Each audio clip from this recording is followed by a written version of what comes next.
We are back. Another day of the Purdue Dynasty. Just going to get the Dynasty information pinned. And then we will hop into it. So pretty good year 3, actually. Started rough at 2-3, but we end the year 8-5. So year 1, we had 5 wins, 5-7. Year 2, 6-6. And then year 3, 8-5. So definitely trending in a good direction. So the plan today is to potentially try to play a really long one and play a whole season, which would take probably somewhere between like 9 to 12 and a half hours. Now, I haven't done that long of a college football stream before, so there's a chance if it's just too much, we might end earlier, but I am hopeful that it seems okay and we can get through it. So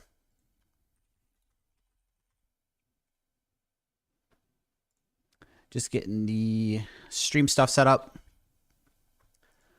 before we hop in. Always just takes like a minute, but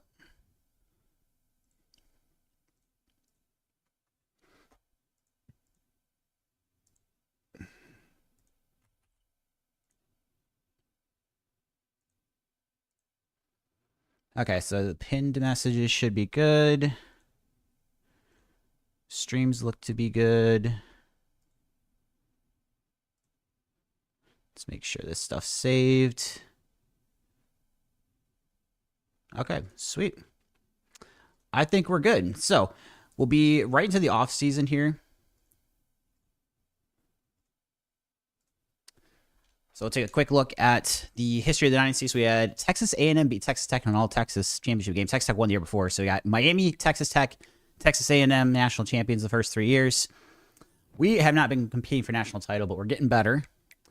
Let's take a look at the season stats from year 3. So passing, we started true freshman off of Woodhead here.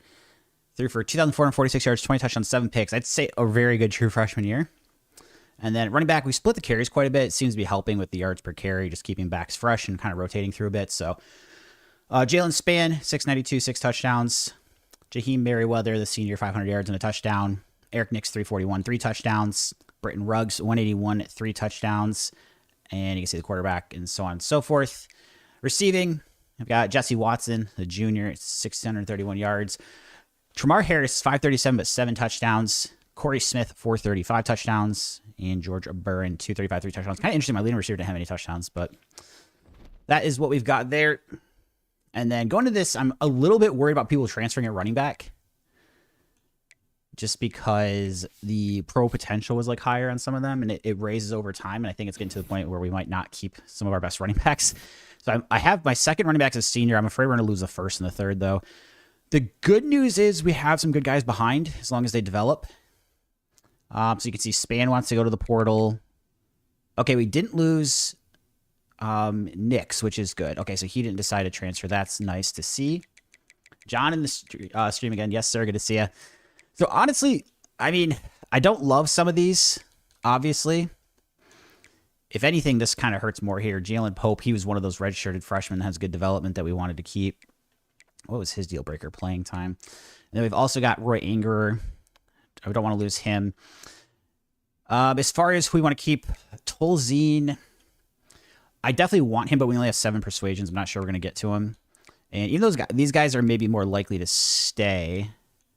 This is where I've got to decide, is it like more important to try to get the guys that are more likely to stay or try to get the best guys to stay?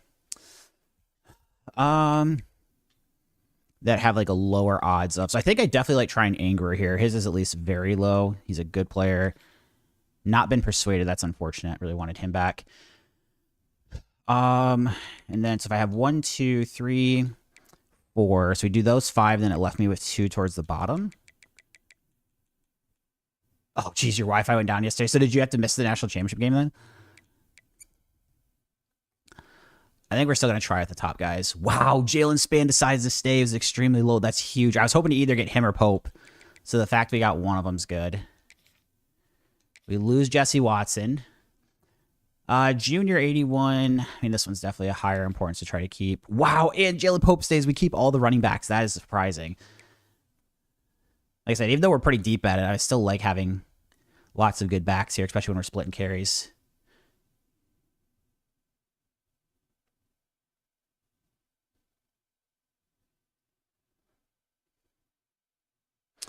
Okay, so we still have 3 persuasions. Do we try the 81 junior here? I think we want... I mean, Emmett Tolzien definitely has potential. But, I mean, I have Appa Woodhead. He's probably not going to ever start. So it's just like the other... I'm trying to think. I do want to try Maxwell Barabee here at corner. Not persuaded. So we still have 2 more. And then I guess we do try Tolzien and we try the D-tackle. So Tolzien stays. That's good. Okay, so honestly not too bad. We convinced 3 of the 7 that we tried to stay, which when they're all very low or extremely low, it seems pretty favorable. Lose quite a bit of depth down, and then lose some guys to graduation, obviously, but I'd say all in all, not the worst transfer portal for us. John went all the way to the finals and lost to Miami. Nice. The Navy year 1 or year 2.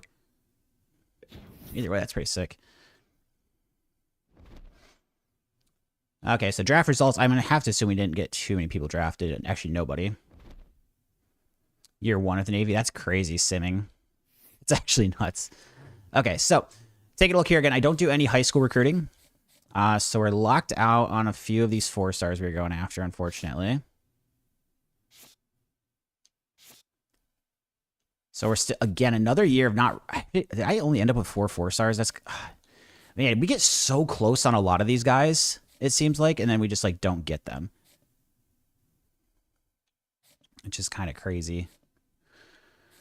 Okay. So all these we're just going to send the house on. Or potentially hard sell. Just depends what the desirables look like. I think, is this the guy that had... No, whoever's... one of these guys, it looks like we had Michigan jumping in and starting to offer scholarship. And so, like, these guys, we're actually going to make sure we schedule a visit for. That have picked up offers since then.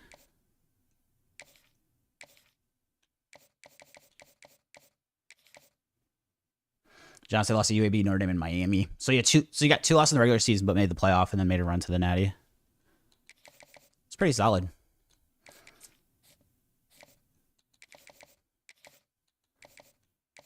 Okay, so I think good with those. Next, we go to the prospect list and just kind of see we're filling positional needs here. So we do need 2 wide receivers, which I didn't realize. Oh, it's because we didn't land the ones we were recruiting. Okay.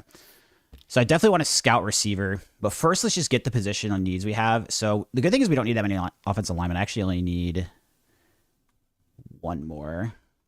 So this is where we're going to do our search. We just go for the 3 stars, and we're trying to find people that don't have scholarship offers, and then probably put like a higher, if I have to choose between people, put a higher emphasis on the guys that have like deal breakers that are less likely to hurt us in the future. So if we look at just going through, trying to find 1 O-lineman. Now, again, we might not be able to offer any is the problem sometimes, so it just depends on like targets and stuff. So you can see here, it's just like we don't have any there. I mean, honestly, if we're just 1 short, it wouldn't be a huge deal. So that one's a playing time need. Both of these could kind of be issues. This is saying he has A+ playing time, though. I think I still go for brand exposure guy. So we've got him. Next, we'll look at edge. Got the number 1. That's crazy. Number 1 receiver at Navy. That's pretty insane. All right. Looking at edges here. Playing time. Playing time. Conference prestige. Like, this is a good target just because, like, our conference prestige won't be likely to drop in the future. You can see we need a lot of linebackers is going to be the kind of the big thing. So I'm hopeful we have some there. It's not really a D tackle for us to go after, unfortunately. Only 1 short there. This is where I might not be able to be too picky as far as, like, getting people. But I am going to try to look for the best deal breakers first. So we've got 1 outside linebacker there. Championship contender. That could be a problem later. I mean, it's interesting. We're starting to get better. So conference prestige is good. Coach prestige, we're kind of far above what he needs. And if I can keep winning, try okay. Conference prestige, good.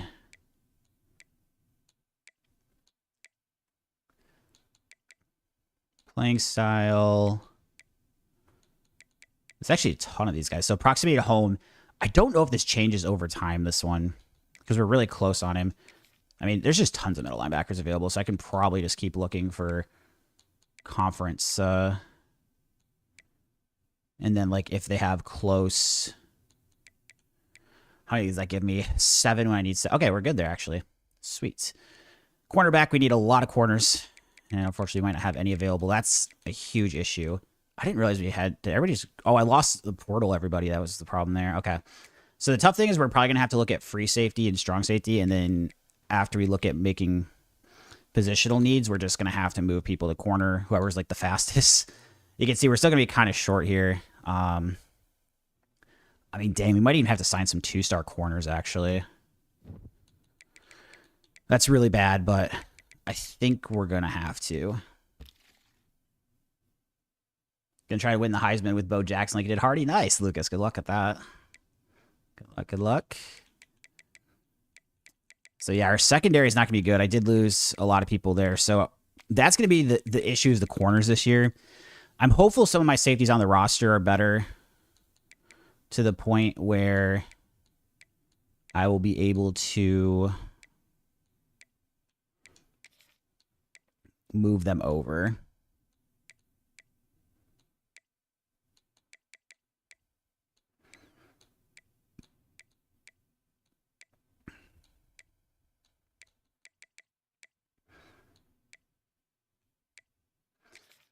All right. How many more corners I need? 2 more? Honestly, probably just 1 more.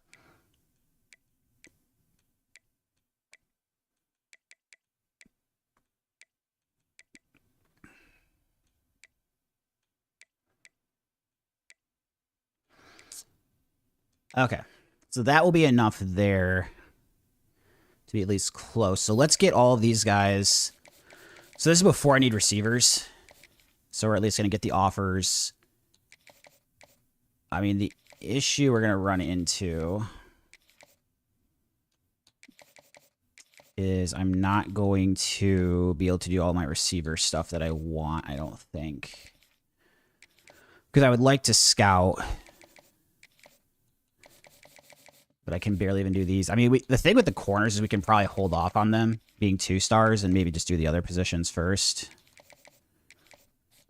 So a lot of times when guys don't have offers yet, if you do the full 50 on them, like you'll get them and nobody else offers.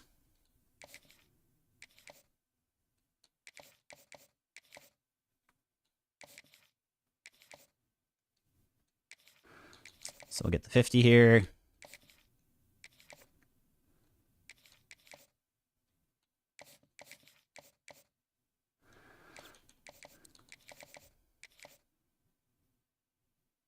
Went 15-2 with this. Man, it sounds like your fantasy draft was good then, Lucas. And it sounds like you drafted well. Okay, so let's at least do those guys. The corners, we can offer scholarship. And prospect list, we have 8 spots available. So I'm just going to search for the receivers without any... And then we're going to have to scout. Oh, crap. I need tight end. I didn't even see that. Is there anyone that we can fill at tight end too?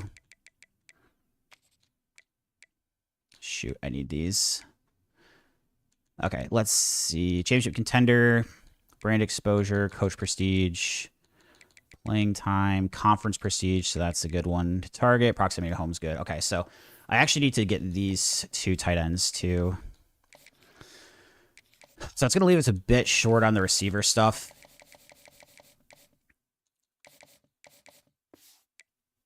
But I think stuff will kind of open up next week. And then hopefully if I could just find at least 1 receiver there that looks decent. I'm not going to maybe be able to be that picky, but we get a commit right now, which is good. So that's going to open up points. Another commit. Okay, this is good. So this is where we'll get some points. We get 2 of those 3-star linemen.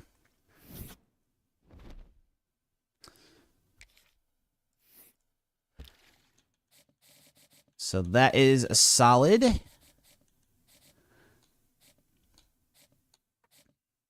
you can see Michigan fell back there. Doesn't have an offer. Okay, good. So we still got the 50 here. And then of the guys that we have down here, I still have 100 points to use. I'm not going to be able to do visits for people. I at least want to send the house on a couple of these guys. I mean, the issue is if I don't do...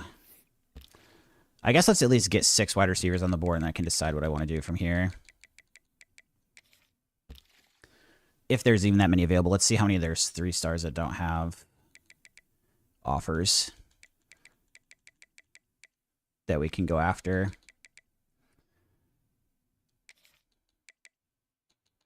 See if there's like a bunch of guys. I can be a bit more selective on my... Okay, there actually is quite a bit.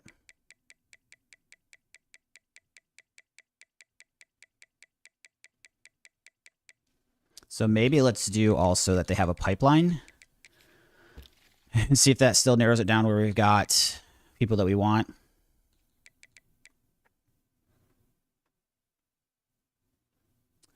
John, what's the Gem QB's deal breaker? Because usually if it's playing time, I get nervous on it. I mean, if he's not going to start anyways, it's probably fine. But other than that...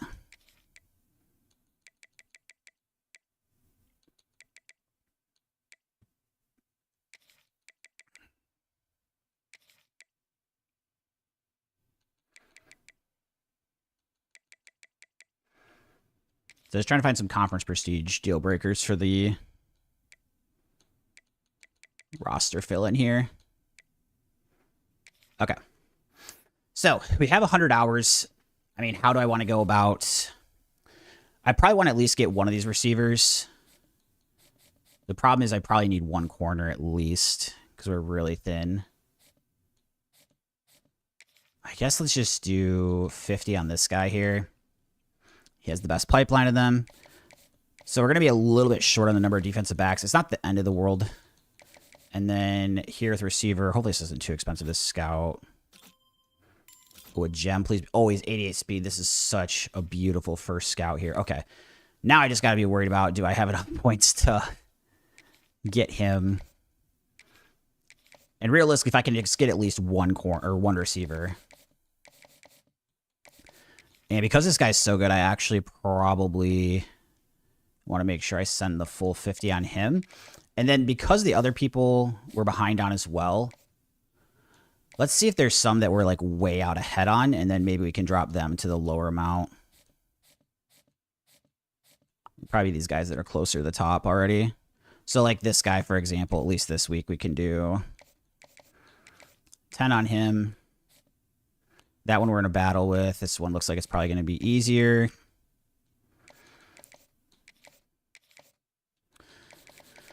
So then if I look down here, make sure I still have...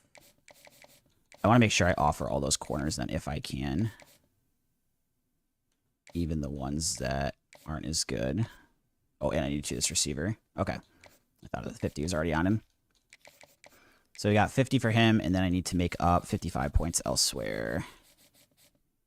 This is another one that we can drop down. And then I need to probably drop one player to 25. If we can find one, like this guy's probably okay. Okay, and then now we can do the corners.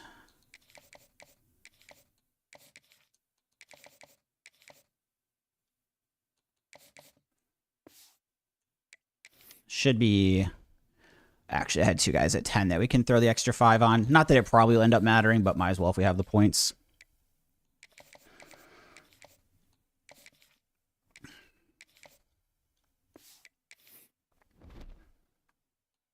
Okay. Next week.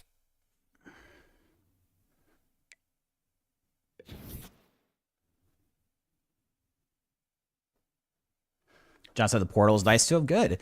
Yeah, the transfer portal, if you're like building a dynasty, I do think is probably the best way to build quickly. I do high school recruiting just because I think it makes it more challenging. But I think, you know, as long as you're recruiting portal, that's a great way to improve your team quickly. Okay, so let's just kind of look through here. See if there's any that we have concerning. Or if it looks like we're ahead on all of them. Good, good, good. This one we're just getting up into, but we just started putting the 50 points on. We're the only offer, so that is good. This receiver we should jump up in. So still have 35 points, so I can actually take one of the guys that was 15 and move them. I mean, I guess it really doesn't matter which one.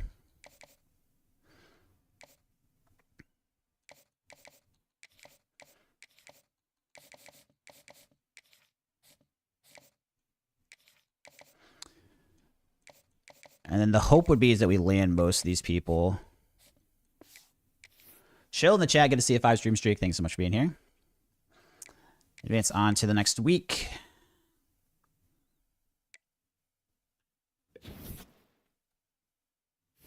And then the last week is where they usually just start like committing like crazy. So we just got to hope that ends up being the case. But we'll take a quick look here.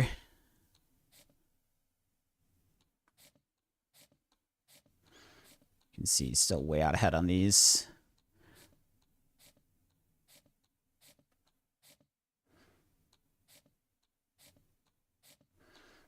Still looking good. I mean, sometimes they don't always commit to somebody, but I mean, we're top on all of them for now. So like we've kind of done what we can. And then now it's hopefully just land a million commits. Kind of disappointed we only had the 4 stars this year. I was hoping for a little bit more, but I guess I've got to be really selective on the 4 stars I go after and just like really focus on better pipelines. Because so often I'm just like falling behind later. So you can see just filling that roster out with 3 stars. The only position like going into this I'm really concerned about is cornerback, I think. Wide receiver, I take it back. Offensive line's still a problem, but at least I don't think a lot of the guys graduated. So even though it's bad, it's like the guys are back. A lot of them. Now, we did need to fill with a lot of depth, but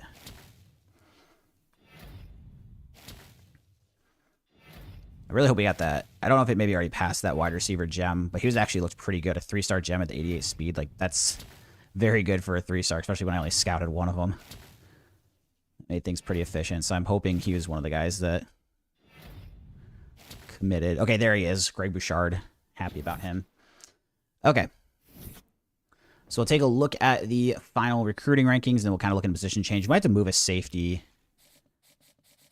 over. So everybody, did we get them all? Nice. You can see everyone. So all 30 of those players we were actually recruiting.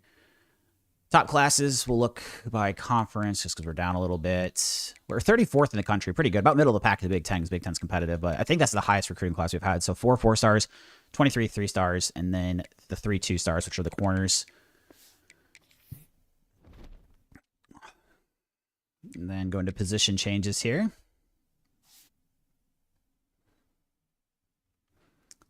Oh, so first we just got to look at athletes. We've got a couple of them here.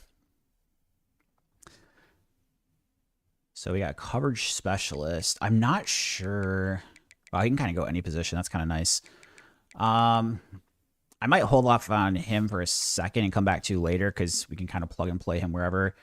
And then Denzel Lanning. Best is a fullback and also play linebacker. I don't know. What was our fullback situation like? We have a junior. And he looks like a decent fullback. So we could redshirt him. And then, I guess, how many linebackers do we have? Oh, we have a lot. Okay. Yeah, let's put him as a backup fullback, and then we'll redshirt him the first year. That was the position he was best at. Oh, he's not a blocking fullback, though. Never mind. I usually like the blocking archetype, so we'll put him at linebacker. I think I recruited him as like the idea of him being a linebacker. And then back to the safety. So we've got a lot of safeties. I actually have more corners than I thought, but obviously these guys are really bad. I guess I don't even know if I like having them. So we're eventually going to move some of these safeties to corner. So I guess the first we could see is if this athlete can play corner. He's at a 70. 86 speed is not very fast for corner, though. That kind of concerns me. So I think for now, we'll just put him at free safety and then deal with the secondary in a second here. But going through the positions here, we got Woodhead, Tolzien, and Barr. We just have the 3 quarterbacks. I forgot to actually get another quarterback. 3 should be fine on the roster, but shoot, I was supposed to get a 4th just for emergency reasons. So I completely forgot about doing that. See the halfbacks here. We're pretty strong at halfback. You can see this could be quite a bit of a battle here between Nix, Pope, and Genis in the development. See what happens with those. Fullback, we got our 71. Wide receiver does not look very good. I'm going to really hope that these 2 guys make a move. And Bouchard is going to have to play this year. Just because we are pretty short on receivers. We only have 5. Tight ends. Left tackle. So we've got 68, 71, 72. Okay, so with the guys getting development, we should be good. And then I think we're going to do this thing. No, we're going to leave these here. Okay, so right guard, center. So that's a 72. This guy is going to have to move to right guard and then hope he develops. I try to mostly stick the guards and centers together and the tackles separate, but sometimes it just doesn't work out that way.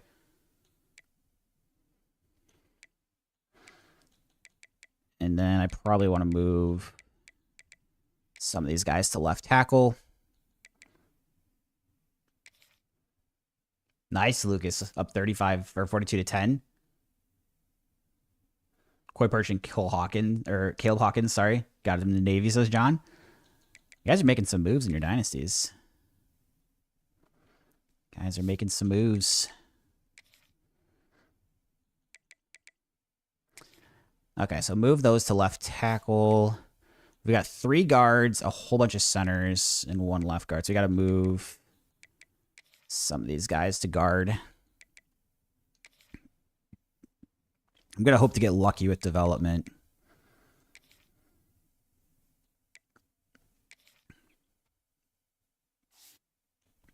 Four centers, 3 left guards, 3 right guards.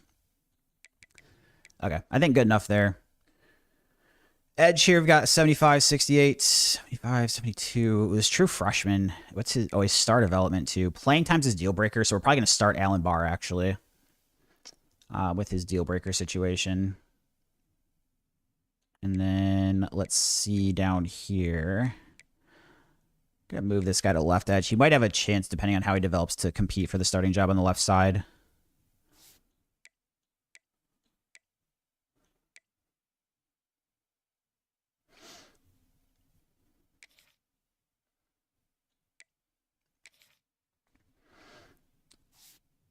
Star development, too, for Alan Barr. So, yeah, I'm probably going to want to start him this year. Elite development for this D-tackle. Playing style is his. Oops, I didn't mean to back out. We'll get back in there.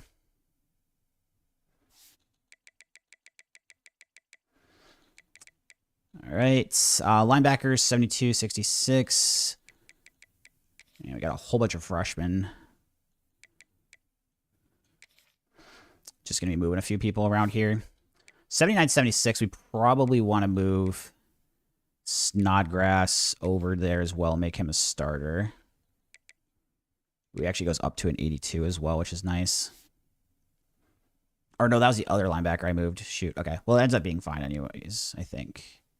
So he'll play the Sam. I like actually having my best backer in the middle. So yeah, he's 82 anyway, so I moved the wrong guy. It's Snodgrass. I'm going to move to the Sam linebacker position.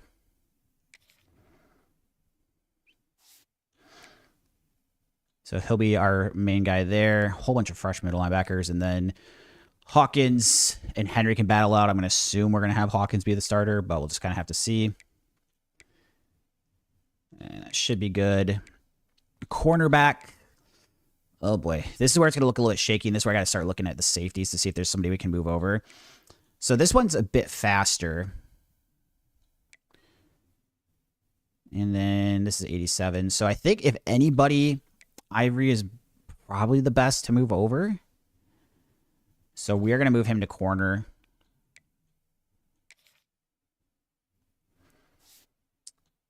And then we'll have 72, 68.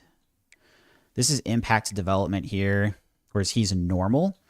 So most likely what's going to happen is we're going to want Awesome to start on the other side.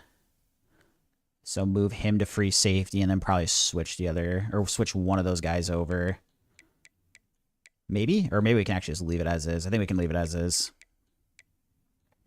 So we'll see who develops better. That'll determine the starter. And we're good. Okay, so that's going to get us set up with that. Just the team looking promising. I think It definitely is going to, I think it'll be our best overall rated team. But we're going to be, I don't love the corner position. I don't love the offensive line. I think the rest of the team I can deal with.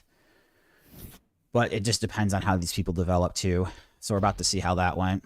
And we got a dev trait going up for Maribel. Nice. He's upgraded to star. He's one of our safeties. Training results. This is always a really big part of every season. Woodhead is going up to an 85, true sophomore quarterback. Happy with that. Halfbacks. Ooh, Span. Making a move. And a lot of the other running backs too. And this is kind of interesting with Nix.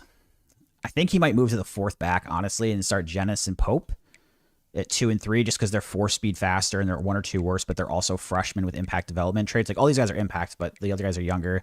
Span like high enough up and faster where he's going to be the one, but we're pretty good at running back. Fullback went up to 76. Wide receiver, huge jump from Dillard, which is massive because I was a little worried about our receiver position. So we'll have 86, 82, 77, 70, and I think the true freshman's a 66. So not a deep receiver room. I'm really glad we saw Dillard make a huge jump there. That's good for my third receiver. Tight end, pretty decent. And then this is where, left tackle only going up 1. That's a huge problem. Left guard was good.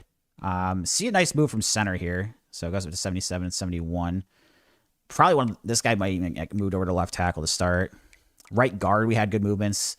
So yeah, one of these guards is probably gonna move to the left tackle because we just didn't see improvements. None here, but at least he's a 78. So high 70s across the starting offensive line with 1 low 80s, I think. But pretty good development from both Westbrook and Bolin.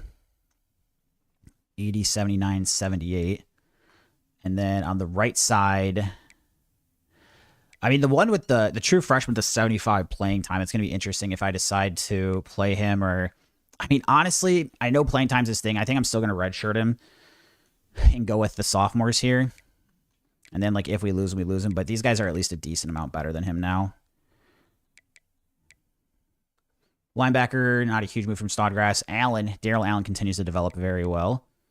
88 overall true junior. Hawkins goes up to 77. Cornerback, okay. Top guys make some moves there. So we got Hines and Bennett getting better, which is good. It's at least a doable, manageable corner room here with the 3 guys. And then it's strong, or free safety, not really too much movement. Our secondary is definitely going to be weak besides Maribel here. Wow, Durbin. Elite development. He gets up to 78. He's actually probably going to go back and start on the safety side there with Durbin. So, and then Ponner goes up to a 74. Van Buren's better. Lucas said you just had to get used to him, probably. I've had players like that too. Just like takes some getting used to. Just takes some getting used to him. First, they like kind of seem difficult to use, but as time goes on, it gets better.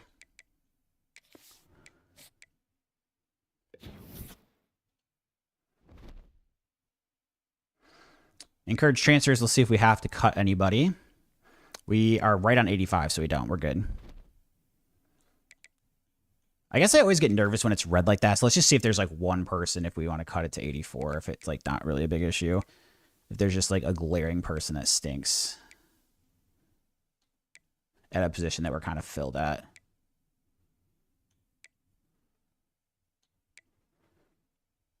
So like this guy might be one where I'm just like, okay, 67. Oh no, that's it. Because actually the offensive line we won't, because I want to redshirt a lot of people. I just want the depth there at least. 72 left edge. He can probably, as long as his development trait wasn't good. Normal dev. Yeah, he might cut him. Ooh, 68 normal dev actually.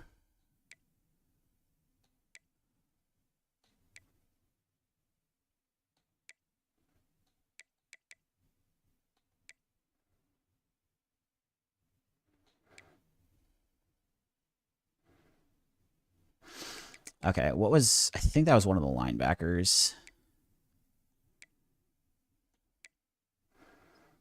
Oh, no, it was an edge. We have quite a bit of edges, so yeah, I'm going to cut this guy. I always get nervous because that number on the right, it's red. It says 85, 85, but part of me thinks like maybe it cuts it at 85. So, anyways, we'll let him go, and then is going to move us on into the preseason.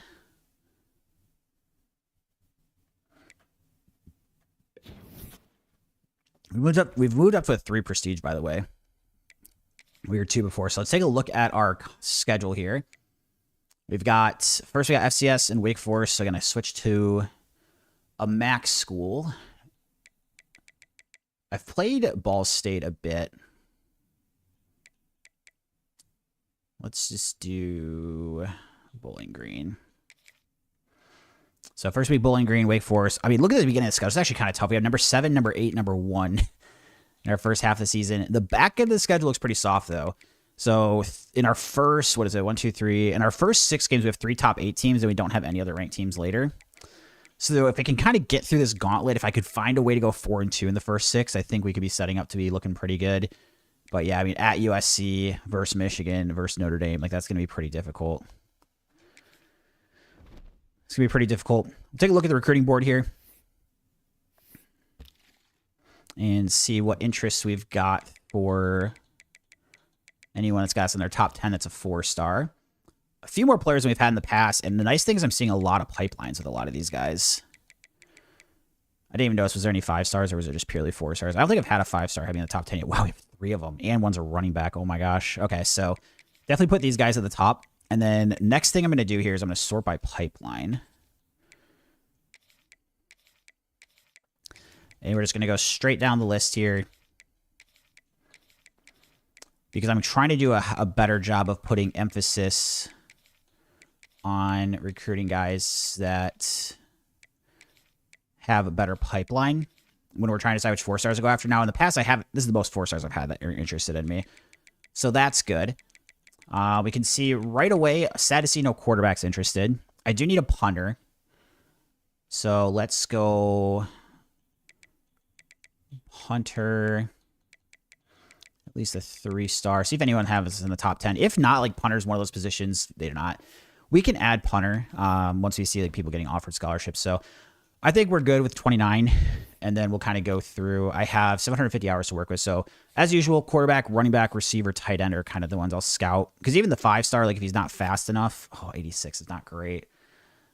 Might have to, I mean, it just depends. I think we had good pipeline with him. This guy's an 86 gem. So it's kind of interesting. Do I go after the 86 gem or do I go after an 86 5-star? It'll probably depend on like which one looks more favorable for recruiting. Receiver, I mean, this player had me in their top 10, but we have, what's the deal breaker? Playing time's off by just a touch. So I don't even understand why they have this in the top 10. Like if we can't do it here. So 87, 84, probably not going to be interested in him. 87. The thing is, I really do kind of want some receivers. So this guy's at least 89 as a gem. So I definitely want Martin here. We'll take Blau off the board here. And then I had 1 tight end. I mean, the problem is like I would like faster, but a 78 is manageable. And at least he's a gem. I probably have to go after this guy because I've been struggling to find good tight ends. So of these, let's offer. At least we're going to get the offers in on all these people. I just want to make sure we don't miss anything. Oh, we get this 4-star gem running back to commit on the spot. That is huge. I haven't had any 4-stars commit right away. So he's 86 speed, which is like a little slow for what I want, but I think we're pretty happy with that. And then there's a good chance with these other guys, we're not even going to go after them and save our points for positions other than running back, because I don't think running back was even necessarily a need position. I'd like to at least get 1 per class just to be kind of safe with our depth. And again, I'm a little concerned with this guy's speed, but because he's a gem, I think okay.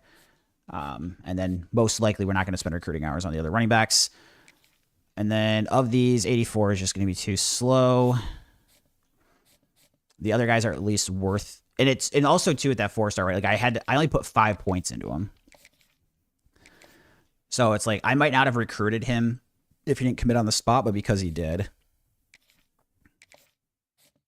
it was worth it. So the rest of these we'll just at least offer. And then I'll start scouting as many people as I can. And again, I've got my board set up where I've got all the 4 pipelines, top 3 pipelines, second, so on and so forth. I'm pretty pumped about that. Again, I wish he was faster, but the fact we got him to commit on the spot with only putting in 5 hours is really helpful. And then because the other running backs aren't like necessarily super great, I probably won't even bother recruiting. Unless it's like I'm the only school that offers, then I maybe consider.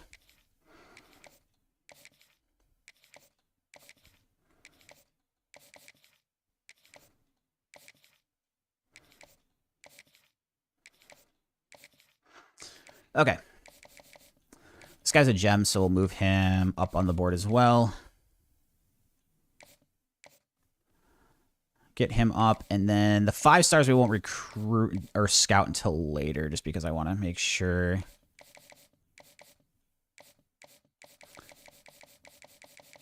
Okay, and then, yes, scout here.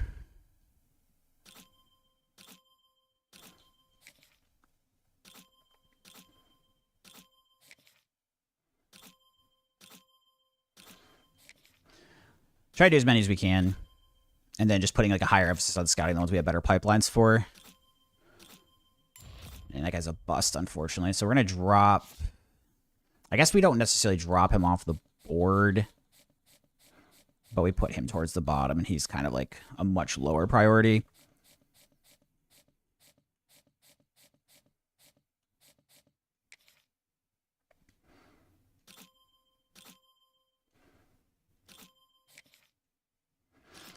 We really wish I had a quarterback interest in this class, but we don't.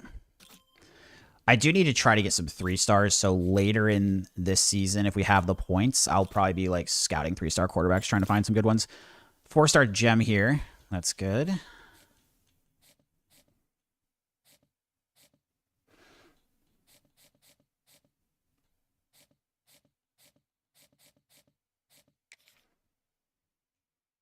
Starting to get lower on the recruiting or the hours here. So yeah, I don't think we're gonna be able to get through everybody, but at least the guys that have us 3 and 2. Now, nice, John. A little comeback from down 10. Good to hear.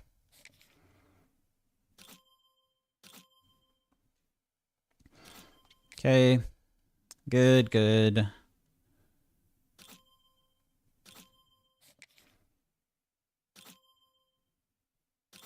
We can do one more, and that's it. Okay. So I've at least scouted most of them. We'll back out here. And then custom schedule. Everything was good. We'll get to week 1. Or week 0, sorry.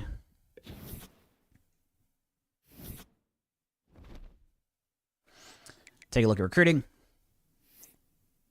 So we've got the 1 4-star commit. This one, man, this is crazy because it's a 5-star running back. We're the only offer, which is usually where I like really try to go after. But so like this linebacker, we're 4-star gem. Nobody else in this top 10 even has pipeline. Like this is a very good spot to be in on that one. So first thing I'm just looking for, and then another one here. Like he has 4 offers. We have by far the best pipeline. What was his speed rating? I mean, we do need receiver, so honestly, I probably do want to go there.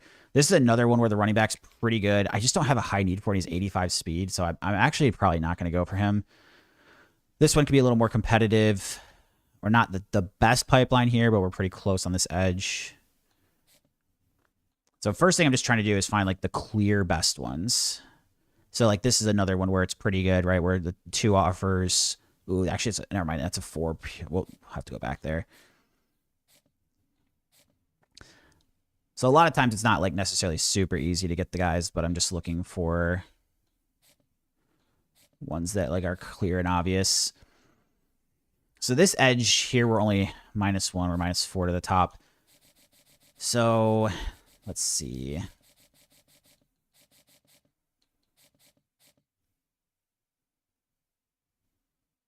I guess we need to take a look at positional needs. Let's be conscious of that here. So receivers, I would probably want 3 receivers if possible. This guy's a gem, but unfortunately, like the tiers aren't going to make this hard. This one's probably more manageable. This guy's the 89 gem, though, which I really want. But I've been losing these recruiting battles where it's like there's an offer and then there's like a 5 and a 4. So let's do the 87 speed. I think it's like much more likely we get him. And then of the linemen, we probably want 4. I've been really struggling at O-line, so I would definitely like to try to put some points into here if we have spots that make sense. Unfortunately, man, all those offensive tackles are not like... And same with the guard. I mean, all the offensive line, just like we're not in a good spot, potentially. We're in the lead here, but you can see like our 2... That one might be the most likely to go for because we just have to out-battle 1 school. Here, it's like kind of similar. We have to out-battle 1.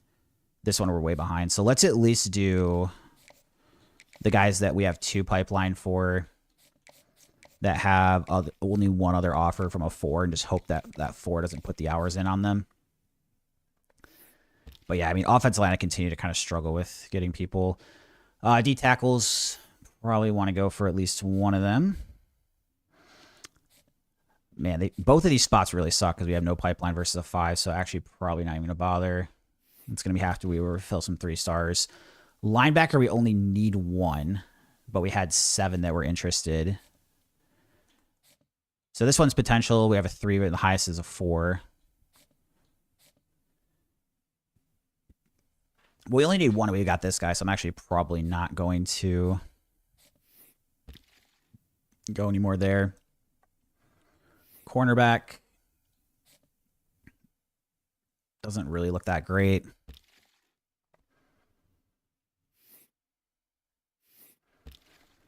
And let's see, safety. I mean, I hopefully I can go after this guy. Yeah, this one's manageable. So that's only half of our points.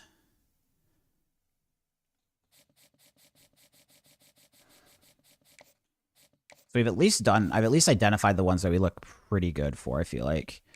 What was this right tackle's situation? We're a 2, 4 is the highest. I mean, because he's a 5, so I'd probably make this push here. We're at least 1 now.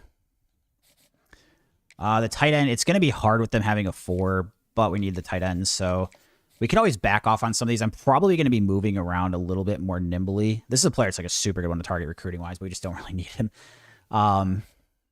With seeing if we have people that have no offers, basically. And then I guess the rest of these, like, we just kind of look for spots where we're just going to be a little aggressive going after offensive linemen. I mean, we're way behind, but if Wisconsin just doesn't put in effort, we've got a chance. Already going there. That's pretty far to be behind.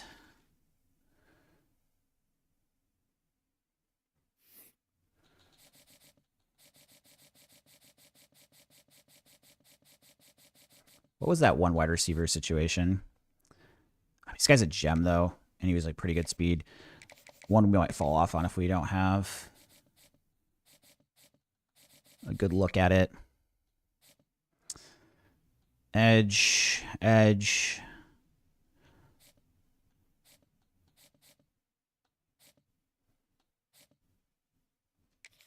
Recruit this linebacker, too.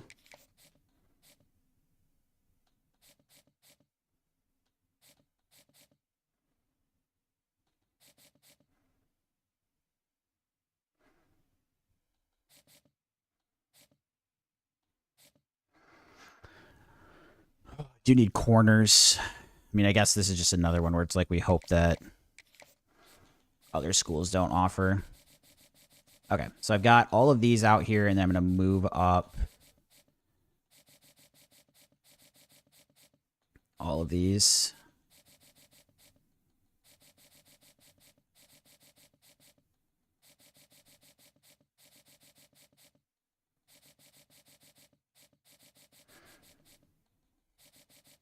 Just moving these up. There's got to be one person here that not...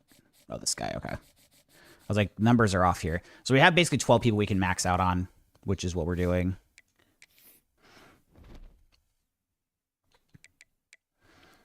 Advance to the next week. I think we have a week 1 game.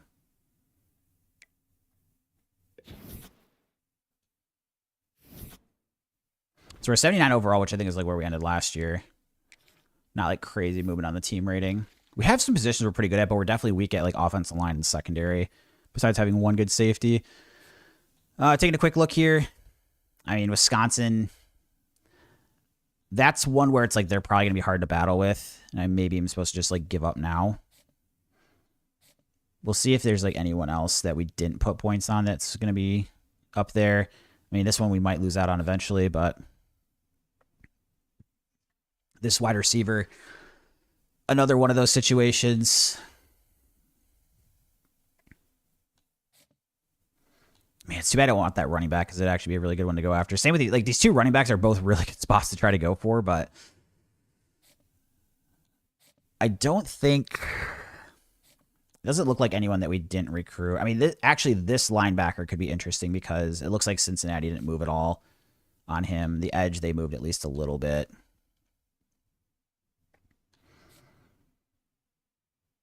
Okay, we're still 1 on this right edge. So let's move this right edge up. And then there was one other down here that I think looked... Oh, yeah, this one right here. So Cincinnati didn't really put any hours in. So those two look better. And then I think there was at least a few... Like that tight end, like I really want him.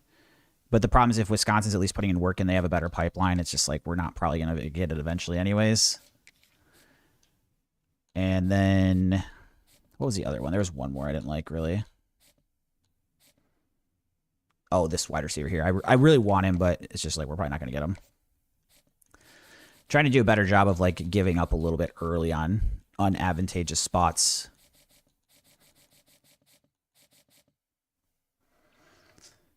And then these were the guys, the 4 stars that I thought looked decent. Now the issue is like they're not super high in the positional need list, maybe. So I don't know. We'll see what happens, but I'm going to flip the points for those guys. Johnson survived a 14-point fourth quarter comeback versus North Texas. Nice. Losing my UConn Dynasty quarterback is currently the passing leader in the country. I don't know if I'm ever going to get there with passing leader with my my roster. So let's take a look at red shirts here. So we've got quarterback Woodhead is the starter. Running back Kafka. I'm actually really excited about this. Oh, no, he's normal dev. He's 92 speed, which I like, but that sucks. He's normal dev. But we'll definitely redshirt. I mean, you can see how many running backs we have here. We're pretty stacked at running back. And then at wide receiver, I would love to redshirt Bouchard because he has impact development too, but we just need 5 active receivers. Tight end. This guy's not very good, but can use for roster depth. And then at left tackle, let's see if I can start. What's this deal breaker? Brand exposure. Okay. We're going to kind of take a look and see if there's somebody else I can move over. I mean, the other problem we run into is don't have a lot of linemen, so I maybe can't really redshirt as much as I want to. So how many? So we have 1, 2. I'm trying to think how many. Not 3, 4, 5, 6, 7. I only have 8 that aren't true freshmen, so I probably need to have a couple play anyways. Probably have 2 play, so we'll just leave this guy at left tackle. And then was there anyone else that was going to start or no?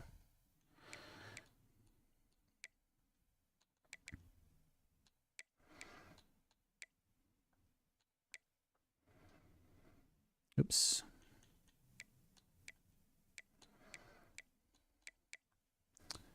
So what I'll probably do is, because I would rather redshirt the good ones, we'll probably keep a 10th guy. Whoever looks like the worst freshman. So there's a 66. This guy's a 65. He has star development, though. Oops, that is into tackle. What was the 66 here? He also has star development. Interesting. So actually you have some 3 stars. They weren't high overalls, but we've got some pretty good development traits, actually, with a few of these guys. Just like a nice surprise. I kind of need that in the O-line, too, so hopefully they develop over time. It's like this guy, we're not going to redshirt. We'll make him the one that plays because he has normal dev and he's 66. Looking at the edge here, I've got none of those guys we can redshirt. This is where we kind of got a decision here because we have a true freshman that's a 75, star development.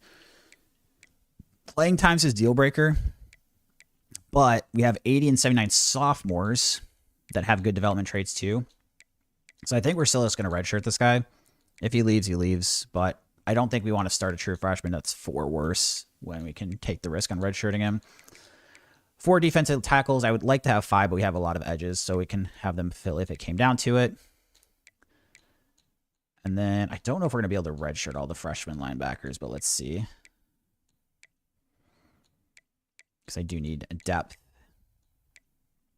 So we have 2, 3.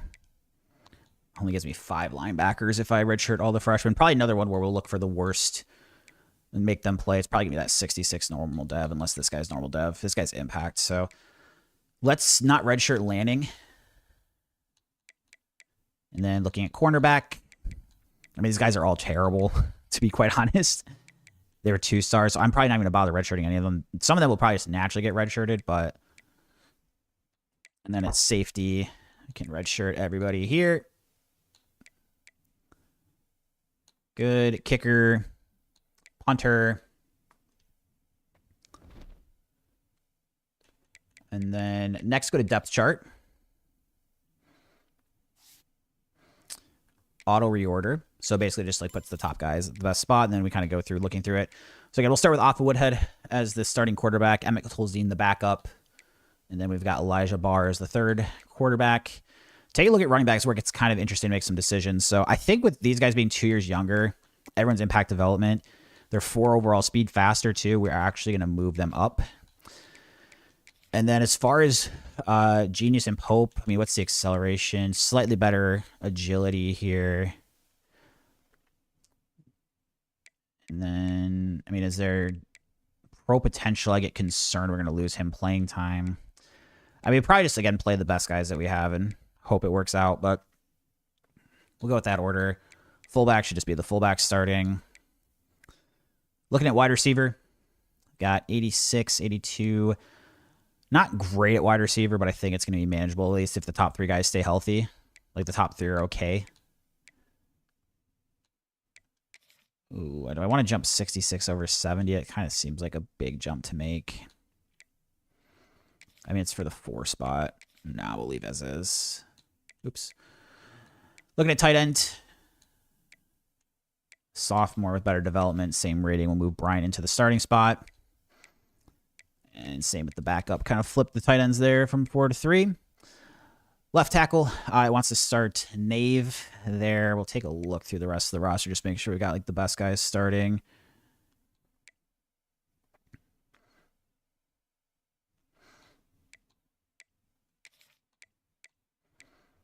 Vanesca is just normal dev too. Okay, so 77. Conklin's 74. But he's development in 1 better. Right tackle, they're putting the true freshman there. Okay, so they just like switch the tackles on the sides. I mean, I think this looks like it's probably right. 72, 74, 77, 82. Okay, I think we're good there.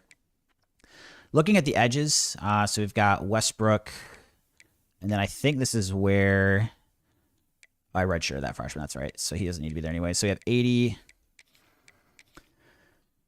And then on the right edge, we're going to start that 70. Oh, no, we have a 80, a 79, and a 78. I didn't realize that. Okay, so we have impact there.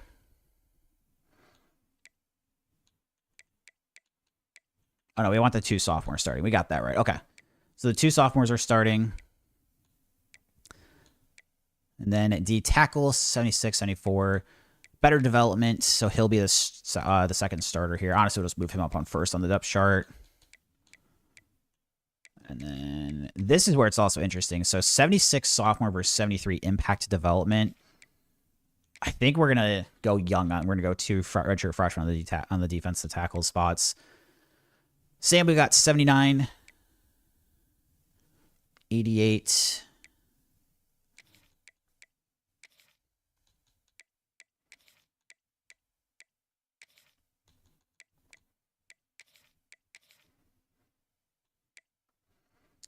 And then Hawkins will start there. Okay. So that all looks good to me. Cornerback, both normal dev. So they're kind of interchangeable. I guess we start... he's not a natural corner, though. Let's just go with the more natural corner. I guess who has better zone coverage? Where is that? I can't find it. Okay. I think we'll leave as is. It's not a huge deal. Free safety, same year, same overall, but better development trait. So we'll start Awesome. Strong safety, clearly Maribel. Durbin, actually, no, Durbin needs to start at free safety. That's right. We had him as a 78 with a better development trait. So Durbin's going to move up to the starting spot here. So like that. Kicker, punter. Kick return, basically just want to make sure that my star running backs aren't the top spots. just for them to not get tired. Okay, looks like it's good there. Third down back. So we got Span.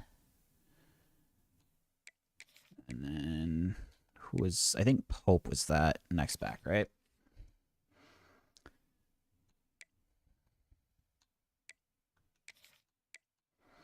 I think Genius and Pope were the backs. Slot wide receiver, Dillard, Marvin, Bouchard.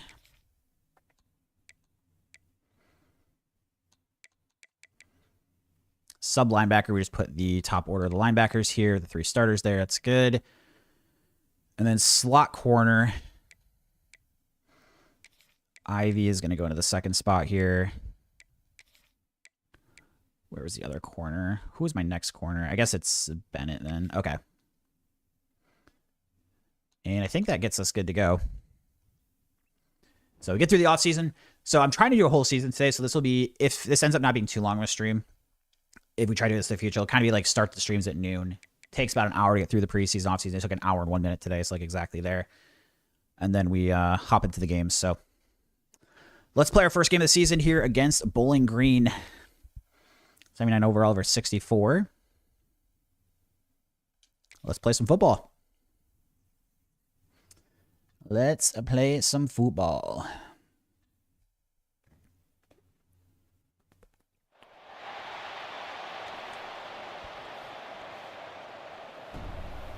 World's largest drum.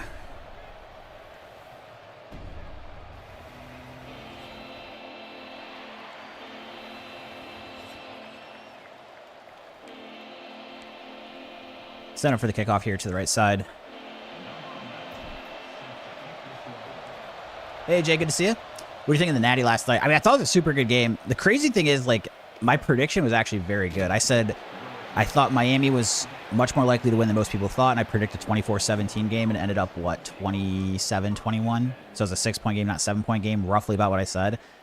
And it honestly played out basically what I thought, right? Like, I think Indiana's good. Miami's defense is going to give them some more troubles than other teams have. But I think Indiana's going to win the game. And, I mean, that's exactly how it played out. And Indiana, they had that huge blocked punt, right? If you take that away, it's their quarterback's number 44. Oh, my gosh. BYU not the only school with a quarterback in their 40s. That's funny to see. But, yeah, I mean, I thought overall was kind of what I expected. It was a really good game. I mean, it was kind of interesting, too, because it felt like Indiana had control of the game the whole time, and then when they only got a field goal in that last drive, it's like, dude, Miami had the ball, a chance to take the lead at the touchdown.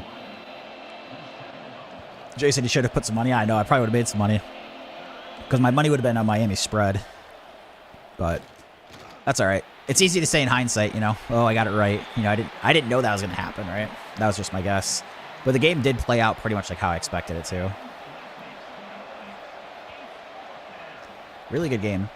Sad that now we have, like, what, 7 months till college football again, but still got the NFL playoffs going. Kick return here to about midfield. And we'll get this drive started and the season started. Mar Harris, senior wide receiver. Ready to go. Start the game on the ground here, Jalen Span. He thought about going to the portal, but we convinced him to stay. Now we've got an impact running back. And he's going to go straight up the middle. Nice first down run there. Gets 25 on the carry.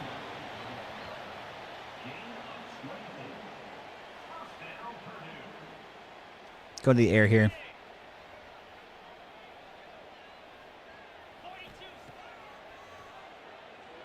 Oh, shoot, he ran into a guy. Hate that in that crossing route. Sometimes it works to your favor, sometimes not, though. Because if he didn't run into him, he had a lot of room. Hand off the Span here out of the shotgun. Nice. Get to the edge. Get the first down. Good first 2 carries this season. My Tigers fan, if I have to pick a baseball team to root for, it'd be Tigers, but I don't really care about baseball too much, to be honest. I like going to games. There's a local minor league team that I usually go to like 5 or 6 games a year of. But yeah, I'm not like huge into baseball. I watched 2 games on TV last year. It was Game 6 and Game 7 of the World Series. But I will say I actually really enjoyed watching them, and the pitch clock makes things a lot better that they've added the last few years to me, so maybe I'll give it a chance more in the future. Span picks up about 5 there. It's kind of us in 3rd and medium, 3rd and 4 here. Go to the air.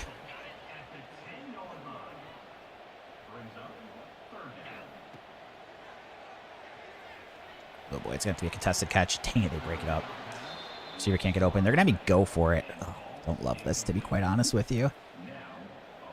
I don't really like these plays either is part of the problem.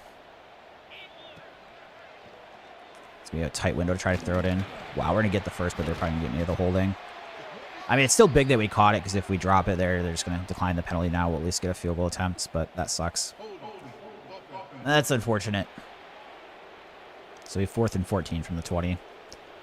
Have to settle for a field goal attempt. Drifting a little right. Oh my god, I missed it. Oh my gosh.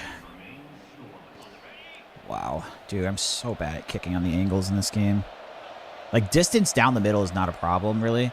It's just the stupid hash kicks, man. So I go from potentially getting 7 to getting 0 because of the holding call. Not ideal. I mean, I've got to make the kick, but still. Bowling Green looks like the Browns to me in this right now with the colors. Like I said, it's just so weird seeing a quarterback number 44, too.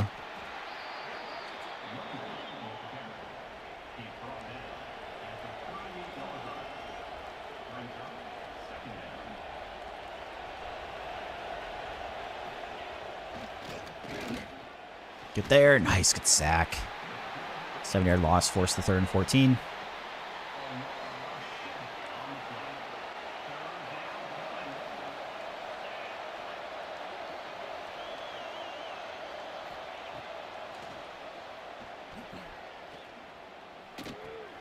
Come up with tackle. Make the stop. Force another punt here.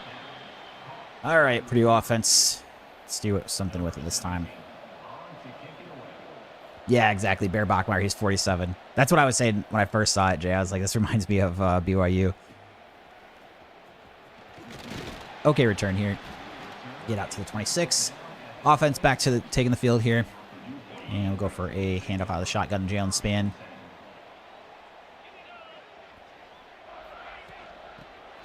To the edge. Cut it upfield. About a 9-yard gain. Good run. Tramar Harris, our star receiver, gets hurt on the play, though.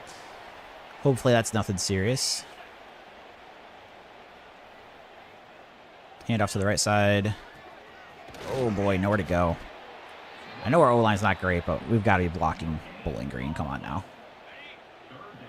Come on, guys. Got to block better.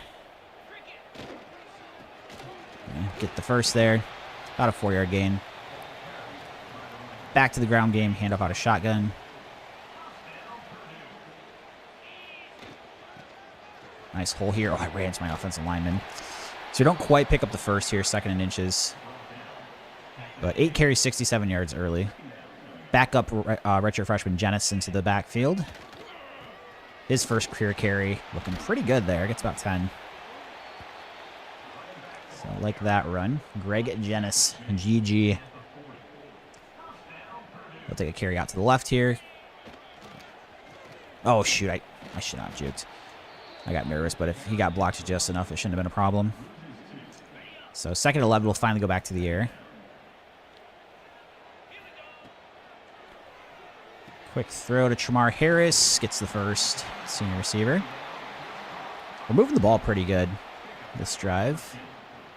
Greg Jennings going to get another handoff here to the right side this time. And not much doing. Maybe back to line of scrimmage. Go for a halfback dive next to the left.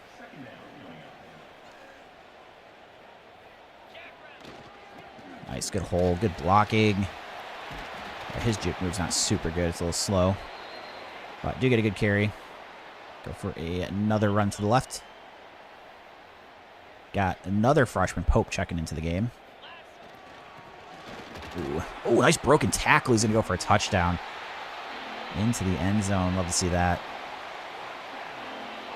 Jalen Pope.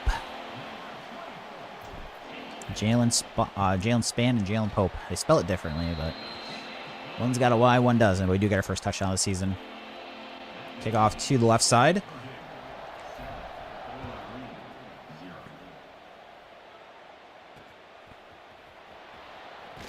Nice, good tackle. Torn tricep. That's not good. Johnson currently 3-0 going into the Air Force game. Nice. Yeah, I'd say that Navy Dynasty got going is about as good as possible with Navy being in here too. Making the Natty last year and then 3-0 to start this year. Are you ranked right now? Are they giving you credit for last year, or are they still doubting you a bit?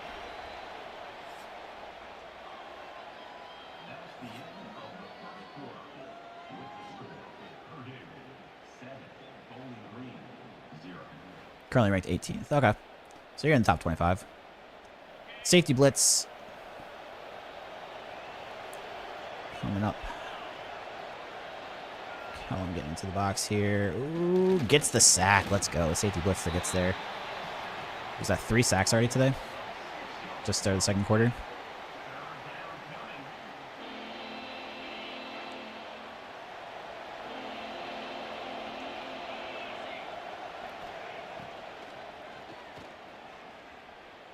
Oh, shoot. It switched me to a different player, and I thought it was me too. Not that I would have got there, but... Man, beats us deep across the middle.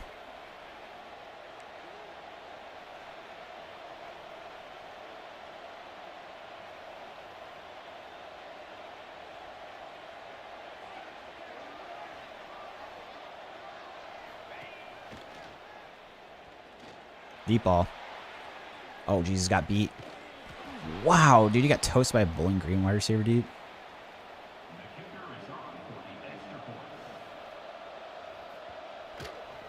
Not good. 7-7.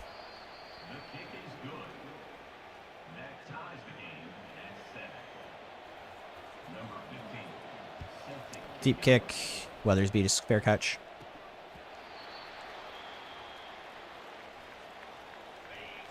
Run play over to the left here. Greg Jennis in the backfield. Gets about 5 there on first down. So I have 2nd and 5. Go to the air.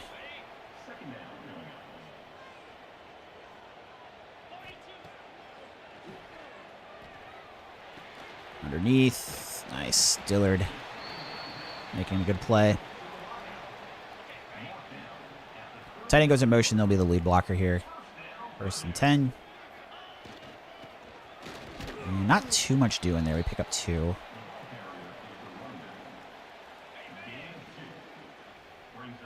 With how many guys they got on the right side there, I'm just going to hand this off.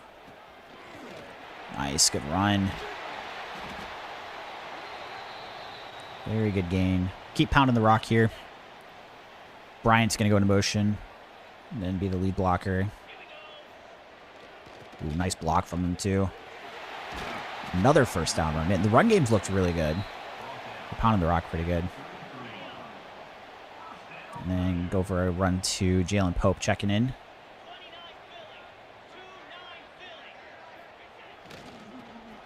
Nice big hole up the middle. Go, go, go. Quarterback blast here on 1st and 10.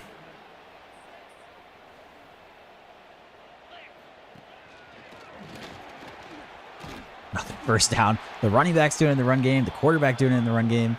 I'm going to go for a pass, though, here on 1st and goal from the 4. Try and catch him by surprise. Bryant. Ooh, he catches in the contested catch. Picks up 3. Looks like currently playing 3-2 Florida State. Nice. Good luck, good luck. So they're 96 overall, so that'll be tough, yeah. Into the end zone, another rushing touchdown. 2nd touchdown of the day for Jalen Pope. He's doing some touchdown vulturing from the 1st and 2nd running backs. We tack on the extra point there, 14-7. Purdue over Bowling Green now. Kickoff to the left corner.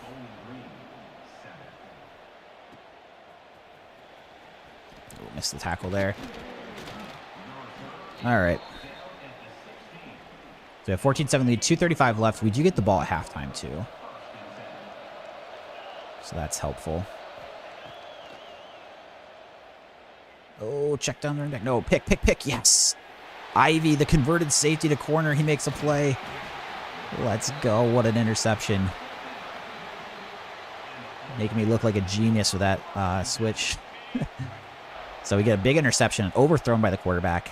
And then we got Jalen Pope in the background looking for a 3rd touchdown today already in the first half. Gets to the edge. Jukes inside down to about the 15.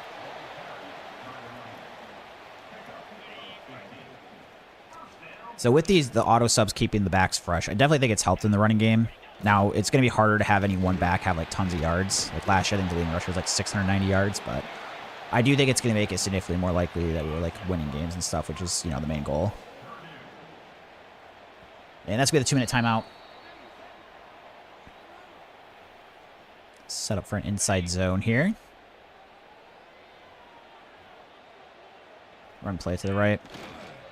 Cut in. Oh, he's not quite going to score. There was a bit of a hole there, but we'll throw the chew clock on. And Bowling Green decides to take their first timeout. Jalen Pope looking for TD number 3. Not going to be this play. Get down to the 1.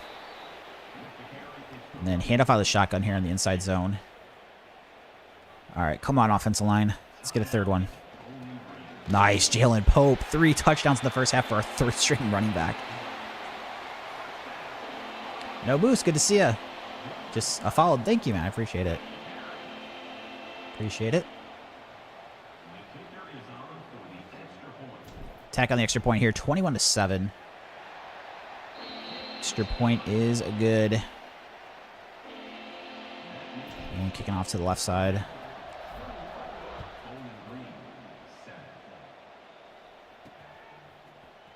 Oh, nice play. Oh, crap. Breaks the tackle.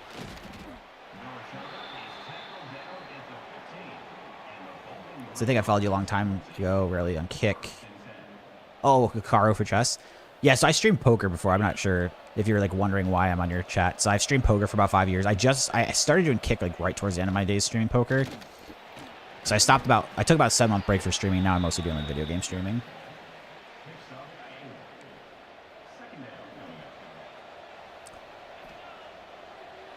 Ooh. Make a tackle. Nice. Breaks up the pass there.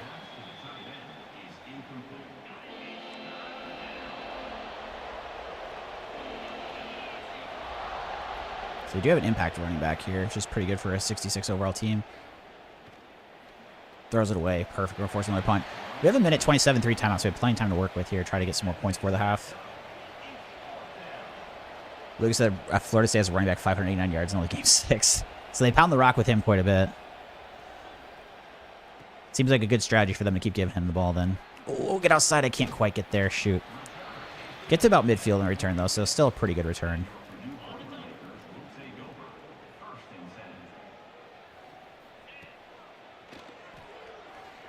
Oh boy, that was kind of risky. Oh, nice. From our Harris. Gets the catch and breaks the tackle. We got to throw the chew clock off.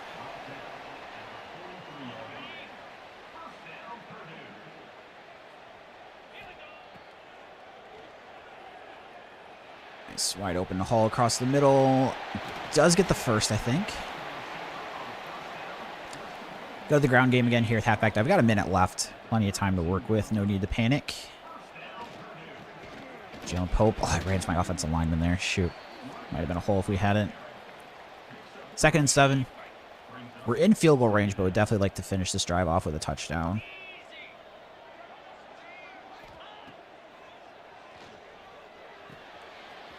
Get the first with Dillard. Stops the clock to move the 6-2. And then we're going for the option. After this play, we're probably going to call a timeout. Oh, crap. I did not mean to do that. Oh, it's going to work out, though. Nice. Oh, he didn't score, really. Interesting. I thought for sure that was a touchdown. So I'll save my timeouts. I'm not actually going to call it here. We'll snap it kind of quick, though. About like 19 seconds left. Oh, boy. They're all over it. Call our first timeout.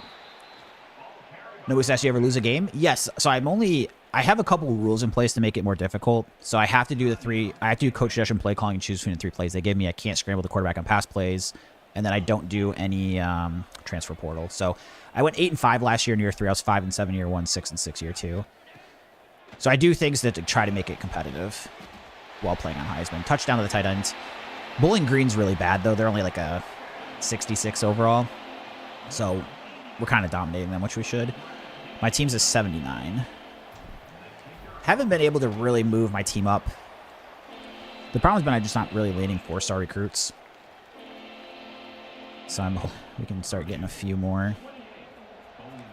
It's tough because if I like really sit there and nitpick with the recruiting, I can definitely do better, but I also don't want to spend like tons of time on stream going through recruiting because most people like seeing the games.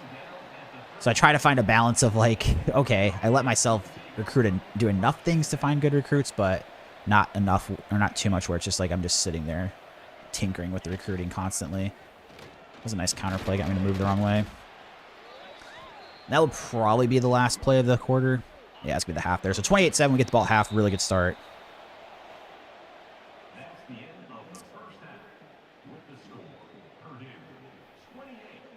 So we got some score updates. Lucas up 14-0. John tied at 14 at halftime in their dynasties. Set for a return here.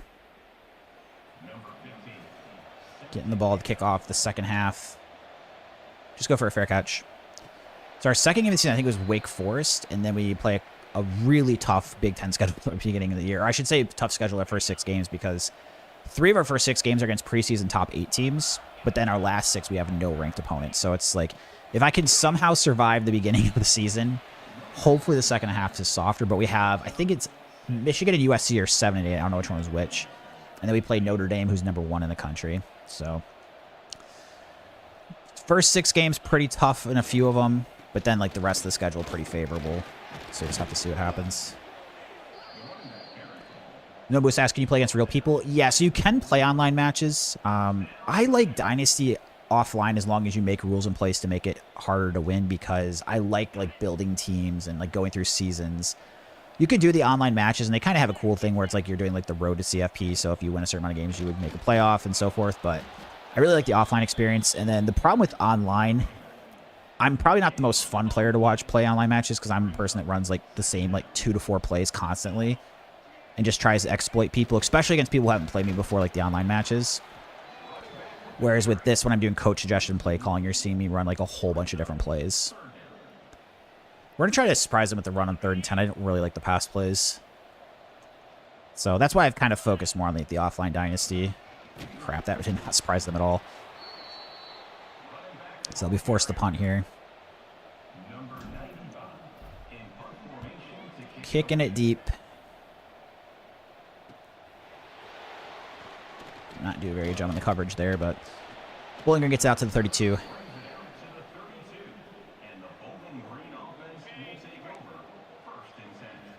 You ever schedule a week 1 game against the team that's still your quarterback? No. I don't really do custom schedule, except I make sure Notre Dame's in there for a rivalry, which it seems like this game already does anyways. And then, I should have picked that off. I don't do FCS opponents. Like, I swapped out FCS for a MAC school, and this year I just did it Bowling Green. Those are the only customization I do to the schedule. Because there's definitely, like, a strategy I would go for with scheduling. So, like, what I would do is I'd basically try to find teams that are ranked high, but their overall is not very high, and I would play them early in the season, make sure they're still ranked high, which helps. And then I'd also set up my home games to be, like, the good weeks for recruiting visits. So, again, trying to go back to the making it, you know, as realistic and difficult as possible. I don't want to be doing, like, little things that I think can make it easier off the field. Bowling Green moving the ball pretty good against this here. It's not the best start to the second half, unfortunately.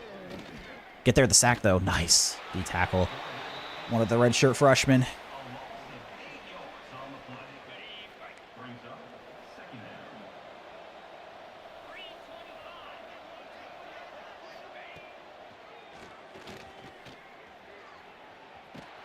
Quarterback makes a nice run. Gets about half the yards they need, so 3rd and 8. 3rd and 8.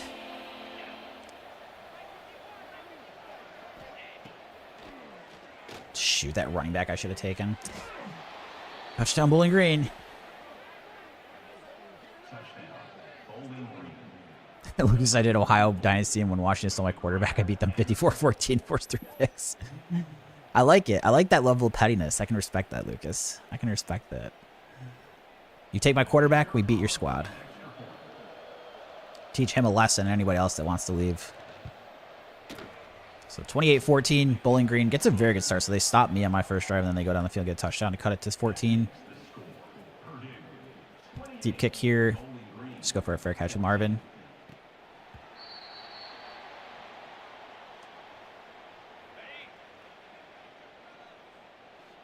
So we got Rab, sorry, going into motion. Then we'll run up the middle here. Eric Nix, he's actually been our 4th back this year. He's still pretty good, though. It's like a lot of the running backs, I think all 4 of the top backs are between 82 to 85 overall. Or, sorry, the top guy's 90, but then the next 2 through 4 are like 82 to 84. So they're all pretty evenish. Nix just happens to be a junior, whereas the other 2 are freshmen. They have the same development trait, so it just clearly makes sense, in my opinion, to play the freshman. If it's that close. Hand off out of the shotgun here to Weathersby. Oh, boy. Oh, my gosh. Did we get it? Oh, he gave it to me. That was really close. I didn't think we had it for a second, to be honest. Go for a handoff here out of the pistol.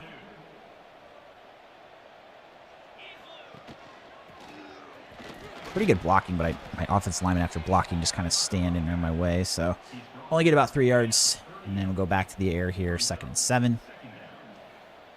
Been mostly running the ball this game. Harris across the middle. I don't think quite gets the first down. It's fortunate, so it's going to be 3rd and inches.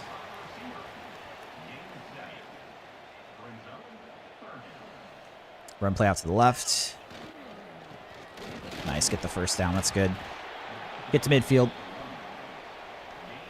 And then go back to the air again.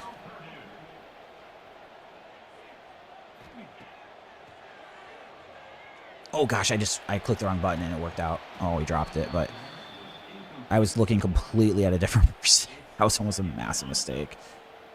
Yikes. Handoff here. Weathersby. Not. Oh, he fumbles. Oh my God. I don't know if he was down, but I think there's a chance, so it's worth risking it. The challenge, I think. Yeah, he's down. Okay. He should be at least. Should be. It looks like he hit his back and then he fumbled after. So yeah, they're going to give us the ball. Whew, that was almost really bad.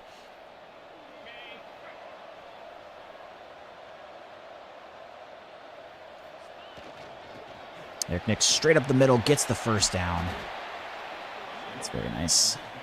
Back to the ground game here on 1st and 10. Just been kind of pounding the rock here against Bowling Green. Off the Woodhead, not asked to do too much at quarterback. Good block. Straight up the gut, down to the 15. And then go for a stretch play out to the left side here. Got to get to the outside. Get in the end zone. Nix to the end zone. Let's go. Another rushing touchdown today. Eric Nix getting his first rushing touchdown. 7 carries, 57 yards, and a touchdown. Attack on the extra point here. 35-14 Boilermakers. Kicking off to the left side.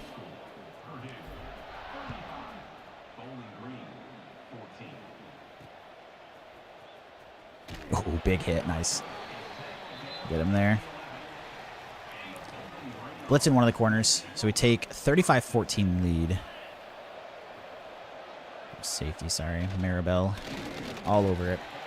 1 yard gain. And because they're in the hurry up, they'll probably get one more playoff if they move fast enough before the quarter ends.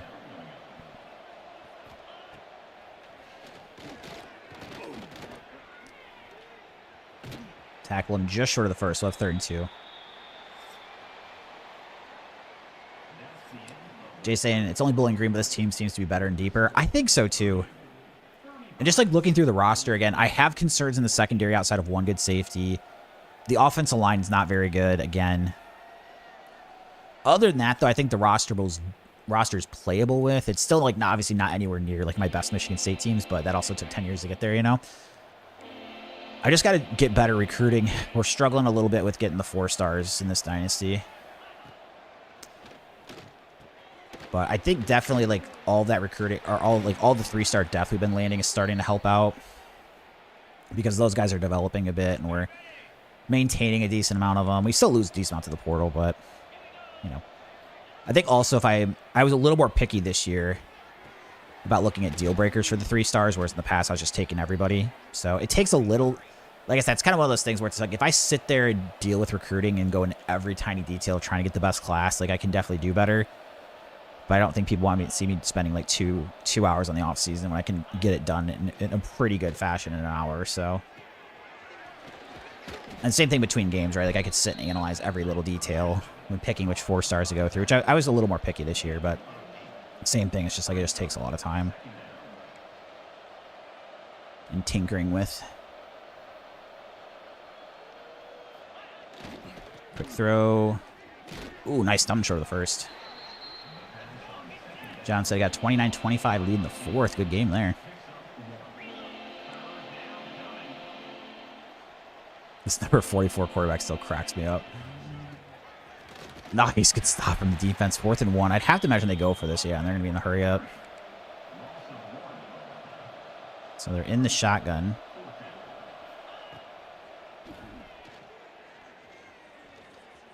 Oh, we should have ran that. User pick. Oh, actually better that we dropped that. It's better field position. So, all right. 21-point lead, getting the ball back. Set the chew clock on. And at this point, feeling pretty good. What was Purdue's rating when you took over? 76. So, we were only up to 79. But the problem, the one thing I've noticed in this game that's really frustrating is that... Oh, nice juke move. Oh, might be outside too. Eric Nix. What a run. Oh my God, he's not done yet. You lose a ton of people to the portal year 1 because they'll have, like, their deal breakers are kind of randomly assigned, I feel like. So no matter what team you are, you might have guys that have deal breakers that are just never going to stay, even if you have a good season, because their deal breakers like playing time or brand exposure, and their school is never going to stay. So I think that first year at Michigan State, I actually dropped from an 84 all the way to 76. Now I did better than this when I went from like 76 to 75 to year 2, but... And then the issue, too, with, like, Purdue is, like, I don't have any recruiting hours. I don't have any 4 stars interested. And even the ones I have interested doesn't mean I'm going to get them. So, the good thing is I figured out how to get, like, a baseline of getting a whole bunch of 3 stars and filling out my roster that way, whereas in the MSU Dynasty at first I was getting 2 stars to kind of fill the roster. So, I've kind of got, like, a better floor, which is good. Now we've just got to be able to, like, land more of these 5 stars. But our recruiting hours, like, still isn't, like, super high, which makes it difficult. And then even a lot of times, too, when we have, like, other schools we're recruiting against have better pipelines. And it's just... And I can't hard sell. That's the other thing that really sucks in this Purdue Dynasty even more is, like, I can't hard sell a lot of people because a lot of our ratings aren't, like, super high. So that's why I've got to look for, like, the ones that are, like, super advantageous. Crap, I just took a terrible angle on that. And get him out of bounds.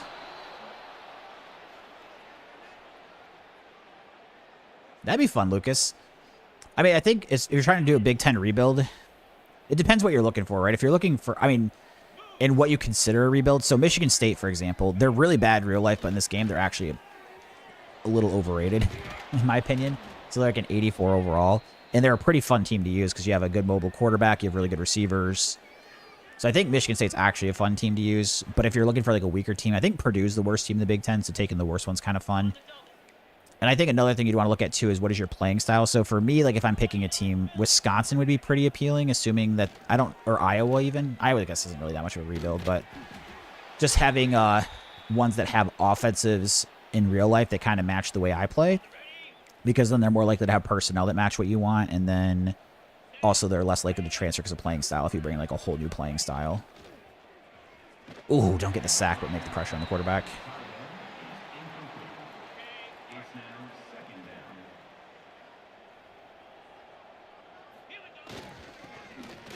Get there.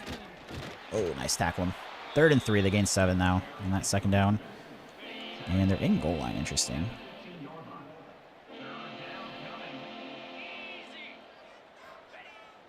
I think this is play action. Get there. Yes. Get there with the pressure. Get there with the pressure. And they're going to go to the air here on 4th and 13.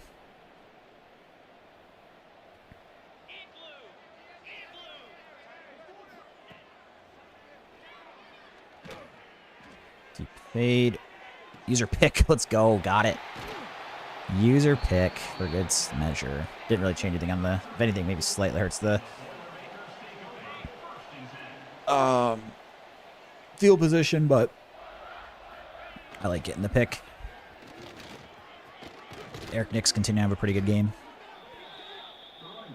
John got a 39-25 win with FIU. Lucas, I was thinking about using Rutgers, MSU, or UCLA. I think those would all be pretty good, right? They're weaker Big Ten teams. Rutgers, if I had to guess, would be the hardest because of recruiting. And that's the other thing too, is like if you're looking for difficulty, in my opinion, when I'm looking for a good team to use, like when I'm playing Dynasty with friends, I think a lot of it, because we've actually had people complaining about the teams that I pick, because I usually pick teams and they end up being really good teams to pick.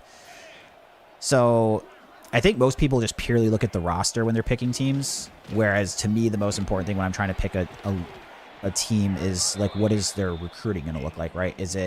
Do they have a good local pipeline I can have? Are they in a good conference? Do they have good facility? Like, the stuff on the right-hand side, so it's more like I can hard sell if they have, like, better academic or better athletic facilities, things like that.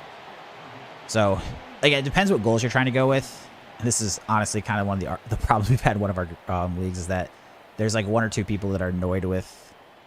I usually find teams that are really good with the rules they make, and it's just like, I don't make the rules, but then I pick a team that's going to be really good for recruiting, which helps me build a lot faster. So it just kind of depends what you're looking for. 42-14, pretty good win. Let's take a look at the stats. Running backs kind of split their carries quite a bit. So only 11 passes attempts in this game, 68 yards to the air. But you're going to see rushing here. I mean, look at this. 15 carries for Pope, 11 for Nix.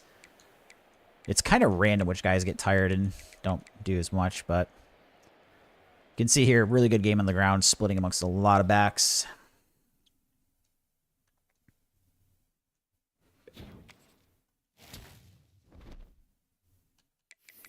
Advance to the next week here. And let's update the stream title, let people know we won a game.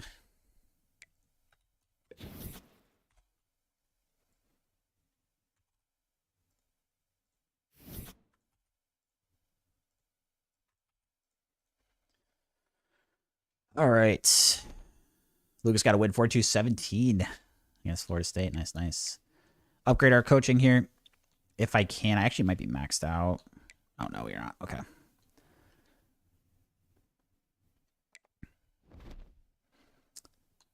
And what do I want to do next? I need to do recruiting. So, let's take a look at all the guys that we're offering here. Looking pretty good on a lot of these. Again, I eventually get in trouble with a lot of them, but at least on a lot of them, like this year, that I'm doing better about finding. This one could end up being hard by the end of it with this tackle.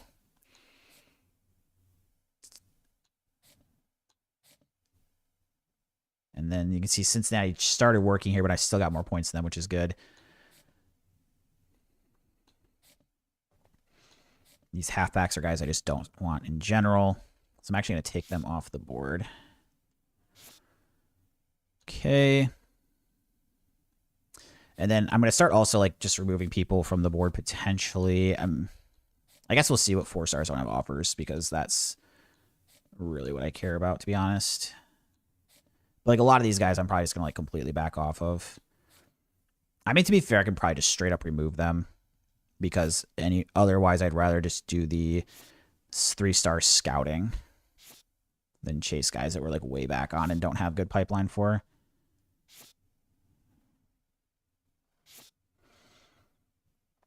So this is one thing I'm trying to do a little bit different. I mean, this guy we're not completely in trouble with, but it's just being a little more aggressive with adapting. See, this one's like interesting, because then all of a sudden it looks like Ohio State just like didn't put hours in. I'm going to keep him on. I mean, we're probably not going to get him now, but so next we'll look at prospect list, and then we are going to sort 4 stars that don't have any offers. Nice, Lucas got that gem 95 throw power. That's really good. Really good. Okay. So I'm just going to kind of scroll through and get a quick eyeball on like how many guys that are 4 stars don't have offers, and see if I can just do like everybody on the board. Okay. So we'll pretty much just throw all of them on here, because I think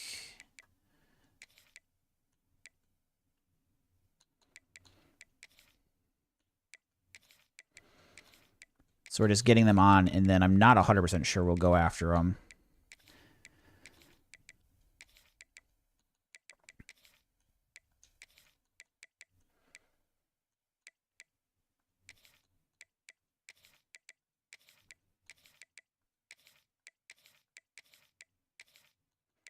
And then there was, what, maybe 2 more I want. Okay.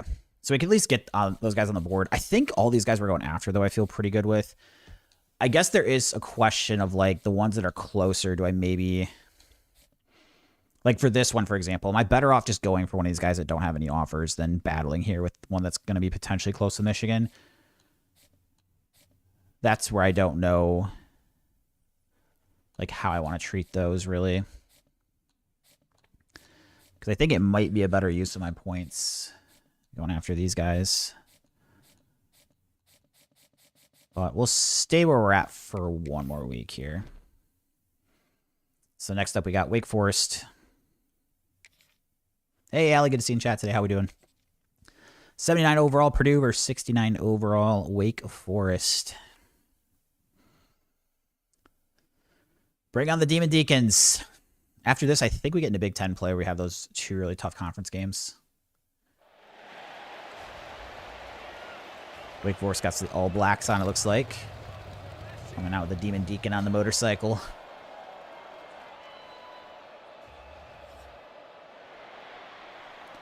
Let's get this started.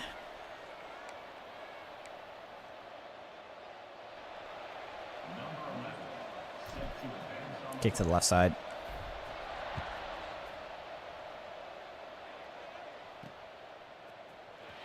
Ooh, nice hit.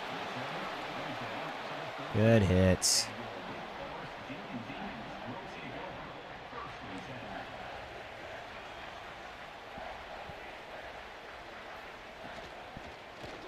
Uh-oh. Oh, get him. Quarterback makes a nice little run on the option.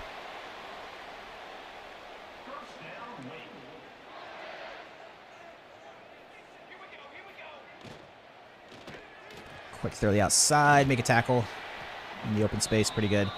2-yard gain.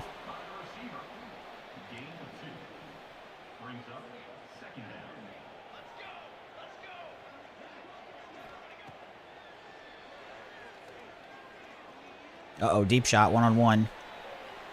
Use your pick. Oh, break it up. No, use your pick. Bodie force 3rd and 8. Oh, we might have had a pick for a second.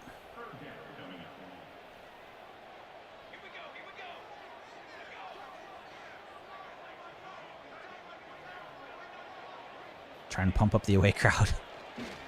Oh, just out of my reach. Oh my gosh, that was so close. Good throw. Brad asked what made you pick Purdue for the Dynasty. So I just tried to find the worst overall rated Power 4 school, and that was Purdue. And they're also only 2-star prestige to start, which makes it more difficult. Dr. Dad, you legend. Thank you for the sub. Appreciate it, my friend. If you guys like good poker tournament streams, you've probably already seen Dr. Dad's. If you haven't, highly recommend doing so. Member of the LIvestream team. Really good friend of mine and super good streamer and player. So definitely be sure to check it out. I saw the YouTube video. I think he posted in the last couple weeks showing your results from last year, and he absolutely crushed it. I've also seen Dr. Dad play a WSOP Final Table live before, so that was fun. Boiler up. Thank you, buddy. Boiler up indeed. I won my natty with Michigan State, so now I got to build the worst Big Ten team. So I ended up getting a national championship in year 10 with Michigan State. We're in year 4 with Purdue. We're moving in a pretty good direction. So I went 6-6 or 5-7 year 1, 6-6 year 2, 8-5 in year 3. So we're definitely trending in the right direction. Just trying to get a few more of these 4-star recruits to help out a bit more. Did you beat Nebraska?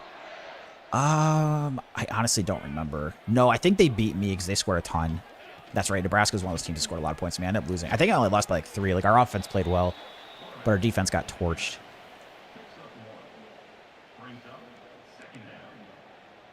Yesterday was weird. Like, so I started the year in Game 6. We were 2-3, and I felt awful going into it. Like, my team had looked really bad in the first 5 games, but then to end the season, oh man, I just overran that after the bad throw. We kind of got it together in most of the games.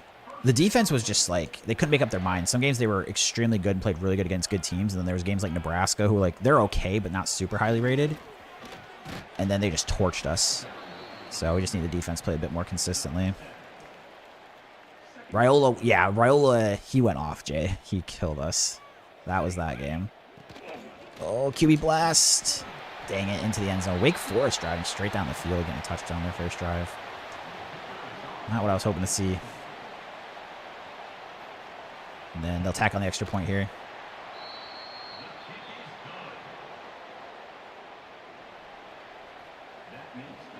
And deep kickoff.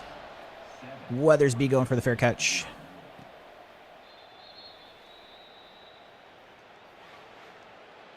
Start with the hand of father shotgun. So last game, our running game looked incredible. I threw 11 passes total.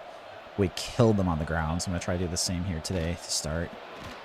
Good hole there. Just kick it off. 8-yard gain. And then just keep pounding the rock here. The halfback dive up the middle. Jalen Spann in the backfield. Impact running back, 90 overall. He was going to go to the portal, and he had, like, extremely low chance of being persuaded, but he actually ended up staying, so that was nice. Our running backs are really deep, so, like, we probably could have withstood it, but he's definitely our best back. He's a 90, where everybody else is, like, 85 or lower, and I like using him quite a bit, so. Greg Jennis checking in. Redshirt freshman tailback, and takes a hit there. Not going to get too much. Back to the line of scrimmage. Dude, I can't believe he transferred to Oregon before knowing that Dante Moore was going to stay. I have to believe he was, like, almost convinced that Moore was going to leave or told that. And then I'm wondering if, like, I'm surprised they didn't have, like, a deal in place where it's like, if Dante Moore comes back, then he can get out of the contract. Like, I'm surprised that wasn't written into it. But I do remember he transferred a ton in high school that you're talking about, like, them talking about that. And then he was like, I think at one point he was committed to Georgia out of high school. And then I think maybe even Ohio State at another point. He was at least committed to Georgia at one point and then flipped to Nebraska. So yeah, it seems like he kind of bounces around a lot. But in today's day and age, I mean, that's a lot of these kids, to be honest. All right, up the middle, Jalen Pope. The other Jalen, making a nice run. Gets down to the 14. Let's go for the quarterback blast here with Alpha Woodhead. Mobile quarterback always helps with these types of plays. Not going to gain too much there, but we do pick up 3.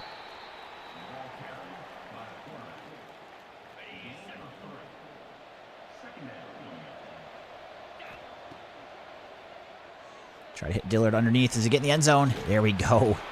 Dillard, I believe, his first career receiving touchdown. He made a huge jump in the offseason. I think he went from like a, was it 66 wide receiver as a true freshman up to 78. He made like an 11 jump here. I think he's a redshirt freshman. So I was pretty happy about that. We're definitely a bit thin at wide receiver. I only have 5 guys on the roster.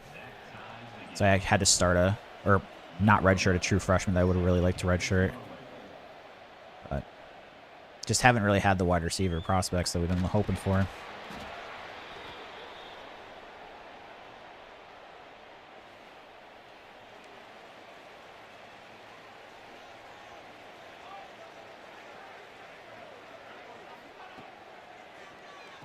Quick throw underneath, make the wrap up in the tackle.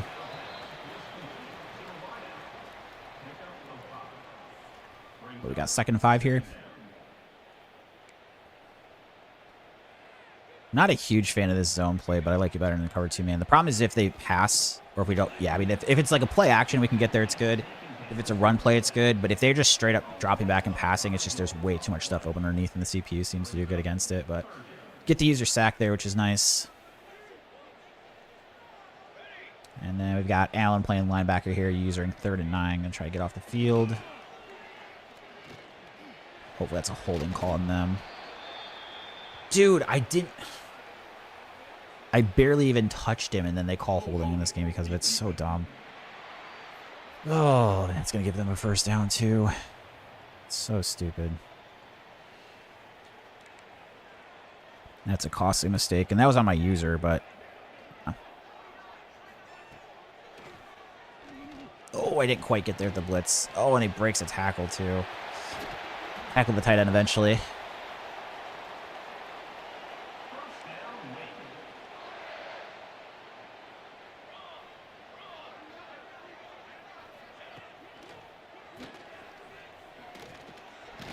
And hit the quarterback, nice. 2nd and 10.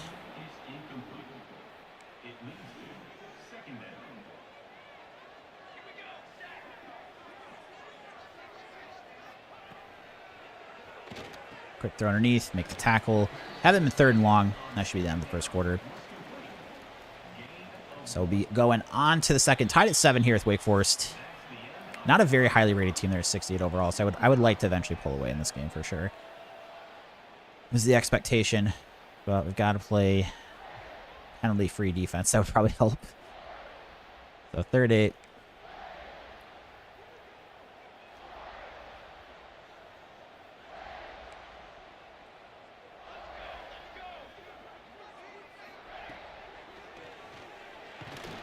Nice sack. Pressure gets their 3rd sack of the game already. Force the punt from Wake Forest on their 2nd drive.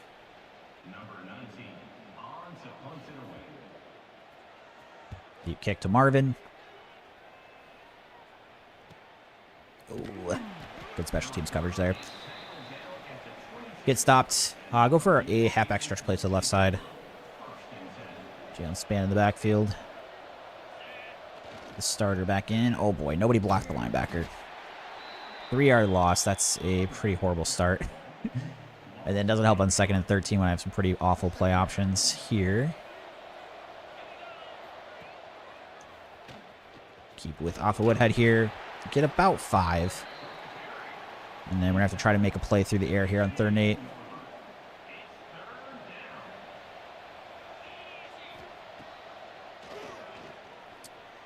Oh my god, he drops it. I always forget with those slant.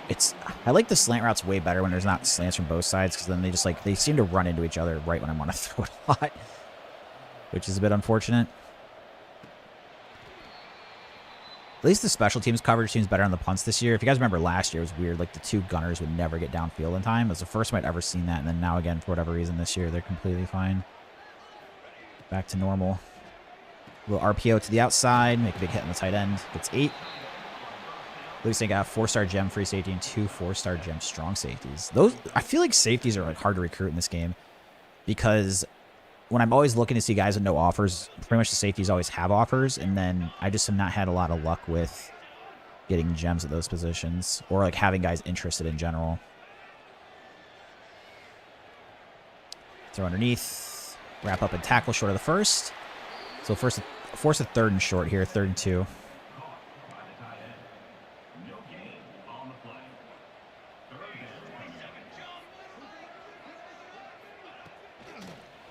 Get there. Nice. A user sack off the play action.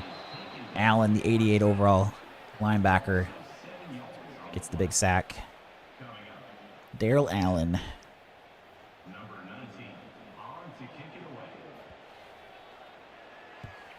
Deep kick to Marvin. Hopefully get a block here so I can return this. Nice. Not going to get too far. We do get some extra yards, though, out to the 33. And looks like an injury there to Marcel Durbin. I say dislocated ankle. That's really bad. He's one of my starting safeties. Gets hurt on special teams. Yikes. All right, Jalen Span up the middle. Pretty good run there. Gets about 9. Then Span with a run over to the left next. Oh boy, didn't get the 1st. 3rd and inches. Shoot. You guys know the trouble of running on 3rd and inches and 3rd and short in this game. Let's see if we can get this one, though. Uh-oh. Okay, there's room. Good. Get through for the 1st. Span gets hurt on the play, though. Dislocated ankle for my starting strong safety. That's brutal. Especially when he gets on special teams, too.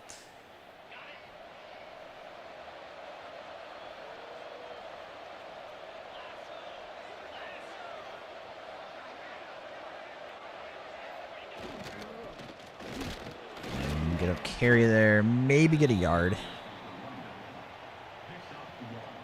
Go back to the air. 2nd and 9.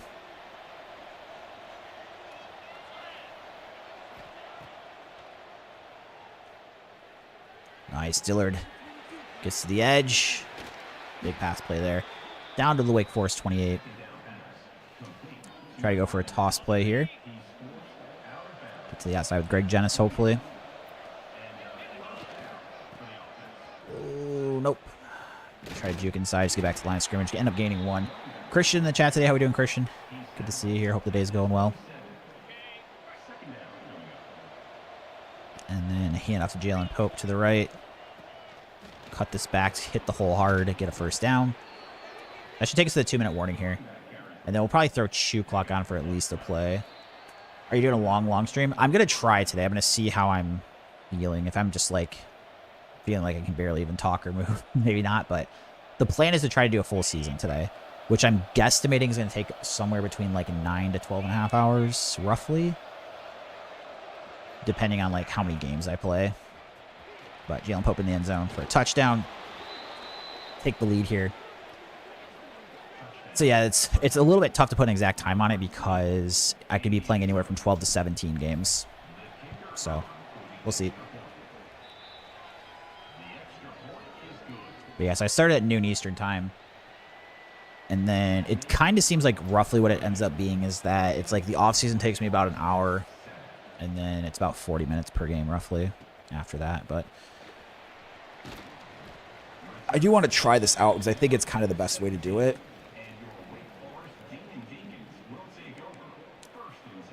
And I prefer doing like less unique days and more like long streams like this. Poker, it was hard to do like crazy long streams because streaming poker is actually like really intense compared to gaming. Just because you have like so many different games and stuff to switch between. There's a lot more like brain power that goes into it than just kind of a chill offline Dynasty. So, but even with poker, I would usually stream somewhere between 6 to 8 hours. So I had some longer streams. Nice tackle there. Oh, geez, Christian, your phone already has cracks on it. I'm sorry to hear that. Are they able to like replace that, or is there somewhere to fix? Is it like to a point you can fix it? Oh, linebacker's got to pick that off. Force the punt, but dude, that has got to be a pick.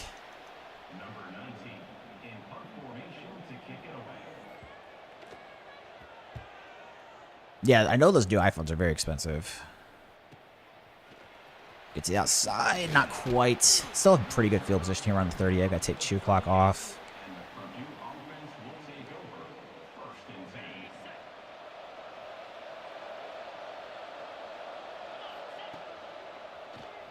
Oh boy, I got to throw this away. Crap, I'm going to take a sack. I mean, now that we're in 2nd and 21, I don't have good play. I'm actually probably trying to waste the clock here. I put chew... Oh, they called timeout. Okay, I was like, why is the chew clock not going? Run to the right side here. Greg Jennis. Oh, there was a hole there if I could have just got by that guy. 3rd and 13. I mean, I think I probably go chew clock with it. Yeah. Now they are kind of tight on the receivers on the outside. We'll see if the safety gets open over or leaves. Yeah, they're not really that tight on the coverage. Oh my god, it was open. RB. I probably could have thrown A to the tight end across the middle. I just didn't get the protection I needed. Those routes need a little bit of time to develop. And as I mentioned, offensive line is probably the weakest part of my team. So between offensive line and secondary, the rest of the team's like manageable. It's like either like high 70s or low 80s in like all the spots or better. But the O-line and secondary outside of one good safety, it's kind of brutal. And then one of my other good safeties, my second best player in the secondary is a 78 overall freshman with good development. He just got hurt, dislocated his ankle this game. Christian still be right back. All right. We will be here, Christian. We will be here, barring an internet outage. I guess I should always say that. You never know. Hope I didn't just put that out in the universe to happen, but... And it slides down. I think he might have slid down short of the first even. Yeah, 3rd and 2. QB scramble definitely leaves some to be desired in this game. Putting the CPU. Oh, flag instantly, which means we're probably offsides somewhere. Lucas saying a rain game. I hate the bad weather because the play calling sucks in those games. I instantly get tilted if I see either rain or snow in this. Because I know my play suggestions are going to be bad.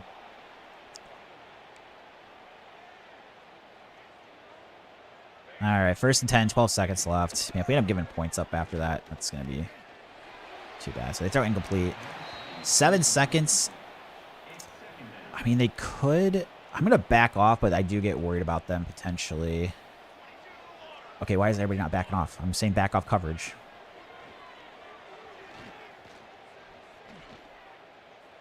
I mean, if he wants to do this, that's fine. Yeah, and that's that. Again, the CPU... scrambling sometimes does some silly stuff. So we go into half here up 14-7. Not bad. We do get the ball too. So maybe not like the most dominating first half when we're playing against a poor rated team, but especially if I can at least drive down the field here, maybe get a touchdown, open up this game a little bit would be good. Try and make sure we get out of here with a dub.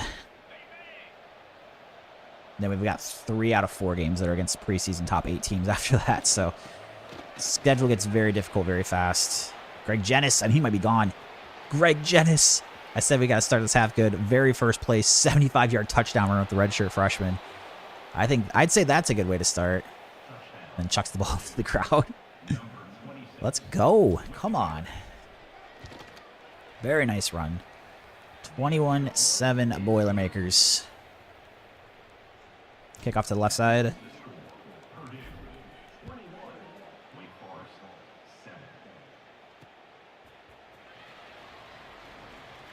And good tackle here, about the 20.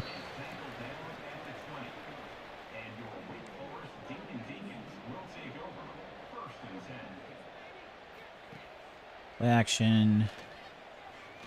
Oh, I just was not... Yeah, I tried changing direction. That was me too hard with the slower linebacker. Should try to stay with that route that we saw developing. So Wake Forest, 2nd and inches. Oh, I shot the wrong hold, Hawkins. Oh, no. Breaks the tackle.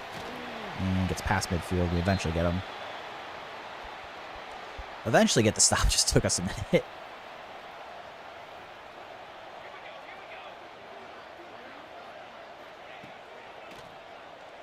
Check down the running back. Ooh, gets shoved forward, about a 9-yard gain.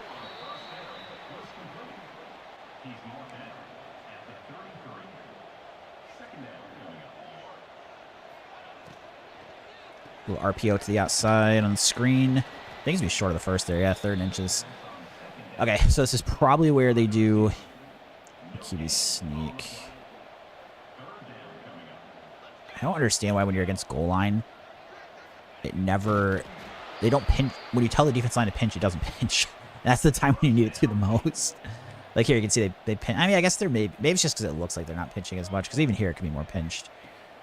But it just feels like when I need them to pinch on those, when I just know it's a QB sneak. Like every time they come out 3rd and inches in goal line like that, it's just always QB sneak. Or 4th and inches, but.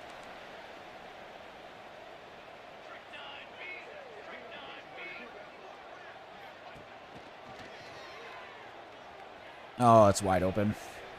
And Wake Forest with the answer. Wake Forest drives down the field and gets the answer. Attack on the extra point.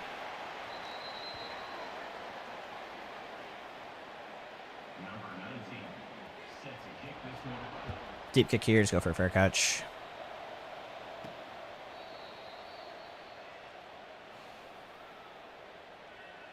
Stretch play out to the left. So we've had one play this half with Greg Jennis. He went to the house. Let's see if he can do it again. It's a pretty greedy ask, but he's going to get to the outside. Won't be a touchdown, but a 9-yard run's pretty good there. So it gets him to 113 yards today. They have Brandon Tullis on Wake Forest. He's a Michigan State back in real life, so he transferred there. He must have redshirted one of his years because I think he's a sophomore in this game. This is year 4, so he must have redshirted one of the years. But we do pick up the first down on the ground there. Go back to the ground game again. 1st and 10 from the 40. Good hole. Oh, I should have ran a little more right. I didn't think that guy was going to make it back there. Run play out to the left here. Get the block. Oh, good. Huge hole. Little spin move. Down about the 35. Luke's got a big man scoop and score. That's always fun. Either a big man interception or a big man fumble recovery return for a touchdown. Those are enjoyable, I will say. Run play out to the right side here. We got Jalen Pope checking into the game. Ooh, we're going to cut back inside there. Maybe get a yard. And then let's go for a quarterback blast here on 2nd and 9. I definitely like running like the QB zone, QB blast with Woodhead. The zone's always risky because it's like one of those plays where it's like either a really good gain or nothing. But the runs to the outside of him sometimes can be huge gains. So I think it's like worth the risk when we have that as an option a lot. Here, I think that's our best offensive lineman, Green, getting hurt. But next here with Pope, go for another run up the middle. And maybe get 3. 2nd and 7. Definitely want to try to cap this drive off with a touchdown. So go for a counter play over to the left. Nice, great blocking. Ooh, I tried to kick to the outside. Maybe should have gone straight upfield. I thought if I got the edge, we'd get a touchdown, though. Bruce Sternum. Man, we're getting hit with the injuries a little bit more than usual right now. Lost the starting safety. Lost our best lineman there for a bit. Nice wide open here on the drag. Gonna get to the end zone. Yes, Dillard. His second touchdown today, I believe. The freshman wide receiver made a big jump in the offseason. James Dillard. I think I'm going to like him quite a bit going forward. Tack on the extra point here. 28-14. Kicking to the left.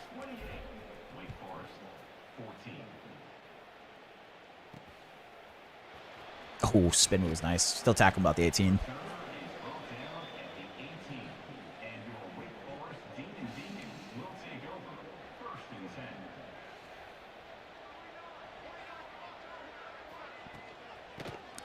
Ooh, I did get through the block. Nice. I wasn't sure if I was going to get there in time. Make the play for no gain.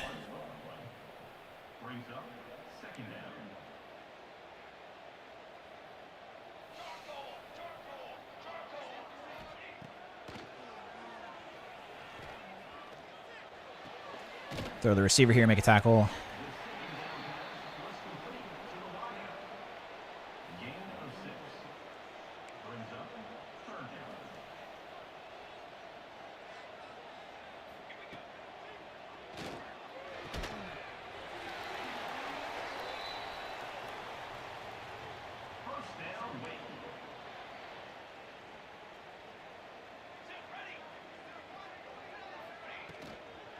Make a play, shoot the gap there with the impact linebacker, Allen. He's a junior. I love this guy at linebacker. He's developed really well over time, too.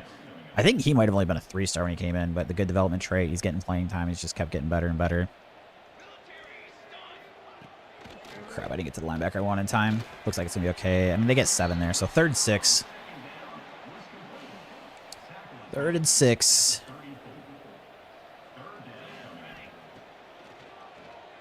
Oh, this running back's going to open. User pick. Oh, off my hands. Incomplete, but we are going to force a punt at least. And we're going to see a defensive lineman hurt there. So we'll be up by 14, getting the ball back from Wake Forest here with under a minute to go in the 3rd quarter. Deep kick to Marvin. Oh, 32. Got a block there. Got to help on that. Go for a halfback dive here up the middle.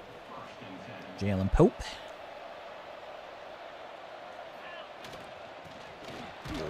Falls forward for about 4. So 2nd and 6 here. And let's go for a read option. Weathersby into the game. Cut it upfield. Oh, maybe. No, I think he's going to be just short of the first. Oh, they gave it to him. Nice. Dejon Weathersby gets hurt on the play too. Jeez. These injuries, man. Eric Nixon to the game.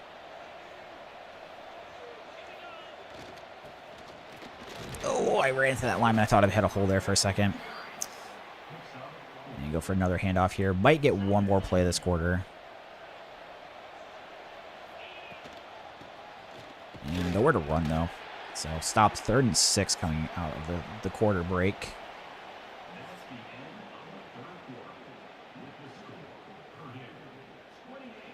Haven't done much to the air. This is the 2nd straight game. Like, I'm just like, the run game's been so good.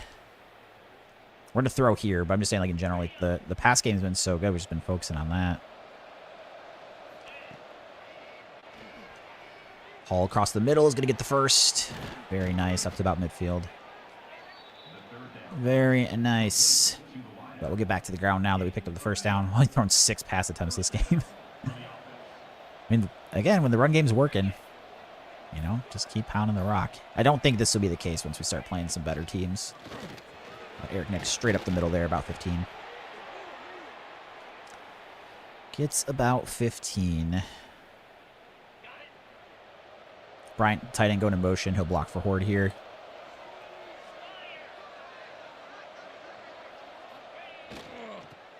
Nice, good hole. Get about 12 yards there. I think Horde's first carry of the season. Toss play out to the right side. Keep feeding Horde. See what he can do. Let this play clock go down. Toss play potentially could be good. Unfortunately, blocking not the best on the edge there, but we do get back 1 yard. Keep that clock moving. I mean, the biggest thing is we just got to make sure we get 3 points here. Get it to 3 possessions. Just don't do something stupid.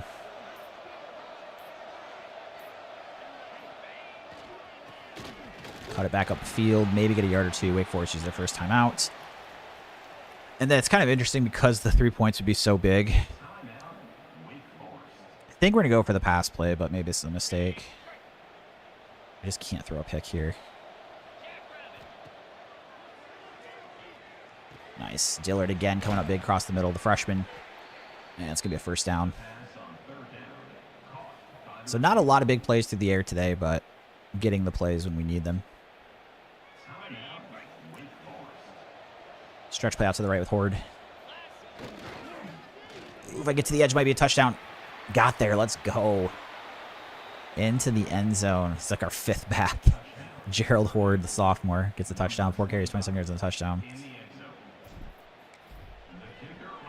Oh, didn't block it. I thought it might for a second.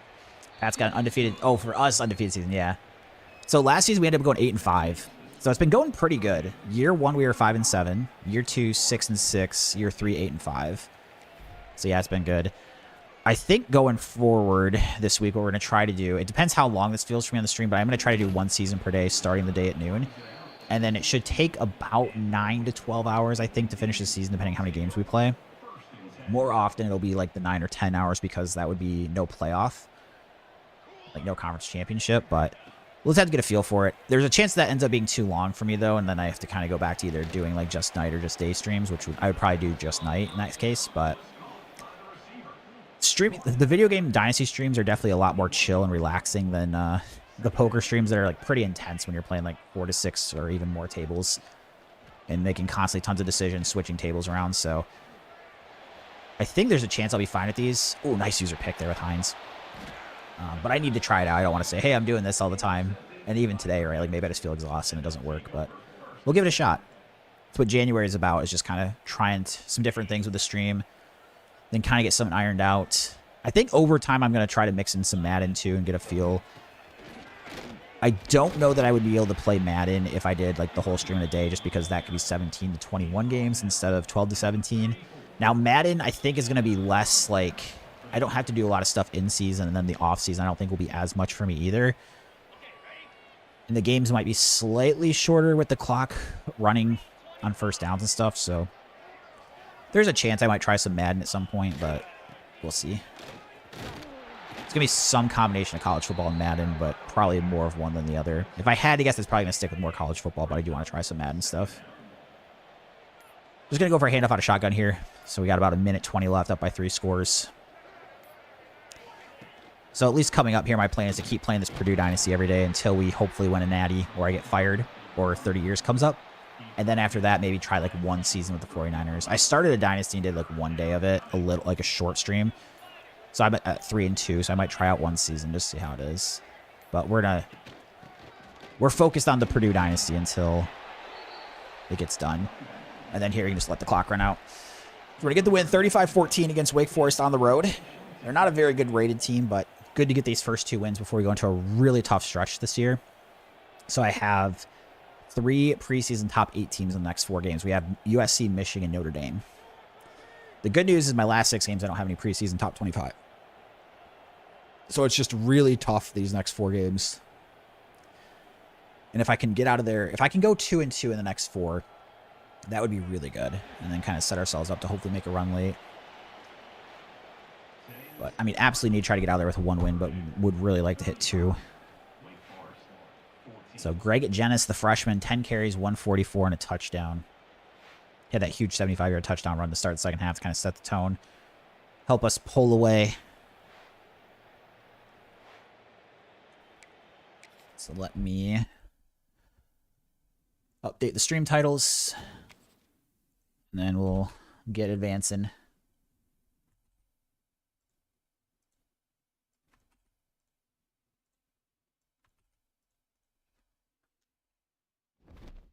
Luke's up 38-3 with the punt return touchdown. Very nice. Moving along well in the dynasty there. North Carolina, right?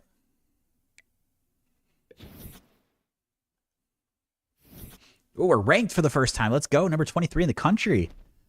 I guess I could have maybe been ranked at the end of the preseason or at the end of the rankings on the last year. I didn't check that at 8-5, but we're ranked. And then here we've got a little decision making to do. So like this guy, I'm actually just going to straight up back off of now when Michigan jumps ahead. And then I do need points for visits. So I don't think it's necessary that we're going to be able to... Oh, Nebraska's getting more points than us, and I put 50 on this corner. And they've got better pipeline. Again, I don't really love giving up, but let's take it off for now, and then I'm going to see if maybe... Let's see what our visit situation looks like with the guys that we were looking better with.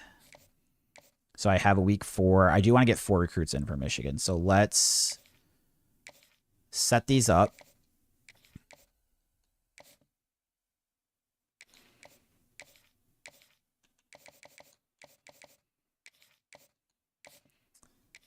This wide receiver, I think how good was he? He's pretty good. I mean, the linebackers, these are probably higher importance. Christian might play my Texas Dynasty. Nice. That'd be fun. Get that back going.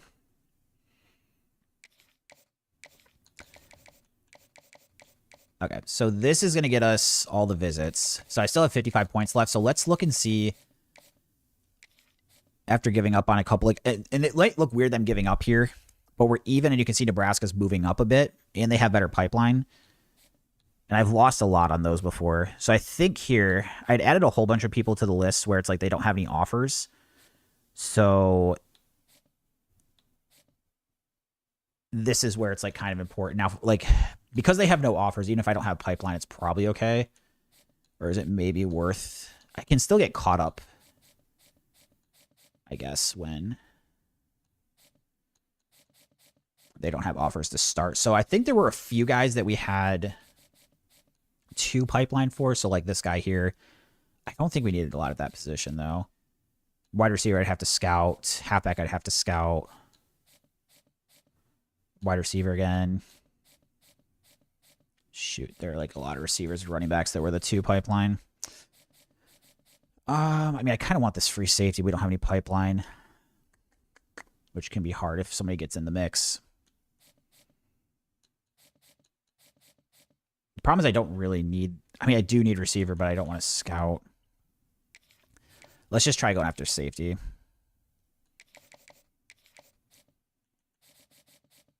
Okay. So we're going to drop off a few guys that we were going after before. This is something I'm trying to do a little bit different, too, because we've just had some issues with some of these. So I think we're good at the points. Regular season finished 13-0, and Bo Jackson won the Heisman. Van Buren came in second. Nice. So you had your top 2 player. You had 2 players in the top 2 spots. That's pretty sick. Did USC have that the year with Reggie Bush, Matt Leinart? Were they top 2 the year Bush won? Or was Vince Young maybe second? So we got 92 overall USC. This is where things are going to get tough, guys. So we've got USC, then Michigan, then I can't remember who the other Big Ten team is in between, and then Notre Dame, I think. Or maybe Notre Dame before the other Big Ten team. I think it was another Big Ten team than Notre Dame for Game 6. So, we'll see. Oh, you know what, actually? So it's Michigan week 4. Yeah, and then it's some random Big Ten team 5, and then Notre Dame was 6, because those were like where the visits I was seeing. So we're at USC. This is a pretty big matchup for us. First time we've been ranked. And this Dynasty, we're number 23. We're playing 90. They're like 91 or 92 overall. They did lose a game early, but they're still ranked number 11. So if we could get this win, this could be kind of like a program, you know, shifting win here. We'd get into potentially even like the top 18 or so if we win this one. Start making a move here in year 4. I like the way the team's trending. I do think we're getting better. Oh, nice spin move. Jay said you're going to find out where you stand against USC. I do think this is kind of a game that might let us know where we're at. I think that's very potential.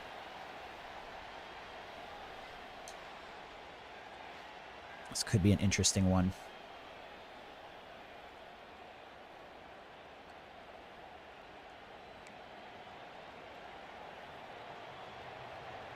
All right, so Hawkins here in the middle. Quick out to receiver for receiver screen. Gets the tackle, no gain.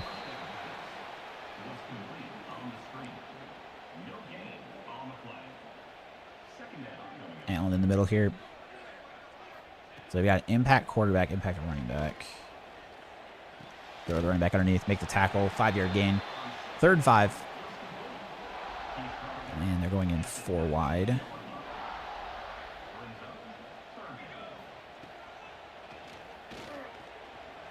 Oh, running back's wide open. Who didn't stay in their zone? Wow, he just broke completely open there.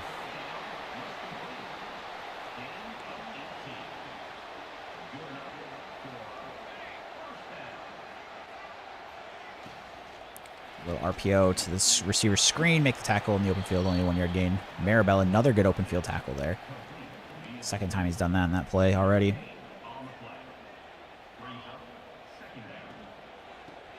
And go for the run. Can I get to the outside? All right, not too much in the game. 3rd and 7. See if we can get off the field here.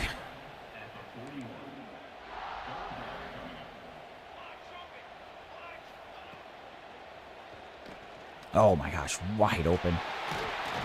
And they pick up the first. We just won the semifinals. Nice, on to the championship. Who do you got in the natty?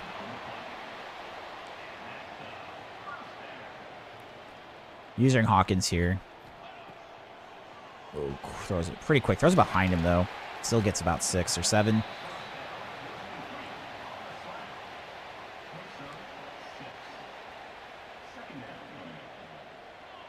User Hawkins again.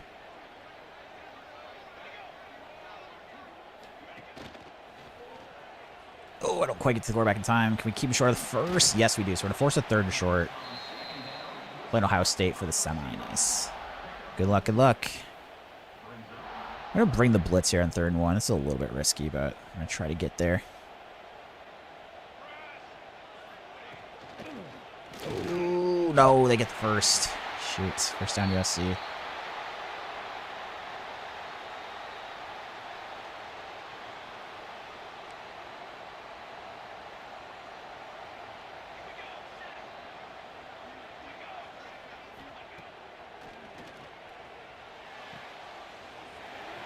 Make the tackle here.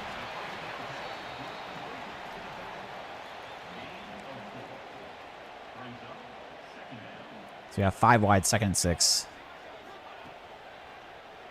Oh, wide open. That's my zone. I should have backed up a little bit. So USC driving the ball down the field pretty good here early. Let's sell out for the run. And make the tackle there. Back down to the 3.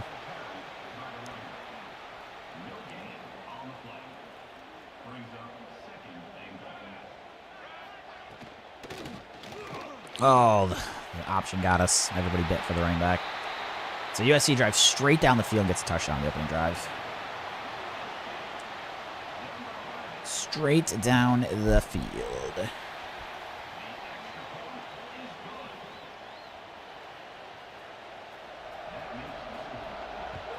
Deep kick here to Marvin just to go for a fair catch.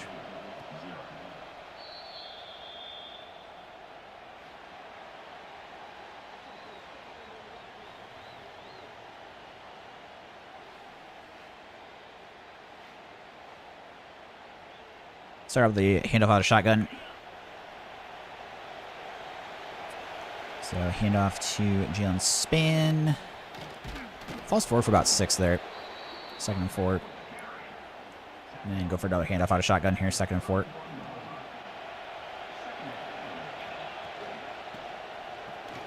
Run up the middle. And let's see, get to about the 45. Good first 2 carries, 19 yards.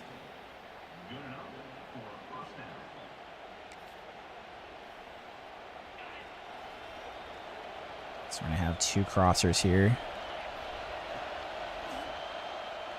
Nice man coverage. Oh, not going to quite get as many yards as I was hoping there for a second, but still a 6-yard pickup. Handoff out of the shotgun next here on 2nd and 4. About midfield here. And so we have first down run. Perfect. And go for another run here with halfback dive up the middle. Greg Jennis checking into the game. And to the right. Maybe get 2. Brandon said, I hate Raiola so much. Yeah, if you don't like Nebraska. I mean, now Nebraska fans probably don't like him either, but. Hand off here to Genis. Oh, I'm going to run into my offensive lineman. Not much in the game. Oh, he played at a high school and a college. Like, yeah, you got the double whammy then with you.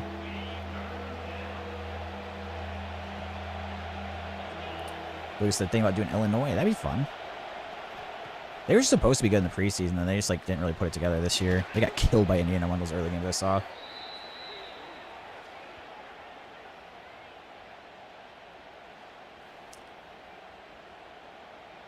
And then let's see. That was like an injury stoppage or something.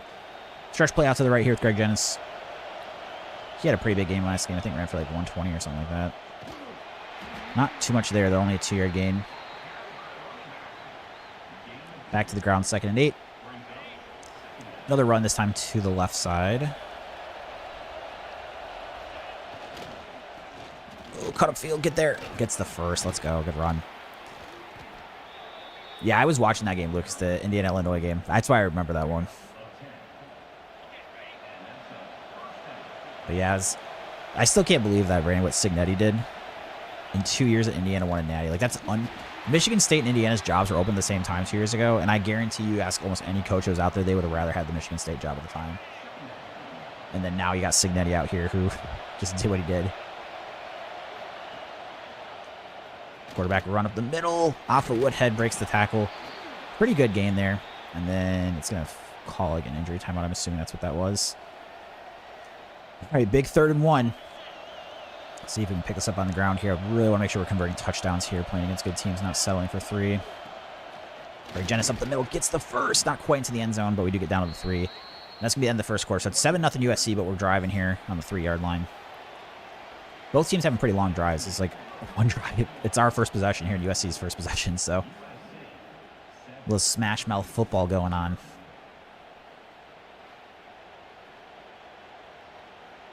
Let's go with the run to the right side. Jalen Spann starting running back into the game here. He wants to get a tutty. Ooh, he does get it. Nice into the end zone. Good answer there. So USC goes down the field their first drive and scores, and we score on our first drive as well. Ranked matchup here, number 11 USC versus 23 Purdue. Year 4 of the Dynasty. I think this is the first time we've been ranked. Unless we were ranked at the end of season rankings last year. I didn't catch it, but program definitely building in the right direction. 5-7 year 1, 6-6 year 2, 8-5 year 3. So I like where we're going with this. Just got to keep the momentum going.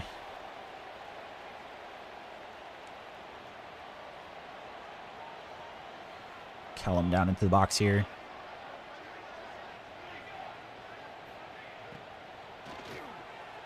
Underneath throw. Gets about 7. So I'll set up 2nd and 3.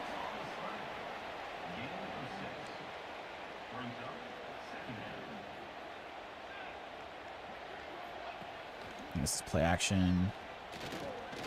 Oh boy, deep shot. Can we pick it? User pick, let's go. Awesome with it. Oh, and he's going to have some room to run after. Can I get back to the left? No, that receiver's a little fast. We get past midfield. Huge user pick. Let's go. The Boilermaker defense coming up big. They tested the user, chat, and they learned a lesson.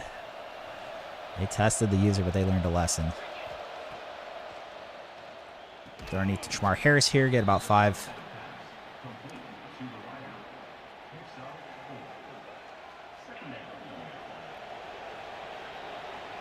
Granted, I don't think a program like that with Indiana. I mean, it's like the only thing I could think of now in the NIL era is, and it's you never know these numbers super publicly, but if a team were to just dump a crazy amount of money in NIL that hasn't traditionally, and then do good, maybe there's a way that is. But like, I think Indiana, it sounds like, got good money this season, but like the first year or two, it's not like really they did.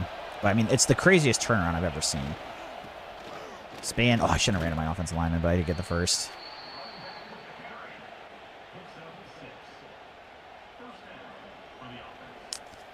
And go for a run to the side.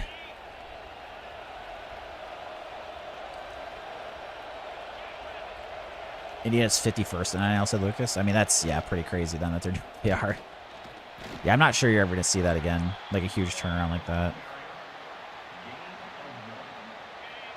Pretty wild. All right, so the handoff here. I mean, dude, in video games, I can't even do that quick of a turnaround. I mean, to be fair, if I didn't have some of the rules in place, I probably could, but it's pretty crazy what they're doing. 3rd and 8, I'm going to try to go for the run out of the shotgun. I think it's the one the most likely play that we pick up the first down. We can try to catch him by surprise. I like the alignment I'm seeing. Now we just got to block. We don't block very well, though, so unfortunately, I'm not going to get that. So we'll have to settle for a field goal attempt here from 44. Would have loved to get a touchdown, but hopefully make this. I was a little right on the sticks there, but on the meter. Ends up being good, though. We take a 10-7 lead. I mean, I can't even think of a similar... I can't even think of something to compare it to what Cignetti's doing at Indiana in 2 years. Like, nothing even comes close that I can... I mean, maybe there's something over the history I just don't know or remember, but off the top of my head, I mean, the turnaround in 2 years is unbelievable. It just seems like preposterous.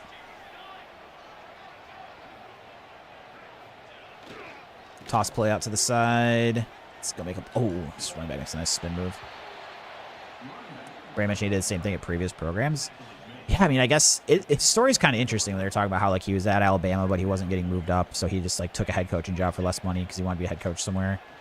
And then, like, ever since he's gone anywhere. And the crazy thing to me, too, though, is, like, when he got the job and he was, like, saying all these... he was just, like, being reckless and arrogant, right? Like, he's like, Google me or whatever. You were talking about that. And he was, like, very confident. And it's like a lot of those things would be hilarious clips later if it would have not worked out. But the fact that he said all that stuff and was so confident going to Indiana, and then they've delivered more than he probably could have even ever... Like, I can't even imagine he thought in year 2 they'd win a natty. If he was being honest. Like, I can't imagine that. He obviously thought he could turn it around quickly and maybe eventually get to this point one day, but I can't imagine he thought year 2 this was going to happen if he was being honest. And get a first down for USC there. Exactly, Jay. I win. Google me. What a legendary line after you see what he's done with it.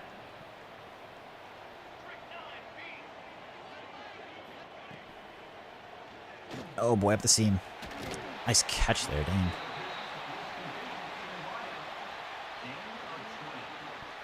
Should be that 2-minute timeout there. Up 10-7, USC driving. We do get the ball at halftime. Been a pretty good game so far.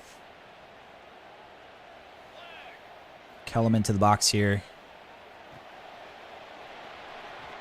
And make the tackle. We're going to use a timeout. Chris said 2025 Indiana greatest team of all time. I would still disagree with that. I think the 2019 LSU team is significantly better. But, I mean, obviously going undefeated and having a great season like they did. You know, we're talking about, like, all-time greats, right? It's not like a diss to say, hey, I don't think you guys are the best team ever. And I'm sure over time, too, there's other teams I would maybe think are better. I'm just saying, like, recent history. I would very clearly put 2019 LSU over 2025 Indiana. Like, to me, it's not even a discussion. But I also think that team's, like, insane. Maybe the best team ever.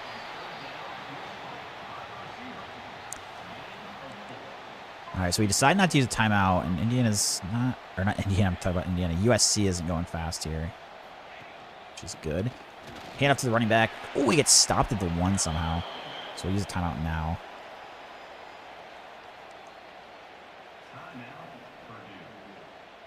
Just run commit here. Nice, we're all over it. Let's go, use the timeout.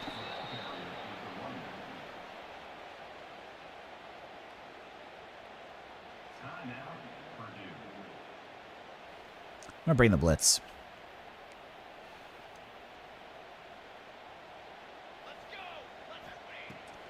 Got to get there. Oh, break it up. Yes, pass breakup. Let's go.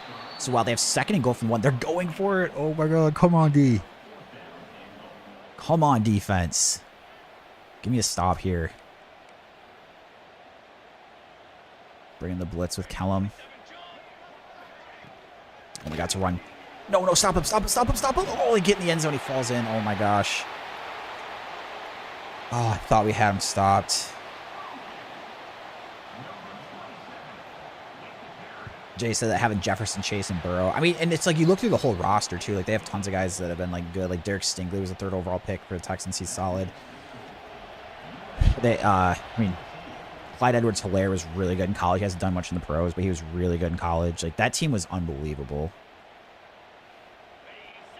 I genuinely don't even think it's a discussion between the two. Like, I think, again, 2025 Indiana is obviously extremely good, but I think that LSU team was absurd.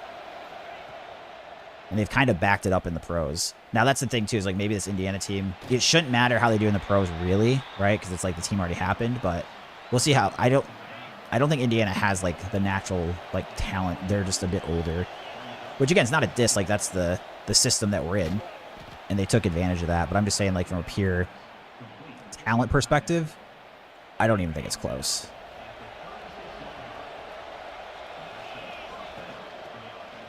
Oh, boy, not much on the run there.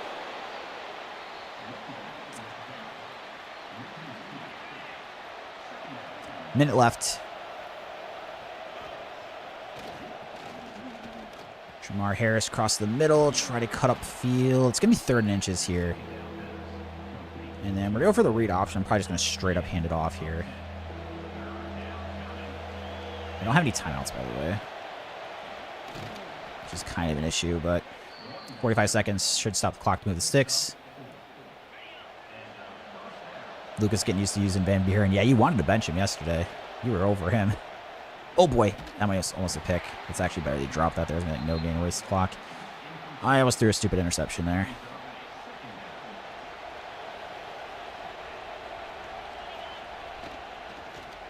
Almost another one. Drops that.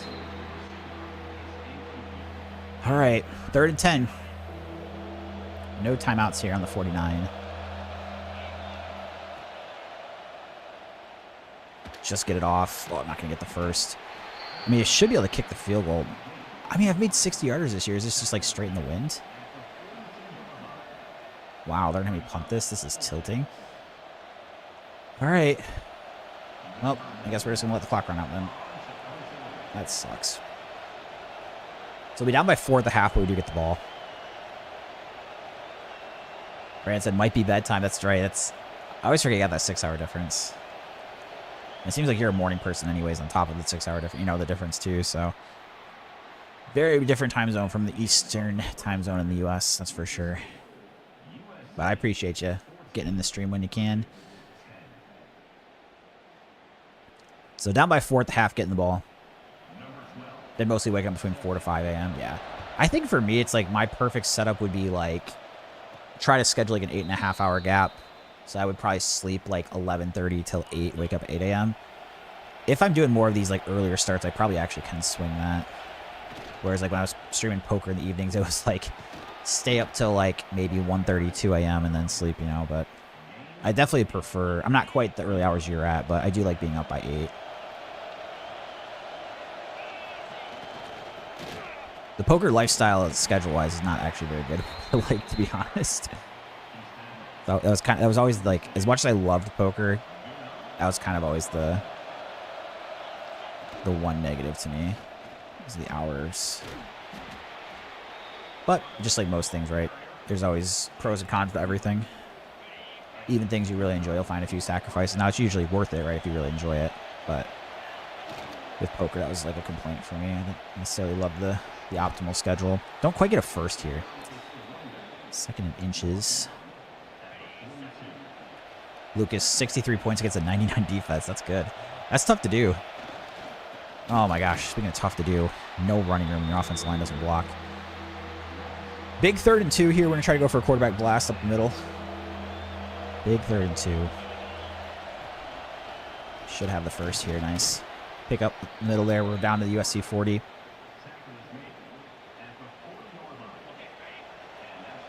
And then run play over to the right. So we got Rabs going into motion, and we'll run up the middle.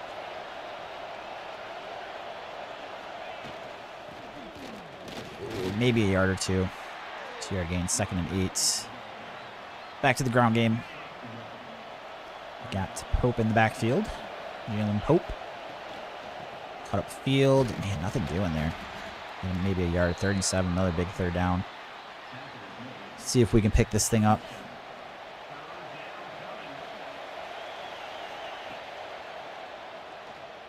Crap, he ran into his own guy.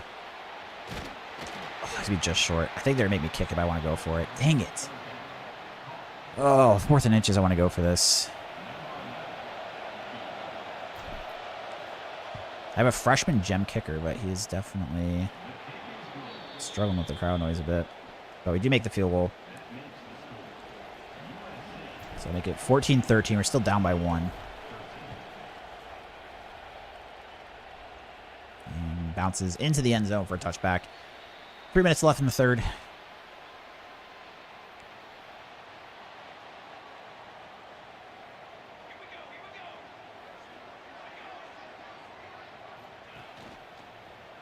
Play action. Don't quite get there in time. And penetration across the middle. Didn't quite get there in time.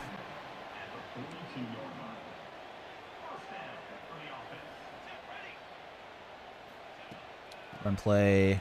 The sweep. Can I get there? I eventually get there, but after they get 8. Bring a blitz on 2nd and 2.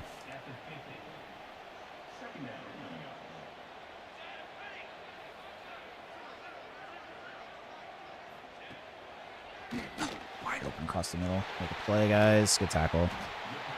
McCoy come through the foul. Thanks, McCoy. Appreciate that on Twitch.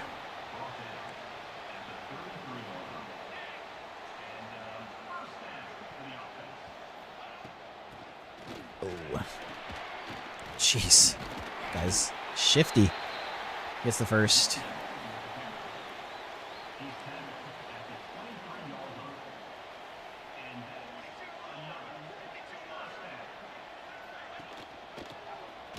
Try to... Man, dude, this guy just, like, finds a way to score him out of tackles. 5-yard gain. 2nd and 5 here. Really want to try to hold them to 3. Unfortunately, that's a wide open completion across the middle, down to about the 4.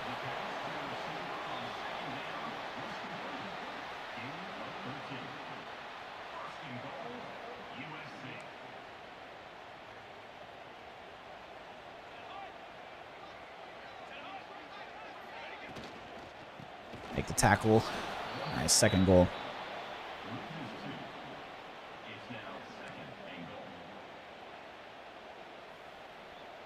Kellum dropping into the box here. Nice, good tackle. 3rd and goal. Need the defense to come up with a stop.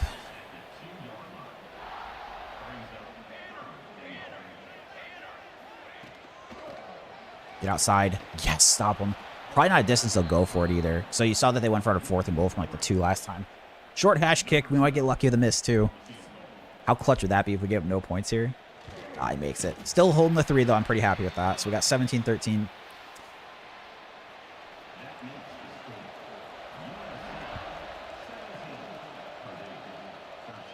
And just kneel it here.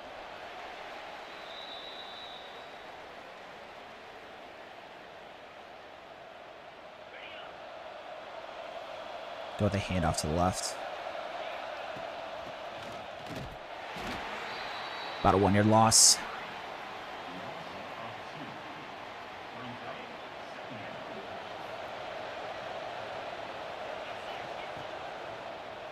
Right end, across the middle. Not a huge gain, but we do get 5 there, so we'll make it 3rd and manageable here. 3rd and 6.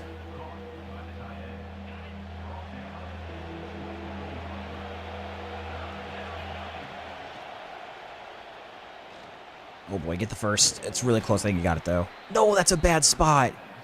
I've got to challenge it because they're going to make me punt it. Dude, I mean, the ball was on his left side, and he fell down on the left side. It was like closer to the first. Every time I challenge these, though, and I think I have the first down, I never get it, so... I don't feel confident, but that one I, like, really felt like you had the first down. Unless the yellow line is not accurate, but... Okay, they did give me the first. I was going to say, I really felt good about that one being a first down. All right, whew. That's fortunate. I was going to be pretty tilted with that one. Ooh, I should have thrown that a step earlier. Dang, it takes a big hit.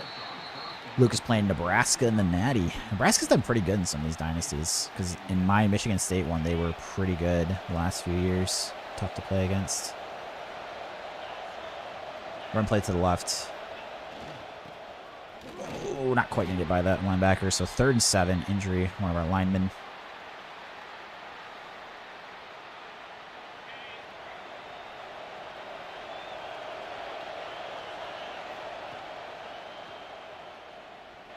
Oh, it's such an inaccurate ball, dude. Hit him on the run.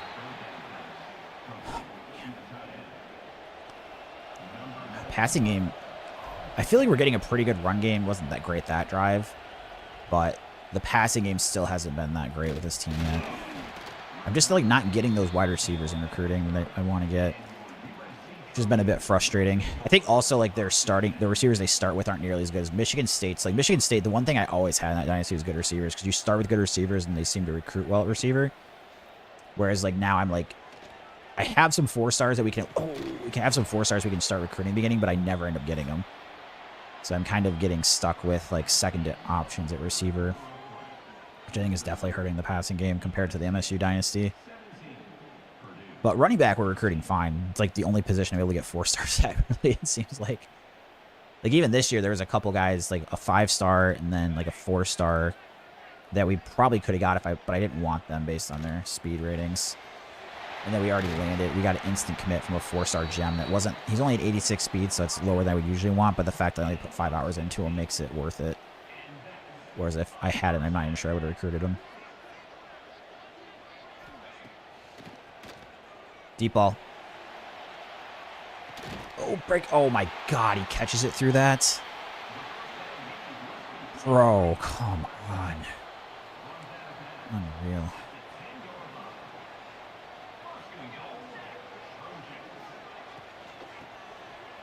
Stop there in the run. They still gain about 3, though. It's tough on those blitzes that you sell out on because I can't really control the linebackers I want to a lot of times because I have to move the safeties. Because if the safety's on like the other side of the field from a receiver tight end, it's just always a completion if they pass it. So I'm like kind of forced to let the CPU do the blitzing and then I handle the... Wow, that guy's just wide open. Oh, we're in bad shape here against USC. We're down 2 scores in the 4th. Game not over, but... I feel like we've left some points on the board, which is really frustrating. They got that 4th down and goal from the 2 as well, where I thought I'd stopped him, but he fell into the end zone. And just go for a fair catch. Just to go for the fair catch. 4:22 left, down by 11. Dang it, I shouldn't have thrown him. And that's the problem with the receivers. Like, when I have fast receivers, they could catch that and get to the edge. But with these guys, it's just like, it's not happening. They're just not quick enough. That one might have been tough still, but there's definitely, I'd say, a chance. Throw to Bryant, the tight end here. Try to get him up the field. About 3rd and 1 here. My freshman left tackle getting hurt there. We're going to go the air on 3rd and 1.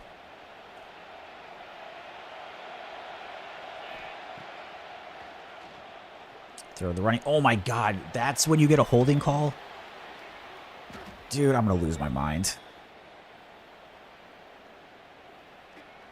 Again, they call so few holding calls in this game, but I swear to God, it's just like programmed into the game to just do it at the worst moments for it that just completely mess you up. It's just unbelievable timing. Unbelievable timing.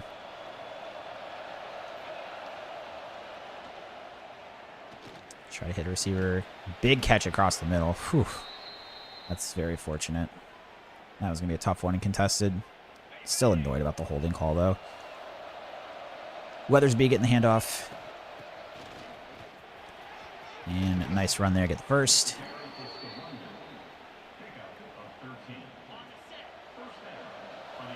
Handoff to Weathersby again. Same thing, run to the left. Ooh, didn't quite get the blocking from the receiver we needed. Shamar Harris gets hurt blocking, too. So he doesn't do a good job blocking and then gets hurt. Let's see here. All right. Quick throw there. That's going to be a really tough catch. Yeah, he drops it. Not too surprised. That was a big ask of me. Man, I really hate the other 2 options when we go with quarterback zone. The good news is we should get 2 plays here. I mean, I guess technically we might have him kick the field goal, but we got stopped. This play can get a first, though. I think got knocked forward for it. So we do pick up the first down. It's big. Clock moving a bit. Again, kind of the issue when I fall behind in games. I'm just not like a big play offense. And I mean, just the blocking there is horrendous. So that is going to leave us in 2nd and 13.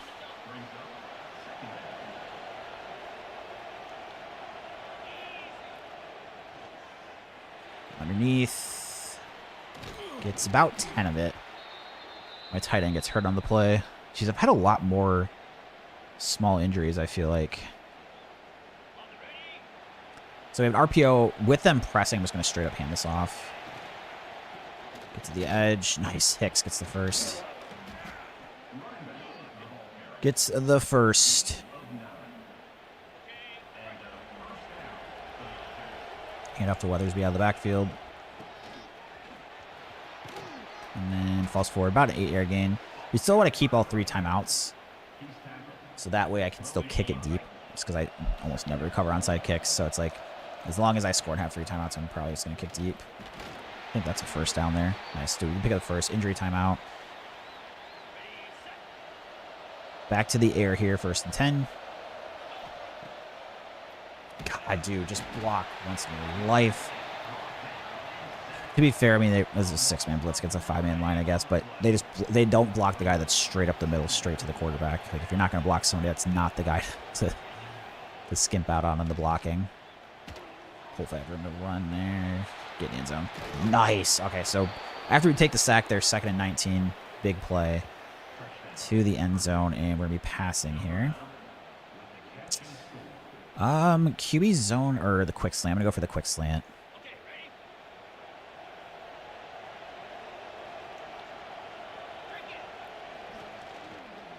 Hang on to it. Nice. That's a good catch. Good contested catch there. So we make it a 3-point game. 2:13 left. We have 3 timeouts, plus there's a 2-minute timeout. I'm going to kick this deep. I've just recovered so few onside kicks in this game. I think I've got 2. So I think we're better off kicking here. The good thing is when they get in these downs where it's like they're probably going to run it. I guess I said this last year in a couple games and it didn't work out, but it does tend to work a little better, the run stop. So nice, all over the quarterback. We'll take a timeout. 2nd and 12.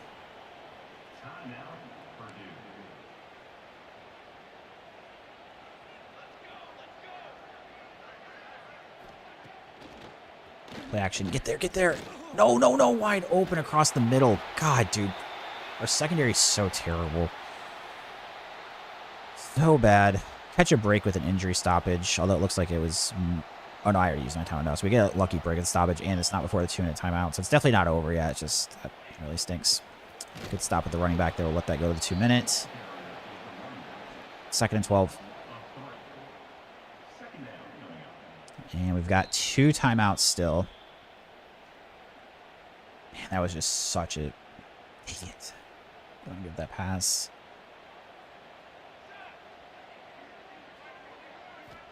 Pass play. No, wide open. Dude, what are you guys even doing in the secondary? Are you even trying? It's like they're not even making an attempt to play defense.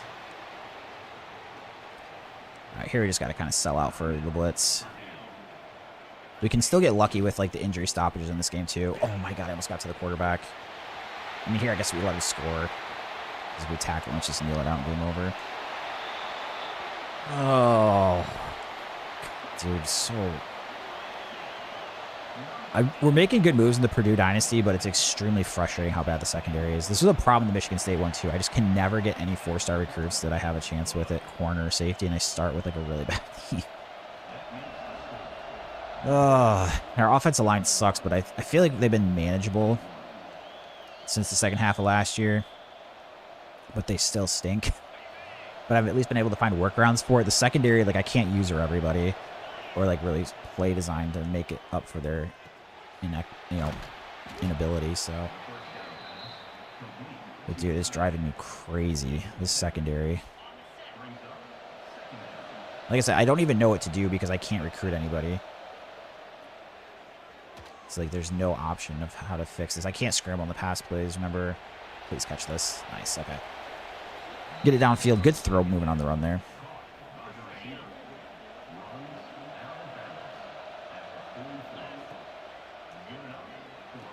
Go to the tight end underneath here. Gets thrown forward.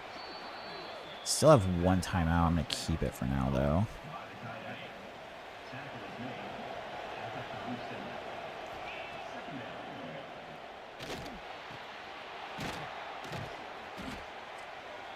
So I know I said I'm not really recovering onside kicks in this game, but we're going to have to get one here if we score. I'm going to have to find a way to get one.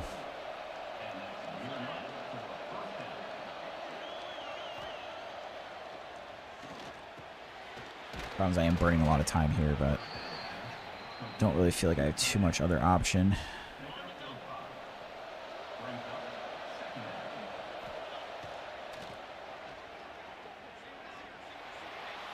Oh, takes a huge hit. I mean, that was a really risky ball, but do kind of need to take some risk here.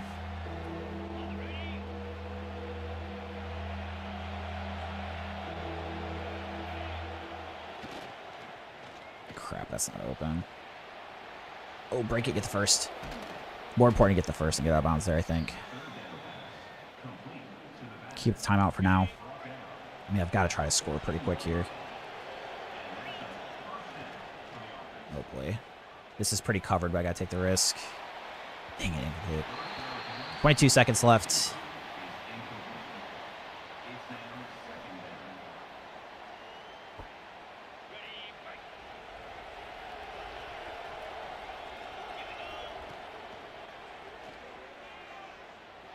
Just throw this away. 17 seconds.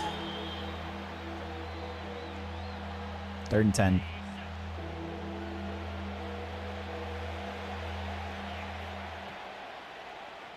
Stay in bounds. He just got room to run. Oh, we're not quite to the pylon. Dang, I stepped out for 1. Shoot, I need to kind of get in.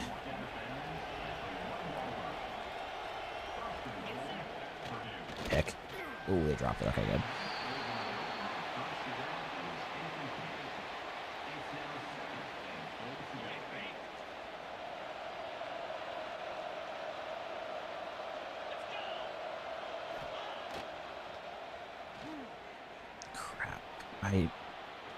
Alright, I kind of need to throw this. Alright, touchdown, 2 seconds. Don't know if it's enough time to score because the problem is I need to recover the onside kick. Yeah, I don't know. Might not have enough time now.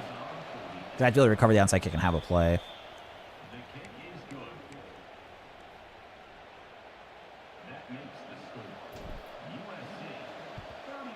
Yeah, they recovered it anyways.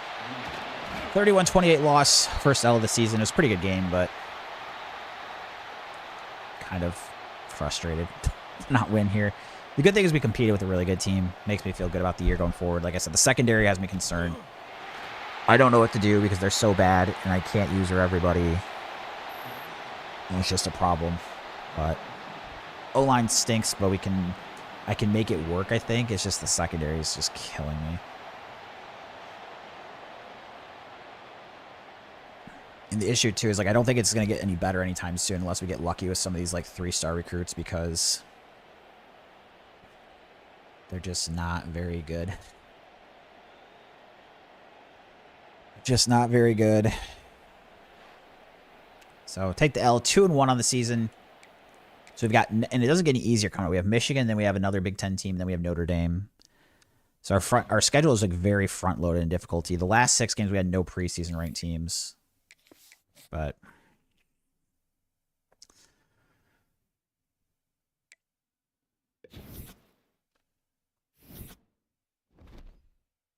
so there it is, number 6 Michigan. Doesn't get any easier. Lucas currently up 21-7. Very nice. Looking good on the natty there. So this guy's got a deal breaker.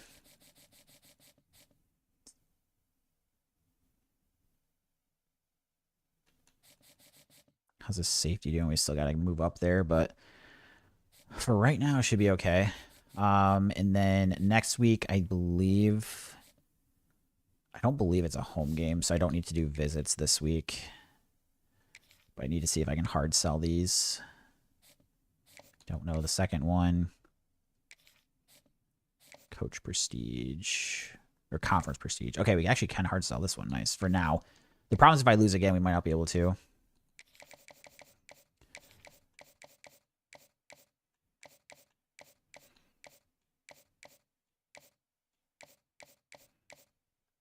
So we can hard sell for now. Taking some tough L's. Assist Bureau, yeah, that was a tough one. Really frustrated to lose that one against USC. Thought we had it, but just couldn't quite finish the job.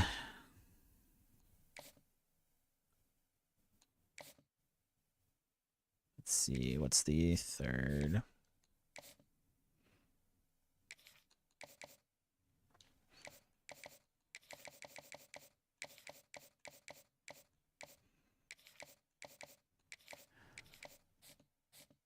Just seeing what we can hard sell here.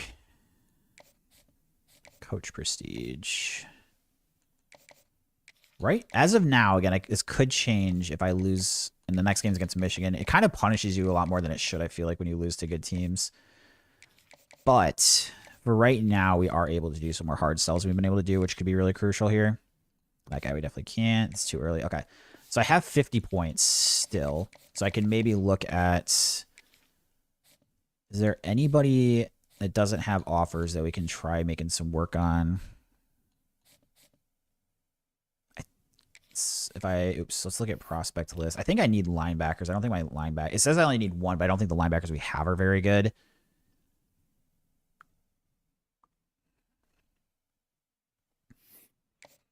So this might be the one where we go for here.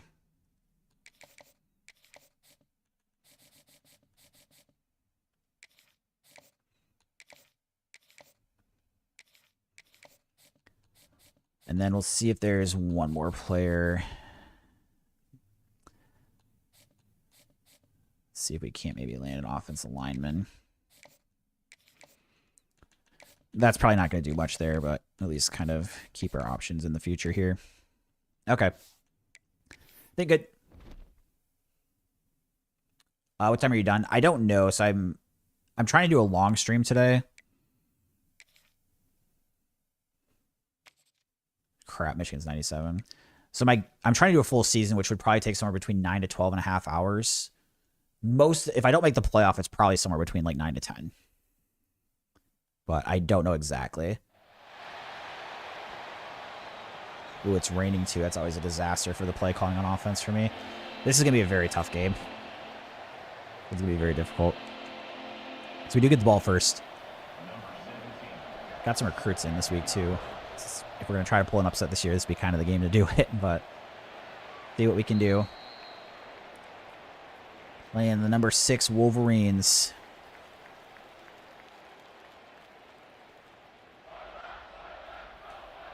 Start with a handoff to the left side. Got Jalen Spann in the backfield. And they are just all over it with the blitz there. Absolutely nothing doing. 2nd and 11. Try to go to the air here on 2nd and 11.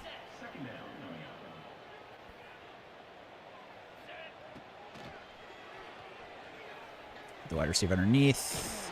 Oh, nice. Breaks a few tackles. Dillard, did he get the first? He did. Wow, that's a good run for the catch. Very nice play. And then go for a run play to the left side. Try to run this thing up the middle. And again, they're, blitzing. Hoping that's a face mask. No, it's going to be a holding call. As if it's not hard enough to get these horrible play calls in the rain against a good team. We're getting holding calls early. Oh, boy.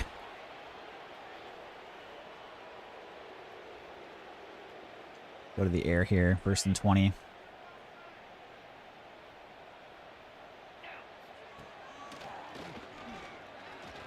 Try to throw the tight end. Not really going to do much there on the play. Actually gained 2 yards. 2nd and 18. Not going to do too much there.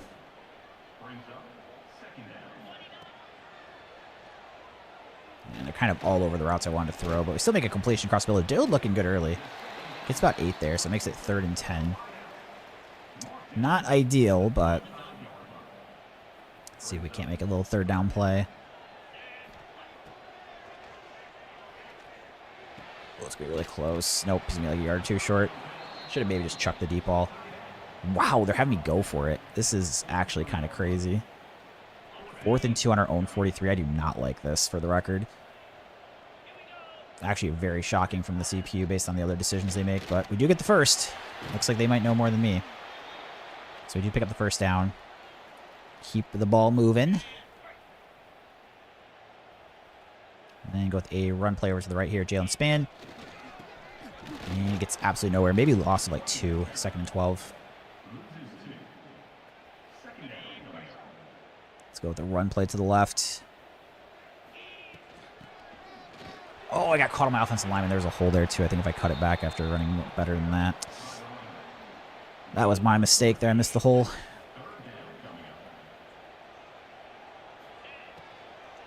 Try to throw Chamar Bears quick. Ooh, 4th and inches. So they have me go for it on my own 43 on 4th and 2, but they're going to punt on Michigan's 36 on 4th and inches. I'm trying to stop complaining about the AI so much, but I mean, it's just like, what is the logic in that? There is none. And now I'm going to net myself 16 yards. Malicious with a follow on Twitch. Thank you so much. Appreciate it. Welcome in. Lucas saying stellar coach suggestions. Dude, I'm trying to stick to that rule because the problem is if I pick my own plays, I'm just going to win every game without a problem. If I can just run the same 2 or 3 plays. But it's just like stuff like that tests my sanity. I'm just like everybody else. I have pet peeves, right? So like for me, my biggest pet peeve just in general is when things are just like super illogical. Like in general, like people, just don't have logic behind their decisions or their statements or things like that. And it's like decision making, and it's like, bro. That's why the AI of the CPU just annoys me so much sometimes. Hey, Malicious, good to have you here. Thanks for being in the chat too. Just grinding some college football Dynasty. Currently 2-1. Oh, geez, gets the outside. Lost contain there.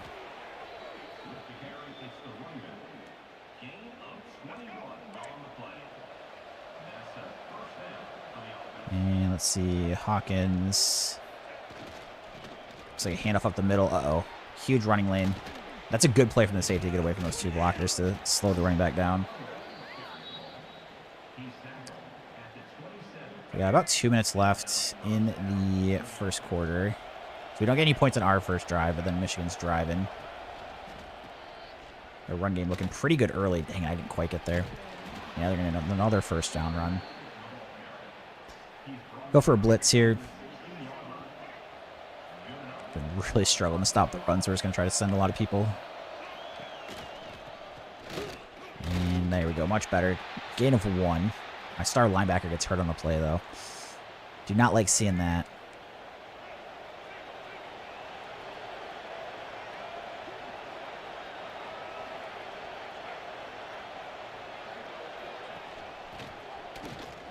Make the tackle in the box. 3rd and 5. Got to try to hold in the 3 here.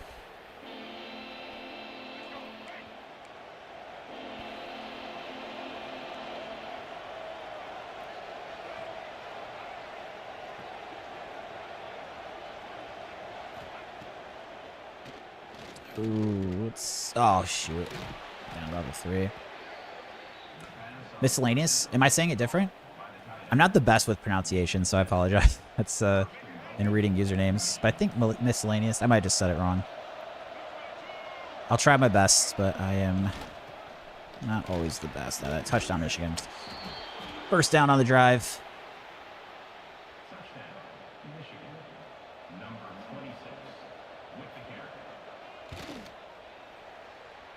And tack on the extra point. 7-0 Michigan. Not a very good start.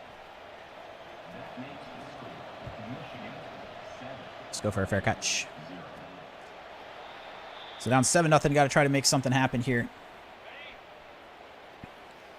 And then go for a handoff to the left side. Jalen Span.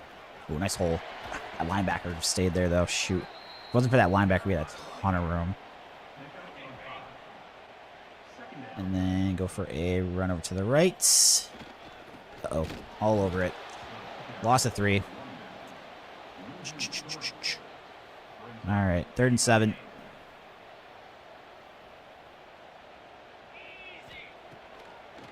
Quick slants. Oh, he dropped it. I mean, when I'm playing in bad weather, it's harder for them to catch in traffic, but I mean, I need these catches to happen if we're going to have any chance. Especially on like big 3rd downs like that. Good special teams coverage though. Down to 36. And we got Kellum dropping from the safety spot down into the box. And make a nice play there. Loss of 2. Lucas, 28-13. You're up 28-13 with Nebraska getting the ball, right? Is that what you're saying? It's a good spot to be in a national championship game. Up 2 touchdowns. Trying to go back-to-back, right? Throw the outside. Not much of a gain there. 3rd and 7. So they do pick up 5. Got to try to get off the field.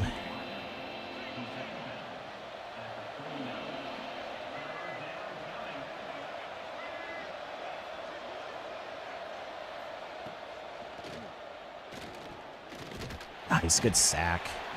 Good play from the D-line there. Pretty good coverage, too, on that one. I've been saying the secondary is bad, so we got to give them credit when they do a good job. Deep kick to Marvin. Ooh, good special teams coverage from them. Get to the 35. Alex, I missed the ending of the last game. How'd you do? We ended up losing, unfortunately, 31-28. So I scored a touchdown with like 2 seconds left and then tried onside kick, and they got it. So yeah, our secondary just unfortunately was really bad. Got burned on a couple plays on the last drive. It's definitely, I don't know what to do about it, because in recruiting, I have like no corners or safeties that ever have me in their top 10 that are 4 stars. I take it back. I had one this year, but it's like I'm 0 pipeline, and then the people I'm trying to recruit against are like 4 or 5, and they're going after them. I did find one strong safety here that's a 4-star that had no offer, so I'm going to try and go get him. But yeah, secondary. My offensive line's pretty terrible too. I mean, I think with my play calling, I'm at least able to make it. Oh gosh, we're just gonna fumble. Get the cover from the lineman. And we got a holding call after it was fumbled. Yep.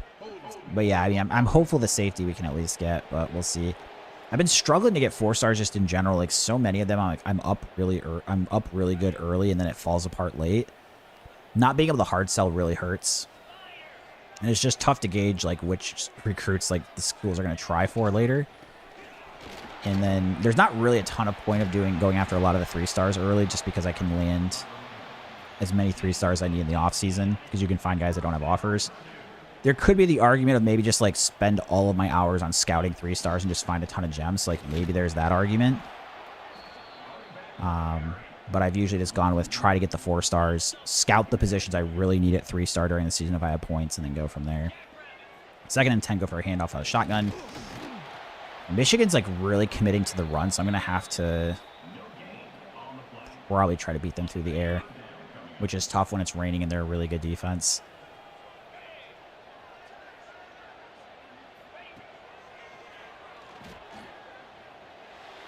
Man, I wanted to wait a little extra second, but I don't have faith in the O-line. We're going to go for this one, it looks like. All right, 4th and 2. Running to the left. A little nervous based on the alignment, but we're going to try to make it. Get that block. Great block from the tight end. Oh, my God. Or the fullback, whatever that was. That was a huge block there. If he doesn't make that block, we don't get the first down. Very good. Very, very good. Greg Jenis in the backfield now. And then falling forward for about a 3-yard gain. Next play, run play to the right with Jalen Spann. Cut this upfield. Nice hole there. Ooh, nice little juke move, too. Get about 10.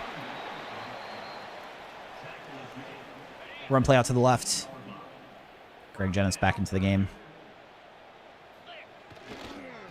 Not much running room. Man, I've found a little room on some of these run plays, but there's been a lot of other ones where it's just like there's nowhere to go right now. The good news is we're kind of hanging around, right? We're down a touchdown. We're trying to drive here. But this has definitely been a very difficult team to play against. Ooh, that crossing route was wide open against man, though. Get in the end zone. Yes, let's go. That's huge that we didn't get tackled to 1 or 2 as well with how hard it's been running against them. So we get into the end zone, and we're an extra point away from tying the game. I feel like we've gotten like beaten pretty good by them early, so the fact that we're tied, I'm happy with. To be fair, we've had one more possession than them, but happy to get a touchdown there. Tie things up. And we'll kick off to the left corner. Ooh, decent return. They get it out to about the 17.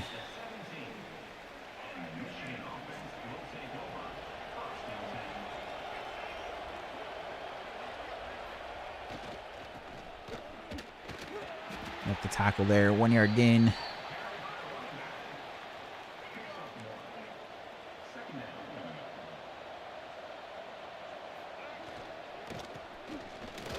Make the tackle.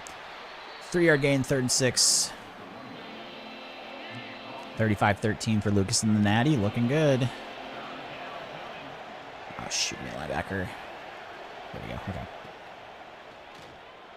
Oh, gotta stay at the sticks, other linebacker. Don't let me just get a freebie. So we give up the first down. Give it up the first. Hawkins here. We're going to use her. They're in shotgun. So they got going in motion. It's a handoff to the running back, though, and we're all over at 3-yard loss. 2nd and 13. It's big. Old school Big Ten battle here. Not a lot of points being scored.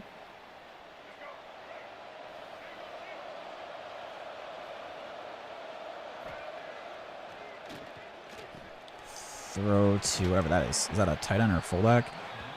Either way, good defense. And then 3rd and 11. Got to get off the field here. Got to get off the field.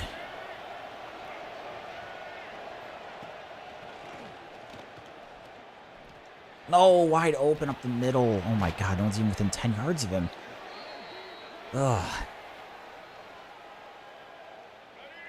That was a pretty poor tackle attempt for me at safety, but I mean, the coverage was just embarrassing. Shoot through the gap here. Another tackle for loss against the run, though. 2nd and 12. Yo, Stilo said, I've been thinking about doing NCAA football or Madden or NHL franchise. I only actively play. I think there's some people that sim, and I had maybe 1 or 2 people talk about the other day. So it's like the idea of like you're the GM and you watch the games. I personally just like playing, but there's a lot of people that enjoy doing stuff like that. So you would do commentary on the games then? Wow, Jace Clarizio, he transferred to Michigan from Michigan State. Boo. It's kind of weird seeing the portal stuff where you see some of these guys transferring to the rivals. Like, that does happen. Make a play. Oh, my gosh. He lets the guy cut in front of him for a huge pickup. Oh, that's so frustrating.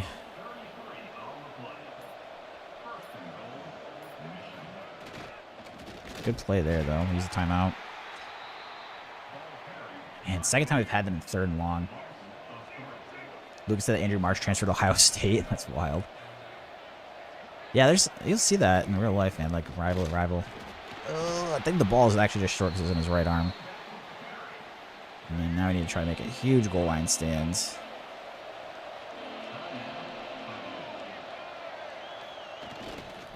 Oh, I almost had him. Oh, I was so close. I got through, and I just didn't quite get to him.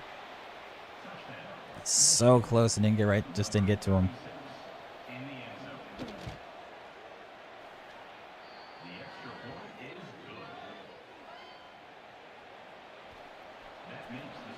And set up for the return here. Weathersby back deep. Go for a fair catch.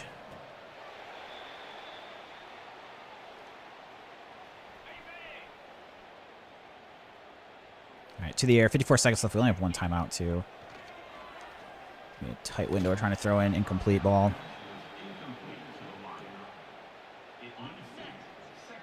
And Lucas gets the win. 49-20 in the Natty. Crap, they're all over everything, and I get sacked. Now Michigan decides to use a timeout. Kind of a weird, interesting decision here. So it's like 3rd and really long. It's not super likely I pick it up. Do I make Michigan use their last timeout, or do I hope they get lucky on something deep? I think we're going to go for the pass play, but I don't hate the idea of using the run to make them use their timeout.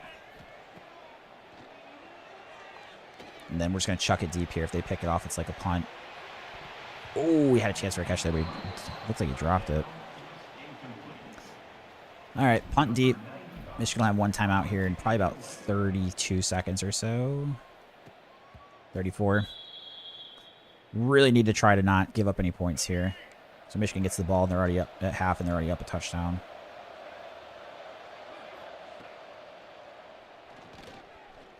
Throw underneath, wrap them up, short of the first. See if they use their timeout or do they keep going. No, they're going to keep going here. Clock continues to move.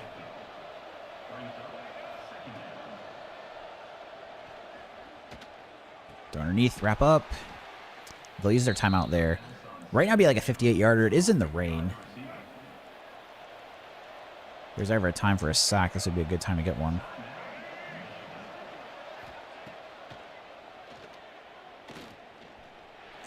runs out of bounds. I think he might have lost. No, he gained 2 there. Okay. Gain of 2. 2nd and 8. 13 seconds left.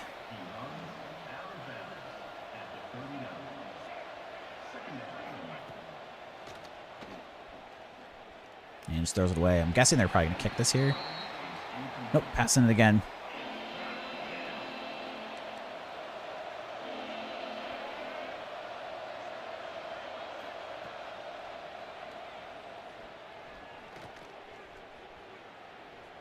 Looks like he's going to try to get out of bounds there. So 2 seconds left, and they're going to choose the punt to not kick the field goal. So it looks like they're going to be at 14-7 at half. Down by a touchdown.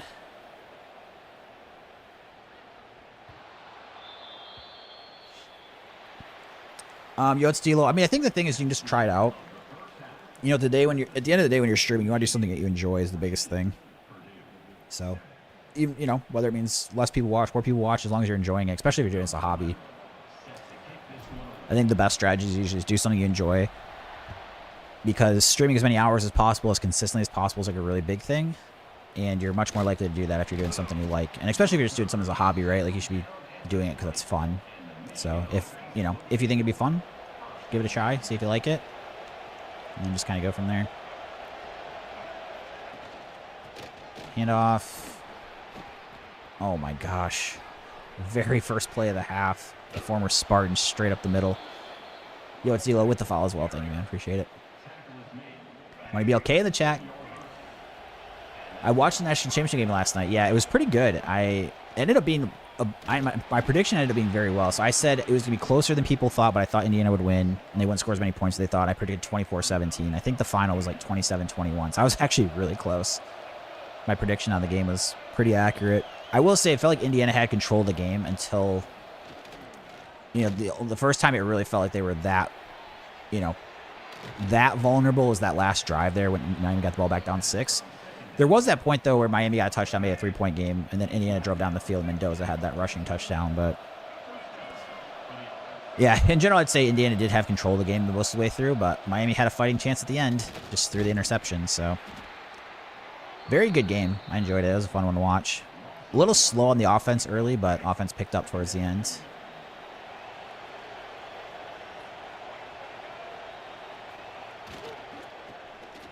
Run game here, we're all over at 3rd and 10. Need to try to hold Michigan to 3. It's continued to be an issue in these dynasties of giving up 3rd and longs, though. So we need to try to get off the field.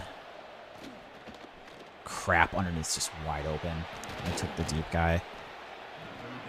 Oh my gosh, the worst 3rd down and long defense in the history of the world continues. Now we've just got to try to get a big goal line stand. Stop him there at the 1, okay. Injury there for us, though.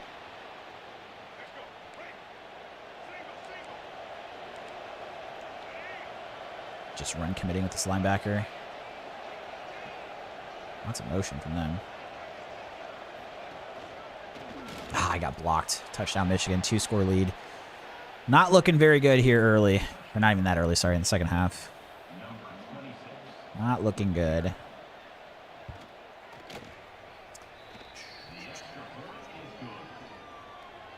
Oh, nice D'Lo, an IU fan. It's a good time to be an Indiana fan. Not as good a time to be a Michigan State fan, but Indiana's... that turnaround in that 2 years we were talking about earlier, I think it's one of the most remarkable things I've ever seen in college football. Broken collarbone for my free safety. I'm getting killed in the secondary injuries, too, on top of the fact they were already bad there. It's a tough look. Bad blocking from the O-line. Loss of a yard. Try to go with the screenplay here on 2nd and 11. I'd imagine most Indiana fans more into basketball than football. I mean, just because, obviously they're good in football this year, but just like traditionally, Indiana has always been, basketball's always been big for Indiana. And then, they're just better.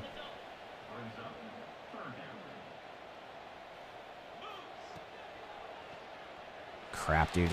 No blocking. I don't know what I'm supposed to do. I can't get any protection to develop any route. That's the biggest thing with the O-line is, like, I'm having to change the run plays I call. I have to change the pass plays I call. And then when I get in 3rd and long, it's just like, I have to hope for a miracle to get the blocking I need. Especially against, like, good teams, you know. Ooh, tight end's open across the middle. Makes a little move. You said in football, I like the Vols. The Vols are usually pretty decent. They weren't, like, great this year, but they were okay, and then made the playoff the year before. They did get killed against Ohio State 2 years in the playoff, 2 years ago in the playoff, though. Okay, check down, make a tackle. Barely short of the first there, so they get a 9-yard gain.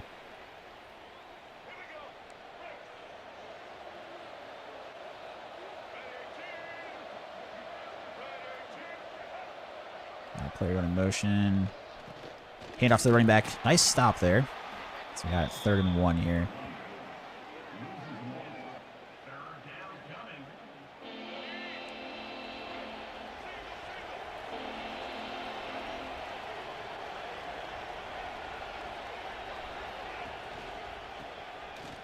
And just wide open run up the middle.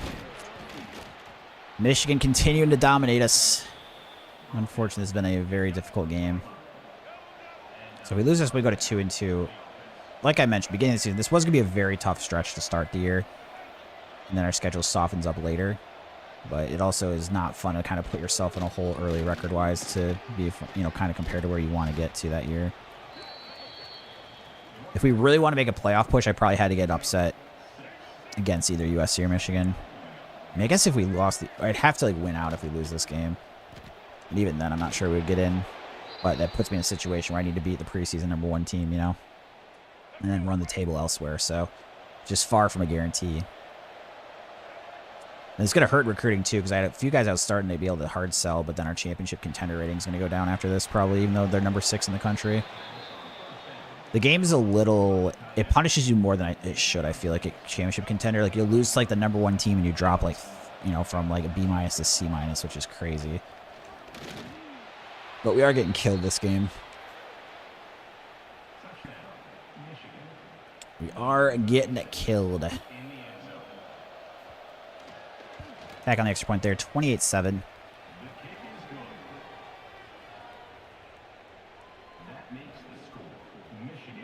Go for the deep kick here to Weathersby. Just fair catch. And take the ball on the 25.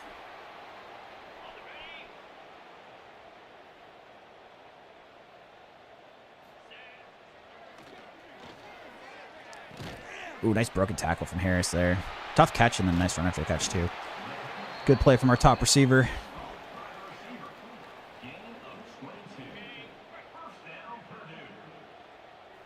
First and 10, back to the air. Nice little out route there. Little spin move. We'll get them both. Nice. Shamar Harris making some plays. Run after the catch. Back to the air again. This time Harris is going into motion.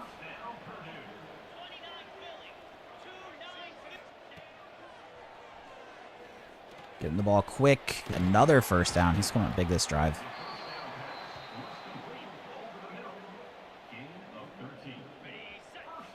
Try to get a touchdown here before the end of the quarter.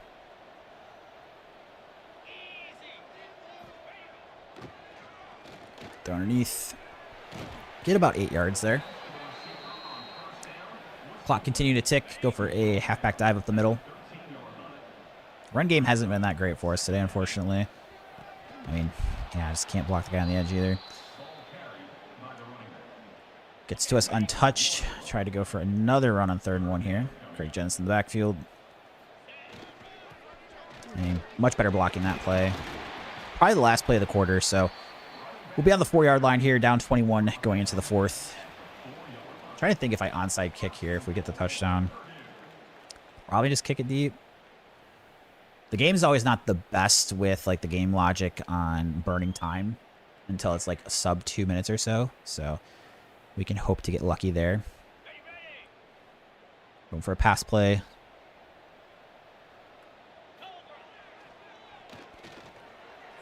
And get into the end zone. Nice. Good touchdown. So we score right away to start the quarter. Attack on the extra point. So it'll be 28-14. Down by 2 scores. Kicking it off back to Michigan. And like I said, I do think we're going to kick this one deep. 3 stoppages that can happen too. So if we're like playing the strategy of the game itself, I think worth just kicking here when I very rarely recover onside kicks. So tackle about the 16-yard line.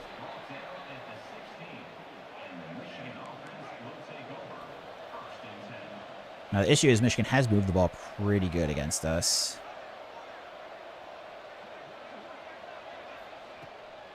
Straight up bring the blitz here. Got the quarterback moving.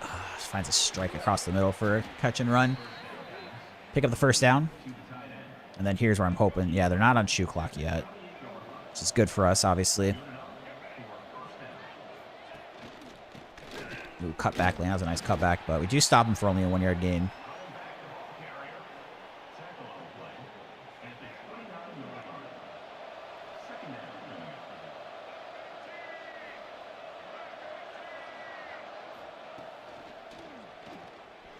Oh, what? Oh my god, how did I not pick that? He breaks the tackles. How did I not pick that? Was I just not far enough in front of him? I was right there and I clicked Y. I must have been too far back. That's a big missed opportunity by me. Wow. What a swing of events there. And wow, it's just going to be unblocked to the outside. Moving the ball well into field goal range at this point. Dude, I cannot believe I didn't pick that ball off.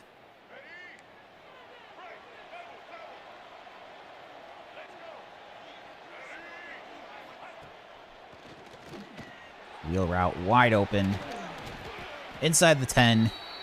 And our defense just sucks. Can't stop them.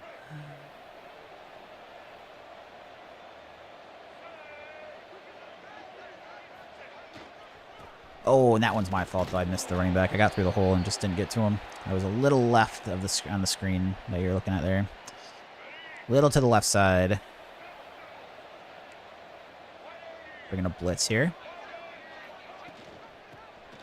Very nice. Good stop. Force the 3rd and goal. The problem at this point, though, is even getting 3 points just, you know, pushes the 3 scores. Like, I need kind of like a miracle of them either throwing a pick here or missing a short field goal.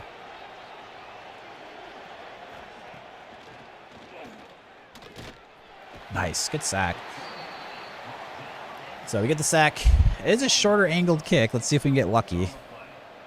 I mean, if they make this, it's going to be extremely difficult to come back. It's already going to be hard if they miss, but I think we're at least in the game if he misses. Oh my god, he did. Wow, they missed a short angled kick. We get a massive break there. Massive, massive break.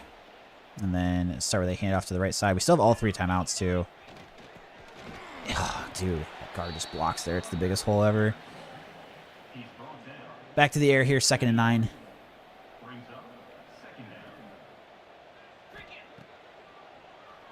Tight end. Ooh, a bit inaccurate. Threw it a little behind there. It's an accurate ball. It's a nice catch and run with an easy first down, I think. See what the safety help does on Harris. It just doubles him immediately. So we're going to go to the tight end. Very good route from the tight ends. Nice, straight up the middle. That route's pretty good if you have even a decent tight end against man coverage to the tight end, that little, like, in and out. So I'll get that one there, which is good. Back to the air. Hit Dillard, across the middle. Good contested catch. Should be 2nd and inches.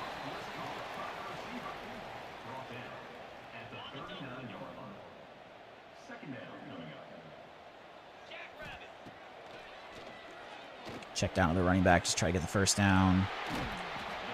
Down to 33. Move the ball decently quick for me. Again, I'm not really much of like a big play offense guy, so.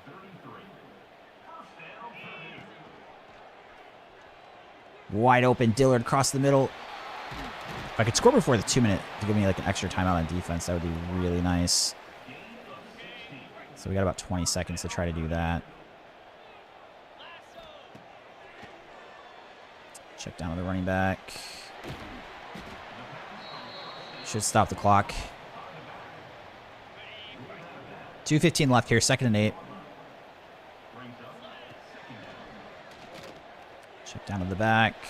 At least get the first. No, I think I'm going to be short there, 3rd inches. Issue is we're not going to score before the 2 minutes, so we're not going to get that extra timeout I was kind of hoping for. Let's get a snap off here, though. Jalen Pope, I don't think it's the first down, so we might have 4th and inches here.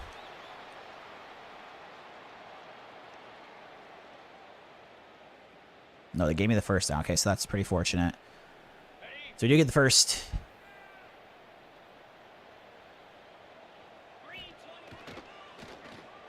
Quick throw the tight end, maybe a yard on the completion. Trying to keep our timeouts here. Crap, it's not open. Not open. We take a sack. 3rd and goal from the 10s. We'll have 2 plays here. That's not open. Nice broken tackle and catch, though. Still end up getting 3 there. So we're going to have 4th and goal from the 7. This is basically a ball game. Basically for the ball game.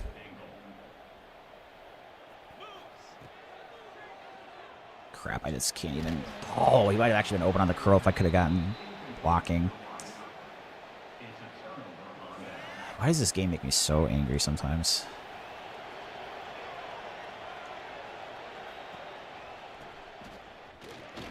Call a timeout here. Use our first. Had some opportunities this game, just, you know, haven't finished all our drives like that last one there. Tough game in the rain against Michigan. And that's going to be a first down. Use our second timeout. And yeah, this can nail it out. 28-14, we're going to take a loss here. Drop to 2-2 on the season. We have another Big Ten game next. It was some unranked preseason team. I can't remember who it is. And then we've got Notre Dame after that. Notre Dame after that.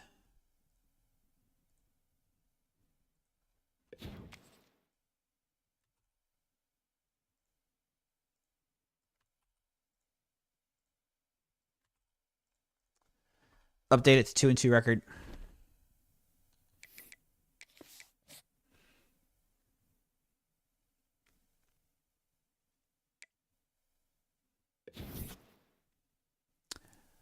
Deal say I honestly think a Crow would have won the game to get the first.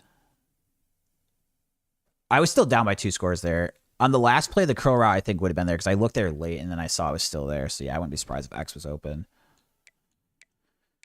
All right, look at recruiting. See what we've got. Unfortunately, I think some of the hard sells we were doing are probably going to go away. Oh, no, it still has me a B for championship contender. Nice. Okay, that's a pleasant surprise. So it didn't hurt us too bad.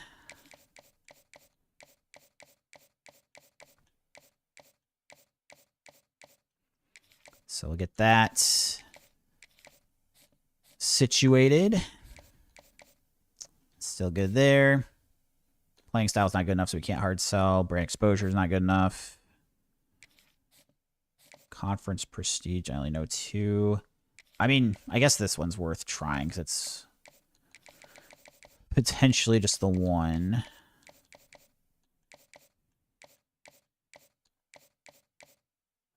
All right, so we'll hard sell here to the right guard. Can't hard sell. That's going to be a tough one to win. I mean, this is one where it's like I even have to I mean, I don't know. I was thinking maybe I had to back off there. This wide receiver. Man, Wisconsin jumped me. Man, I can't hard sell him either. Can't hard sell him. And then I think that leaves us good. A couple of these guys were falling off the board for.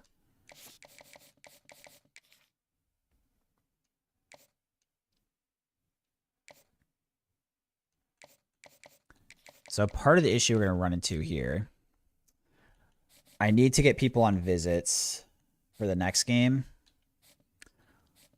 but I'd have to take away recruit. I'd have to give up on somebody to do it. So this one concerns me because I did send the full 50, but Wisconsin jumped way up and we don't have a visit.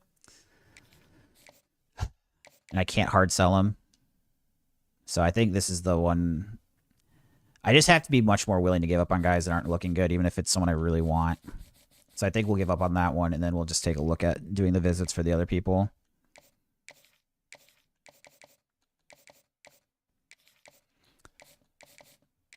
This wide receiver.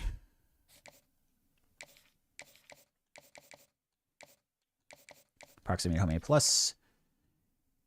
Dilo asks, is there any YouTubers with good Dynasty tutorials?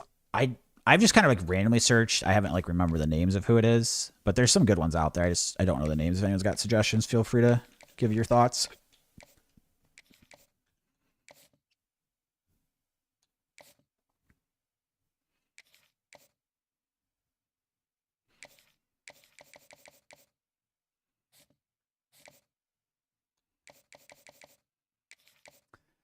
Okay, so at least got the visit set up. We got an extra 10 points to use somewhere.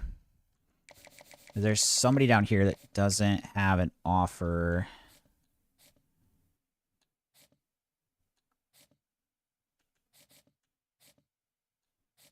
That we can at least throw some points on. I would like to give this guy more, but just don't really have the points to do so right now.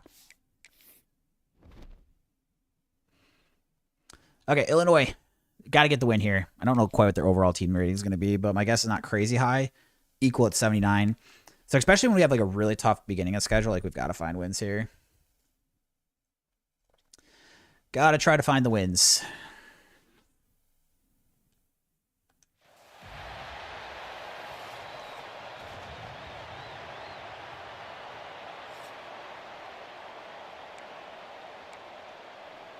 Set up for a return.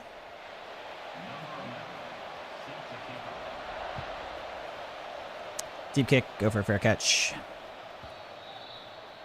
Bring on the Illini. So lost the last meeting with them, 17-13.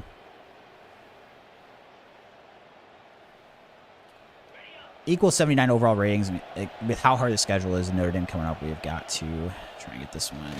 Span up the middle, good start. As I've been mentioning, though, the good news is the schedule gets significantly softer in the second half of the year.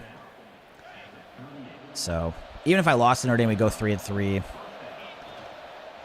Not going to make the playoff at that point, obviously, but we still have a chance to have like a pretty good season if I can run the table later. That's just a lot of pressure to have your last 6 games. Be like, hey, if we run the table, we can be 9-3, you know. Or at least maybe go 5-1, then finish the regular season 8-4. No blocking there. That route needs a little time to develop, but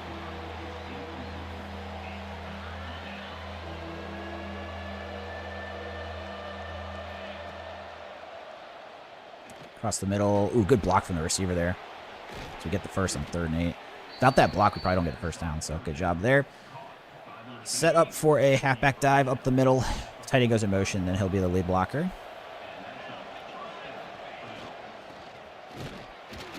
Maybe back to the line of scrimmage. Maybe. Option here. I get nervous when there's like a lot of people on the other edge, so they're probably just going to straight up hand this off. Always better to make the mistake of a handoff instead of the mistake of keeping. And then 3rd and 2. See if we can get a little run to the right side. A lot of pressure, penetration, but we do get the first. Find a way to get the first down.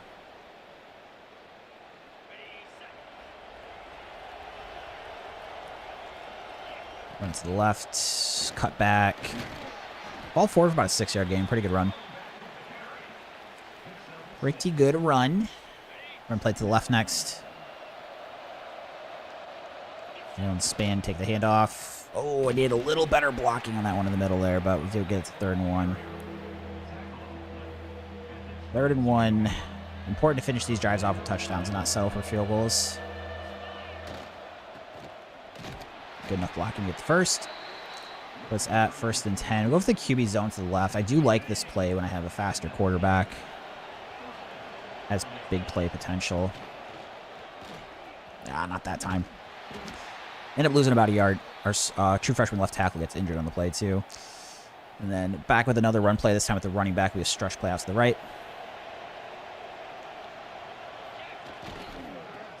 Oh, I should not have bounced it outside. Nothing doing there. So it's going to put us in 3rd and 13.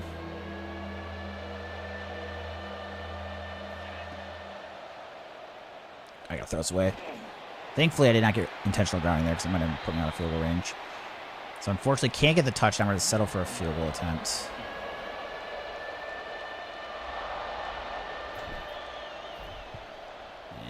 down the middle. 3-0. We get the first points of the game.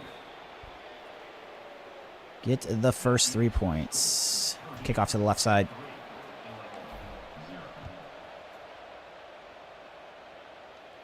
Freshman receiver Bouchard on special teams. Oh, does not wrap up.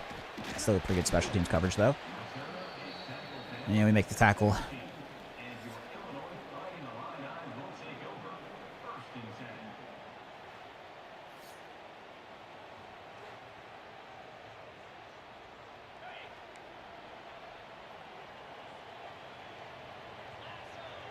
Hawkins here at linebacker. Quick throw the outside. Do wrap up, make the tackle there. 6-yard gain.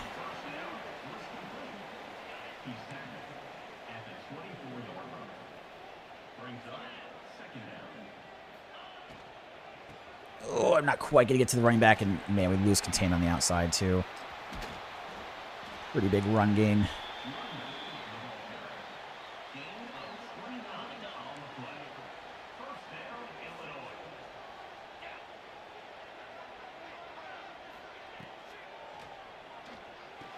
Across the middle. Dave Aloyevich, the former Spartan, another starting year here at Illinois. So he must have... I thought he was a redshirt freshman. Oh, this is year 4. No, that's right. It could be him. So he's been a 3-year starter at Illinois in this dynasty. And they get the first there and then run with him. Luke says, is it a freshman running back that's an 87? Here we're using Hawkins. Ooh, make the contact. Still gets the ball off, though, for completion. It's a tough throw.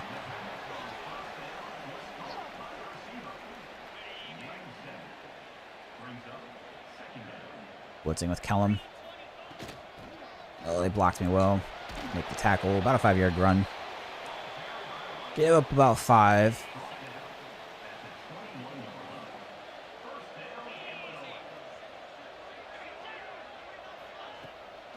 Play action here. Oh, just out of my reach. And then we get all the way down to the 6.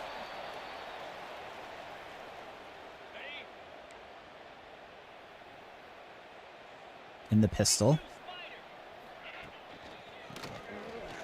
Nice. Good contain on the edge there from the corner. Ends up being a couple-yard loss. Thought we were going to lose contain for a second.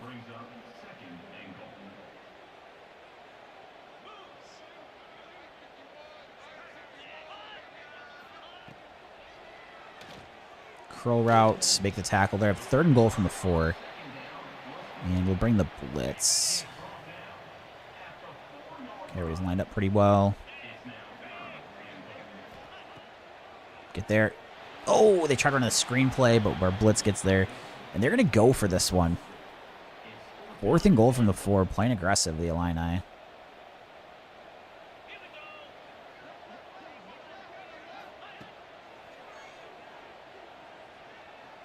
Oh, the other guy, the second one crossing in the zone, touchdown. Dang, dude, the same thing happened in the first half last game. They went for like 4th and goal from the 3 or 4 and got a touchdown. And it looked like we might have a stop. Last time it was a run play. I thought I had stopped and they fell in. And then that one we were pretty good coverage. But unfortunately, the pass rush just didn't really get there. And it gave them too long. All right, first drive touchdown for Illinois. Not what we were looking for. So Jalen Spann out to the left here going for a run play. It's a huge hole. He might be gone. Is he fast enough is the question. It looks like he is. Jalen Spann with the answer. One play, 75 yards for our starting tailback. Into the end zone. Let's go. It's big. Attack on the extra point. 10-7 lead.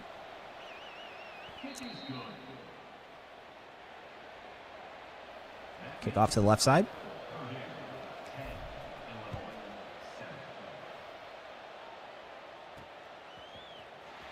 Oh, nice, good hit. Make the tackle. Kenny saying good run. Thank you, Kenny. I appreciate it. I made me feel much better. Last game against Michigan was a little frustrating. I'm getting nervous against this Illinois team that we should be blowing out. Oh, I pick off the pitch. Oh, Maribel, the safety. The user pick up the pitch. Oh, my gosh. About a minute ago, I was starting to get worried in this game, but Obviously a long way to go, but we just get 2 very quick touchdowns. 2 pretty sick plays too, right? 75-yard touchdown run, then we pick off a pitch at the user.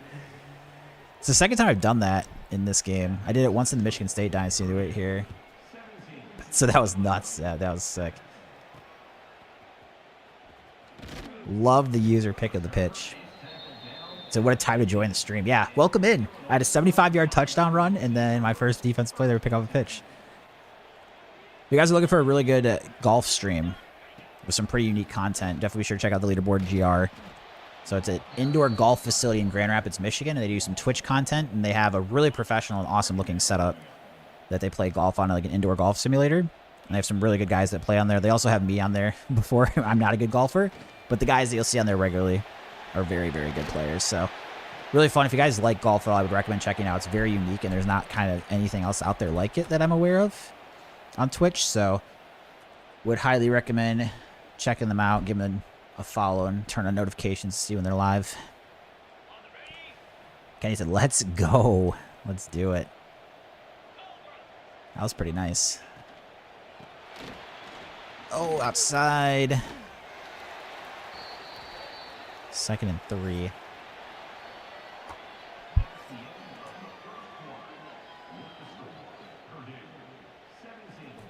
That was a sick pitch. Sick pick. Oh, man. Got the momentum now and keep going. We're trying. We are trying. 17-7.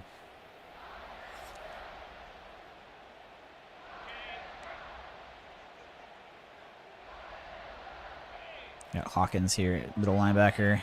Looks like a play action to the receiver. And you're going to get to 1st and 10. Kellum dropping into the box here.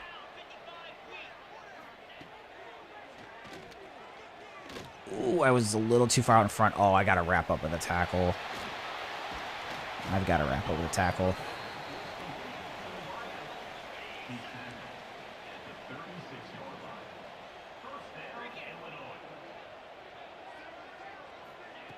Play action here. Oh, I'm not quite going to get there in time. Running across the field. So Illinois picks up the first.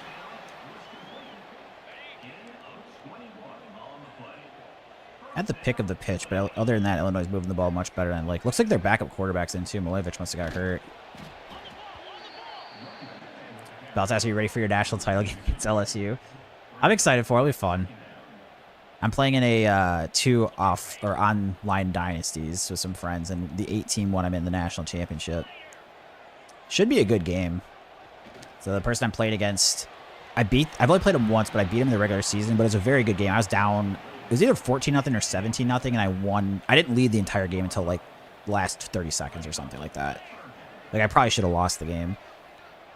So it'll be very competitive. The Dynasty is pretty fun. I like it a lot. It's so basically the 8-team one, I would say. I haven't played everybody that's in it. Touchdown there.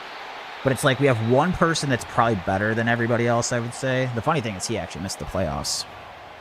But I would say like he's clearly the best player. Then the rest of us are pretty even as far as like abilities. We've had some controversy about people getting annoyed at me at this point, but they don't like, some people, Belts is fine with it, but there's like a couple people that don't like my offense because I just run a few plays, and then they're mad about the teams that I pick. But in terms of like actually playing, I think I'm pretty, skill-wise, it's like a lot of us are very even outside of the one person that's much better. Yeah, about an 8-yard gain there. 2nd and 2. So it ends up being a pretty competitive dynasty. And even Dom, who's our friend that's like probably the best one, he actually lost 2 user games last year, so he can still lose too. Oh, get the first. Nice little juke. Get in pretty close to midfield. 12 carries, 136. They had that huge 75-yard touchdown run.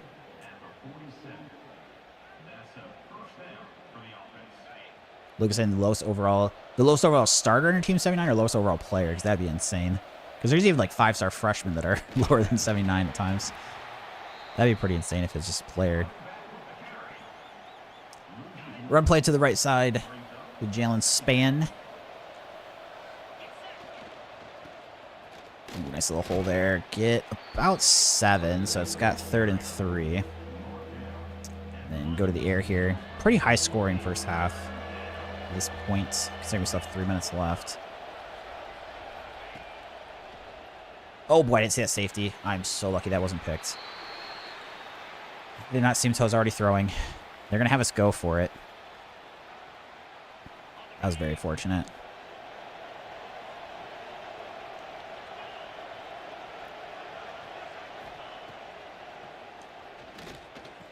Ooh, drops it across the middle. That was going to be a tough catch, but I really needed to make that on 4th and 3.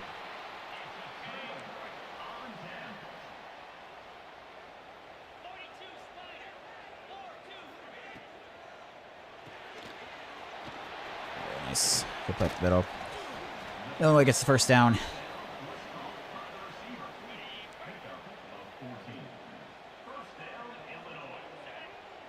Kellum into the box here. Play action. No, it's a run play, and we stop the running back for a 3-yard loss. So safety comes up in the box, makes a good play.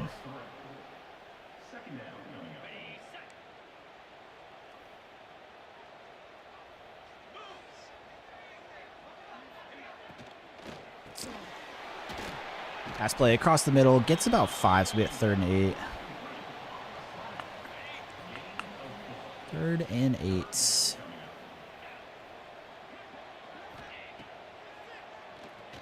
Oh, wide open across the middle.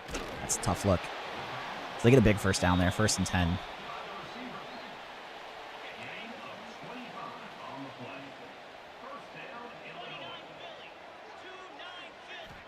Looks like Milojevic back in. Oh, screenplay. I got moving the wrong way. Looks like I still recovered in time, though. 1-yard loss, actually. I thought I at least got a yard or two, but glad to see it was a loss. Allen making a good play. Probably be the last play before 2-minute warning. They might get one more play off here. We'll see. Nope, it's going to be 2-minute timeout.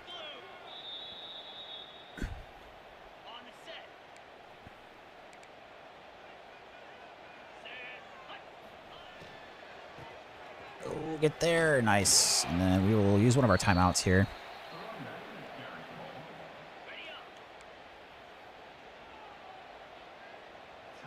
Kellum will drop into the box.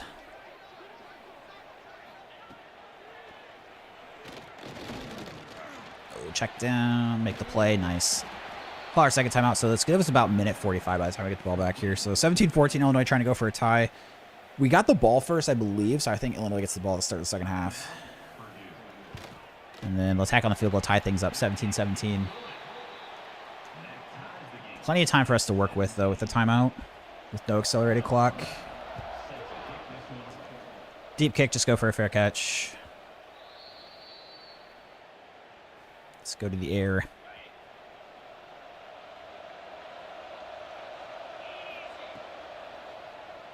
Tight end across the middle. Get the first down, nice, about 10.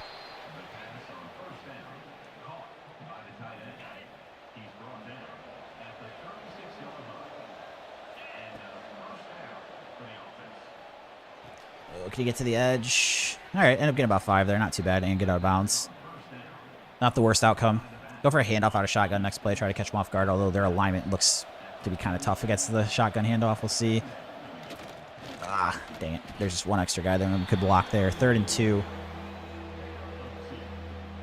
Not a huge fan of the 2 pass options, so we're going to try to run this to the left. Try getting Genis into the game. Ah, barely got that one guy blocked. The second guy was unblocked, though. You can see where we're getting punished for having a terrible offensive line. So, unfortunately, going to have to punt this back to Illinois with about a minute left. And pretty good room to return. Gets down about 23. So, 17-17. Going 5 wide here. They still have all 3 of their timeouts as well. So now, unfortunately, they have time to work with, and they strike it across the middle. Timeout, Illinois.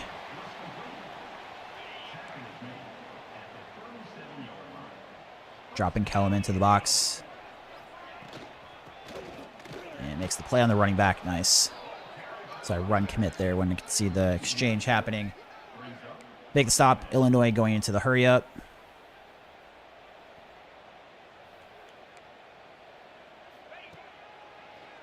Throw underneath. Ooh, a little spin move. Gets about 5. And they're going to take a timeout here with 46 seconds left.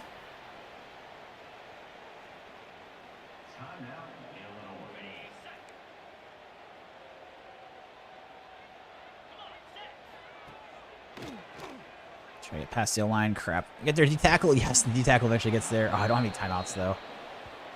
So that's probably going to be about... They're probably going to punt this with like 2 or 3 seconds left. Yeah, they got shoe clock on. Makes sense. Man, it would have been nice if we had one timeout, even if we could just call a timeout and get the ball back with like 30. See if I can break one with Marvin. I've got a couple punt returns in these dynasties. Let's see. Nope, not that time. All right, clock runs out. 17-17. Pretty competitive first half. A couple fun, exciting plays in there. Had a 75-yard touchdown run. We picked off the pitch play. Took it to the house. Illinois is also 79 overall. And with the way our schedule looks, though, I just got to win this game, man. You can't be having a slip up here. Kick to the left side. And make the tackle about the 18.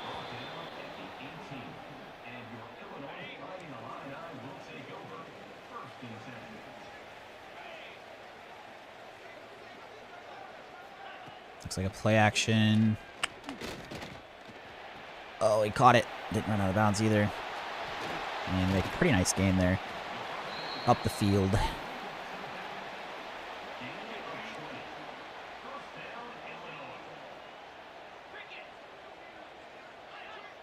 So got receiver going in motion. Oh, I'm not getting there with my blitz. Oh, wide open. Pretty good game there. They get about 15 or 20.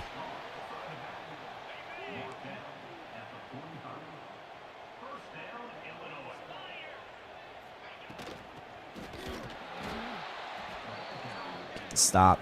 2-yard loss.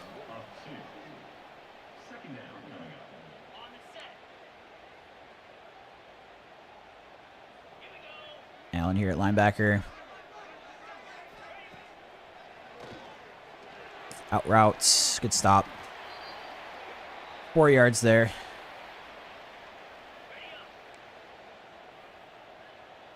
Callum will drop into the box. 3rd and 8. This would be a great spot to try to get him off the field.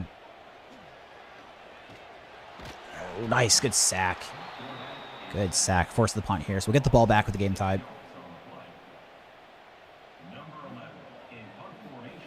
Get the ball back with the game tied. Deep tier. Just go for a fair catch. Let it go in the end zone. Get the ball out at the 20.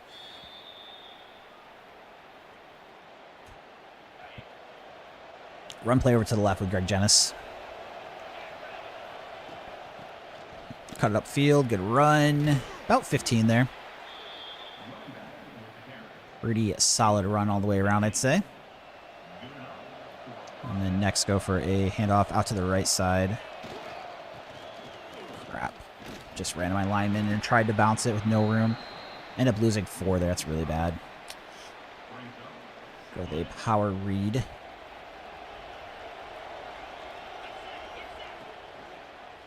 Oh, nowhere to go. Oh my gosh, offensive line, you're embarrassing me. So I have 3rd and 19, so we obviously rather tough to pick up.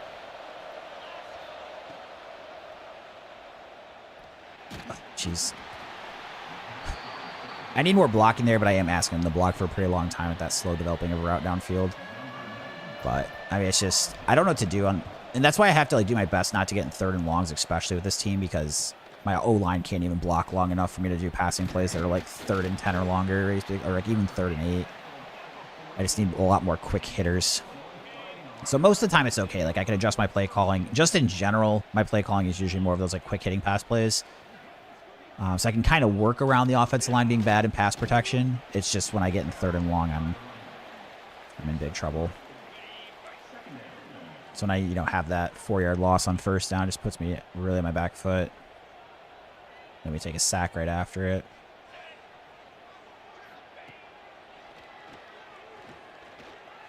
Check down, wrap up. Good tackle in the open field. 3rd and 3. See if we can get off the field here. See if we can get off the field.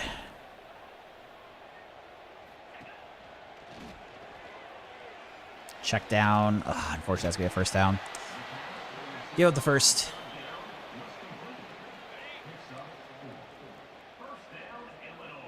Kellum going into the box. Quick throw. Wrap up there. 2-yard gain, 2nd and 8.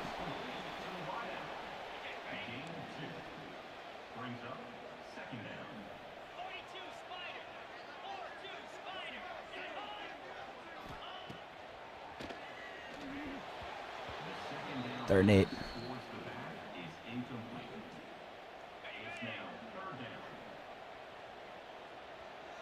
Drop it down, Kellum again.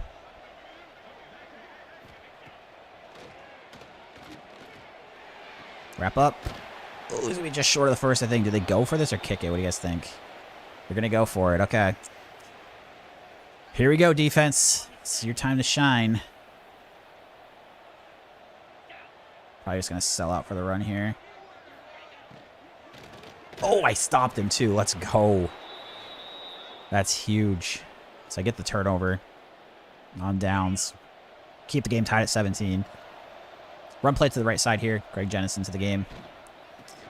Cut back to the left. Pretty decent run. Gets about 5.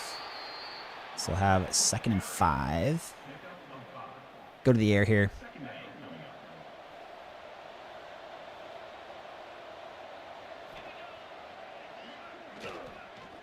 Throw the tight end. That's a tough catch. And he breaks the tackle, Bryant. He's actually made some pretty good catches and like broken tackles this year. He's a pretty good physical receiving tight end, I feel like. Maybe he doesn't have the speed that I like to have at times, but definitely breaking some. Oh, Jalen Spann up the middle. And down to about the 20.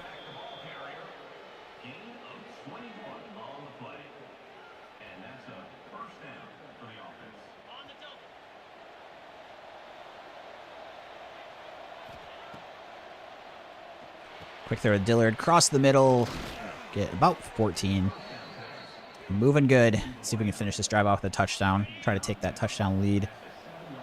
Hand off to Greg Jennison. 1st and goal from the 7. They bring the blitz. We maybe get 1 or 2 there. And they're going to have an injury on the play. Back to the ground game, going to the left with a stretch play. Jalen Pope checking into the game. So we got a junior starting running back and then 2 redshirt freshmen at the 2nd and 3rd spot. Unfortunately, that's going absolutely nowhere. Actually, end up losing the yard. And now we've got a big 3rd and 6.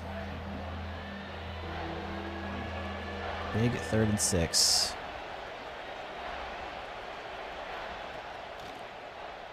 Crap, dude. I can't get blocking. And I didn't get rid of the ball in time either. God, man, this O-line.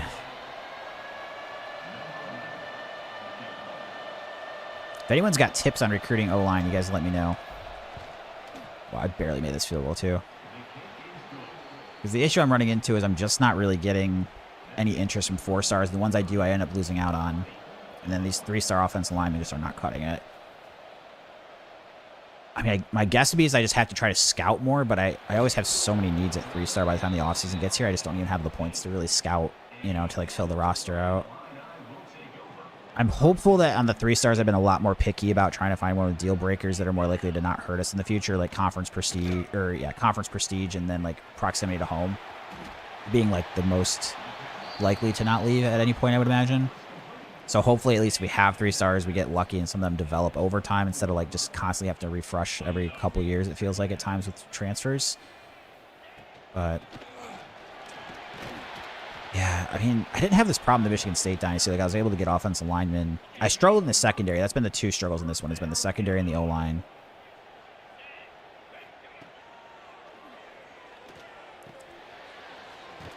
I mean, to be fair, like my linebackers, I have 1 good linebacker. I've been struggling at linebacker too. Honestly, the whole defense. I'm just saying like the absolute worst have been secondary and O-line, but it's gonna be the end of the quarter. We're on to the 4th quarter. Currently up by 3, but Illinois has the ball here, 2nd and 1 on their 38.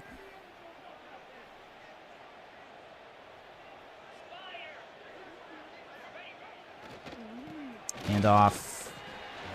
Take a big hit there up to the 45. My star linebacker getting hurt again.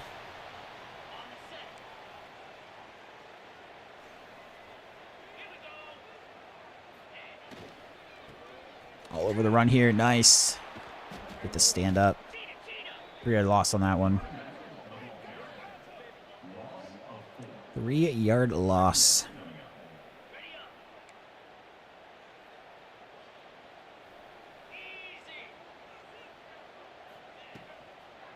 Oh, shoot. I bit on the play action. Oh, Pickett. Interception, Kellum. Let's go. We get the ball here about midfield. That's huge. That is very, very big in this game. We can throw the chew clock on here.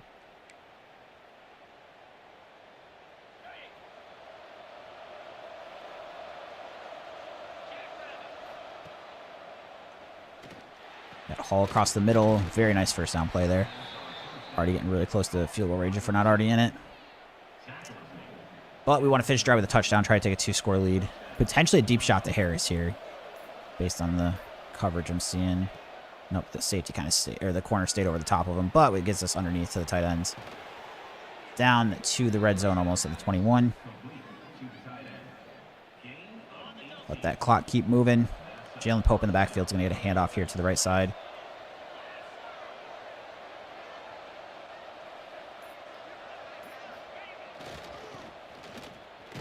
Nice. Fight for Last said that an athlete thumper, linebacker, and athlete contested specialist make good free safety, strong safety is a little workaround if you're lacking safeties. That's good. Are they good in zone coverage though, or are they just good in like the box? So I keep my safeties in zone coverage a lot. That's part of what I worry about when I use like a non-traditional like either safety or corner type. Gang didn't break the tackle there. Illinois takes their first time out. 3rd and 6.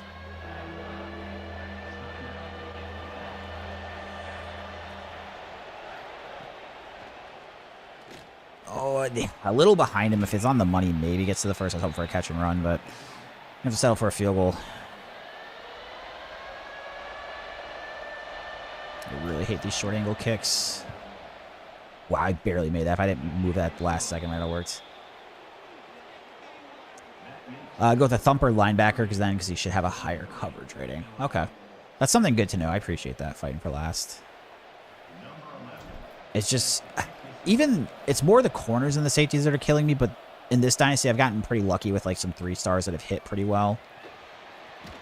But just in general, it's still a struggle with the secondary.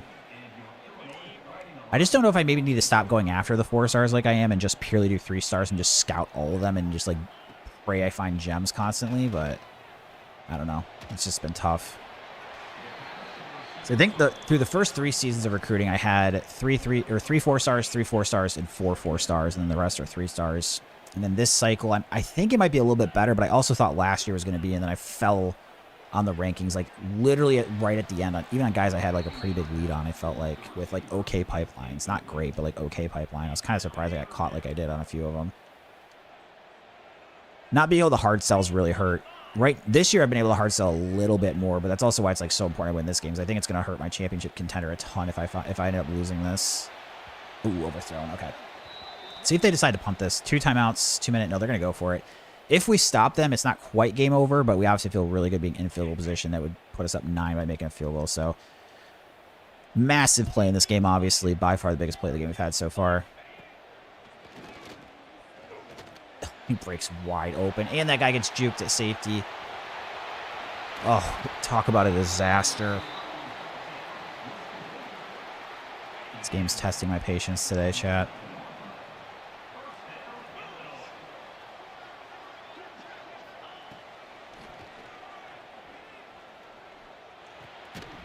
Ooh, nice good hit there. Makes the incomplete. I was just make the tackle, but get the incompletion. Gosh, that wide receiver was just completely wide open there on that 4th down.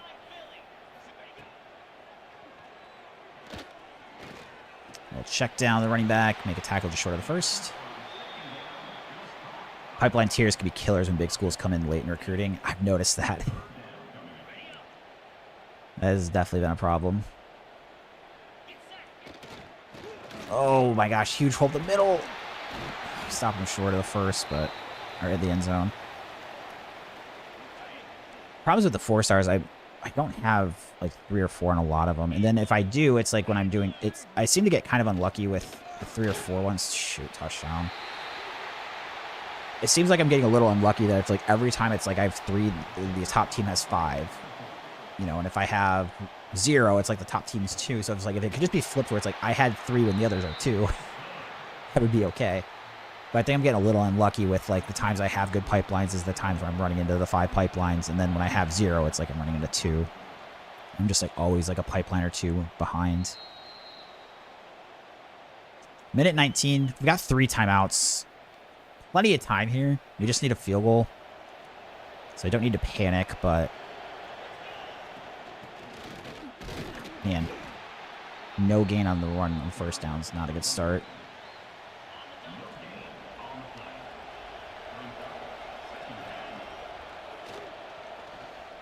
Dillard across the middle. Not going to get the first, but...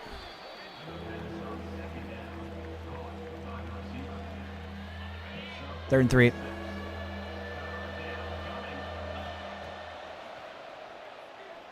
Get the tight end. Good.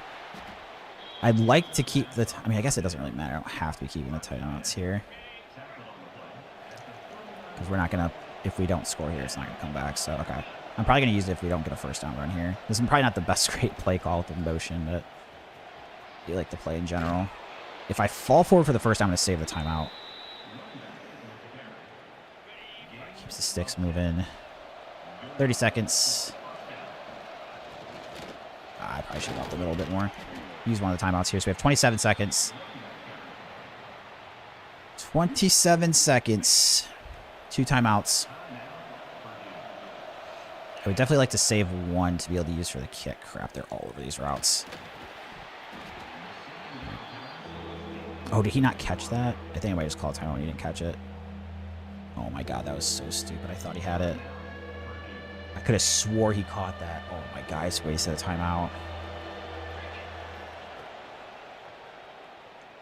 God, they're all over that route. Picks it. Oh. Can't believe I just lost this game. Unbelievable. Wow, 2 and 3, and we've got to play preseason #1 Notre Dame next.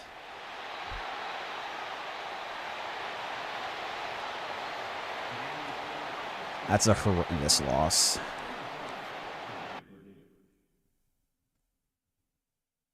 The problem is that's going to kill me. We were just talking about recruiting. That's going to kill me in my hard sells. Because championship contender, we were just getting to like B minus, where I could start hard selling that, and then now I'm not going to be able to hard sell after losing that game. I'm sure I dropped out of being a B minus. God, so frustrated right now. Oh man! All right. Well, we started 2 and 3 last season, ended 8 and 5. We've just got to try to make a run at things like we did in that one. God, that's such a bad loss. Now we got #3 Notre Dame. And then now you can see championship contenders. This guy's deal breaker. The 5-star offensive lineman that we're far ahead on. And now I can't even recruit him. The good news is we have B minus and he needs a B. So if I can find a way to shock Notre Dame, I guess we can maybe get back in there. But dude, I'm so annoyed right now. I'm trying to stay positive. I feel like I've complained a lot in the last day or 2 in this dynasty, but this is just driving me absolutely nuts. So championship, the good news is the contender only went to B minus. I'm kind of surprised it's that, so I can still hard sell a few of these guys. But, you know, like not having the program tradition and other things does hurt at times.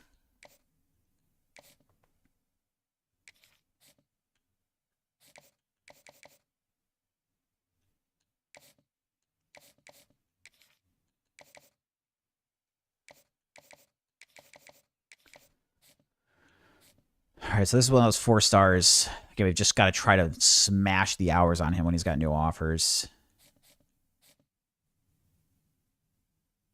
This one hurts with Cincinnati. I mean, so we have the Notre Dame visit this week.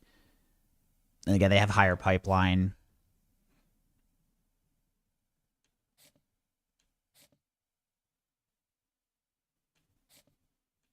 Dude, it's the same thing. I get so far ahead early. They catch up. I mean, this 4-star linebacker, if I don't get this guy, I'm going to be insanely frustrated because we have the only pipeline and we're way ahead. But again, I'm worried we're running the same problem we have in the past. I mean, maybe it's like I can only do 3 and 4 pipeline. But even then, like here with this one with Michigan State, like we're only 1 pipeline worse and they're catching me. maybe need to rethink the recruiting strategy of the 4 stars, because there's maybe even a chance I just got to ditch 4 stars completely and just start scouting 3 stars, because this is... Because then I just start like mass filling my roster with 3 stars that I can't scout. I don't know.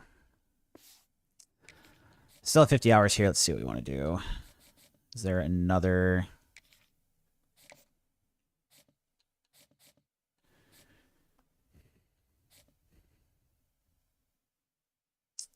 This guy who's got the pipeline. He's a thumper. We were just talking about that.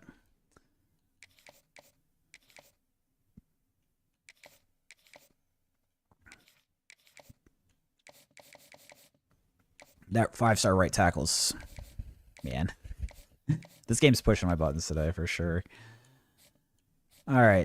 Let's see. This is another 2. Problem is it's a receiver. I need to see it scouted, really. Tight end. I mean, I probably just got to start going after a tight end.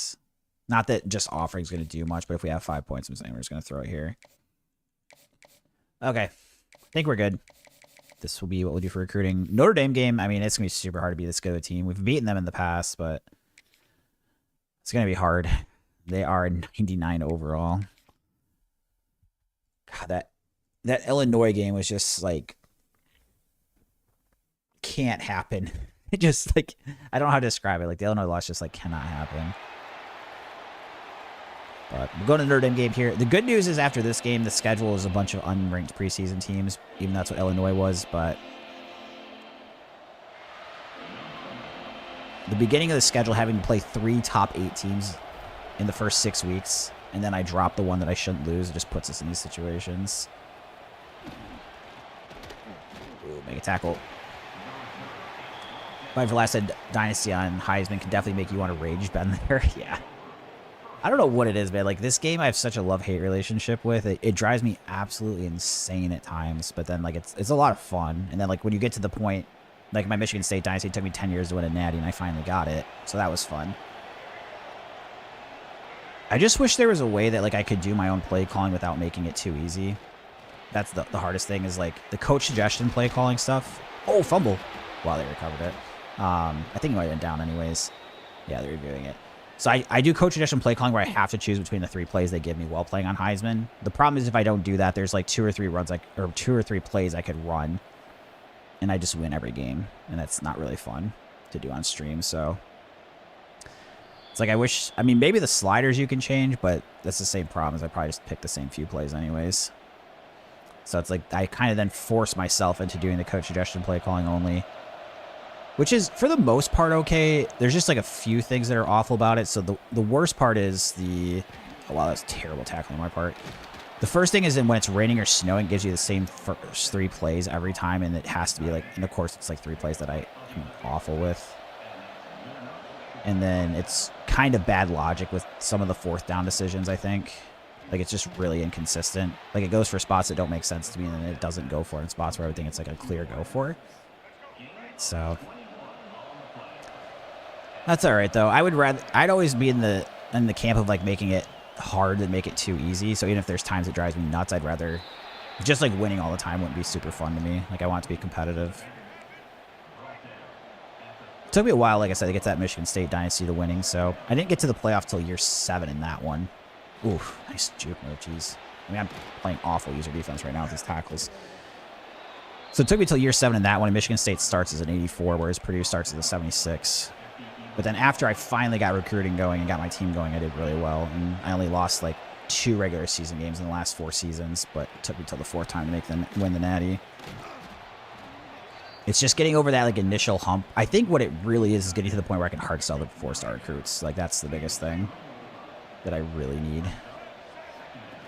And then also having, right now I'm just so thin on the amount of 4 stars that are interested in me, I have to just kind of go for whoever is interested. Whereas once I have a lot more 4 stars interested, I can just focus on the guys I have good pipelines for, which, you know, we talked about. It's just like a huge thing. Oh, touchdown Notre Dame. Not a very good first defensive drive there, but going to be started hard stop at a team that's 99 overall. So give it the points there.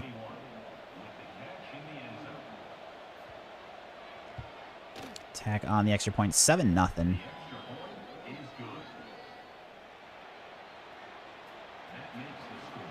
Kick off deep.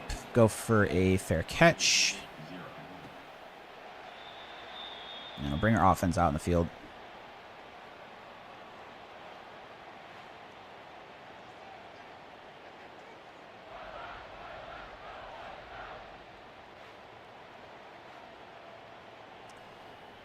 Go for the handoff to the left side.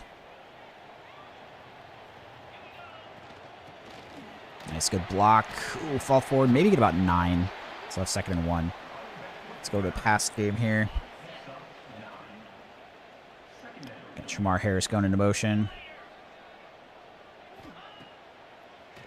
Throw this one quick here. Make sure we get the first. Saw that safety lurking down the box. Want to get rid of it before he got down into the route lane. Tight end goes into motion. Play him as a lead blocker. Cut this back. Ooh, nice, huge hole. Very good game there on the ground.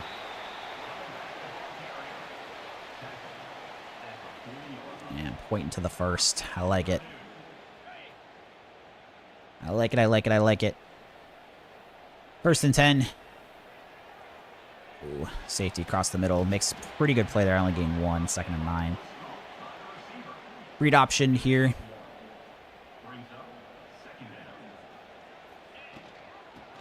Oh, all over the run game there. Shoot. 3rd and 10.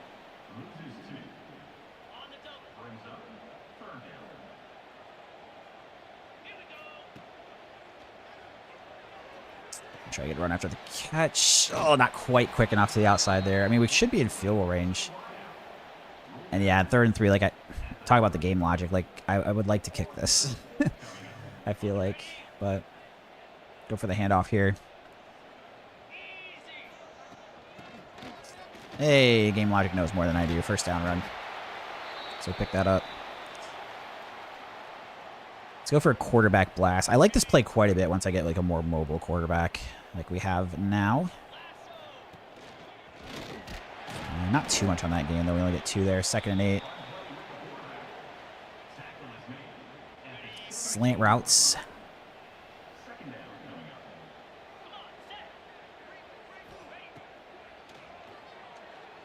Oh, I didn't see that safety over the top. I'm lucky that was not picked. That was not a good decision by me. I hate the all-go route, so we're going to be kind of stuck with this RPO. I'm really hoping I can throw the slant, but if not, we're going to have to get a really good run on 3rd and 8. Not going to be able to break the tackle. And then we're going for it again. All right. 4th and 4 from 13. Last time the CP was right doing it. Let's see what this one is. Tight end, hang on to it, please. Thank you. Good catch by Bryant. 2nd 4th down conversion this drive. 2nd 4th down conversion. Greg Jennis going to run to the right here. Cut back. Oh boy, they're all over it. Not much room to do there. Torn labrum. That's a tough injury there. He was one of my linemen.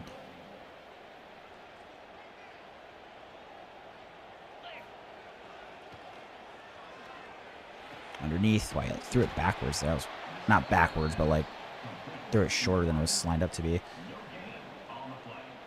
3rd and goal from the 9. I need a big pickup.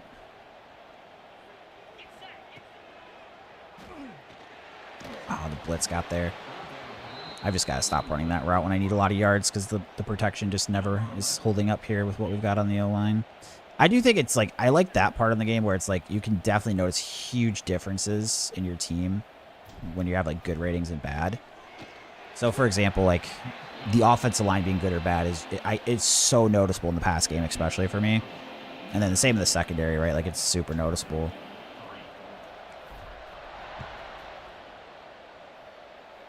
Schmitty in the chat. How we doing, Schmitty? Good to see ya. I'll read your comment here in just a second. Sorry.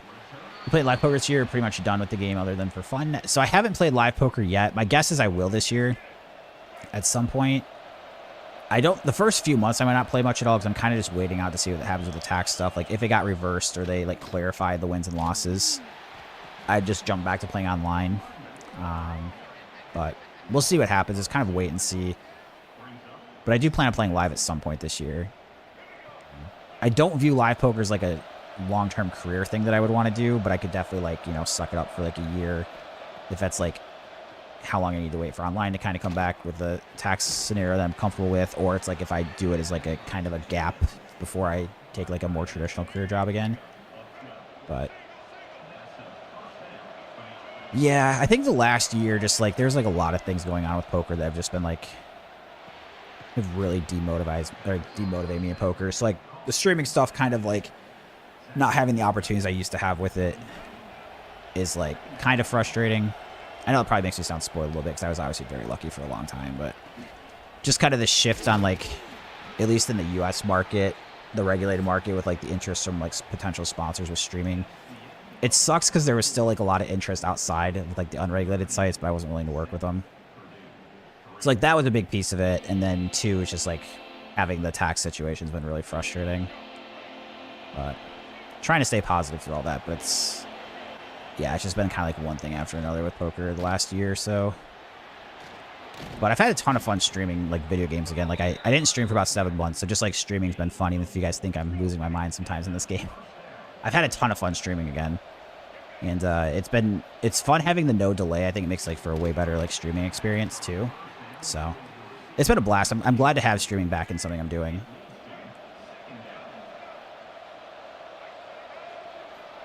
Let's see. Play action. Oh, get there. The blitz. Not quite. Make the tackle at tight ends.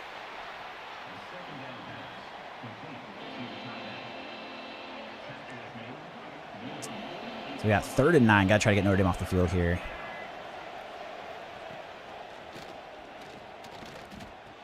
Ooh, incomplete. That's a good hit there. So we're going to force the punt. That's good. Try and get the ball back.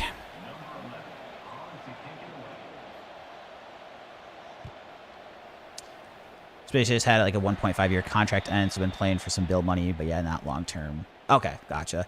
I mean, I think poker, and that's the thing too. I think a lot of people get stuck in this idea of like either you're a pro or you're not. But dude, I know people that weren't even pros that make solid money on the side and were like better than me. You know, it's a nice thing with poker. I don't think it's not like, you know, a professional athlete where it's like you're either, you know, you're either a pro or you're not playing full time. But like poker, you can like make money on the side. So I really enjoy online poker and I really love streaming. So for me, it's like really enjoyable to like do that and do it full time. I think I would get burned out at live poker. To me, it's so slow. I don't live in a good location for live poker. I don't want to move. So it's like, do I enjoy playing live poker when I do? Yes. But would I enjoy doing it, you know, 40 hours a week? Probably more than like a traditional job I would. But when you're playing poker for a living, and you know this too as someone that plays a lot too, right? It's like there's a lot of sacrifices that you're making, right? It's like your sleep schedule's not as good. Your income's a lot more variable. You know, I've worked plenty of 9-to-5 jobs in the past, and although I never really cared about the job that I had, I loved the structure of it. So with online poker, I love it so much, and with streaming poker, I loved it so much that it was clearly worth it for me. But, you know, live poker, you know, I don't get that same excitement. So, you know, making those other sacrifices, you know, I'm not as much willing to make. Nice. Good run on 3rd and 5 here. Get the first. Smitty said, side gig. I've done well for 10 years, but now that I start pressing when I have a true... And I mean, I can understand that for people. I got pretty fortunate. Like, going into it, I was, like, really well rolled. I don't have a lot of, like, responsibilities financially other than to myself, so which helps. And then, obviously, like, when I got partnered with Stars, I was full-time for a year before I got sponsored with them, but, like, that year leading up went really well. I was already really comfortable going into it, so that really like made that for me good. But yeah, it just sucks because like for what was it, mid 2020 through like all of 2024, I would say, like I really loved it and I loved streaming and it was so fun. It just like unfortunately like with the poker opportunities with streaming, it's just with the few sites I'm like willing to work with in the US, it's just, even though my stream grew and got a lot bigger, like, I just didn't really fit who they were kind of looking to work with anymore. But that's life. I mean, you know, I caught a lot of breaks early and just got, you know, kind of some frustrating things later. But I was like, even when that happened, though, I was like still excited about playing online full time. Wow, I didn't get that 4th down. I was still excited about that. But then, you know, it was like a couple months later, you know, the tax stuff came down.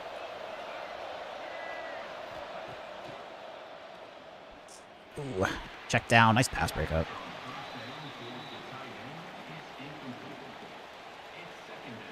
Should be some like more of a specialized accounting system work too, which is harder to market. I'm sorry to hear that. Yeah, I mean, the timing of things can be tough. So one of my jobs when I had was working like traditional 9-to-5s. I worked like just standard office job. It was like data entry / data analysis. Like saying I did just data entry would probably be underselling what I did, but saying data and analyst would probably be overselling. It was kind of like a mix of the two. So I'd worked at this place for like 4 years, and then they eliminated our entire department. This is like they announced this in like December of 19, and then they eventually like lay the people off like late February of 2020. Now, if you'll remember the timing of it, like they laid us all off, and then COVID lockdowns hit less than 2 weeks later. So that timing sucked with all that too. It took me probably like, wow, that deep ball is just wide open. 6 months to get another job after that. Now, I was very lucky because that's when they were like very generous with like the unemployment. And even though I greatly benefited from it, I thought they were way too generous with the unemployment for that 6 months. But anyways, so I got fortunate with that, but I did have to like wait 6 months to find something because the timing was bad. So I'm hopeful that your process is a lot smoother than that. You know, can find something. But I'm glad that you have poker that can kind of help in the meantime.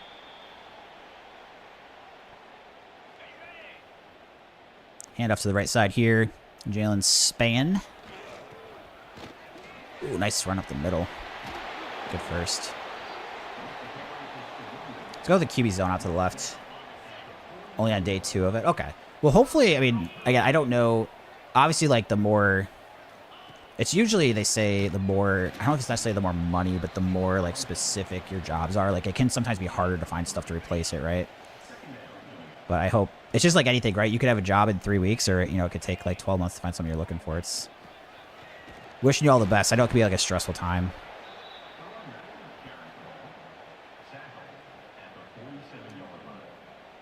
So we've got about 1:10 left here. Oh boy, that route did not get open. Dude, God, this offensive line is going to make me pull my hair out. If I don't have my first read available, I don't even have time to like make my second and third reads. Oh my God, they're going to block the punt too. Sick.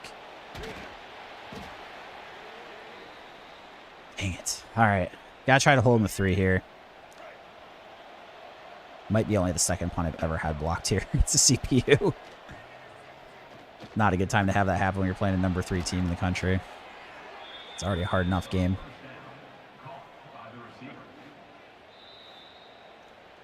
So they call a timeout here. You really got to try to hold them to 3 and keep this at a 14-point game. Year 2, I was down 14-0 against Notre Dame. We came back and won, so you can try to draw from that experience. Oh, jeez, dude. I'm doing a really bad job attacking in the open space this game. Definitely got to be better with that. Notre Dame decides to call timeout, 45 seconds left.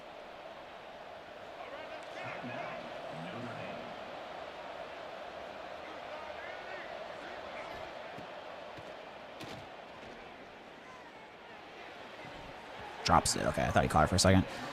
Bring the blitz on 3rd and 1. Trying to get off the field here. Come on, defense. It's a big one if we can hold him to 3. Oh, get outside. Yes. Oh, my guys. I celebrated too early. All the timeout, 35 seconds. They're going to settle for the field goal. Wow. I almost said yes. That had to break the tackle and fall forward for the first. I almost spoke too soon, chat. I almost spoke too soon. They just tack on the extra point, though. Tack on the extra point. Or not extra point, sorry. It's like an extra point distance. 17-3. Field goal. That's the word for 3 points. So we got a little bit of time here. I don't want to like force something in the passing game if I don't like the options. Like I didn't like that one, but I do think we'll go for the run, then probably call a timeout here after the first carry, unless we like lose a lot of yards. Especially if we get a first down, then we'll take a timeout.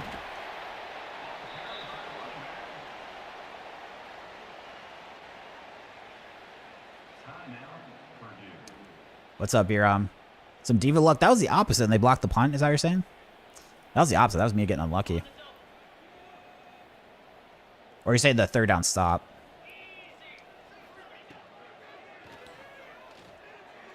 That's a long way across field to throw. Shoot, and he stays in bounds. I wanted to throw it away, but I felt like I was in the pocket. So I want to get intentional grounding.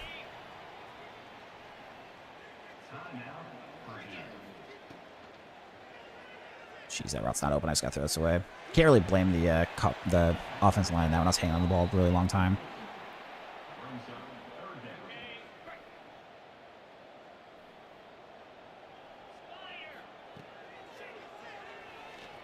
Let's try to pick up the first here. I don't think I have any timeouts, so I've got to go quick.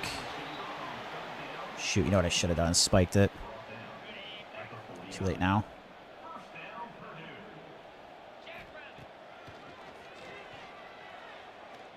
Oh boy, I gotta try to run out of bounds.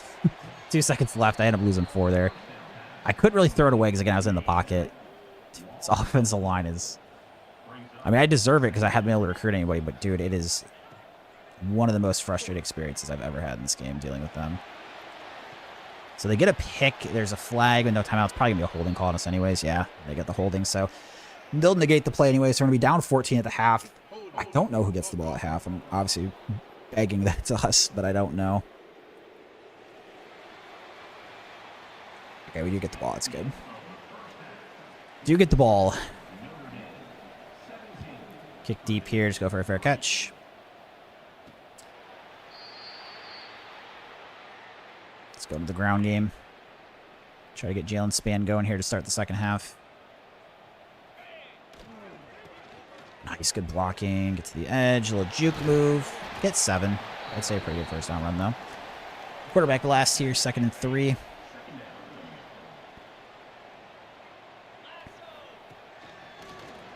Fall forward. Nice, gets the first. Just don't fumble now. Gets the first down. And we'll go for another run to the right side.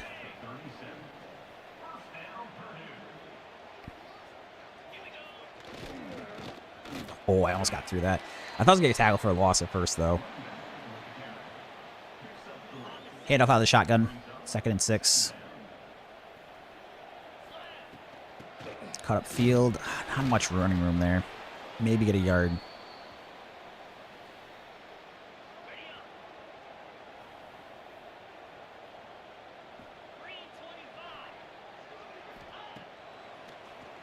Nice. Quick throw to the receiver. Dude, another holding call probably. Oh my god.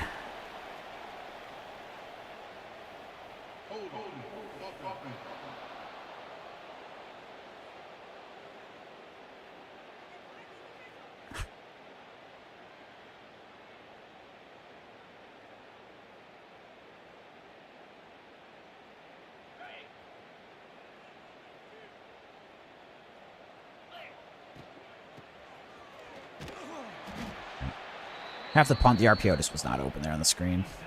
Didn't want to force it and throw a pick.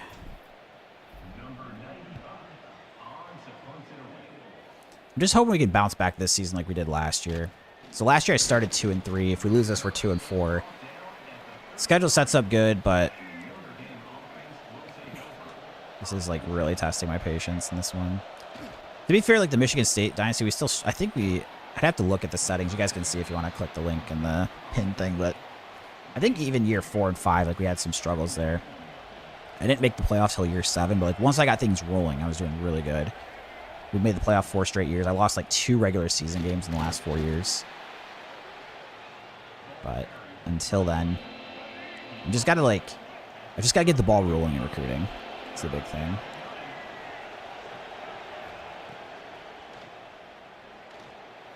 I mean, I can't play with the secondary or offensive line.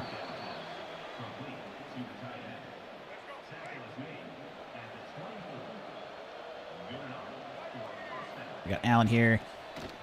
Try to get to the outside. A good stop. That's how'd you decide on Purdue? It was just because it was the worst Power 4 conference team available.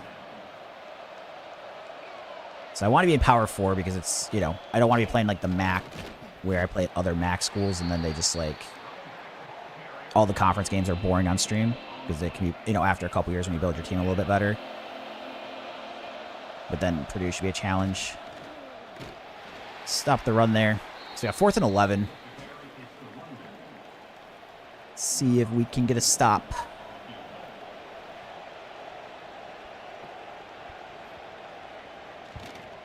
Left? Nah, it's going to be good. 20-3.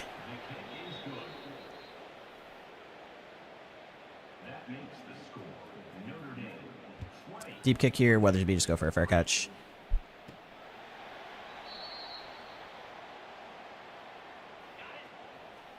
Handoff out of the pistol.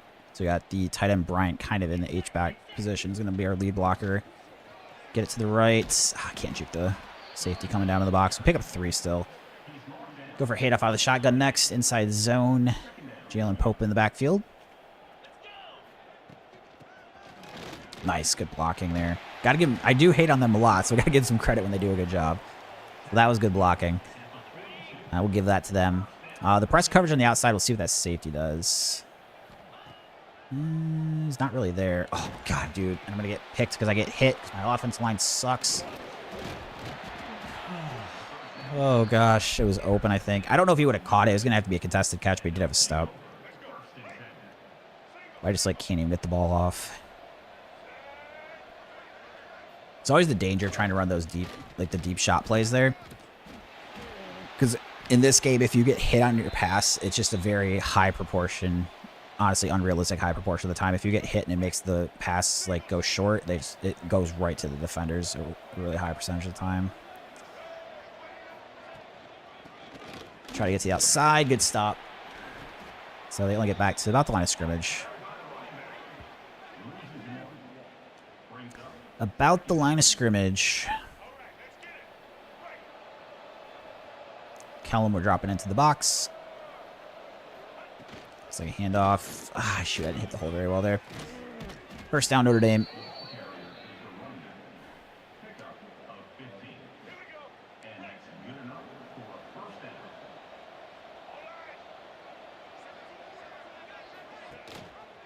Ooh, quarterback keep. Oh, that was a good block there. Shoot, I thought I was going to make the tackle, and then the guard got me. Yikes, we are getting blown out here. 27-3. The only saving grace, like I said, is that the second half of the Big Ten schedule should be much softer. So we had 3 top 8 teams in the top preseason rankings. We're going to end up losing all 3 of them. And then we've got 6 preseason unranked teams in the last 6 games. The issue is, like, the Illinois loss I had was really bad. Like, the other 3, it's like they can happen. Obviously, this game we're playing horrible, but like looking at the schedule early, like, okay, if we can go 3-3 early and then, like, you know, 5-1 late, take care of business, get 8-4 going into the bowl games, okay.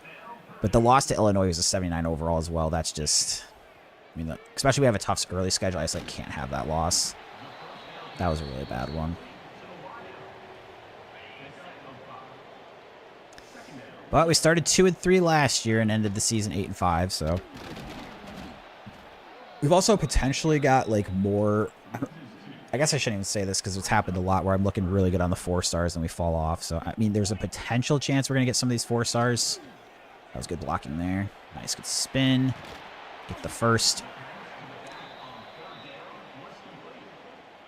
And then I'm doing a better job, I think, of when I'm doing the 3 stars in the offseason, trying to look for guys that have deal breakers that are less likely to make them transfer in the future. So, for example, like look for guys that have either conference prestige or proximity to home, like really high value on those guys, just because those are, you know, proximity to home won't change.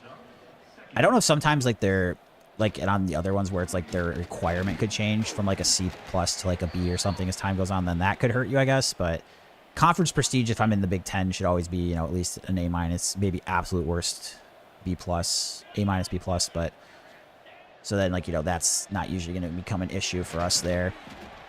And then if I can at least like hang on to my 3 stars instead of losing them to the portal, then like over time as we're getting them, hopefully we're getting fortunate enough with like enough good development guys and, you know, getting some upperclassmen, you know, redshirting people when I want to, all that kind of stuff.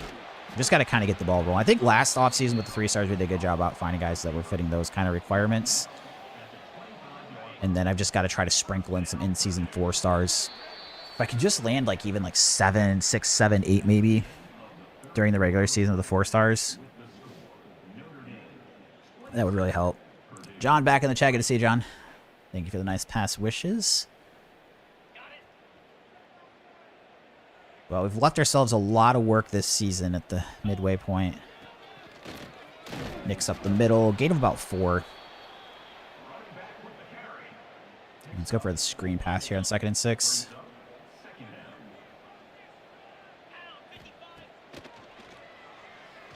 Oh, that is not going to work at all. We actually end up losing 4.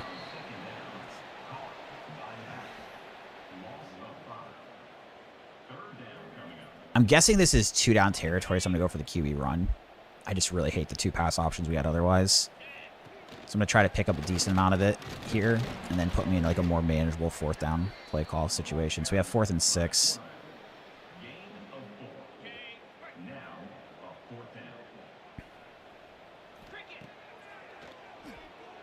The shake route. It's kind of interesting with this playbook. So there's two plays I've noticed have that shake route. The one play is the one that, like, in my online Dynasty with friends when I'm playing CPU, I just run it all the time. The CPU can never stop it. That one with the shake route is actually not very open very often. It's like you often have to have like a really tough contested catch. It's because of like what the other guys do out there.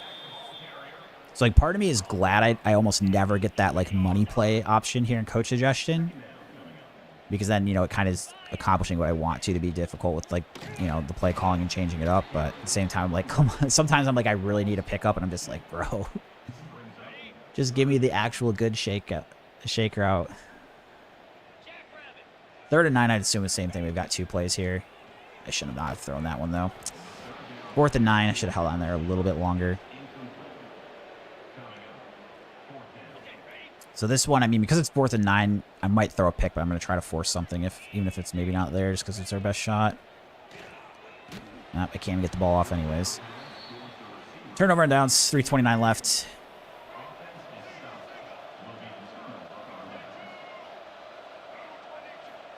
Thanks for the handoff. Ooh, no, it's a fake.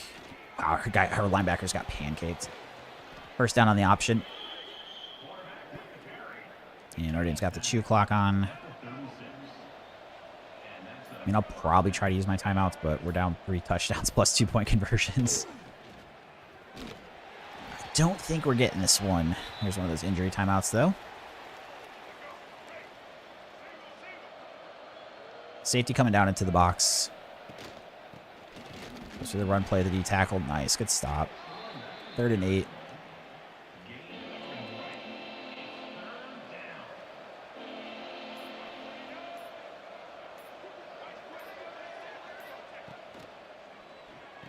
Ooh, stop him. Nice. All right, we're at least going to force the punt.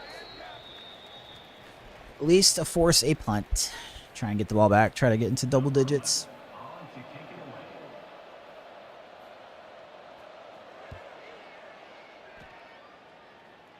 Oh, shoot. I shouldn't have caught that. I was busy adjusting my AirPods. I should have let that go in the end zone. Good news is I don't think it's going to change the outcome of this game, but I should not have caught that like that.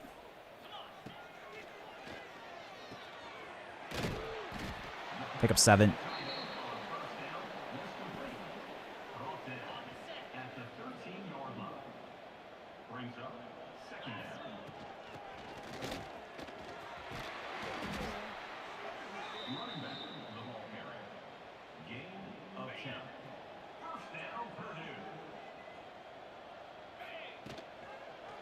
Oh boy. Read option did not work there. Loss of 4. Didn't work. We're going to try it again. I'm a persistent one here. Go for the handoff. Cut it upfield. Get most of it back there, actually, once I get touchdown. So we're 11 yards there. 3rd and 3. Makes it 3rd manageable. Go with the buck sweep to the right side. Weathersby. Try to get to the outside. Come on, guys. Block. No, not going to get there. We pick up 1. 4th and 2. Trying to pick this one up through the air.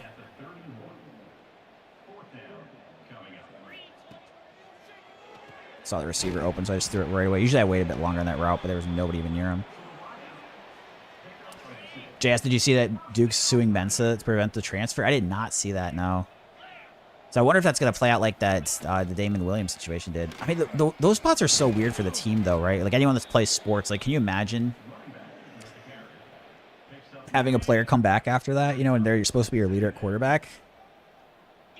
Like, I get that they're obviously very talented, and that's why their schools are interested in them, but it just creates this, like, really weird locker room situation, I would think. I don't know. Maybe the rest of them can just, like, overlook it. I feel like I'm the type of person that's, like, kind of petty at times. And, like, you know, if people are like petty or have like hold grudges, like I have to imagine like a lot of the players, like there's just like no way of saving that relationship on the team. But I mean, at the end of the day, if he's a good player, I mean, you want him.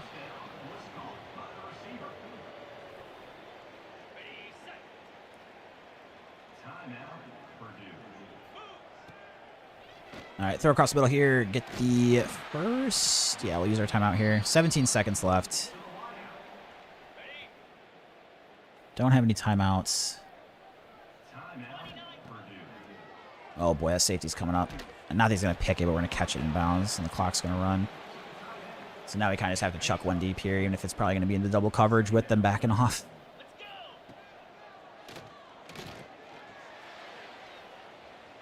Nope. 1 second left. We get another shot at it. Hail Mary to the goal line. Ever do hurry up? No, it's... So part of the rules, too, is I don't do hurry up.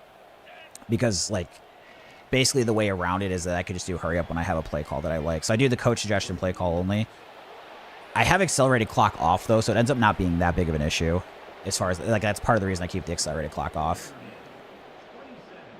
And then shoe clock, I only have the option to if it's the last 2 minutes of the first half or the last quarter. Just so I have like a realistic number of plays. So basically, the Dynasty, I create like a whole bunch of rules to make it actually a challenge. Because like, you know, in our other Dynasties, like I'll score like a gazillion points even on Heisman with crap teams if I have to play with them. So I just like, it's the only way I can make it like fun for the stream. We got the 4-star free safety. Thank you. I know he lost, but I'm so happy about getting that guy. That's a huge pickup. Needed him. So Johnson, you'll get revenge on Notre Dame later. I'm hoping. And then now championship contender. We fell from a B- to a C- for losing to Notre Dame. That's crazy. So now I can't even recruit this guy. I've got to maybe do better on the 4 stars too of like not recruiting championship contender unless I'm like at the point where I'm like dominating.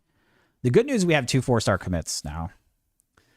Pat said, what happens to the undefeated season? Oh, that undefeated season, let me tell you, Pat. It started 2-0, but now we're 2-4. I think you're our good luck charm, though, Pat, if you were here when we were 2-0, and then I went 0-4 without you. So I might have to pay you a salary to stick around the rest of the day. I maybe can be bought, Pat. We'll negotiate. All jokes aside, we had 3 really tough opponents preseason, top 8 teams, Michigan, USC, Notre Dame. We lost those, which are possible. I lost to Illinois, which is a horrible loss. I've got nothing on that one. That was just bad. And then this 5-star, I mean, what week are we on? Does he still have his Kentucky visit coming? Wow, he does. Whew. All right. I mean, if I have enough 4 stars to put points on, I might drop off of him. I mean, what am I supposed to do on this guy? We have 4 pipeline. Louisville has 1. I keep sending everything I can. I mean, I guess I can't hard sell. Maybe that's what's hurting me. We're in a battle with Michigan State, and they still have their visit coming up. That's scary. And I'm even hard... Oh, I can't hard sell anymore. Shoot, this is really going to hurt this one. I got to look through all these, because I actually probably can't hard sell some of these that we were before. I mean, now this one's like maybe not even worth it, so I'm going to drop off of him for a second. Having championship contender at B- or higher is just so important in a lot of the 4 stars you're recruiting. Which is, I think it's fine. Like, that's realistic. It's just, it sucks when you're there for a second and then it falls off. But it's my own fault. If I win games, I'm not have to worry about it. That's on me. That's my job. Win football games. All right, so these guys are non-negotiable. This tight end, we've got the hours to send now. Do I have anyone that I don't have visits for here? So this one, okay, I definitely want to get this guy in a visit. Let's get that set up for next week. And then I think that's the only person I can do a visit for that I haven't. How are we looking on these other guys? So I'm the only offer.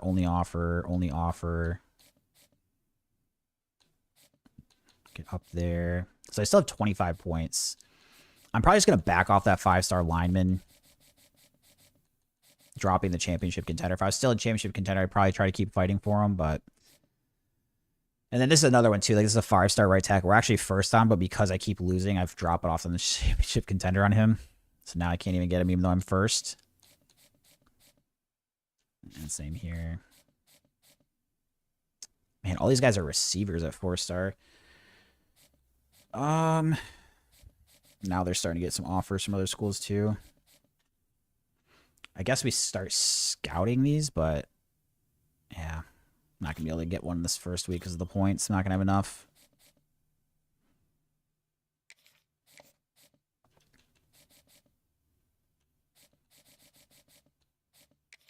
I can always pull the scholarship later. We'll just get the offer in. Okay. I think we're good there. And then let's play the Rutgers game on the road.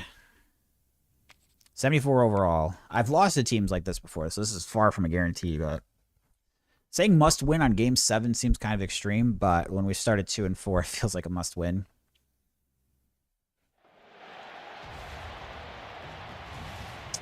Feels like a must win. Bring on the Scarlet Knights.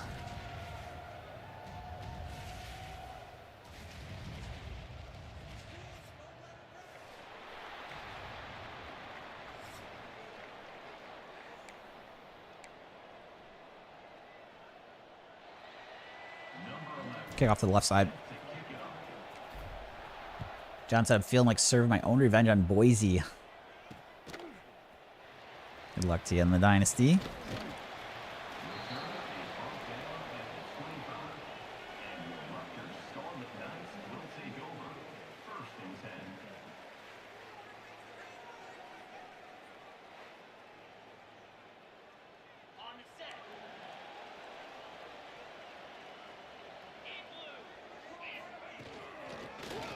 Oh, make the tackle. All right, eventually get there.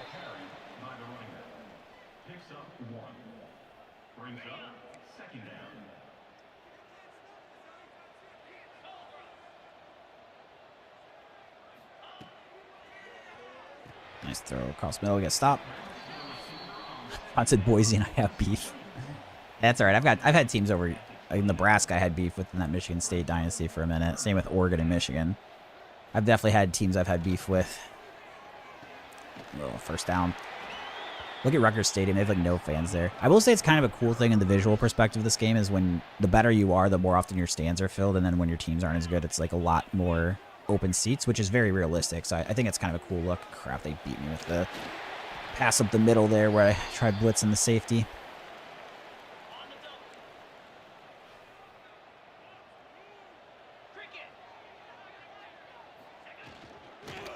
Uh-oh.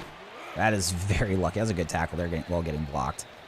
There was not much room. Or there was too much room, sorry, outside of that.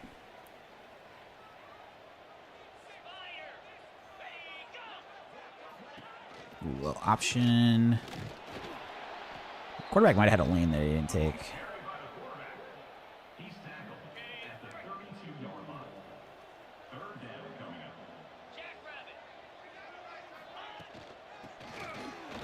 Oh, stop him. All right, stop him just short. They go for it? No, they're going to kick the field goal. So they're going to try to take their points here.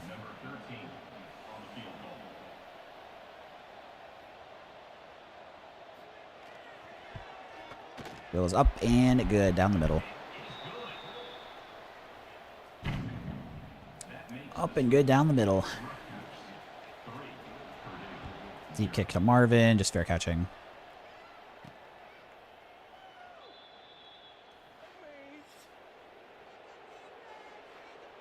Time to start turning this season around.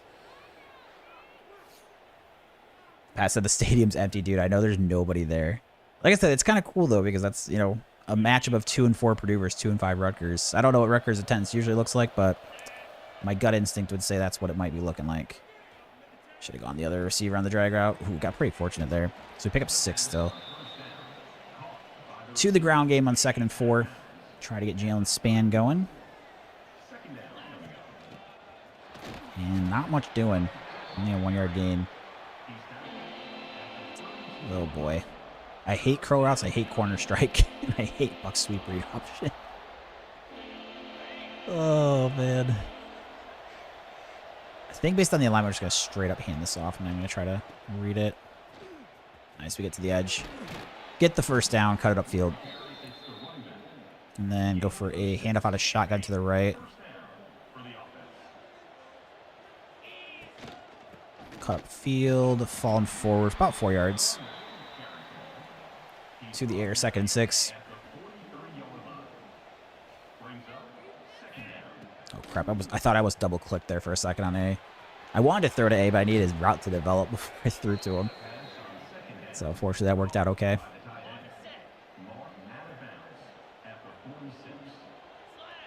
Tight end goes in motion. Go for the handoff up the middle. Jalen spin. Pick up about 5.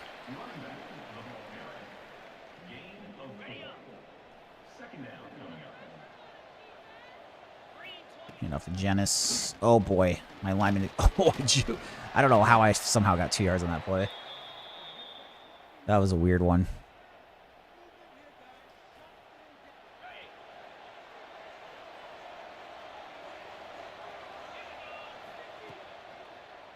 Nice, hit the running back in the flat. Perfect against man coverage there on that route. And get inside the red zone. Big pickup. Very important game in our season, like I was mentioning. After the struggles in the first half.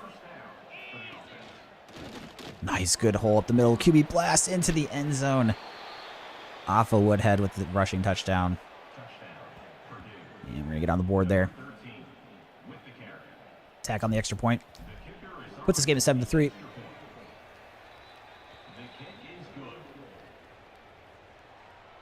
And kicking off to the left side.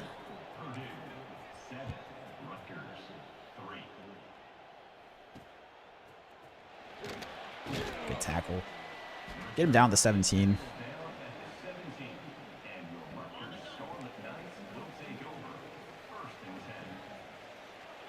Kellum from the stage position come down in the box. Oh, a bite for the play action. Overran it. Over pursued. 9-yard gain.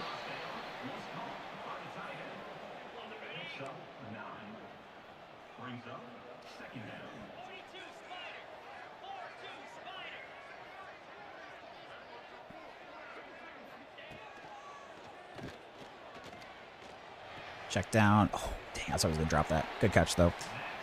Hit the first.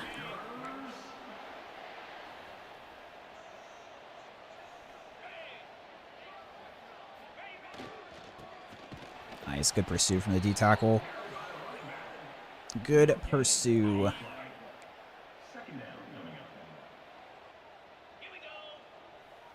And then Allen get back to the middle here. Quick throw to receiver. Slant route. We're having 3rd and short here. 3rd and 2. And then this is where they do a QB sneak. Really, I mean, actually 2 years. They don't usually do this. Interesting. So I'm just going to kind of hover here. Play action. Shoot, hits the tight end in the flat for a first. Pick up the first down.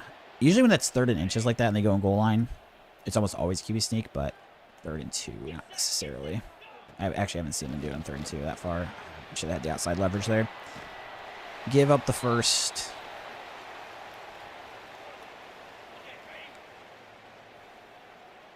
Kellum dropping into the box. Looks like a run play to the right. Oh, I lost contain. I got. Oh, thank God he ran out of bounds on the juke. He got me, but he went out of bounds.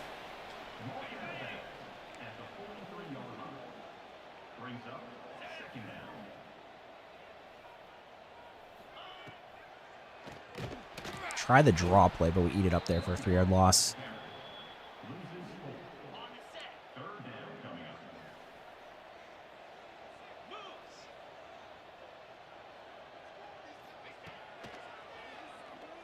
Pick it. Yes, let's go. Come on, Allen. Run after the pick. All right, not too much yards, but getting an interception there in our territory. I'm really happy with that.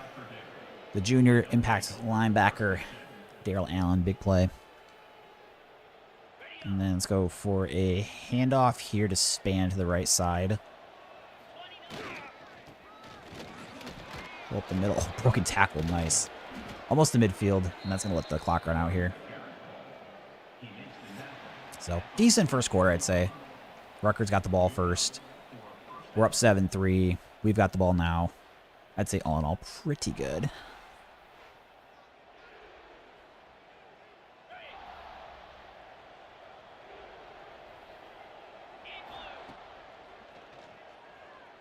Check down on the running back.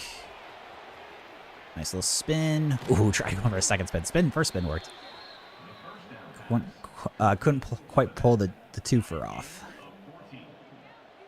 So back to span to the left side. Ooh, not too much on the gain there. I couldn't quite read where the hole was.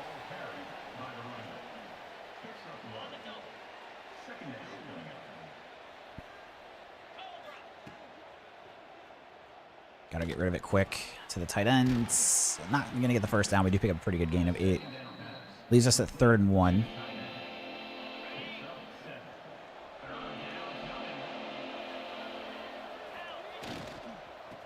Nice, good run up the middle. Get the first down to the 25.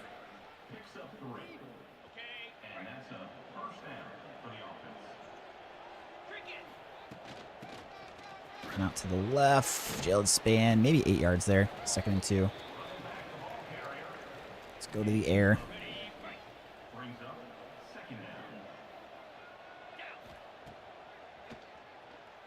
No, not time for a holding. God, the offensive line, you guys are so bad at blocking. Just don't get penalties.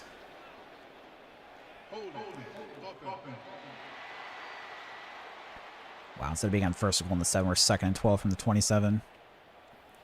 It's just such a drive killer. Greg Jennings running out to the right. Go, go, go. Spin up field. Decent gain there. We're going to make this 3rd and manageable. 3rd and 5. Let's see if we can't pick this thing up.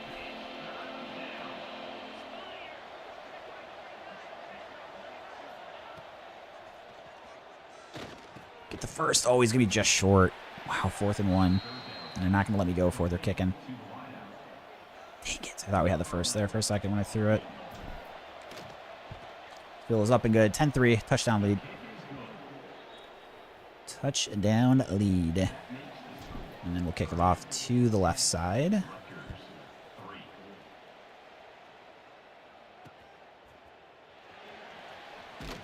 Nice, good tackle in the 20.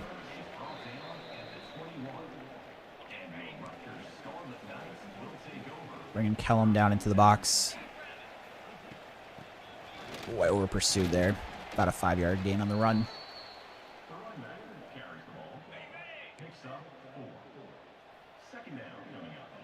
And then you've got Allen back in the... Oh, he had the pick, right? I was thinking injury. No, it was an interception. Quite different. Out routes. Tippy toes the sideline. Gets 3.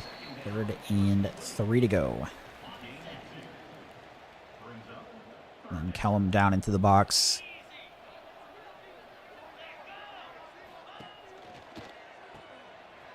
Outside. Good defense. There we go. Boilermaker defense showing up there.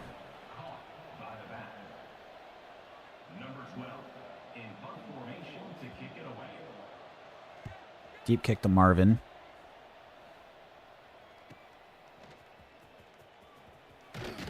Get up to about the 40-yard line.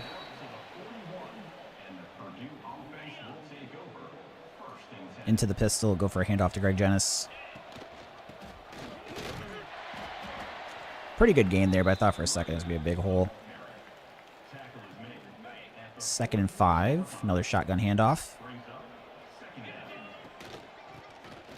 Cut up field. Not too much doing there. Maybe get 2. Let's go to the air. 3rd and 3.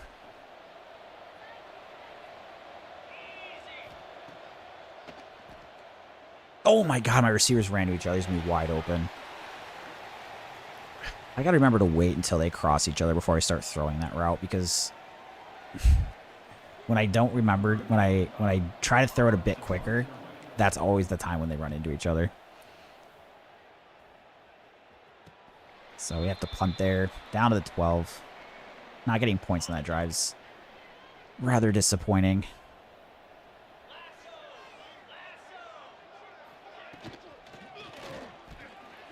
Run up the middle. Maybe a 6-yard gain there. Brings up 2nd and 5. So we do get the ball at half, too, which is good. So if I can have a lead going at half with getting the ball, oh my god, wide open down the middle. Good news, I got that 4-star free safety, and then I'm recruiting another one. The problem is, like, you know, when you're getting these recruits, they don't really start paying off for you until like, you know, 2 years down the road, really, in a huge way, right? Like you might redshirt them the first year, and then the second year, maybe they get to play as redshirt freshmen, but it's not like they're significantly better than your other options with the upperclassmen. But then when it's like their third year at college, like, you know, like redshirt sophomore, redshirt junior, redshirt seniors, when it starts to really pay off, as long as you can keep them on your team.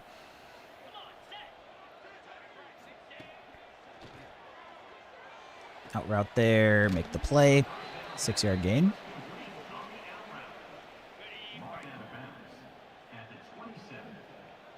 And we've got Allen.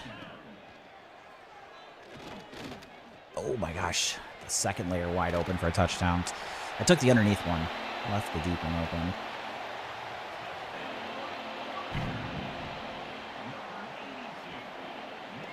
And then tack on the extra point. 10-10.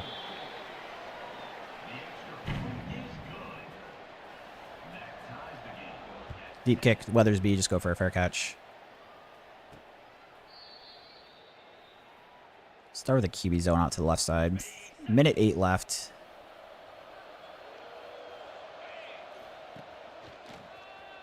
Oh boy, absolutely nowhere to go. I mean, especially when losing 4 yards too, and then I don't have like the best options after. I mean, this sounds so weak, but I think we just go chew clock. I mean, even if I have it at like 2nd and 10, but this just becomes like less and less likely we're going to pick it up. And I don't want to punt back to them with 3 timeouts, really. It's too much time. Get it off to the tight end, drops it. It was going to be a tough one, a contested catch, but and then now you can see they're just having me only get run options for 3rd and 14.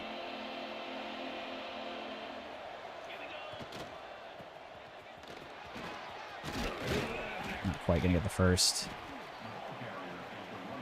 We had another terrible half of football. We're tied 10-10 with a crappy Rutgers team. I don't understand. Like, my roster, I have those weakness spots, but it's like the rest of the team's playing horrendous, too.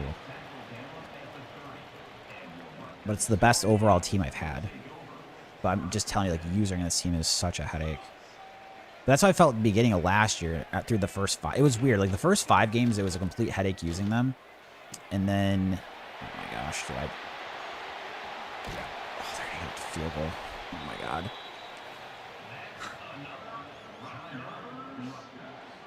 I think I screwed that up by taking the safety. I thought he was first low, but I think he was supposed to be second, so that one's my fault. But yeah, like the first 5 games last year, it was just a nightmare using that team. And then the last 7 games, or last 8 games, it was like 6 of them were super good, and then 2 other nightmare games. And then this season, the first 2 games felt fine. We blew out bad teams. Every single game since then, even though 3 were against good teams, I don't know what it is. Like, nothing I usually do works at all. I don't get it. Jay said the safeties are getting burned. I mean, that's definitely not helping. That's hurting us a lot. Maybe that's the biggest difference this year is like I have actually one really good safety. My other starting safety was okay, but he got hurt. The corners are bad, which I think is maybe what a lot of it is. QB zone to the left. Just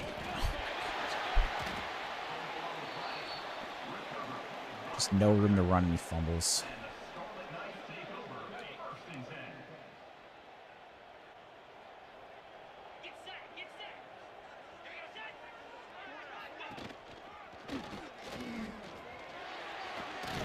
Eventually gets tackled there. 5-yard gain.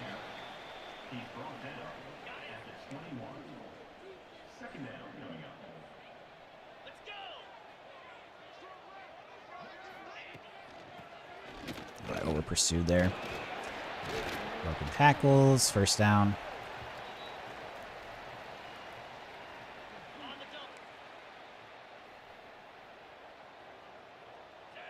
Bringing Hawkins into the middle here. Run up the middle, make a play. Nice. All right, good run defense there. Get stopped. 2nd and 9.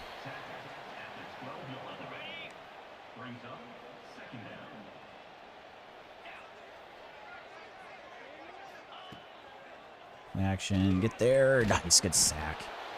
So we get there with a sack. If you could at least hold them to 3 here, keep it as a 1-score game, that would be good.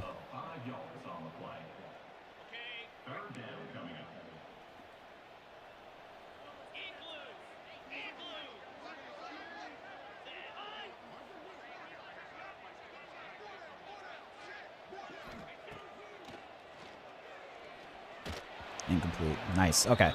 So we're at least going to force a field goal attempt. That's good.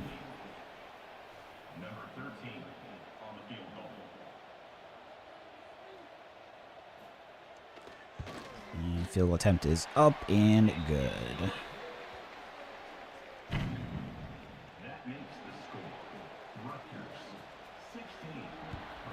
Deep kick here to Marvin. We fair catch.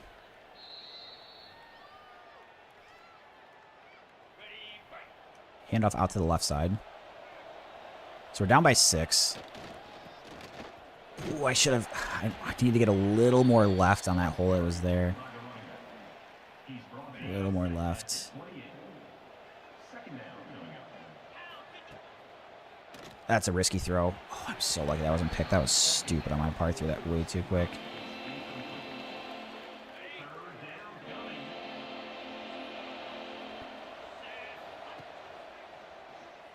Quick check down the running back. I think I'll be able to get the first. Yes, that's a big pickup on 3rd and 7. Big pickup on 3rd and 7. Greg Jennings in the backfield here. No blocking. Loss of 2.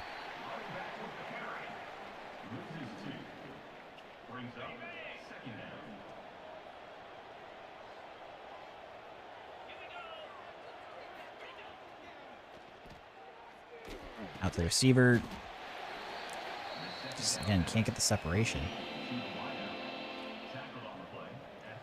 3rd and 9.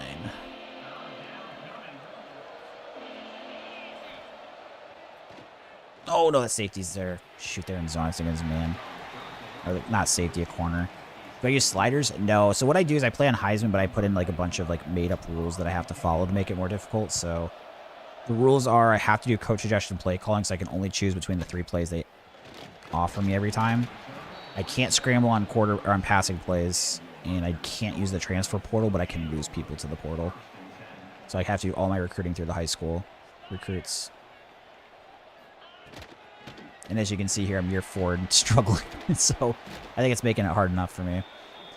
I mean, until things had been moving well before. So year 1, I was 5 and 7. Year 2, 6 and 6. Year 3, 8 and 5. So like I was trending in a good direction.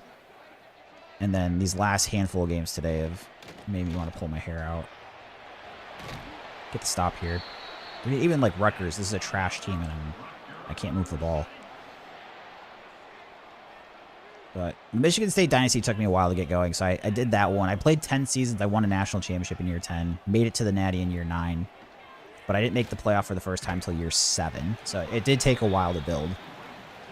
And this is kind of the same thing. The biggest issue is like you have to get to the point where you can hard sell. Now, Purdue is going to be harder than Michigan State because it started as a 76 instead of 84. And then I have the added issue of like their brand exposure. Oh my god, dude, it's got to be a user pick. How does he drop it? Like brand exposure, facilities. I think those things are a little bit lower too, which don't really improve as quickly. So it's, and I have less recruiting hours. So it's like, it's a harder rebuild than Michigan State was. And that one took me 10 years to get the Natty. I mean, you see my team can't even tackle. So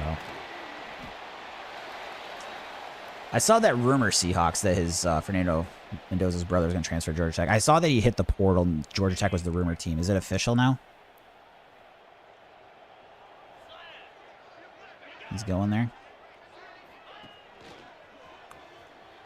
Oh, down the middle. Pick up about 8 yards there.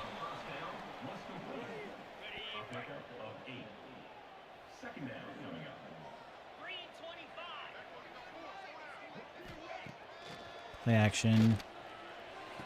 Out routes. Make the tackle. 1st and 10. He signed as of 15 minutes ago. Okay, so he did commit. Interesting. I mean, I saw when they got Josh Hoover, I wasn't going to be too surprised if he left. Oh, I over-pursued. Quarterback slides down. We are in big trouble here. I wonder what my coaching contract goal is this year. Because this is the 4th and final year of the contract. I don't understand how it changes in the middle of it, because the first 2 years my goal was 4. Year 3 was 5. And I'm worried that like this might have gotten moved up to 6 or 7 after last year. And if we lose this one, I mean, we're really at risk of making 6 and 6 this season because we'd already be 2 and 5. I mean, my schedule's supposed to be softer, but I'm playing terrible. It's a 74 team. So we're going to be down 2 scores here.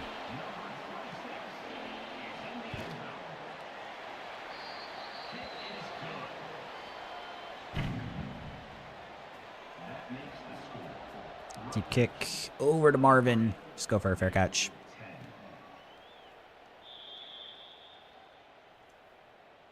Back to the halfback dive.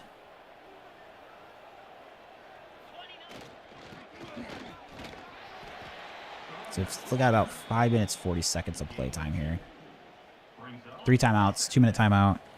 We've got time, but I need to get a touchdown this drive. Oh gosh, I just double clicked it. It's going to get picked. Unreal, dude. So I was trying to click to go quick and then just double clicked. Do a pick. Oh my god. Of all the times for that to happen.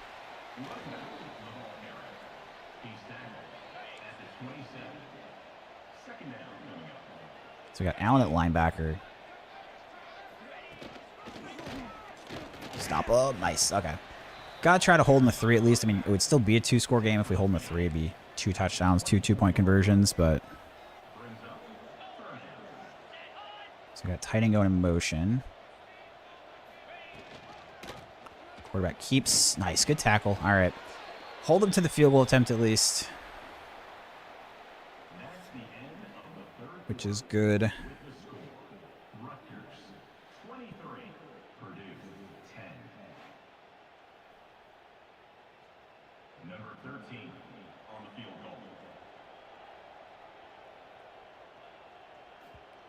And a field goal up and good. Straight down the middle.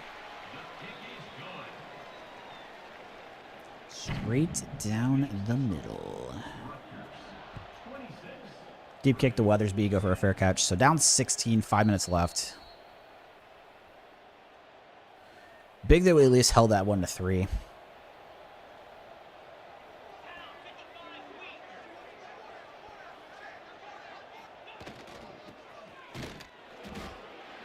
Can't get the blocking there, though. Back to the ground here. 2nd and 9. Pistol again. Pancake block. Pick up 5. And then we've got ourselves a 3rd and 5.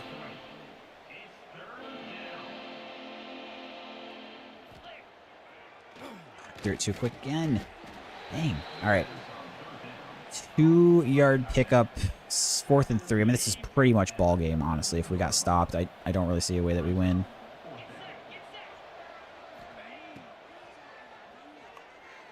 I mean, they're all over every route.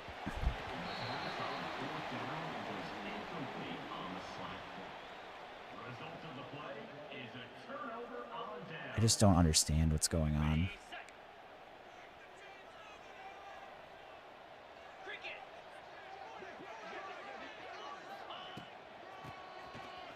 Cutback lane gets the first.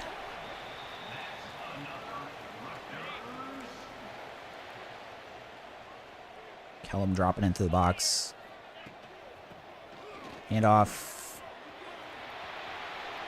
Make the stop at least before the goal line.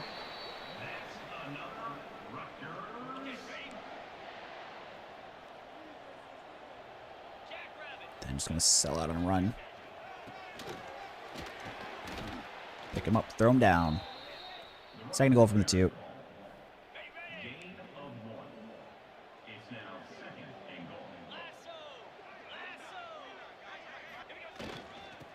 Nice. Hit the hole there pretty well. 3rd and goal from the fort.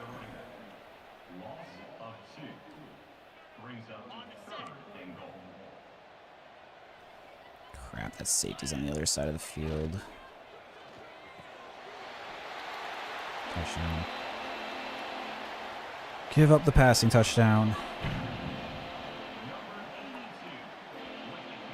Wow, we're down 3 touchdowns to a team with a 74 overall rating. This has never happened in any of the games I've ever played like this.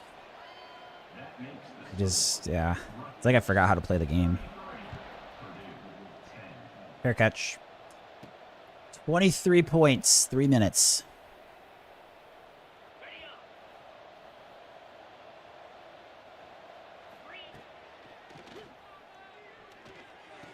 Get a completion across the middle. 7-yard gain. And go for a handoff out of shotgun next on 2nd and 3.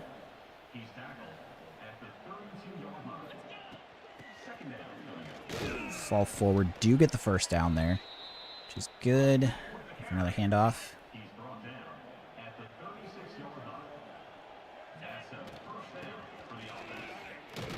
Cut it upfield. 4-yard gain. The issue, too, is when I get down, I'm just like, I'm not a big play offense guy. I'm much more of like, take my time down the field. I mean, yeah, I just can't get blocking. Like, it makes sense against the teams that are really good that maybe we can't block, but it makes no sense against teams that are worse than ours even. That's a bad decision on my part, throwing that check down. 4th and 14. Need to send the Olgo.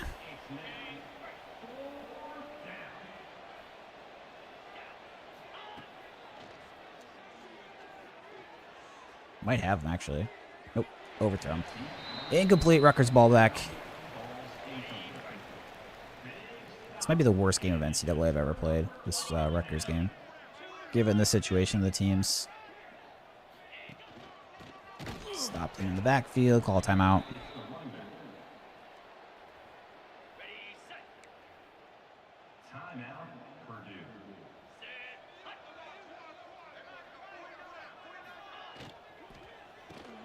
Get outside. Good stop there on the 30. Could call a timeout. I think we're going to save the 2 here. Let it do them after the 2-minute timeout.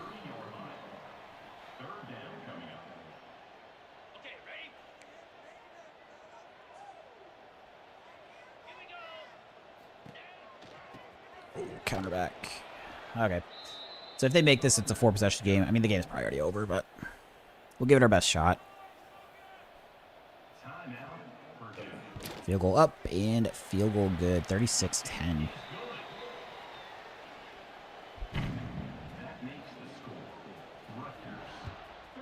Deep kick to Marvin. Go ahead and fair catch.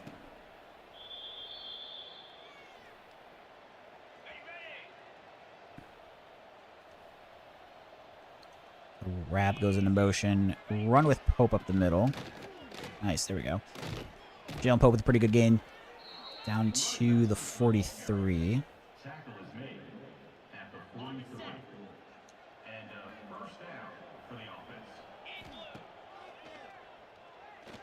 Underneath the tight end. Ooh, good gain there. That works out pretty well. Try to keep moving quickly. Handoff out to the left side. Nope, all over that. 2-yard loss.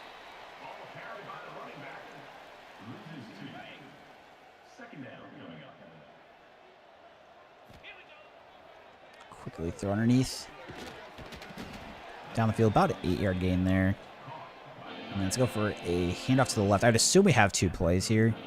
And if we don't get this, that we get to go for on 4th. We do pick up the first down. Further into Rutgers territory.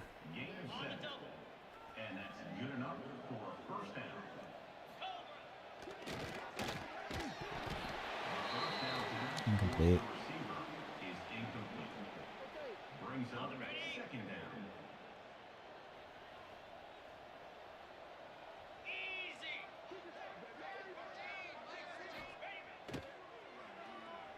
Underneath the tight end, open, get there. Nice. I think gets the first down there.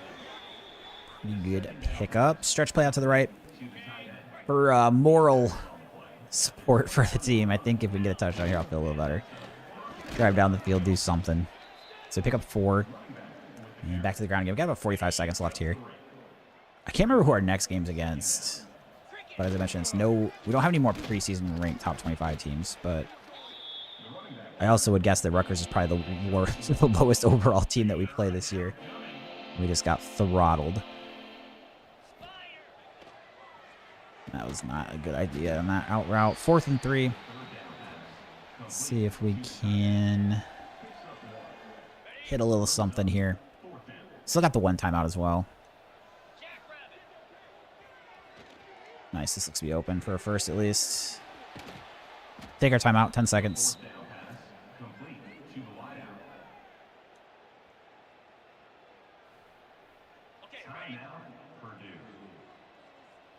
Dillard going on a drag route. A little risky. Shoot, I hope he didn't catch it. Okay, good, he didn't. I was gonna say, if he caught it, we're probably not gonna get another playoff. Oh, I should have thrown earlier. We're not gonna get in. Yep, game over.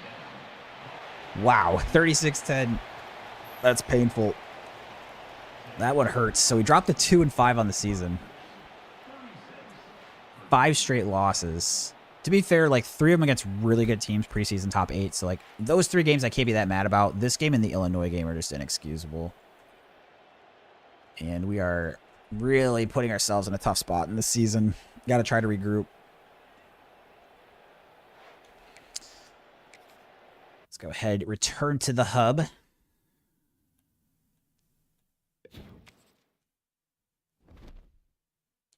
Advance to the next week, see what it's looking like. I mean, the good news is I don't think I have a lot of guys on my team that have championship contenders or deal breaker. I'm hoping I'm not wrong on that, but get this 4-star edge, also good. So despite this bad season, we're recruiting at least getting a few of these 4 stars, which is nice. Again, just have to try to keep developing, getting better. We lose out on this 4-star linebacker. And that was going to be a possibility. Lose out on the left tackle and the right guard, both to Kentucky. Lose on the receiver to Wisconsin.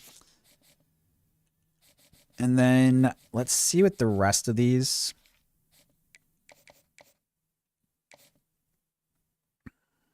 Oops. Okay, good there. Good.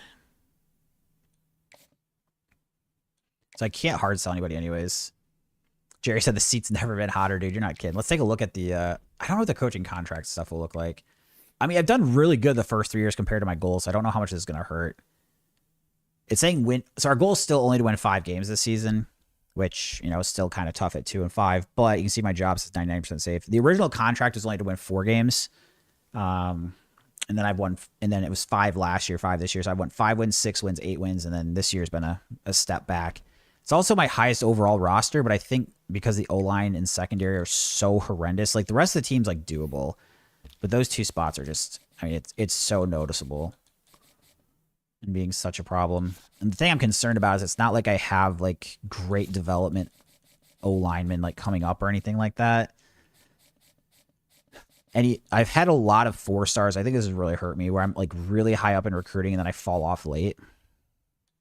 And I think that's really just like killing me at this point. So with the receivers, we're just going to kind of scout the 4 stars. This guy's a bust and he's slow.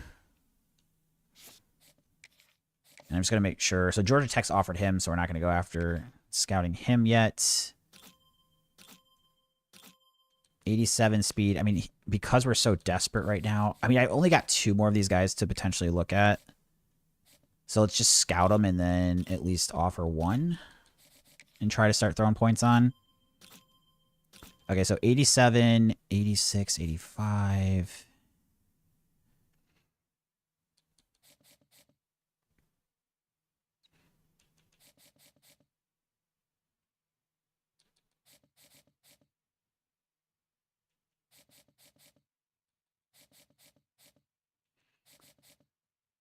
Okay, let's just go after this one. We've got at least a 2 pipeline on them too. I'm hopeful we're not like too late on these. So it still gives me 45 points. The halfback we can scout. 89 speed. I don't really need halfbacks though, do I? It's just if he's gonna be super good. It's like the one position I'm pretty good at, but I mean, I do use a lot of running backs, though, so continuing to fill our roster with good backs isn't the worst thing. All right, we'll change our mind here and at least try to go after.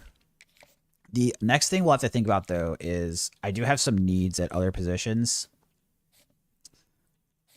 So, do I take a look at starting to scout some 3 stars with some of these points we have? I only have 5 points. I'm not going to bother with it this week, but we might something we consider here.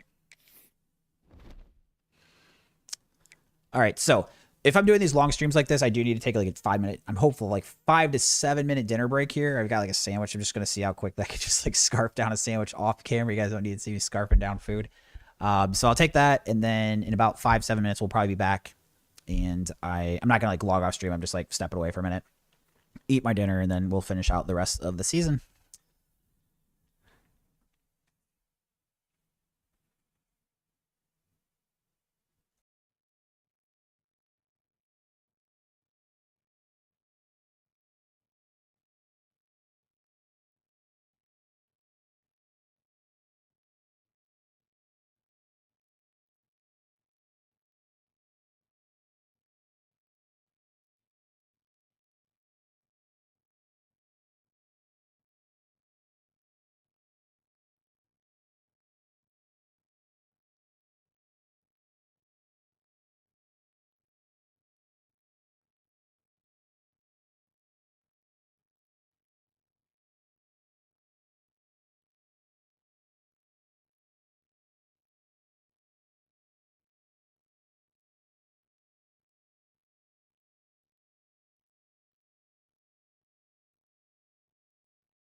Thank you, Dom. You guys can hear me now.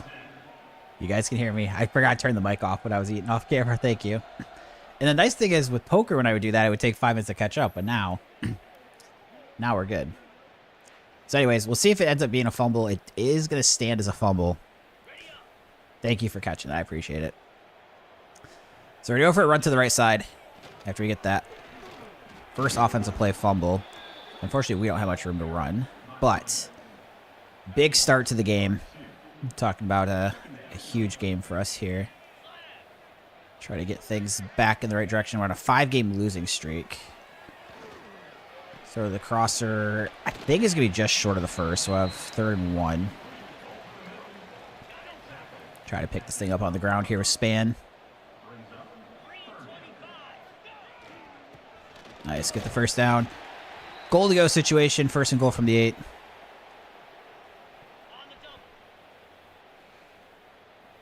And then go out to the right side. Jalen Span. Cut up the field. Get about 4 there. So we're going to 2nd and goal from the 4. 2nd and goal from the 4. Go for the handoff here to the left side. Ooh, get down to maybe the 1. So 3rd and goal from the 1. Tough front to run against here. Hopefully we can punch this in, though. It's going to be a long one to go. Nope. Nowhere to run. See if they have me go for it or they settle for the field goal. They're going to settle for the field goal. Man, huge to get that turnover right away, but to get stood up on the goal line like this and have to settle for 3. Feels like we didn't completely capitalize there, but still a good start. Getting 3 on the board quickly after we kicked to them first.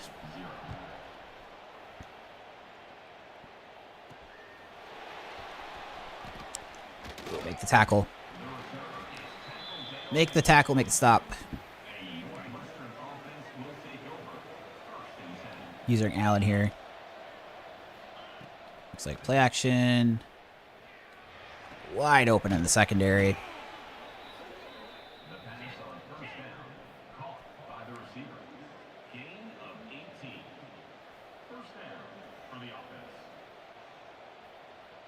So Northwestern into the hurry up.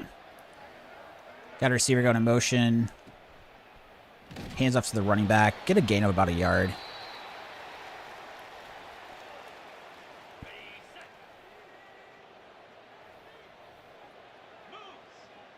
And we got Allen here in the middle of the field. All over the run play. Eat that up for a 3-yard loss. 3rd and long. We've got to try to get off the field. See if we can get off the field. Maribel dropping into the box.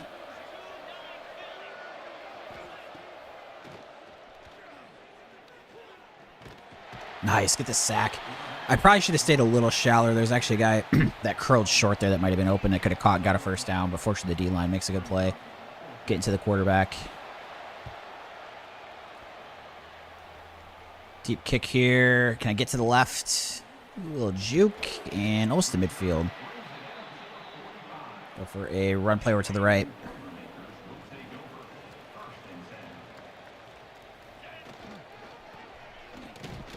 And get maybe 3 yards on the ground. 2nd and 7. Again, anytime you guys see rain or snow, the offensive play calling is just sucks. So it's very hard to move the ball in these games with bad weather for me.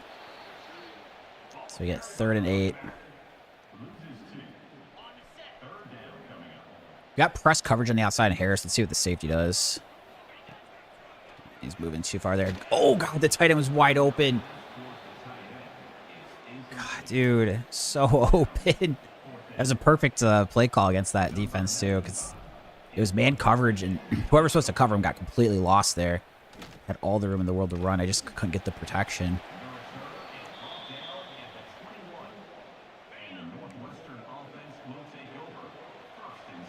Getting the safety. Kellum into the box. Play action.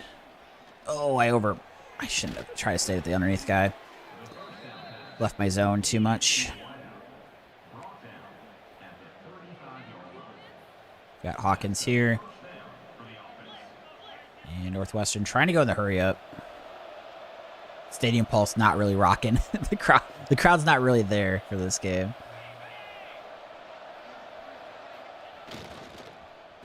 Hand off. Get about 4 yards on the carry. 2nd and 7. They continue to hurry up.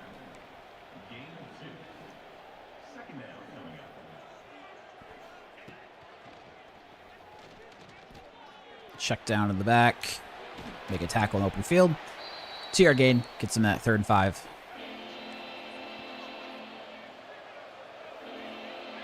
And we got Hawkins here in the middle. Oh, I tried to get there. Shoot, I'm so lucky that was an inaccurate pass. I got kind of, I don't know, I got stuck in my spot. I started moving my joystick, then immediately I wanted to move it back. Remember, I'd asked why'd you use Purdue for your second dynasty as opposed to any other school? So I wanted to do the worst Power 4 team. So Purdue's the worst in any of the Big 4 conferences. So just try to take on like the biggest challenge I can with it. I mean, honestly, the first 3 years were moving fine, right? We won 5 games, 6-8, and it's just this year's been a disaster since the. I mean, the first 2 games we actually looked good. They were against weak teams, but I like looked good. And then we've lost 5 in a row, and it's just been maybe the worst 5-game stretch I've ever had playing in any of these dynasties. Which is kind of surprising to have in year 4 of a dynasty. Like last year, we turned it on. We started 2-3, and I was having a lot of struggles early. But then, like, really turned it on late and went 8-5 on the season, including beating Ohio State twice. But I just haven't. Yeah, I don't know what the problem. I mean, I do know what the problem is here. The offensive line, I just can't get any room to pass, and the secondary is getting torched. So it's just like my concern is I don't know how much better it's going to get next year. I mean, maybe we get lucky and some of these offensive linemen develop. And same with the corners. I lost 2 corners to the portal last year, which hurt my corner depth. And I've had one of my safeties get injured and be out for a long period of time, too. That didn't help either.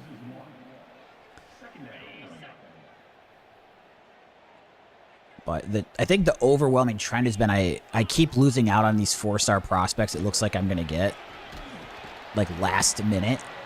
And that's really been hard because I'm basically working with like all 3-star recruits, which, you know, just aren't that great, especially when I don't have the points to scout them when I get to the off season, just because I'm having to fill so many spots. So the good news is I think I have 3 4-stars already, and I'd be shocked if I didn't get at least like 2 or 3 more of them that I'm going after. But I've felt like that way in the past and not got them, so I don't know. We'll see what happens. So it takes a while to get going. The Michigan State Dynasty, I didn't make the playoff till year 7, and they were a better starting team than Purdue is. So it's just like once I get it going, it's really good. And that's why I was like back and forth on continuing the MSU one after I won a Dynasty. It just like very quickly goes from being very difficult to like once you get to that point where you get your team in the 90s and higher, and you're winning all the time, your recruiting's easy. It just makes most of the game blowouts. So it just very quickly goes from a struggle to too easy. Because once you get that momentum going. Run play on the 1-yard line here. Just can't get the blocking there. Tackled on the 1.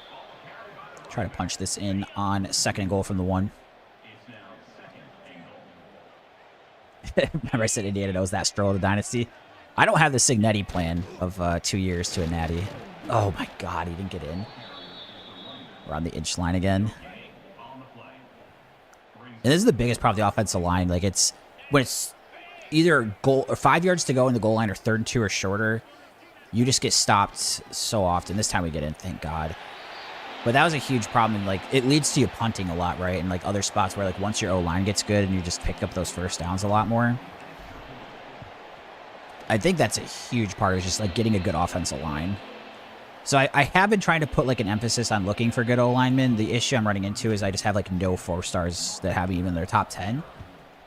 So I don't know what I can really do about it, you know? It's like I recognize my issue, but I don't know how to resolve it. Tick, tick. A Gopher fan in the chat. Good to see you. Appreciate you coming here, fellow Big Ten fan. It's like Northwestern became a basketball powerhouse. Yeah, exactly, with Indiana being good at football. 100%. Isn't it crazy? Really shocking. It's a crazy story, though, man. Like, I mean, it's got to be the greatest coaching turnaround I mean, it seems crazy. Like, I don't want to be like hyperbole, like ever, but it feels like it is. In 2 years to go from like some trash Big Ten team that's never been good at football to winning the Natty. I can't even think of another one that comes close at any time, you know, since I've been watching college football. Like, maybe there's some time a long time ago before my time that I don't remember, but at least in my head, I'm just like, dude, this is like the greatest turnaround I've ever seen. And let me tell you, as a video game Dynasty runner, which is very similar to running a real college football program, it's not easy. And I hope you guys can sense my sarcasm. I know it's very different. But yeah, it's just, what he did in 2 years is crazy.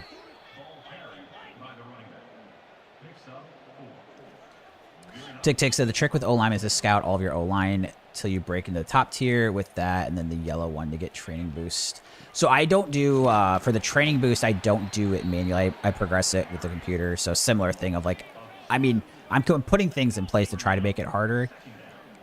But I think with the scouting, what I might have to do, I've been putting a lot of like the scouting hours for 3 stars into like running back, receiver, because I care about speed a lot with those, and quarterback. Whereas I might just need to start settling for like running back. I do need speed, so like keep with the running back, but then maybe like quarterback and receiver, not scout, and just hope it works out. But scout the O-line. Oh my god, they get to the edge, dude. Contain. Gotta hold contain there. Gotta hold contain.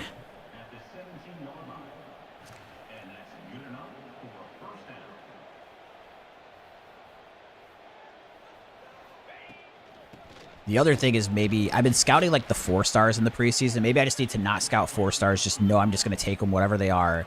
But then like spend a bunch of scouting on 3 stars. Like maybe that's what we consider doing. Gets to the edge there. Gets the first. The 4 stars still scout like receiver, running back. But maybe not like the other positions and just take the 4 stars for what they are. That might be the play. Dude, they're killing us on the edge there. It's like 3 plays that drive, just getting to the edge. Touchdown, Northwestern.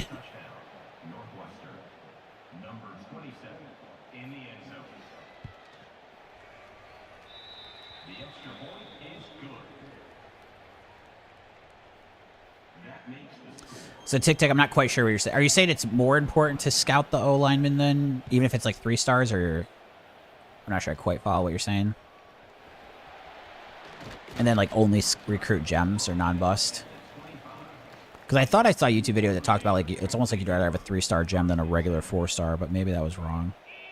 Because again, it's like the development rating is so important. More important to scout O-line and skill positions.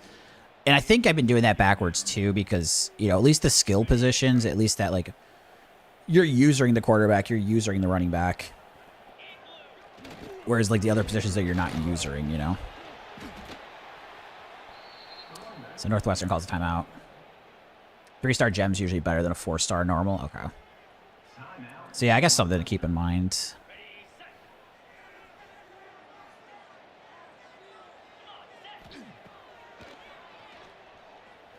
Hopefully an accurate ball, very good. If he throws it behind him, I've had that issue on sometimes too, where it's like not a completion. I mean, to be fair, my starting quarterback, he was a 3-star gem and a 79 as a freshman, which was pretty shocking. He's been pretty good.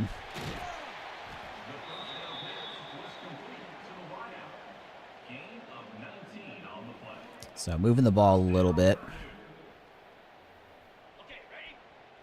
By a junior, a 1-star gem was a 93. That's crazy.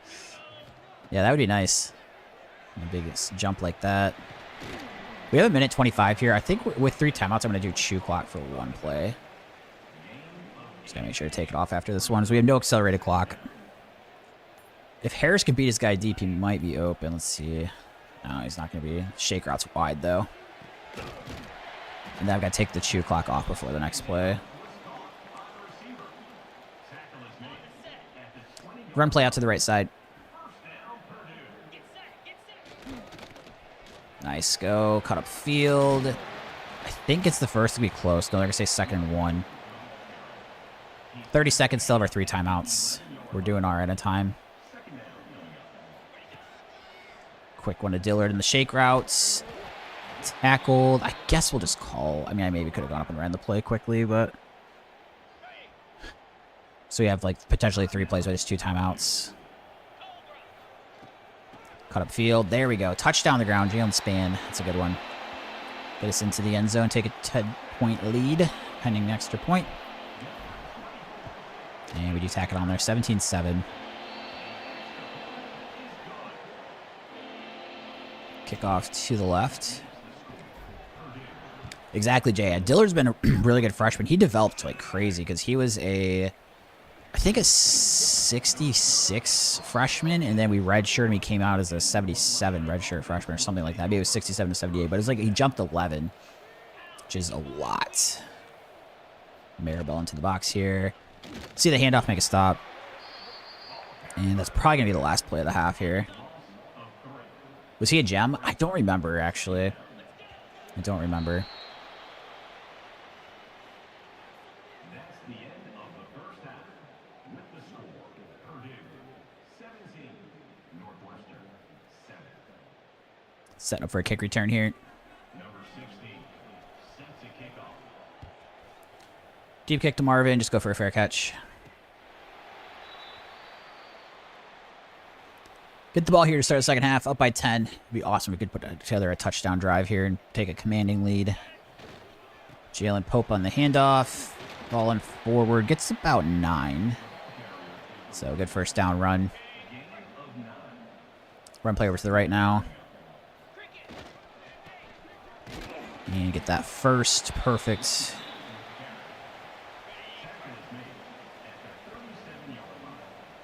And then run play to the left. Nice big hole. Juke, get the first.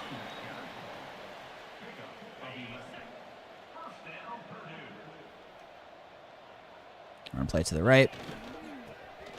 Huge hole. And we get forward for the first down. Run game looking good here to start the second half.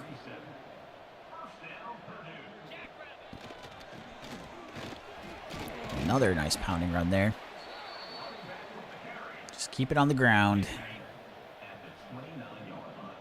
Eric Nix in the backfield goes to the left this time.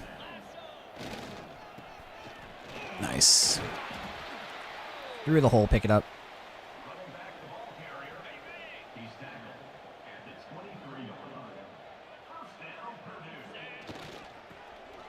Not a huge hole, but I somehow squirmed my way through there. Second inches. I mean, we just keep pounding the rock. It's working. Just gonna keep running. So Rap's gonna go to motion and Horde be the running back here. Oh jeez, I don't know what happened there. That was weird. 2-yard loss though. It's gonna give us 3rd and 2. Big third down here. Getting a touchdown. I mean, it's the difference between being a 3 and 2 score game. Just don't get any blocking. They're gonna have me go for it, and 4th and 2. I think I like going to the quarterback blast here. This plays pretty decent amount of time. I like it better in 5 wide than in this formation, but I mean that's the problem. The running back just ends up getting my way sometimes. Had the hole there. It also brings like an extra guy in the box sometimes too. Much prefer that playing 5 wide, but in the coach suggestion play calling, it almost always only does it in the 4 wide for me. Good stop there on first down, though. We get a 2-yard loss. And Northwestern continuing what they did the first half with the hurry up.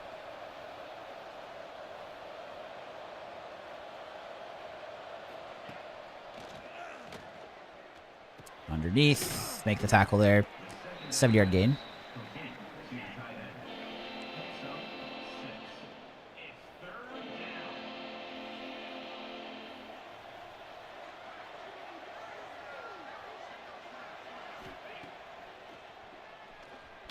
Oh, I overran it. I thought he was going to keep going. He just curled, though.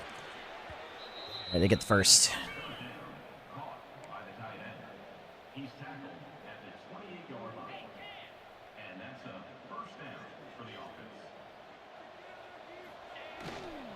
Shoot the gap there. Tackle the running back.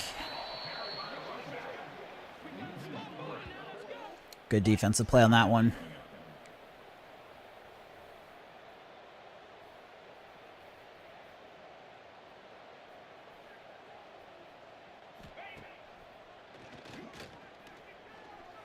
Pick it. Oh, almost got a pick, but nice pass breakup. Almost got the pick.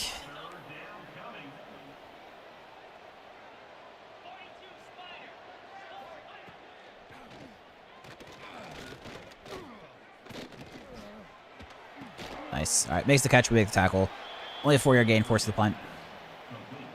So although we unfortunately turn over on downs, at least on the way back there, they don't score any points. We still have a 10-point lead here, getting the ball back. Marvin back deep. Oh, a flag. They're going to get him for holding somewhere, I'd assume. Yep, there's the holding call. It's going to hurt us. We're back at our own 30 now. So instead of having the ball close to midfield. Oh no, back at our own 20. Jeez, even worse. The holding must have been at the 30. Horde runs through there. Get about 6 on the gain. Run play over to the left with Nix. Oh, I should have cut that upfield. It's just bad blocking from the tight ends. Should have cut that upfield. Can't be trusting them to hold those blocks. Need to run after the catch. Spin move. And we do get the first. That's big. Good pickup there. Good pickup. Run play over to the left now. Good hole. Maybe 9. So I'll have 2nd and 1. And go back for a handoff over to the right side.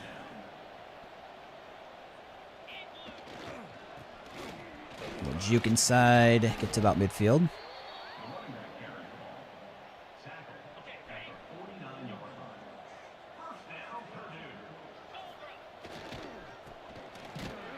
No room there. Back's about the line of scrimmage.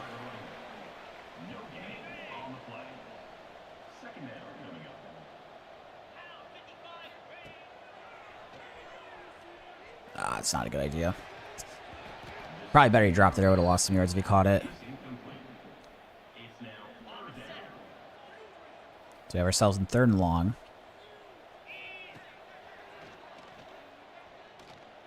It's got to beat him to the corner. Dang it. I was hoping to beat him to the edge there. Doesn't quite. And we force the punt here.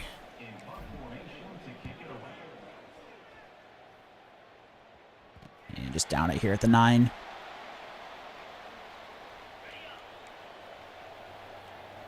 Moving Kellum into the box. King James asks what difficulty you playing on. So I'm playing on Heisman with some rules in there as well. So the rules are I have to do coach suggestion play calling. I can only choose between the 3 plays they offer me. I cannot scramble on pass plays, and I cannot do transfer portal. I can only do high school recruiting. So before this year, this Dynasty was actually moving pretty well. I won 5 games year 1, 6 games year 2, 8 games year 3. And then this year, I've lost 5 in a row. It's been a disaster. And then I did a Michigan State Dynasty before this where I won a national championship in year 10 with those same rules. But it took me till the 7th year to make the playoffs, so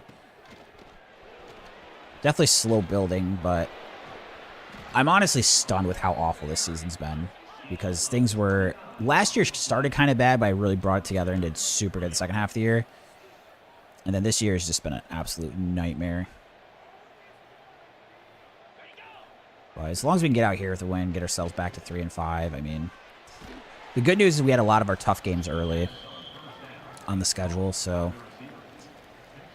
I don't think it's impossible we could get to 6 and 6 here. But part of that includes winning this game, I think, if we're going to do that. 3rd and 2.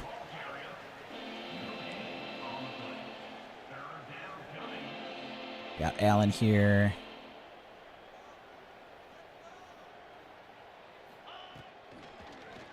Ah, shoot. Hits the check down.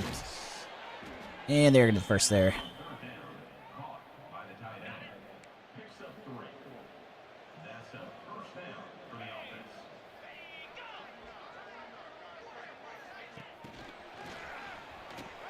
Oh, I got caught up.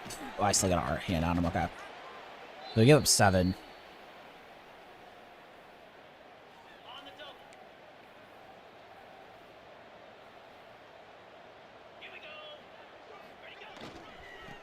Shoot the gap there. Get to the running back. Nice. Good to get there.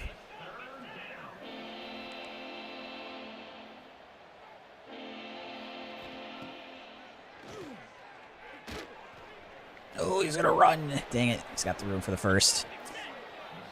Give the first down on the run.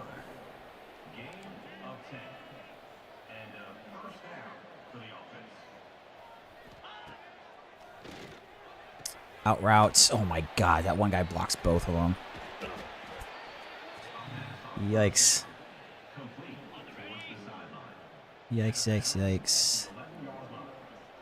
Get Maribel down into the box here. Good stop.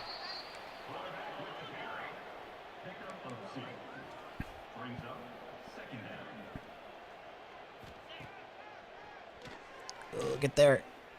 Check down. Make the tackle, hopefully. So we do get a stop. 3rd and 4.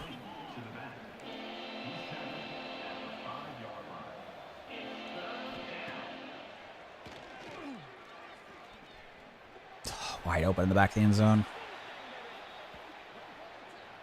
I have 2 freshman defensive tackles I'm starting this year. I'm hoping that they, and I think they were impact development, so I'm hoping they develop over time, because that's one thing that really helped in the MSU Dynasty eventually when my pass rush got better.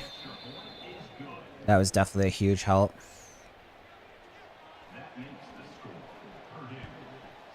Deep kick to Marvin here. Go for a fair catch.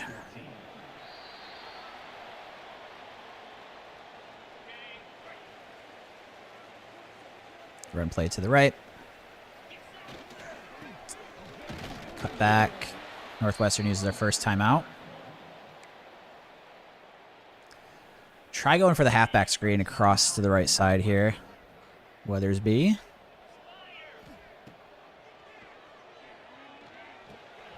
Oh, crap. That one got too far upfield. All right, still get the first, though.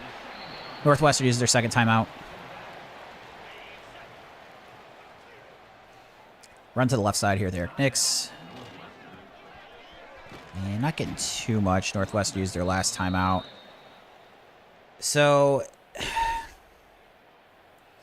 I think we'll go for the halfback dive. I thought about going for the pass play. The thing that concerns me is that sometimes they get those injury stoppages where it's like it doesn't even benefit you that you ran the ball. But if I know the clock's going to run, so it does run here, like I think I'm okay with it. And let this go to the 2-minute timeout. If we pick up the first down, it's ball game over. So a huge 3rd and 5. If we don't get it, they just need a field goal to tie. I want to pass the ball, but I hate curl routes, so I'm actually going to go for the handoff out of the shotgun here. The good news is if we get stopped, hopefully there's no injury, and then they'd have to go the length of the field. Cut it up field. Yes, just don't fumble. All right. Not a pretty one, but we are going to get the win here. I mean, sometimes the CPU does weird stuff when it's this. Nope, it's going to let it go. Okay. Well, 17-14, not a big win, but consider we had a 5-game losing streak. I take these. I take these. 17-14. So it gets us to 3 and 5 now. Hopefully we can start rattling off some wins. Reverse the curse, says Pat. I know. I'm hoping that sticks. I'm hoping that sticks.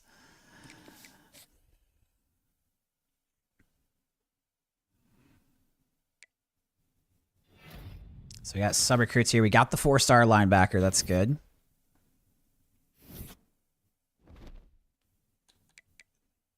And I got to play against Michigan State next. I hate when I have to do that. But Michigan State took this linebacker I wanted. Oh, I already had that.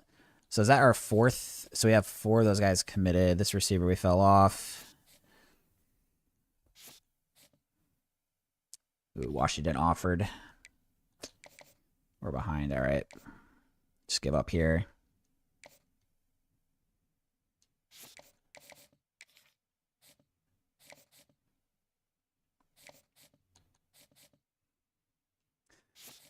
Let's see. The right tackle.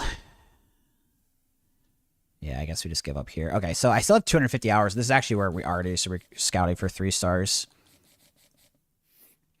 So let's kind of see positions in need that we have And then because I've been so upset with the offensive line, that's probably where we're going to scout a lot right now, actually. If we can try to find some gems. Now, the issue is we do need to find guys with no offers. And then I do tend to put a higher emphasis on ones where it's like the deal breaker might not get us later. Just want to see how many tackles there are. Okay, there's not like a gazillion tackles, so I guess we just throw a ball here.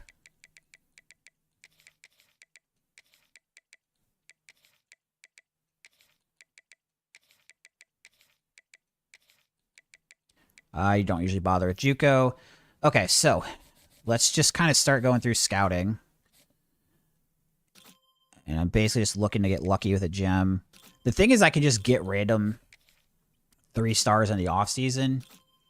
So it's really just about trying to hope we hit with a gem. Thought it was going to be a gem for a second, but it was a bust.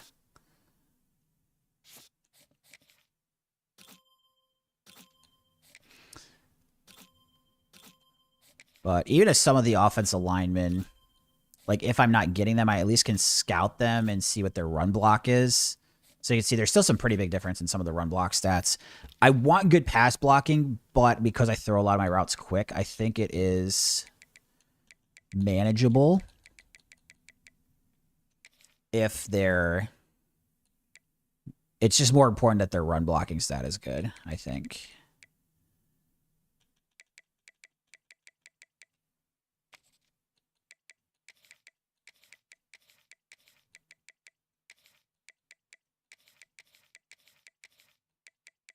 So I'm just throwing everybody on here.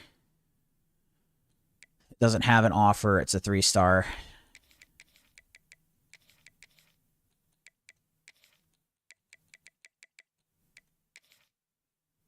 Okay. And then we have 90. So we're just going to kind of keep firing through these.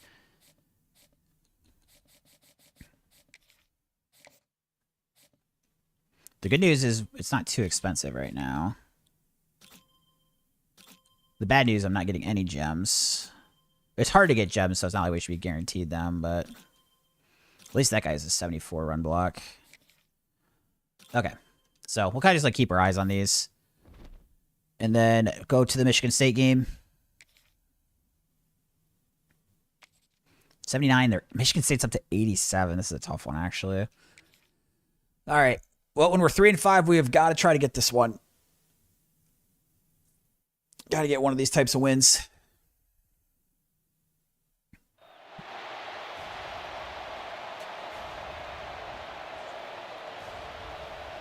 Got Sparty and East Lansing. I got the Michigan State flag in the background, but not to be confused, I am using Purdue this game, not Michigan State. Not the team you might think.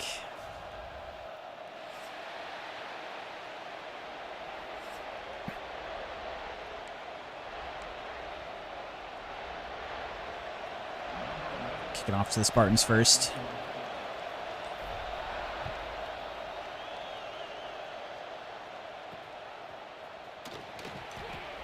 Get him down about the 22 there.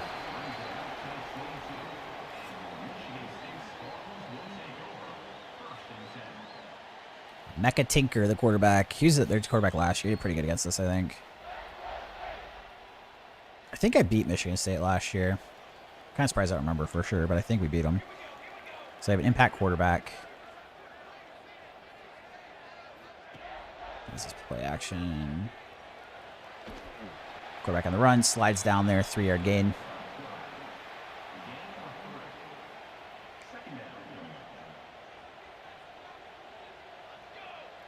We've got Allen here, man in the middle.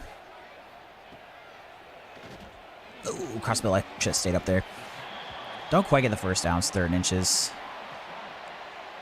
This is probably going to be a QB sneak. I think we stopped him. Let's go. Big stop. Forced the punt there on their first drive. Forced the 3 and out. Good start. Deep kick to Marvin. Try to set up for a return here.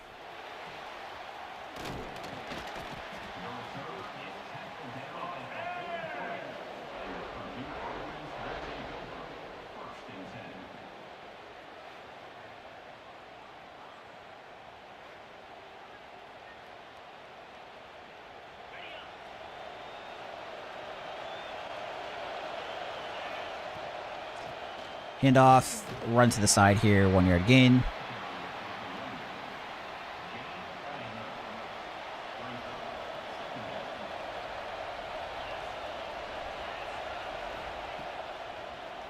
Quick throw across the middle, and we get the run after for the first down. Halfback dive set up next.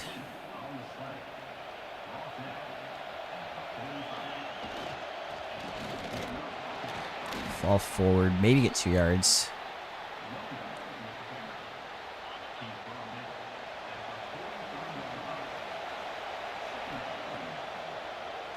Wide open here. Dillard on the crossing route. Gets to the edge. And down into the red zone. Down into the red zone.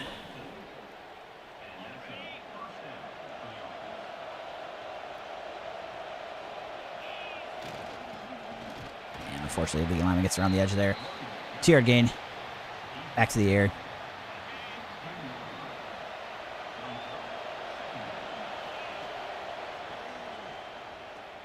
Oh, I needed a lot of protection on that play. We didn't get it. 3rd and 8.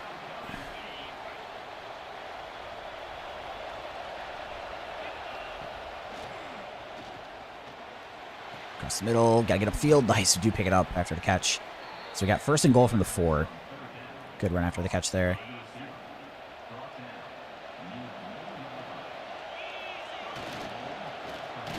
And stopped there. 2nd and goal.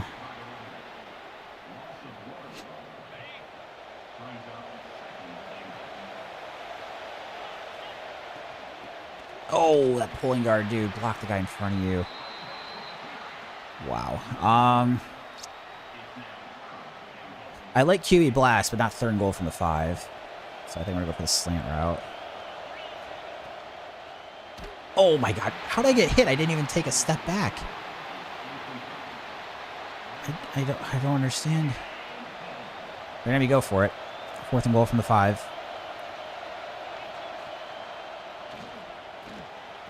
Nope, not going to get in there.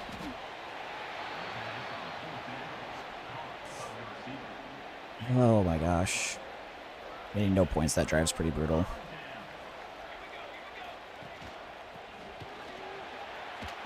Big hole up the middle. I guess I should take back what I said about recruiting, about worry about the pass blocking. I need both because this is...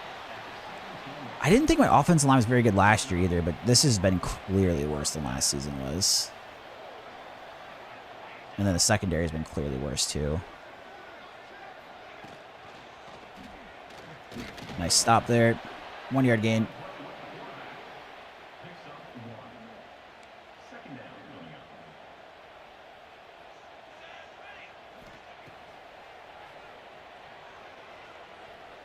The comeback route's open. Make the tackle after the catch though.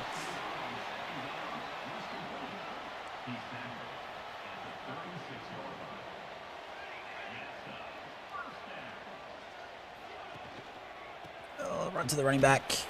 Make the stop. Raymond Brown.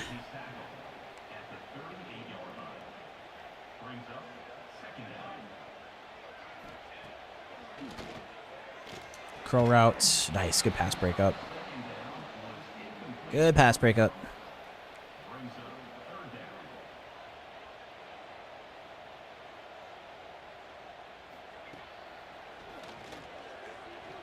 Oh, I overran it. I saw it there, but I just got too far deep. Shoot, I got picked apart there. Got picked apart. All over that run play that time, though. 3 yard loss.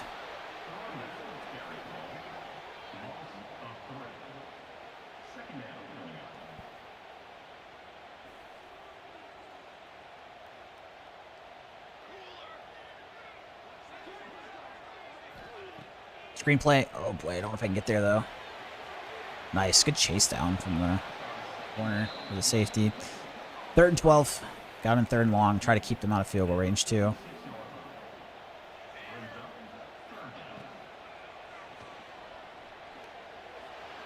Deep ball. Oh, thank God I broke that up there. He had it in his hands. So we pass, break up, difference in 7 points there because they're going to force the punt. And then deep punt goes out of bounds.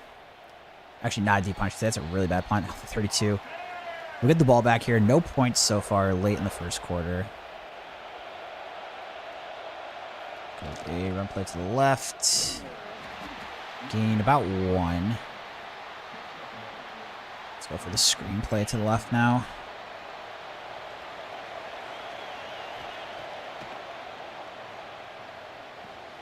Oh, I just needed one guy to get blocked.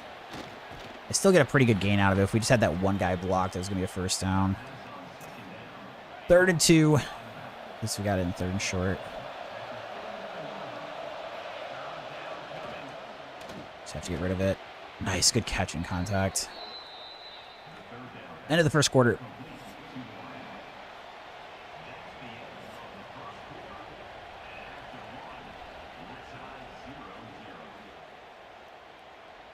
End of the first. So game is 0-0. Run play over to the left. Nowhere to go. 5-yard loss. Let's see what we can pick up back on 2nd and 15.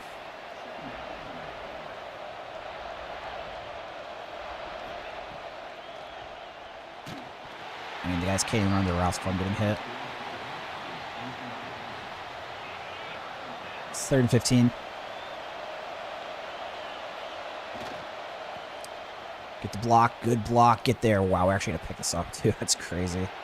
Got to give the O-line credit. They blocked that time. 3rd and 15, the pitch gets there. And then we'll run with another run play this time to the left. Nice. Good block again. Up the middle. And pretty good run there. Down to the 22. Back to the ground here. Greg Jennis to the left. And unfortunately get lit up there by that rusher. Still find a way to get a yard, though. And back to the shotgun here, setting up for a handoff.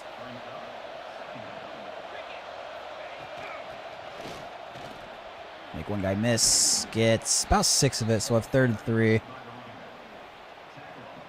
3rd and 3 to go.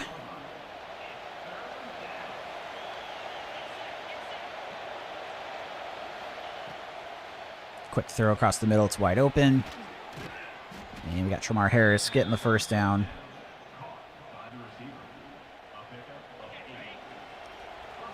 Run play here.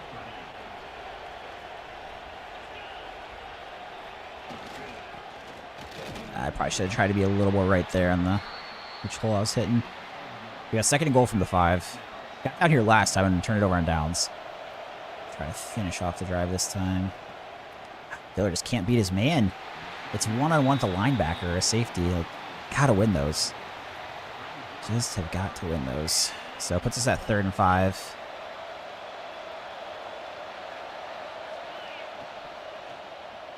Get rid of it quick. Nice. Good catch from the tight end. Almost threw a pick there. Fortunately, the safety missed it, though. We get the touchdown on the board with the lead. That's going to make the game 7-0.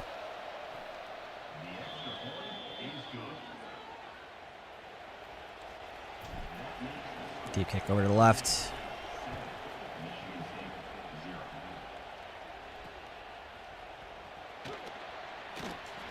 Pretty good coverage there.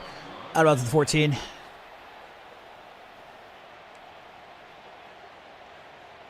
Using Hawkins.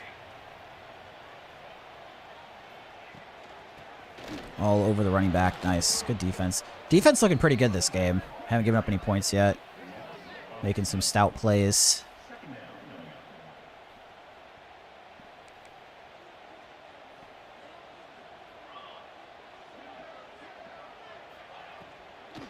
Quick throw, wrap up, make the tackle. Very good tackle. So we've got them in 3rd and long.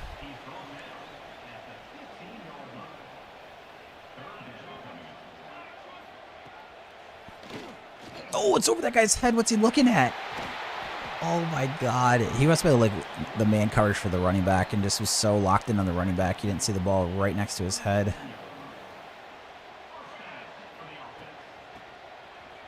get there. Nice. Good run defense there. 3-yard loss. They've had a lot of tackles for loss, I feel like, on first down runs in this game. It's like putting Michigan State behind the sticks, which is definitely helping. 5 wide here. 2nd and 13. Out routes. Oh, one made me miss, but we do wrap up there. 3-yard gain. 3rd and 10. Try to get off the field.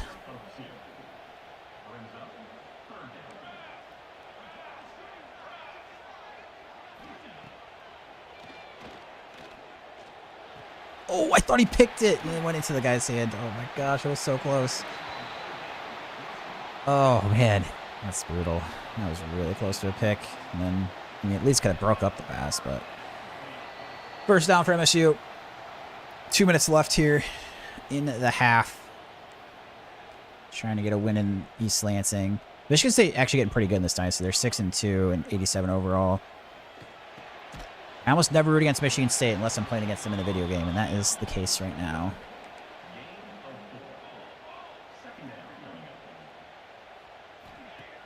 Play action. Deep shots. User pick. Oh, no, it's a breakup, though. 3rd and 6. Now let's try to get off the field. They're kind of like on the edge of field goal range. Oh, dang it. I shouldn't have backed off him. My linebacker, I can't really change direction very well with linebacker, so I should probably just stay with whoever I'm at with initially. That's stupid of me. Should have stayed with him. I almost always do, too.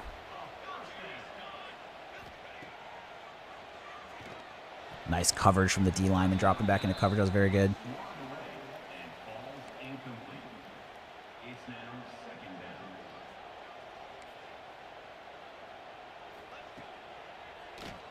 Quick curl routes. Call a timeout here, trying to get the ball back with some time.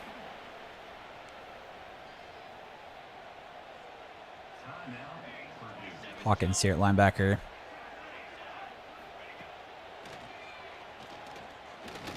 Make it pass breakup. Oh, no, he caught it through the contact.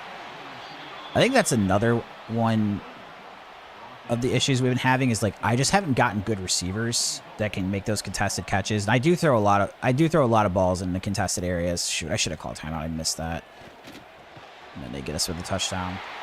I don't have receivers that can make those contested catches, which is just really tough when I like throwing a lot of crossing routes.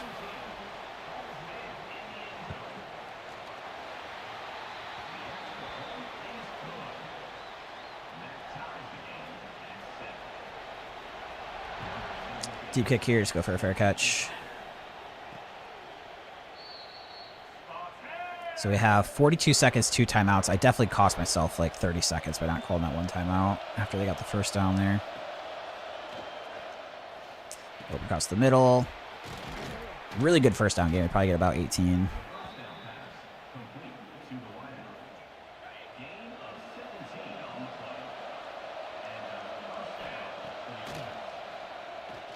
Crap, nothing's really open. Take the check down to one of the tight ends. 26 seconds left. Potentially a deep shot to Bouchard here. Let's see. Yep, we're taking it. The freshman, his first catch of the season, I think. Oh my gosh. He was a 66 overall 3-star gem in recruiting. He's not usually out there. He's our 5th receiver, but I think it's his first catch. And he goes for a touchdown. That's huge. Over the top. 14-7. We got a touch. I was just hoping for 3 points there. Found a way to get a touchdown. Over the top. Michigan State takes knee. 20 seconds left.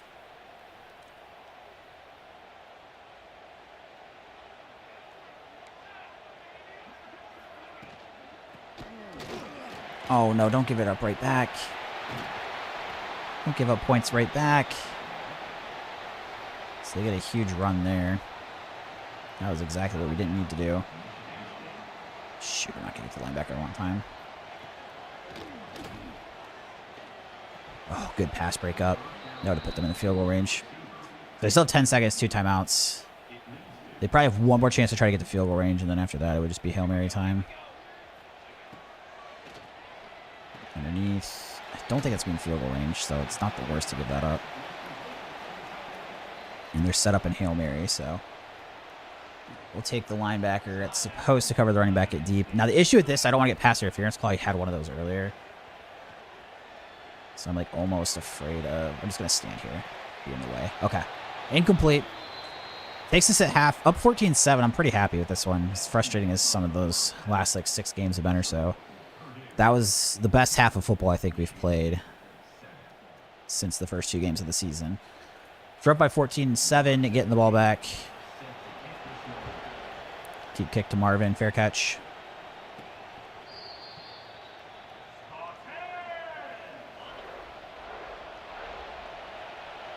Go for the halfback dive here with Greg Jennis. Not anything doing there. 1 yard gain. Back to the ground here, 2nd and 9. Good block, cut up field, gets the first down. Good run. Do get the first.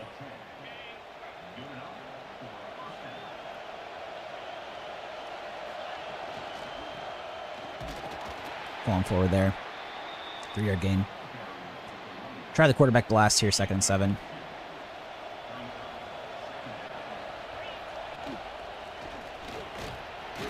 Maybe 5. Oh, my starting quarterback's got hurt on that run, though, too. That is not good. So we got Tolzien, the backup, coming in on a big 3rd and 2. And pick it up on the ground.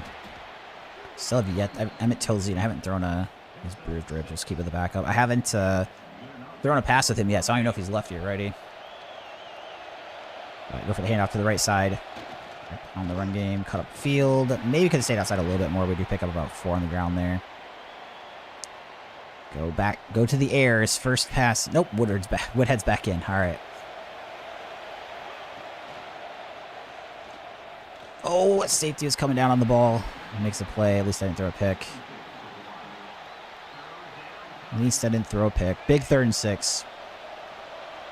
If we get a first down, we're also probably like getting into field goal range too. So God, those guys are gonna run into each other. I hate how it always gives me the slant routes when it's like 2 guys on each side. Like, just give me the slant route where it's only slant on one side.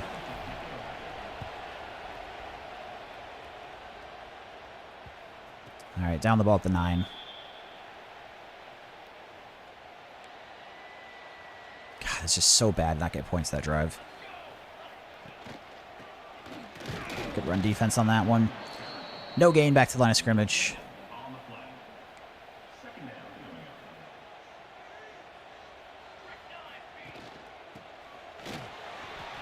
Trip him up. And a 4 yard gain there.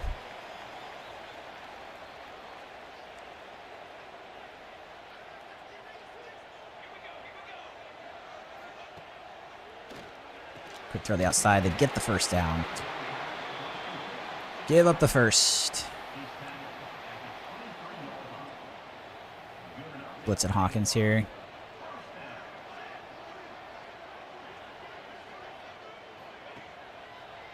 Almost, yes, do get there. The quarterback, that's big. So 5 yard sack. Force a 2nd and 15.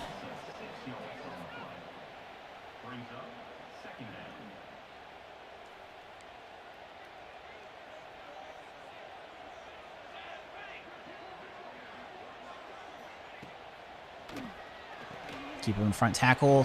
Man, gets an extra like 11 yards. Did not need to have there. Just gotta wrap up. In the pistol here. I'm gonna sell out for the run. Oh, I missed the quarterback. We do get the stop though. The other D lineman make a good play. Force the punt. We gave up way more yards on that 2nd down play than I would have liked, but at least we turn it back there and get the stop after it. Deep punt to Marvin. Set up for return. See if I can get this out to the left. Oh, if I could have just got to the left past that guy, I think we might have been gone. That was really close to being huge. Handoff out of the pistol to Greg Jennis. And don't get anywhere, though. Back to the line of scrimmage.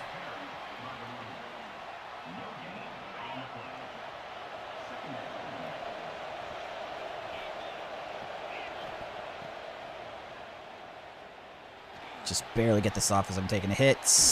Maybe get a first. Yes, we do. Good first down pickup. Jennings in the backfield, go for a handoff. Nice, get through the hole. About 15 on the ground there. That's a good run. Buck sweep option.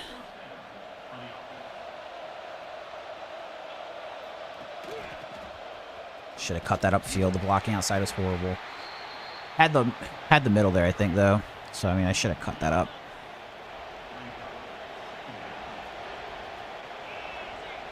Should have cut that up. Throw across the middle. Nice catch. Nice catch. And we got 3rd and 6. We're on kind of like the fringe of field goal range here.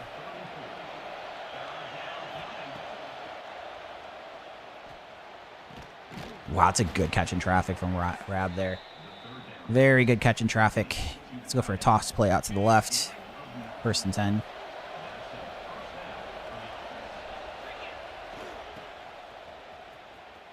Spin back.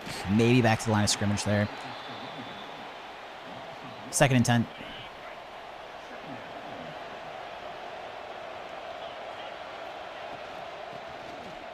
Cut up field. Good cuts. And I think we're about a yard to go here. 3rd and 1. Big 3rd and 1 this game. Would love to try to give myself a chance to go up 2 touchdowns.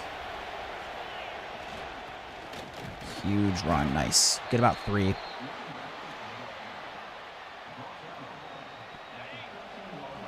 And a run play over to the right here. Jalen Pope. Get outside. Oh, is he fast enough? Not quite to get to the edge there, but we still pick up 5 on the run. Go for another toss play. Stand out to the left. Go, go, go, go. It's close if we got a 1st down. He did. Okay, 1st and goal to go. Can take that.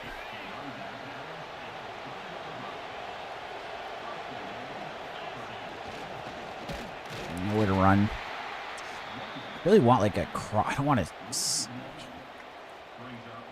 slam. I want like a drag route to throw. Eric Nixon to the game. We'll go back to the grounds. I mean, just completely eaten up in the backfield. Christian back in the chat. What's up, Christian? How we doing? I mean, every play here is awful.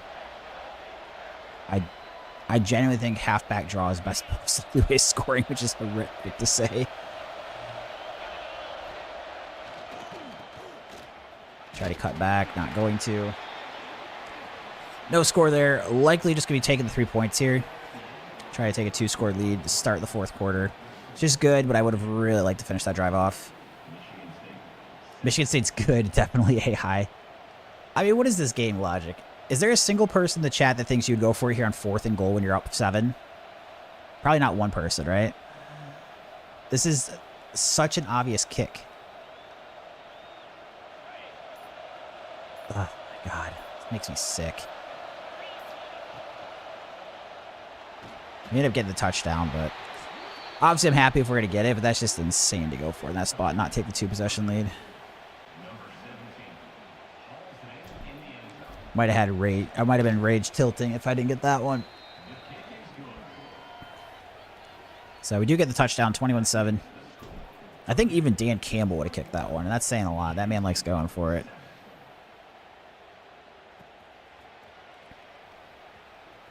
Oh my gosh, I might give up the return. Nope, we covered. Okay, good. What if you take delay a game? I mean, I could in theory, but I try to stick with the rule of like coach suggestion play calling, and that would just be like doing something to get around it. I mean, it works. The coach suggesting stuff's fine like 98% of the time, but there is just like some of the, it's more of like the clock management and then like the situational management that it just like leaves a lot to be desired at times. But no, you're right. I definitely could have taken delayed a game, and then they would have had me kick it, I'm sure.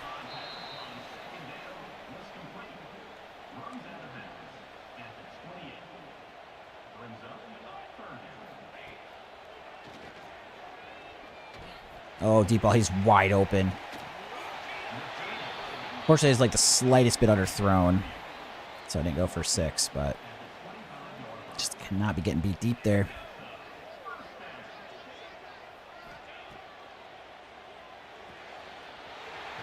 First down, tackle and bounce. So Michigan State still has plenty of time here. They've got 3 timeouts. They've got the 2-minute timeout. Kellum into the box.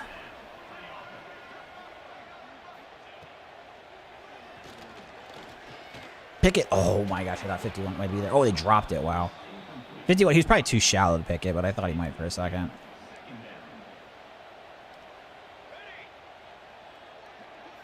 Oops, I didn't get to the linebacker I wanted. Pick it. Oh, nice hand though. 3rd and 10.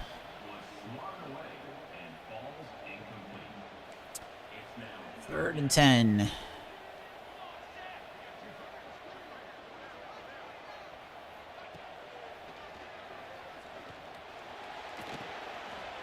Stop them.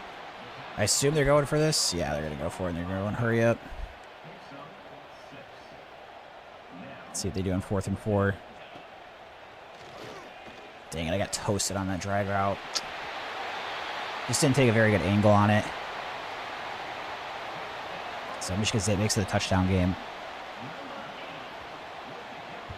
And we'll tackle an extra point.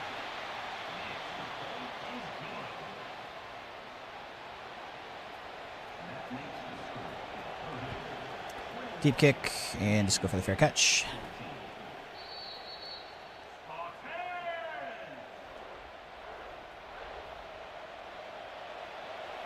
Run play over to the left. Get to the edge. Juke back. Ooh, nice. Oh, go! Jalen Pope. I was kind of surprised I like juked. I was like, oh, nobody's there. Nice run.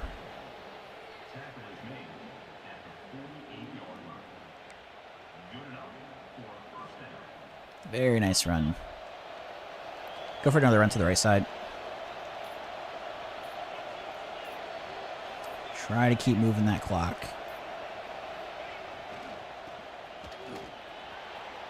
Nice run. If we just at least get into field goal range too. Again, it should give me a chance to make it a 2-score game. So yeah, Michigan State's got 2 timeouts left now. Back to Jalen Pope again, out of shotgun. Run up the middle, good broken tackle, and gets about 7 there.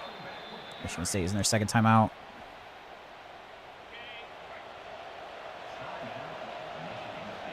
It nicks up the middle here. Good cutback. Gets the 1st. Injury timeout. It's very bad for us right now. Doesn't make them use a timeout. Go for another run to the left. Cut back. Gain about 6. That's MSU's last timeout.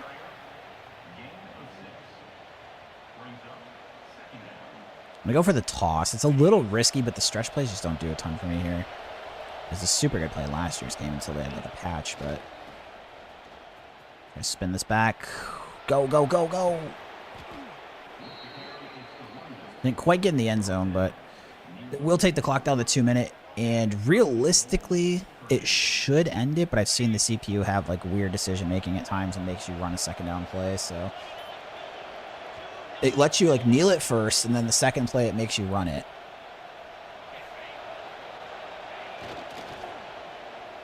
For no reason. Yep, it's doing it again. So let's go into coach adjust, or just make sure I do conservative ball carrier, conservative blocking. It like makes me run a play here, and then as long as it's not injury timeout, then it like lets me kneel it on the 3rd one.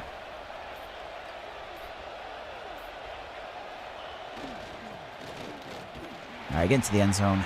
Still would have rather kneeled it and been game over, because technically it's not over yet, but do go up 2 scores. I said, who's this baddie green team? It's the team you saw, you guys saw win a national title in year 10 before. In the first Dynasty I did. I'm messing with a lot of people's heads right now with my Michigan State flag behind me, but playing against Michigan State on the field.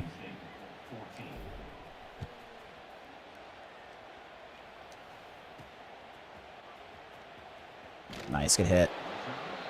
Jay said you're about to make Sparty very mad, I know. They're probably not too thrilled right now, are they? Still gotta try to finish this game, right? 'Cause it's not over. But let's keep them in front here. Keep them in front. Back off the coverage. At the 22. Second down.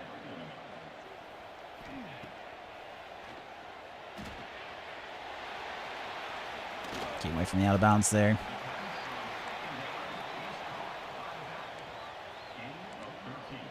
Looks like they're going to spike it.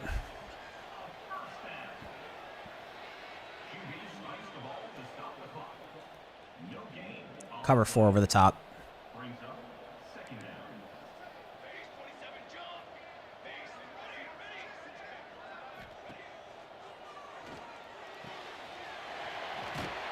Probably got a first down, but we'll tackle them in bounds. Let's see if they're going spike again. Yeah, looks like they are. They're getting under center. And there's the spike. 44 seconds left. QB spikes the ball and the clock is stopped. No gain on the play. Second down.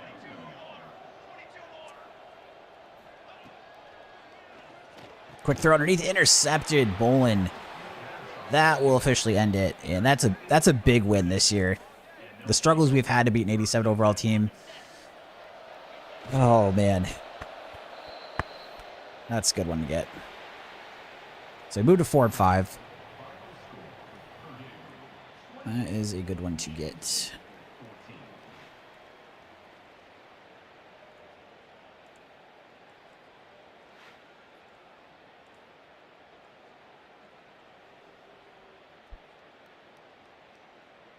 Nice win. Boiler up, says Jay. Boiler up indeed. It's a big one. So we moved to 4-5. We can at least get 6-6 in the season.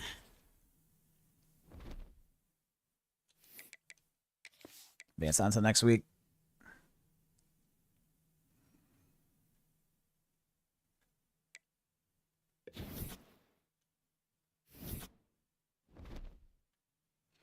Next up, Iowa. So let's take a quick look at recruiting.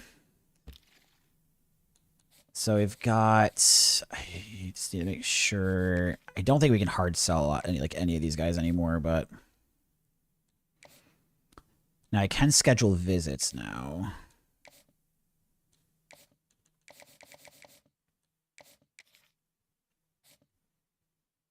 So this is gonna be tough because see, Oklahoma might start jumping back on us here, but because they're a 5-star. Same with the man. Both these guys, they might give me problems for here at the end. We're still just trying to, and then Wisconsin on this one. Man, it's gonna be so tilting if we lose these guys again after having like huge leads.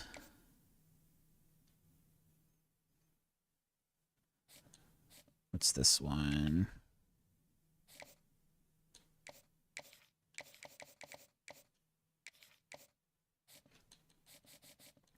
So it leaves me 180 hours, and then I've still got like all the offensive linemen to complete scouting with. So this is everyone that's a 3-star. Haven't found any gems yet, but at least we can kind of see like their run block, their pass block. So there's a gem. I mean, his run block doesn't look super good. His pass block's pretty good, but again, being a gem, he will develop over time.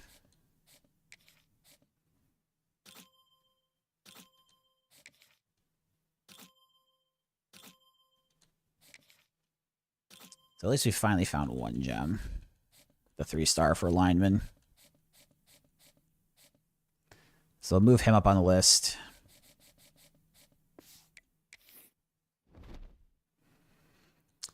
So recruiting is good. And then let's hop into Purdue. I'm going to take a quick 60-second break, and then we'll play this one right here.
Okay.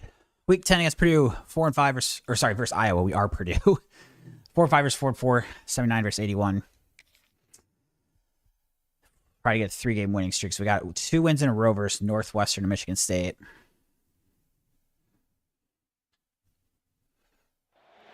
And we'll be at home for this one. A little more fans in the crowd than we saw some of the other games.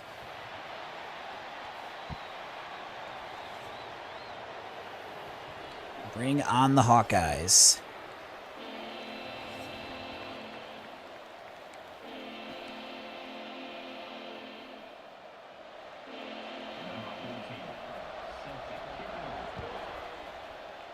Deep kick here. Go for a fair catch.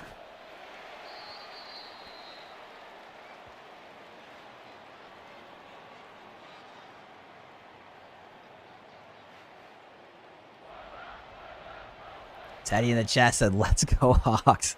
It's all good, Teddy. I understand you're rooting for your favorite team when you see them on the screen. I still feel weird playing against Michigan State. So I get it. I get it. 1-yard gain there.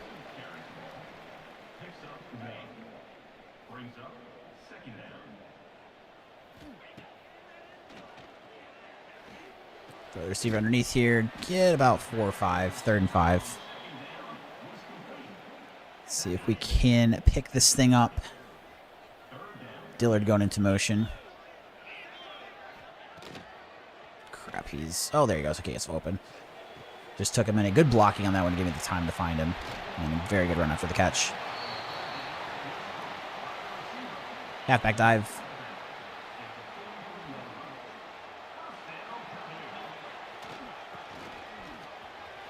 Nice. Tons of room up the middle.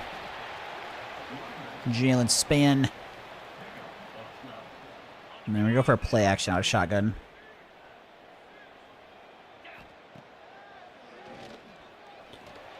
Huge one across the middle. Get about 8 yards, so we have 2nd and 2. Do a halfback dive to the left side.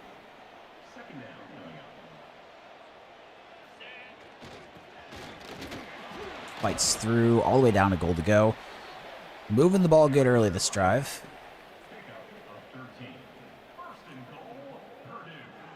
We're in a QB zone out to the left here. I like that QB blast when it's 5 wide, but they keep only giving it to me when it's 4 wide, which I don't like it nearly as much. Caught up the middle, though. Woodhead into the end zone off of Woodhead. The sophomore QB gets a rushing touchdown on the board.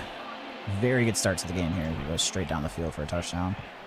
Attack on the extra point as well. 7-0 Boilermakers.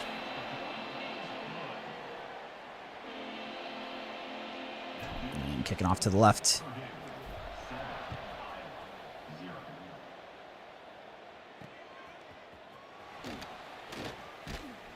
And continue edge pretty good there.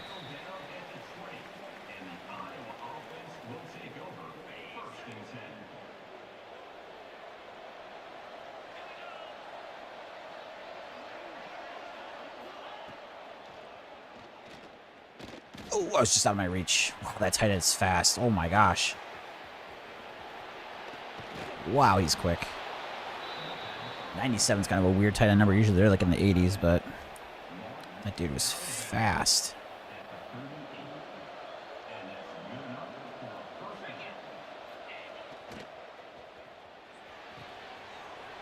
And they feed it to him again. Why not? I need to find me one of them. Connor Moberly. Oh, that's the quarterback, not running out the tight end. Whatever that tight end's name is, I need to find one of them. O-line getting better, OPS? No, it's actually worse this year. This year it's driving me nuts, OPS. It's driving me nuts. It's weird because yesterday, so you were on 2 days ago when the first 5 games of year 3 were really bad. And then the second half after that, the games I played yesterday during the day, they actually played good, most of them. And then all of a sudden, when this season started again, they're awful. To be fair, I do have a pretty weak O-line, right? So I'm trying to do better recruiting and making the best of what I can. But this year has been worse than last season was. But last season, it was bad for 5 games, and then it like got together the rest of the year. It was really weird. This year, they've just been terrible all the way through. Now the other problem we have is our secondary is not good because the corners, we had a couple transfer and just haven't been able to find recruits that are interested to come here at the corner.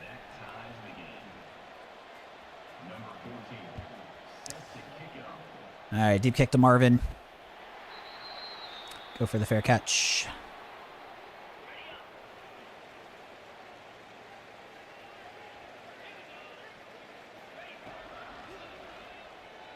Underneath to the running back. We'll spin move. Maybe get the first. Yeah, we do.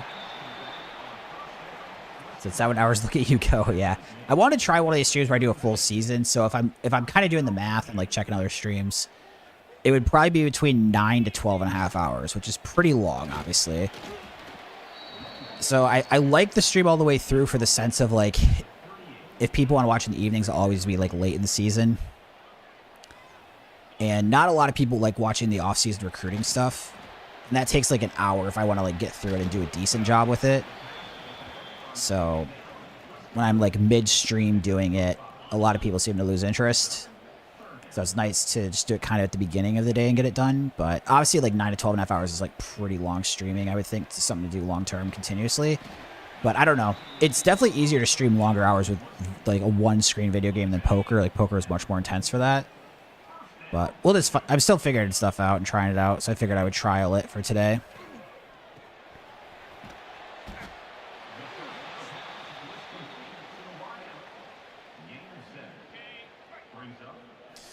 User, I do not think PokerStars has rigged tables. If you're in the U.S. and live in states that have state-regulated sites available, I would definitely recommend playing there. So like PokerStars, BetMGM, BetRivers, WSOP. Personal opinion. Oh, OPS. I saw that stuff with Iggy and Bovada, like the tweets on that stuff. That's crazy.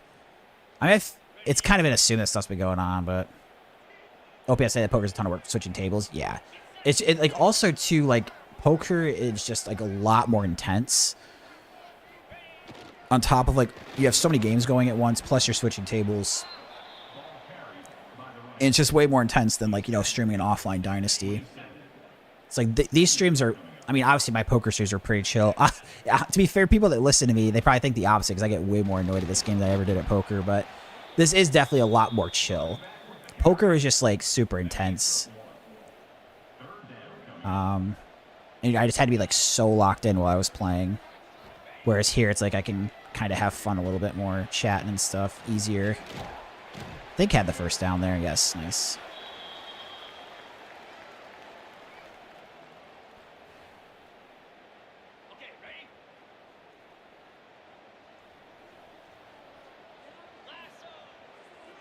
Crap, look at that blitz just straight off the edge. I had no chance. I mean, my first read was a quick throw, but even that was covered. I literally had nothing I could do. I was just doomed from the beginning. Toss play out to the left here. If we get a block on the edge here, might have some room. Cut up lane. All right, get about 9. 3rd and 7, and this will be the last play here before the quarter's over. 7-7 going into the second.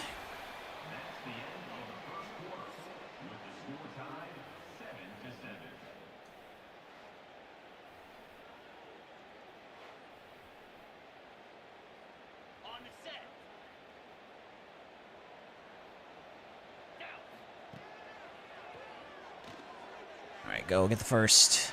Nice, get the drag out on 3rd and 7 for a first. Good pickup.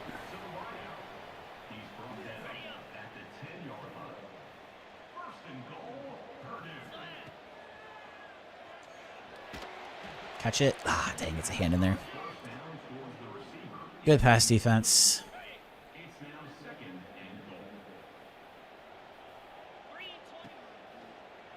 Throw the tight end really quick. He's got room. Bryant up the middle. Touchdown. Boilermakers take a touchdown lead. Do you ever enjoy Baccarat, Roulette, or Blackjack? I've played Blackjack probably less than 10 times in my life, and it's always with like non-poker friends going to the casino because they want to gamble. And then I just find the Blackjack table that has the lowest min bet and bet min the whole time. So I've never like... You know, I mean, obviously that's playing, but I've never been, like, seriously into a blackjack game. I actually find the game kind of fun and chill when you're just at the table with, like, a good group of people, but it's never something I would do on any sort of regular basis because I just know in my head I'm losing money, which kind of takes away some of the fun for me. But if it's, like, with a group of friends and, you know, for a lot of them, they don't gamble. Like, when they're betting, like, 5 or 10 min, like, that's actually, like, bigger swings than they're used to, so it's, like, really exhilarating for them. So even if for, like, my thresholds, what I'm used to with poker, it's not much. It's still fun being around people that are like really enjoying it. And it's just like a lot of good friends having a good time. So I do enjoy it in that scenario, but I would never go to the casino to play blackjack by myself.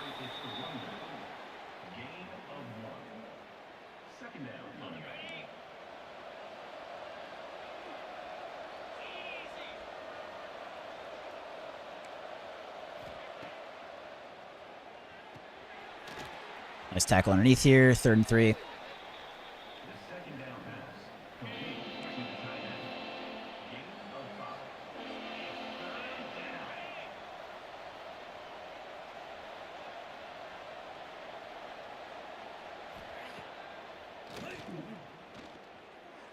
Receiver broke open. Oh, he ran. Oh, wow, that's a roundabout way, but he almost ran back behind the first down first down line.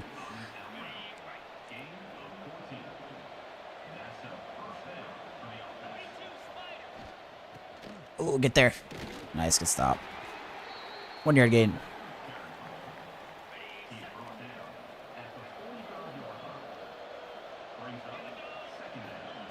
Screenplay. Go, go, go, go, go, get there. I kind of got blocked. Not like a full block, but I got a hand on me to slow me down enough. Haven't heard anything back after emailing the reps OPS. Yeah, I'm not very optimistic. Like, obviously I think there's a chance it gets overturned, but I also think that I think a very tiny proportion of people are going to cut back on their gambling like I am. If I'm just being realistic, like I'm naturally a very cautious person. Also, someone that's a pro that's making a living at it's got to be more concerned about how it functions. So my concern is they're going to see the first quarter numbers and see there's not really a drop-off, and they'll be like, oh, it's really not that big of a deal. Because it only impacts people that report their taxes correctly and make money or lose it less than a 10% clip. So it's, yeah.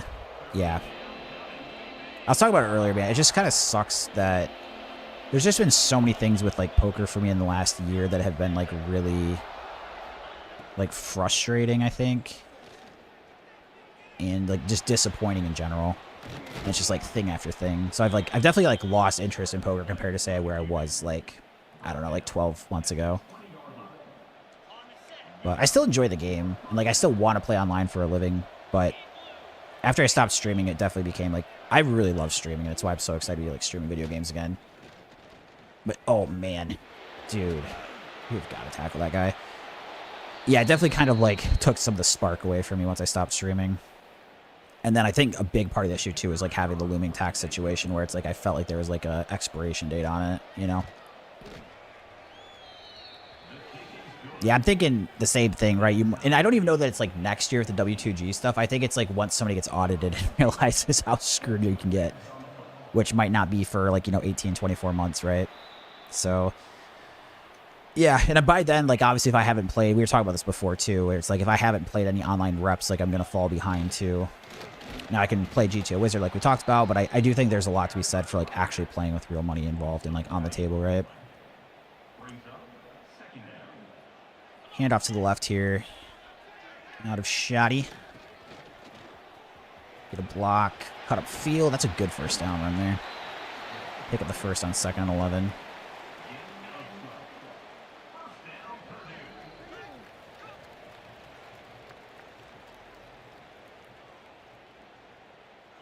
QB zone out to the right here.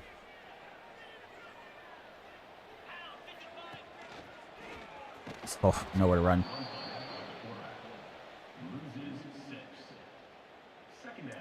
Second and 15, not a great first down play. So it's actually interesting when we were first and long like this. I might want to... I didn't do chew clock, but I think when we're behind the sticks like this, we actually probably want to burn the clock here under 2 minutes. So I'm going to let this go down to 1.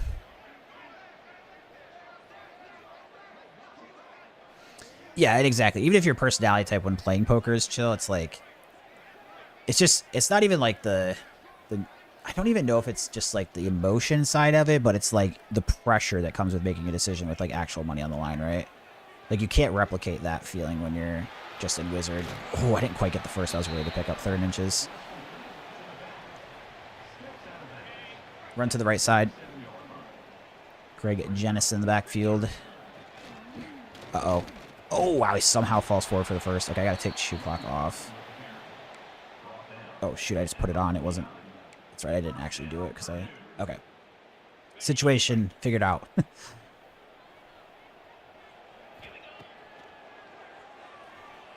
Throw the tight end there. Pick up about 6. Run to the right side. Jalen Pope. Cut it upfield. Good run. 50 seconds to see an injury timeout. We still have 3 timeouts, too, so... Even though I did burn clock for that one play, I still think it was the right call on 2nd and 15, given the situation. And now we've still got time here. Good run. There's some good blocking. How would I rate poker stars from 1 to 5? So I only played in the U.S. pool, so it's going to be different. I would say, like, from a pure, like, software, like, security of game standpoint, all that, it's like a 5 out of 5. Like, I think it's incredible. Not merging all the states that they could, I think, is a huge problem in the U.S. because, like, the only way I think online poker in the U.S. thrives is if you get more and more states and everybody's playing together, because you see bigger cash game lobbies and you see big tournament guarantees. So I think that's been a huge issue. But I think the bigger issue isn't even, it's outside the control of the sites. I think the problem that, like, online regulated is getting at the moment is that, I'm not going to get the first here. Ooh, they want me to go for this? I think the issue is that more states haven't regulated online poker. And then you're seeing, like, you know, as time, like, losing players and not bringing in new players because there's no new states. Wow, he just didn't get the first there.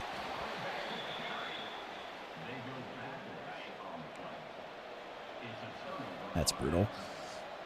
But yeah, I think, and like I said, the biggest thing is it's outside the state's control. Because, like, if they merge Michigan, New Jersey, and PA, it's definitely gonna be better than the current situation. But it's still, like, it's not growing at the rate the potential is.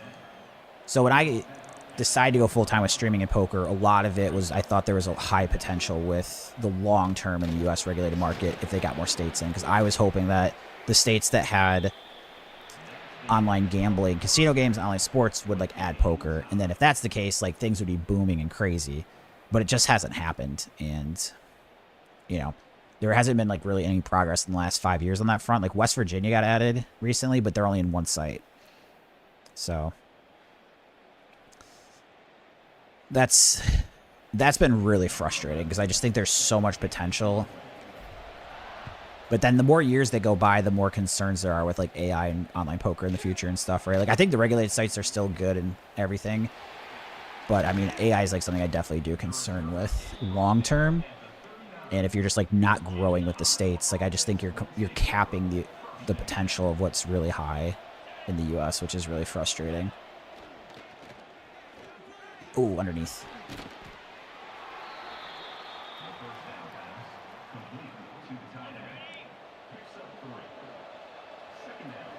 So they've got one wide here. I think it's a play action. I can't get to the quarterback. Shoot. Make a tackle short of the sticks. That's good. So they pick up 5, but it'll be 3rd and 2.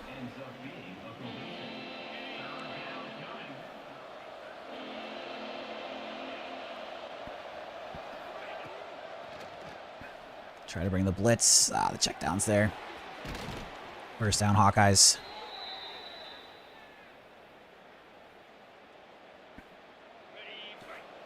OPS, I just wish I could get some movement in California. Yeah. I mean, dude, even if you could just get, like, one state of, like, California, Texas, or Florida, I think would help out a lot.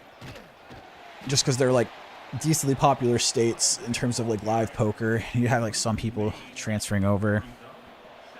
Would you consider yourself a pro poker player? I mean, at this point, I would still say yes. So I went pro with poker full time September of 2021. So what is that? A bit over, like, 4.5 years ago. For the first, like, 4 years, I would say I was, like, a hybrid of, like, poker streamer and poker player. It was, like, a bit of a mix. I haven't played poker yet this year, but I do plan on playing live. Oh, gosh, I've got to make that tackle, let alone run for a touchdown. Like, I do plan on playing live at some point this year. And then otherwise, I'm, like, kind of waiting to see what happens with the tax stuff online. But like we were talking about earlier, I'm just not, like, the most optimistic about it.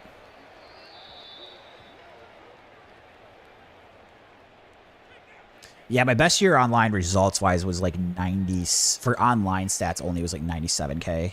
That was 2022? Yeah, 2022. Obviously, I saw a clip helping me talking about how U.S. Market California was like silly, like 40%. Oh, like if they could get them? Yeah. I mean, dude, there's a ton of potential. It's just, for a lot of people, online poker is such a low priority to get set up, so it's just kind of cost us. Marvin across the middle, nice first down. Tats, you still play poker? I haven't played yet this I actually haven't played since like December 5th, so I haven't played a single hand of poker in like 6 or 7 weeks. But I do plan on playing live at some point this year. I'm hopefully back playing online if this tax stuff gets resolved in some way that's a reasonable setting, but just kind of waiting and seeing at the moment. So I took 7 months off of streaming completely and then got back into it a bit of poker and video games in November and December, and I've had a ton of fun with it. It's been like really enjoyable to be back into streaming. I missed it a lot. So I've just been having a lot of fun streaming and been doing that. It's been kind of cool with the streaming and the video games too, because you can go on no delay. Like I don't have to wait 5 minutes to respond, so the chat interaction is like significantly better with this. Oh, I should have thrown an X. Wow, the tight end Bryant makes an incredible catch there. It breaks the tackle too. When you play live, do you use player's card? Yeah, so I don't have any issue with... The reason I don't care about playing live is because it's clearly like the only way you can track your sessions is by day, right? How much you win one day and then lose the other. Like there's not like a microtransaction log. You're not playing across multiple sites. Like it's very clear how it functions. So although the 90% rule stinks in that scenario, it's not unplayable, right? Like online, even if it was 90%, but I knew with 100% certainty, I could just do a daily log and I could have all the sites combined on one list, that I would still play. But with online, there's like multiple reports that show other numbers that are huge. And, you know, by the letter of the law, I think they could make you use them. And if I'm just being honest, I don't think the IRS is very competent when it comes to gambling stuff. Like, I had like a stupid issue that eventually got resolved with the way it should have in my favor. But after going through that experience, I just don't trust if there's any way I feel like I can get screwed for people to have, you know, reasonable rulings, basically. So, like, if I hadn't gone through that awful experience myself, like, I don't know if I would be as concerned as I am right now. So the very short version of what happened to me is I made my quarterly payments under my business number because I had, like, a LLC set up instead of my social security number, which is fine. You're allowed to do that. But for whatever reason, they couldn't link the two of them, even though they're both listed on my tax return. So they didn't want to give me credit for the payments I made. So I overpaid them. They owed me money. They said that I underpaid and owed them money. Dragged out for almost 3 years, and it finally got resolved in my favor because it was like clearly what... I didn't get an in-person appointment for almost 3 years, and when I did, the agent saw it within 10 minutes and knew it had to be changed. Oh, not going to quite get in the end zone there. But yeah, that whole thing was a disaster. And just like the pure incompetence of how they handle that just has me concerned with anything that could potentially happen. Run here with Jalen Pope to the left side. It's 4th and goal from the 1. This is a huge play. Great blocking on that play. Whew. Thank you, O-line, stepping up there. And take the touchdown lead. So attack on the extra point there. 20. Oh, no, we don't take the lead. Sorry, that just ties the game. Shoot, I thought the game was tied before that. Definitely a big score then. 21-21. I forgot that they had that quarterback run for a touchdown.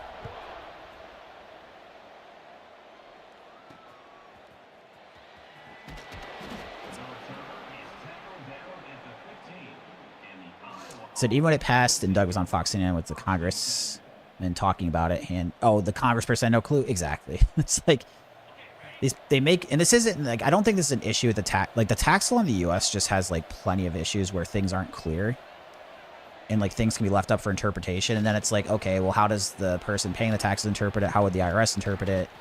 And then it just opens you up to like a lot of potential issues. So, you know. Obviously, it's at the end of the day, you're kind of always at the risk of them just giving you an unfavorable ruling, even if you think you're doing everything 100% correctly. But like my view is just like, don't put yourself in situations where you think you could get like a bad ruling, where you have concerns going into it. You know, being proactive, not reactive. But that's the other problem too, is when you listen to like, because people are like, oh well, this accountant said this accountant said this. But if you listen to all these like gambling expert accountants when they're speaking publicly, whether it's on social media like YouTube, Twitter, they're contradicting each other. So like clearly there's not even a consensus amongst professional gambler tax people of what the ruling is, because they don't even have the same, they're not even giving the same advice to people. So if they don't know what the answer is, how am I supposed to know which one of them to listen to, right? So that's why I've just like removed myself from the situation and not get a bad ruling, you know. I'm also just I'm the type of person that gets very paranoid if things are outside my control like that. That could have a huge impact on my life. So I just know that even if like nothing were to be a problem, like I just having that hanging over my head would just drive me crazy. And that's the other part, OPS, exactly. So some people will then say like, oh, you can just get a lawyer and do it. It's like, well, lawyers aren't cheap. There's no guarantee you get it ruled in your favor. So, you know, I'm very well aware, like, all this stuff I'm saying, it's very minimal likelihood it's going to impact any one specific person. But I also think people that are acting like there's, like, no potential issues that could happen are kind of just, like, being way too optimistic at the same time. 3rd and 5 here. Just started the 4th quarter.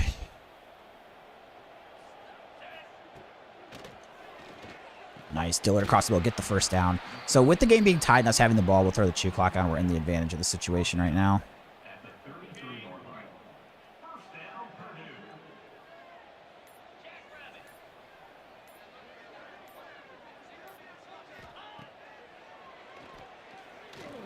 Underneath here. Let's go, Harris. Tramar Harris past midfield. Let's go. That's a big one.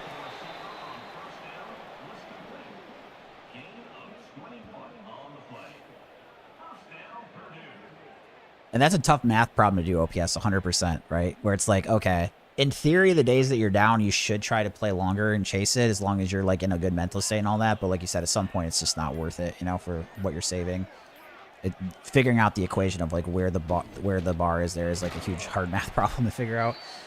3-yard gain. They were probably just short of the first down right now.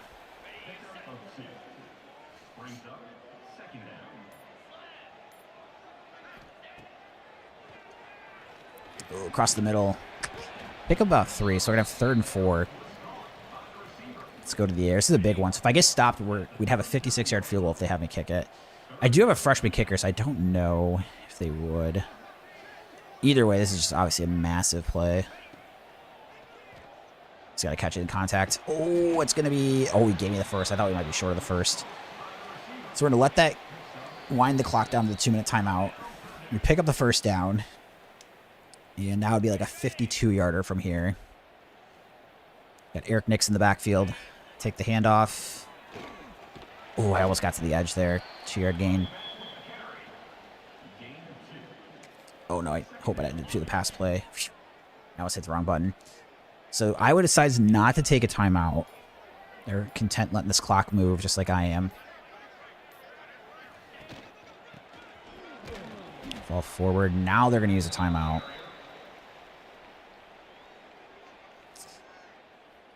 Well, this is kind of a weird spot because I want to run up the middle because once the outside can make it where I have to make a hash kick. The pass play I'm really nervous about because I don't want to take a sack, potentially. So we're just going to run with the power play to the left here. I mean, first down would pretty much guarantee us this win. Nice. Get up the middle, too.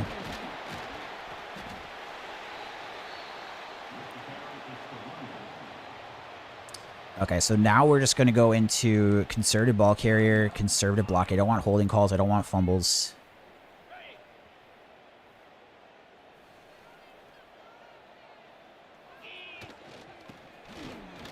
We're into the game here. I was the last time out. This is where I wish they would give me like QB kneel because I actually kind of just want to kneel this out and kick the field goal. But all right, go for the run here. Get stopped, and then I have to remember to take shoe clock off. Actually, after the next play, I'm just going to run it and then sit on this screen before kicking with 2 seconds. So this run is just all about centering it right now. So I'm going to get the ball go slightly right.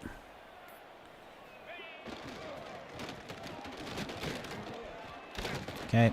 Oh, no, not an injury timeout. Okay, we still have one more that we can run here.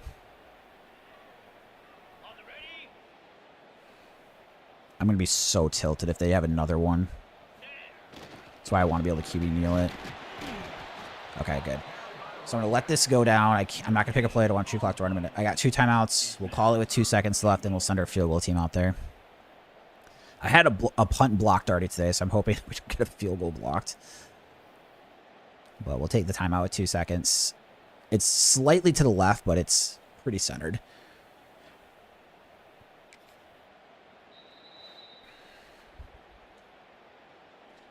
$22-yard field goal to win the game. Number 11 on the field goal. There we go. 3 straight wins. So we win 2 in a row to start our year. We lose 5 straight, and we've got a 3-game winning streak now. Whew. Glad to get that one.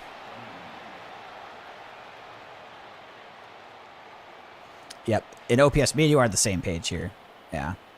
I think there's arguments that can be made on both sides, but that's the problem when you have like gray area laws where it's like it's who gets the final say, right? Is it the IRS, whatever they decide they want the interpretation to be, or is it, well, whoever's paying the taxes, they can do something they can choose because multiple interpretations could be correct. And I'm just, yeah, I'm not in the business of wanting to deal with that headache.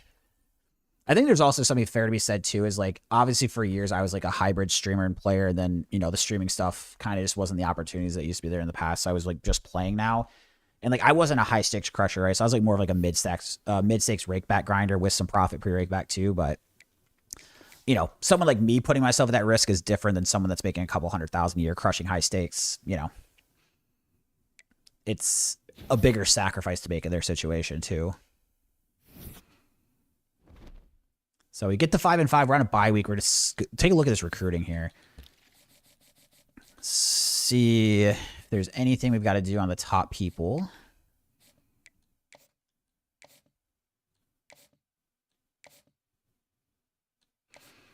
Might have to do a visit. Oops, don't want to do that.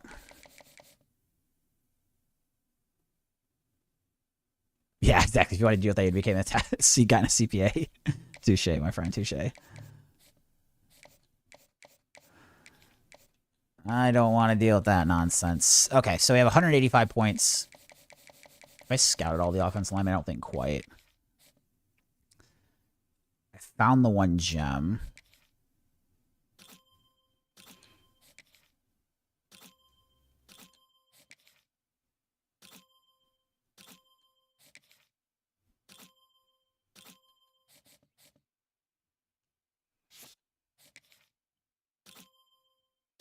Okay, so if I look at prospect list, we needed to land 4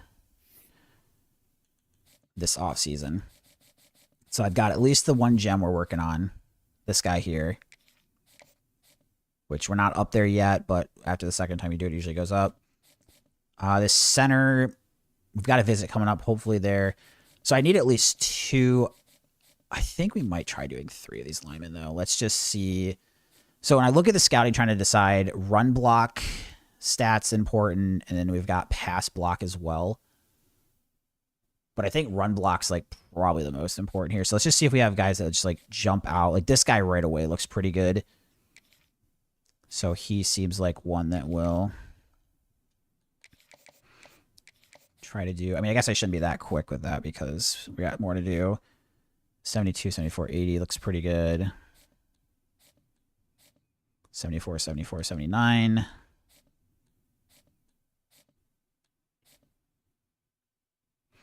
This one looks decent.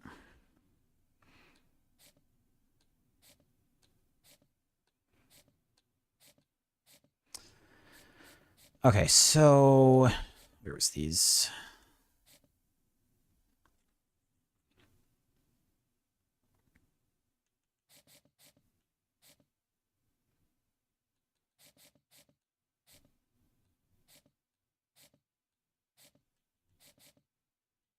Just trying to decide between these guys what we want to do. I mean, they're so close. I probably don't need to be too crazy about wasting my time here. Okay, so we're going to offer him, and then I at least going to offer the other guy to start getting some points on him too. Like, these guys look like the best of them.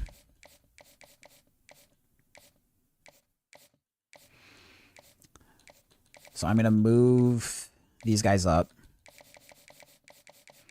And then for now, I don't have any more points this week. So we'll leave the other linemen on there for now, just while we're kind of monitoring the other ones. But then next week, I'm going to start taking some off. So we'll upgrade our coach skill.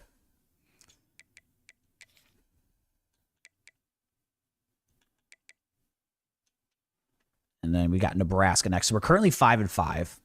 I need one win to get bowl eligible. As we've seen, I actually probably need to win both to make a bowl game, though. We got to our contract goal, which is good. So that means the 4th straight year we've met our contract goal. So I'd be completely shocked if I got fired. This is the 4th year of the 4-year contract.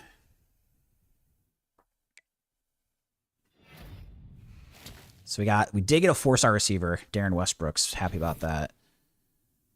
Does that give me 5 4-stars this class? That'd be the most I've ever had. Actually, I think the most I'd ever had three before this. So yeah, we've got 5 of them. So this class is gonna probably be my best one. Actually, no, we had 4 last year, but we did beat that.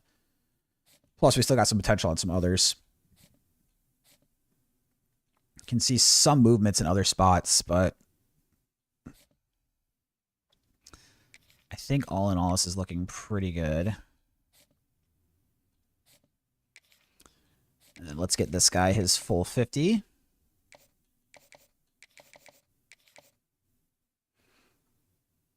Was Purdue the worst Big Ten team to pick? Yeah, they were actually the worst Power 4 conference team to pick. So that's why I used them. Electra said you enjoy Purdue compared to Michigan State. No, I prefer the Michigan State one just because it's my favorite team. It's kind of fun using your favorite school. The problem is, like, once you get to the point where they're really good, I just like the challenge of, like, trying to build it. But once you get to a team and you win a championship, even the last few years, a few of my games were pretty big blowouts. Brandon Bureau said recruiting better here in the Fresno. Definitely not.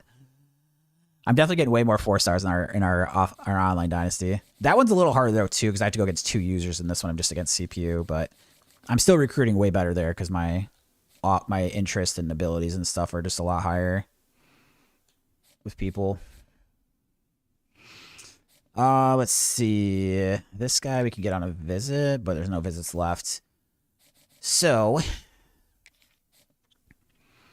maybe keep on. Oh, I like this guy too. Did we not offer him? All right, so he looks decent. I'm just going to start taking off a lot of these, like, not as good linemen. Like, basically, if they're not 70 at all the 4 stuff on the left, at least. So that one we can at least keep for now.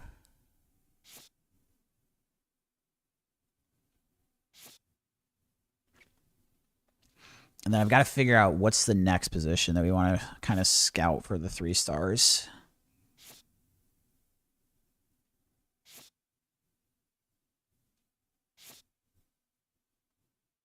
GCT in the chat. How we doing? Good to see you here. Hope you're well. How's the poker grind treating you? Just kind of removing some of these 3-stars here.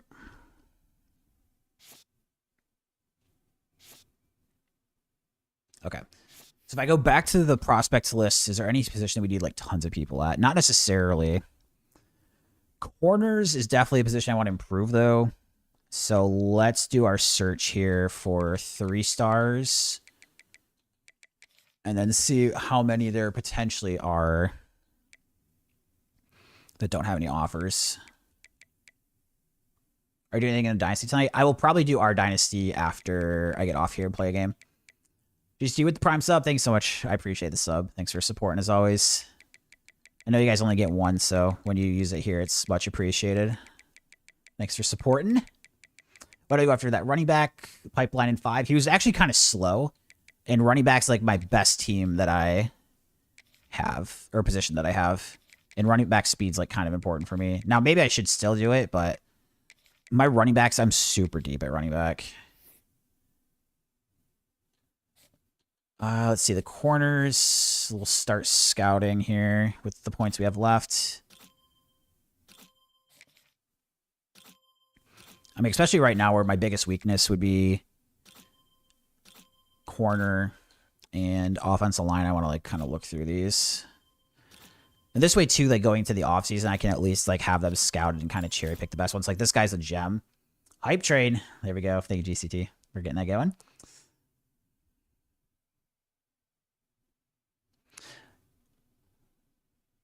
Yeah, and it definitely helps Decker to get the better recruiting class with that. Oh, she don't have any points, but I definitely want to move this guy up to start looking at next week. It definitely helps, but I'm trying to... I'm more worried about making sure I have a good team more so than my recruiting class looks good, if it makes sense, right? I care more about like the team, my overall team is going to be good. So filling positions I need. Running back, I can be really picky on speed at times. I maybe need to stop being so picky. Nebraska getting pretty good in this dynasty too. So this is going to be a tough game, actually, maybe. They're number 9. So we lost to number 1, number 3. USC was ranked when we played them in the top 8. Nebraska's 9. Indiana's 3 and 7. They're getting pretty bad. So to get in a bowl game the way this functions, I probably need to go 7 and 5, win both. Technically, 6 and 6 should be bowl eligibility. But let's hop into the Nebraska game. 88 overall. So we're on a 3-game winning streak, moved from 2 and 5 to 5 and 5. Kind of trying to save our image here in this season. Do what we can.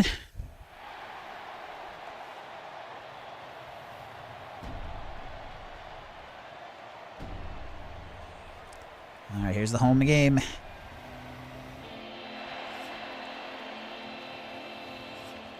Rain. Oh, God, I hate the rain and snow because of the play calling. Brutal. All right, well, this is going to be extremely tough against a good team.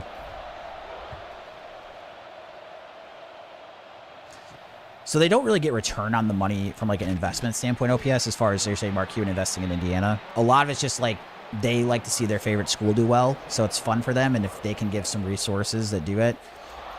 Alberto Mendoza, he's at Nebraska in this dynasty, not the Georgia Tech transfer. Interesting. He's doing good here, too. And he's impact. But yeah, it's I think it's just like from a fandom thing, and you know, money's always relative, right? So even if Cuban gives like, I think Signetti actually said this, which is kind of weird to say about someone that's giving you money, but Mark Cuban giving $10 million is kind of like Signetti giving $10,000 and then be like me and you giving $1,000, or me and you giving $100. So, you know, it's always relative. That's why having like just even one big donor that's really interested in your team doing well can be program changing. I mean, look at Michigan, right? They got Bryce Underwood because they gave him a huge contract, and that was all from that one guy because his wife went to the University of Michigan or something. Like, I don't even think he cared about football that much, but it's like, oh, my wife likes the University of Michigan football. I'll give my money to him.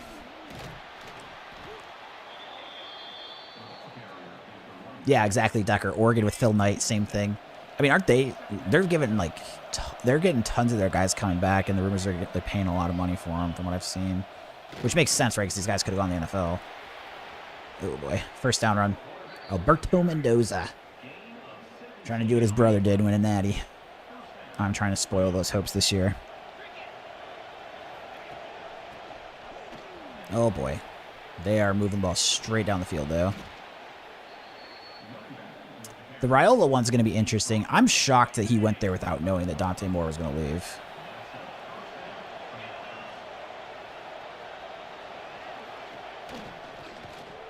Get a tackle, nice. OPSA, it sounds like the Big Ten has more big money donors than SEC. Yeah, I have no idea how all that sits and like where the NIL is and all that, but yeah, man, I think you're gonna see more schools like Texas Tech apparently has like a ton of money to give, and like they built a really good roster. You know, you're gonna see a changing of the guard, I think, in schools that adapt too. Like, just because you do well in high school recruiting. The best schools, it doesn't work as well because a lot of those guys leave if they're not starting right away eventually, you know? And it's going to I think it makes the most elite teams come down a notch, but it really kills the group of 5 teams because the group of 5 is never going to like hold good players for a long time, right? That they develop because they're always just going to leave for the bigger payday.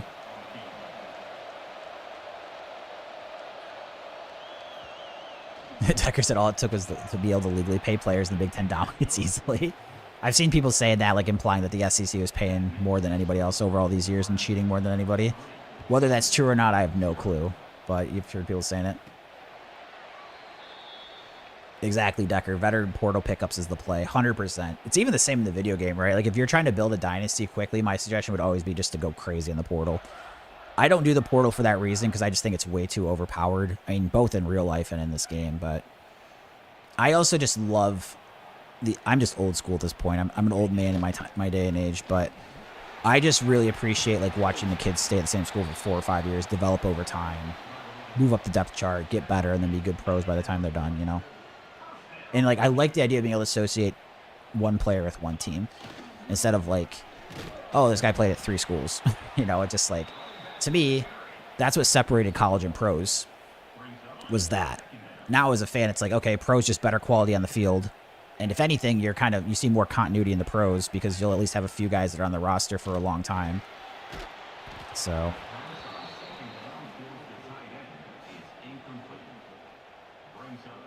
the COVID year OPS probably makes a difference, too, as far as the age. I would agree.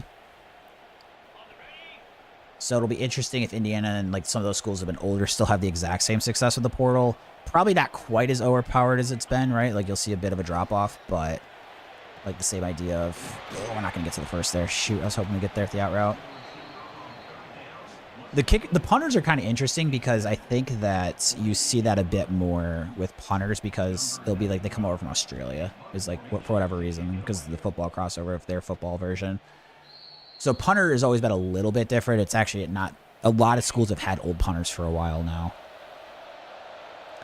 because they're technically freshmen at like age 26, 27 when they're coming over at times. Dude, we just cannot get off a block here. Pretty close to midfield.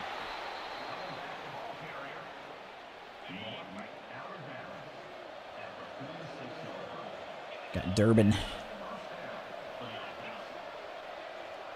Oh, I just jumped off sides. I tried timing that.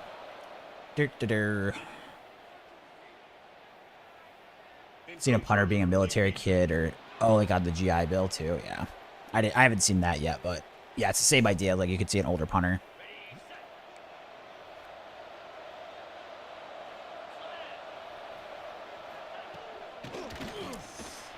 Dang, dude, this run game's killing me right now. Usually I'm actually kind of decent against the run, but at the moment, not looking like it.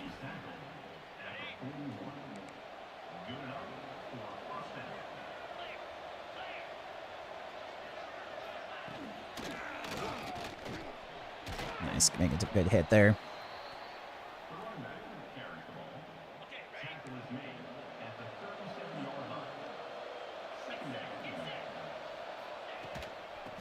Nice. There we go. That's the way to stop the run.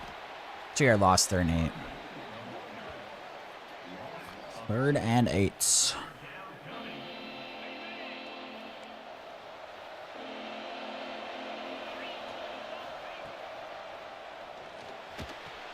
Check down, wrap them up. They're probably in field goal range. Maybe it's raining, I guess, but at least we hold them the field goal attempts. I don't know. Is that actually true, OPS, the back thing? Because the way I saw some people mentioning too is like he was saying as implying as he's not this semester because obviously like he's not going to be in class. But is he actually not gone to any class for 2 years? That would be kind of crazy to me that he hasn't been like forced to be in grad school because I always thought that was part of the requirement.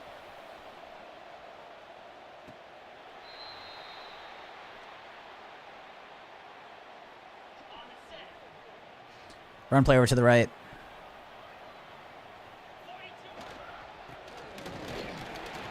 Get basically nowhere, 1-yard gain.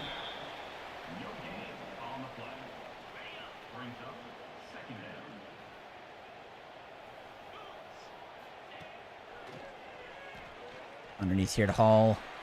Not quite quick enough to get the edge there, but 4-yard gain, 3rd and 5. 3rd and 5.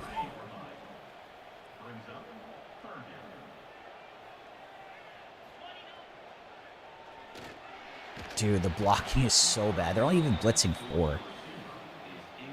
God, these offensive linemen are going to make me age 20 years before this dynasty's over. Deep kick here. See the fair catch.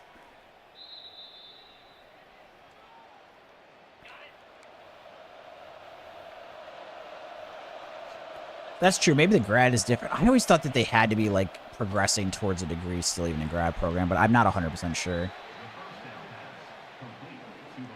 What position did you play in college, OPS? Did you play football or like another sport? Or yeah, that's wild today's day and age with all this stuff. Oh, crap. Just got outside my run. My reach there. Baseball, second base. Nice.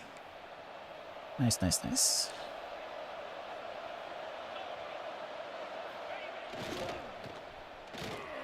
All right, fortunately did not hit the hole well because I think the hole straight in the middle was wide open. So we're going to have them in 2nd and 12.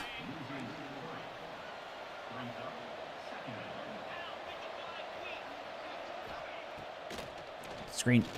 I'm a little late getting over there. Eventually make the play, though. 5-yard gain. That is going to be the end of the first quarter.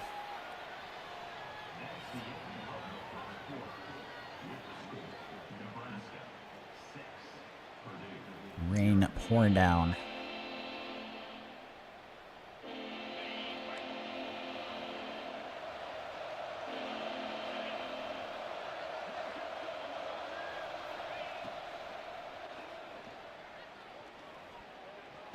Oh, I hit him, but not going to be enough to break up the pass.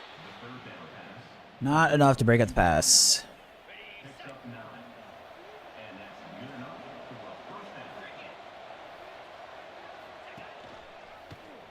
Oh boy, option to the outside. Oh, get Mendoza. Oh my gosh, I missed him. That's embarrassing. I just did that. Nobody clip it. That was some horrendous user defense. Extra point tacked on there.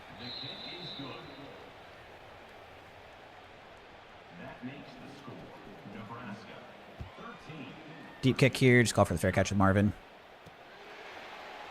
It's a different Mendoza. It's his brother, Alberto. He's the actual backup on Indiana.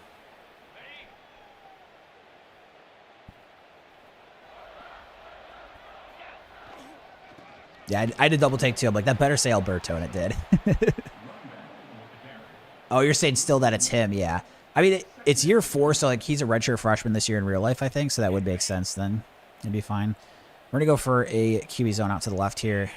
Try to get to the edge. Make one guy miss. Get about a 4-yard gain here, 3rd and 6.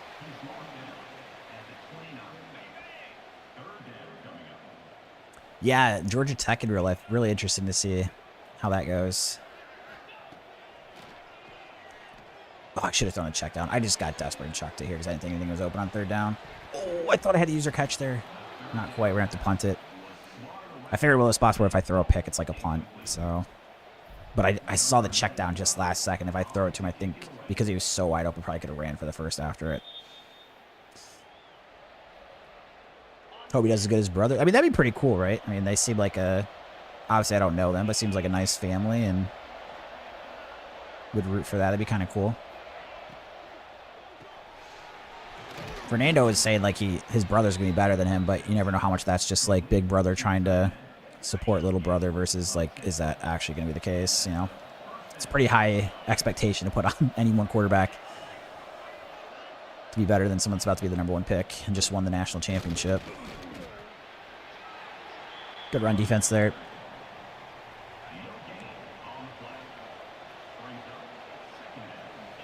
Got Allen in the middle here.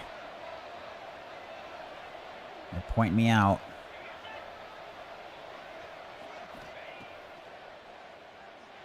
Check down. Fortunately, it wasn't a very accurate ball. They didn't get as big of a gain as they could have, but still enough for a first down. Electra said, I thought they were both 3 stars now. I mean, I guess there's so many different scouting services these days. It could have been like one was Fernando was a 2-star, one was a 3-star, one Alberto was a 4-star, one was a 3-star. The only reason I know Alberto was a 3-star is because that was in his Twitter profile. I looked at his Twitter page and it said like 3-star quarterback or something. It might be like an old Twitter account that he doesn't like post on anymore, but I just came across it. Oh man, tackle. Dude, we're getting torched by Nebraska right now. Oh man, okay, so Fernando Mendoza was a 2-star. Interesting. I thought they'd said on TV he was a 3-star. I wonder if it is that situation where it's like on one of the recruiting services he was a 2 and the other one's a 3. Because I know at one point they said he was committed to Yale, which would make sense that he's a 2-star, but then he decommitted and went to Cal. So maybe he like started the 2-star and then like moved up the rankings late and got a 3-star, then Cal offered. I don't know. I don't follow recruiting or portal super closely. I'll follow the portal for like quarterbacks these days, and that's like literally it. Other than that, I can't tell you too much. I mean, I see stuff that comes across on Twitter, but I'm not like informed on it. 3rd and 16. Basically a goal to go situation. Uh-oh. Oh, broke my tackle. That's unbelievable. Oh, dude, I'm getting throttled right now. We had a 3-game winning streak going, but it's looking like we're going to get knocked back to 5 and 6 after this one, unless we really get our stuff together. I did have a 20-point comeback in the Michigan State Dynasty against Iowa. That was pretty sick. This is going to be tough against the number 9 team in the country. Fair catch deep here.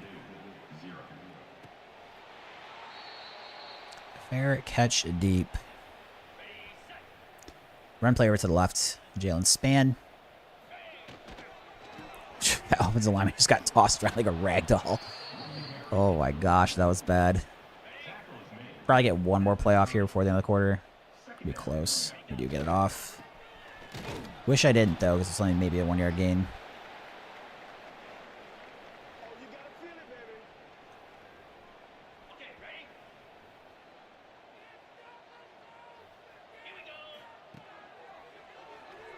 Nice, breaks wide open there. First down up near midfield. I think it might be worth doing chew clock for one play after this. We'll see. Especially if it's a good run. See if I get the first. Okay. Yeah, let's do chew clock for just one play. And then take it off after this play. We'd love to try to score here. Not giving Nebraska the ball back. Huge run up the middle. So I don't want to go chew clock next play, but I think with that big of a game, we're going to use a little bit of time. So maybe snap this around 50-ish on the game clock.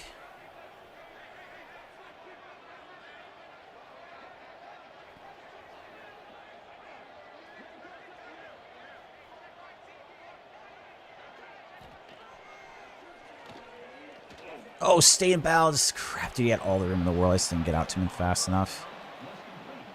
Oh, he was wide. Wide, wide, wide. I wasn't going to throw there, but I saw the busted coverage.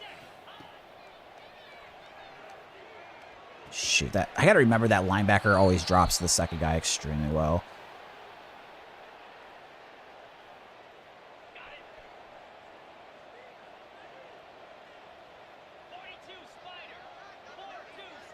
And I'm not surprised by that OPS. Yeah, like not even bother recruiting high school kids. I mean, with the current setup of it, like I don't blame it. I need somebody to get open here. Nice. Okay. Steps out of bounds. I don't blame them. I really don't. Because like I said, they might leave. And then, you know, would you rather have a guy that's 22, 23 or an 18-year-old kid out there? For the most part, it's just like, dude, just get the guys that were good at young or at smaller schools. They're hungry. They feel like they were overlooked. And, I mean, it's basically the Indiana strategy, right?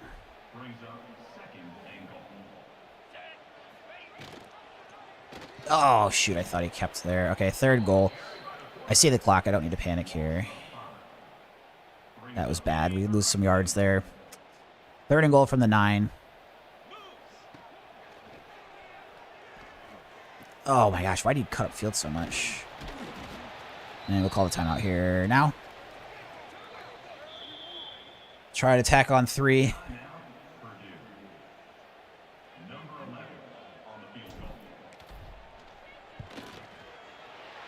I mean, it would put me...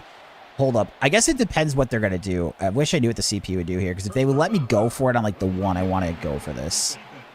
But then if not, I'm going to take a risk of missing a kick. I mean, it's going to be on the 2, not the 1. We'll just take the field goal. I really wanted to go for this to begin with. We're down 3 scores. I'm going to take the risk here. But they let me go for this. Nope, they're kicking. That's a waste.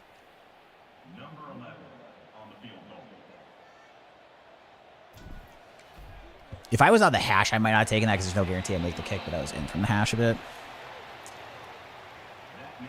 OPS said even I would rather recruit a D2 kid that hit 400 and know what it means. Yeah, I mean, exactly. It's kind of fair, right? You know, D2 and Uncle Teddy, Colorado did take Jackson State. I mean, to be fair, though, dude, Colorado was good in that second year with Shadur's senior year and Travis Hunter's last year there. Like, they went, what, 9-4 or something like that? We get the ball here to start. I would have loved going for that even on the 3, by the way, with the score situation. But at least got some points.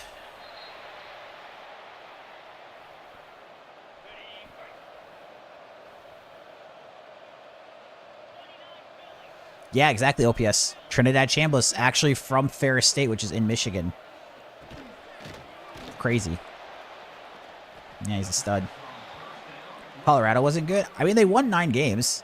Not this year. They won 3 games this year. But, I mean, you win 9 games in a Power 4 conference. Compared to where Colorado was before, like, they're not elite, obviously. But winning 9 games at Colorado after they won 3 games, like, 2 years before that, I would say was a success. Now, this year was a failure. But to be fair, I'm also a little biased because I really like Shedeur Sanders and Travis Hunter. And I want them to do well, so, you know, I liked rooting for them in college. So I actually watched quite a bit of Colorado games, especially when they played late and they were, like, the late game.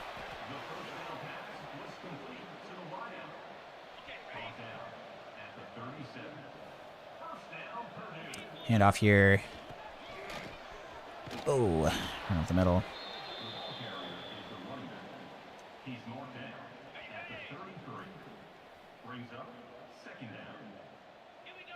Send the running back in motion.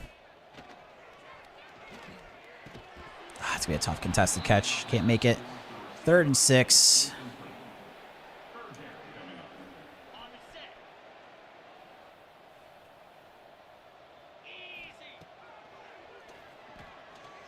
Got a step. Please catch this. Yes, let's go. We get the deep ball for a touchdown. That's big. Oh, no, they're going to challenge it. Please don't overturn this. As long as he didn't bobble, he definitely had a foot down.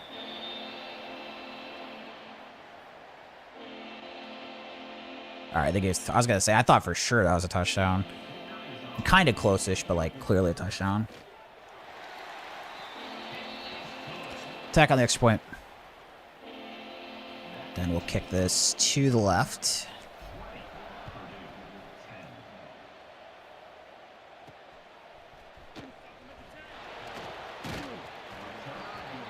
Good tackle there.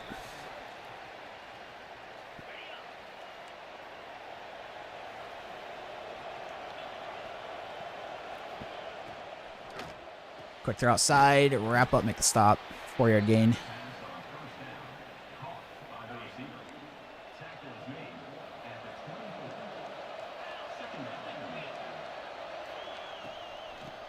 Hand off. Oh, make the play. I think it's the first. So we were down 20-0, but we've gone for 10 unanswered. Between the end of the first half and then beginning of the second half.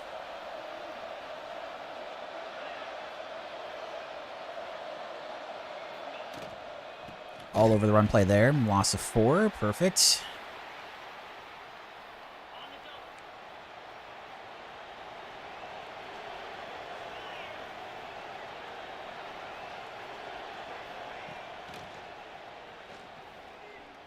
Pick. Oh, I dropped the pick. I needed that. Oh my gosh, that would have been so big. Oh, that would have been so big. Thought we had that. Ah, shoot. I get to the linebacker. I want to get there with the D tackle, the sack. Let's go. And we complete our second 20-point comeback on stream. Got a ways to go, but we're doing our work. Doing our work.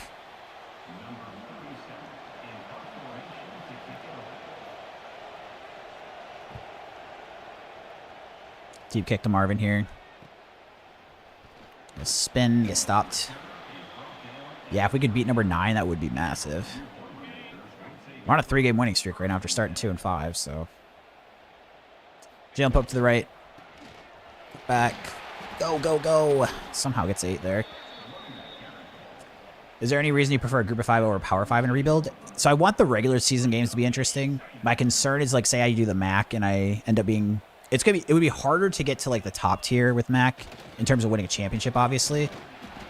But I think there's a chance, if I'm playing until I win a national championship, there's a very high chance that for a while I could just have, like, 8 conference games that are mostly blowouts.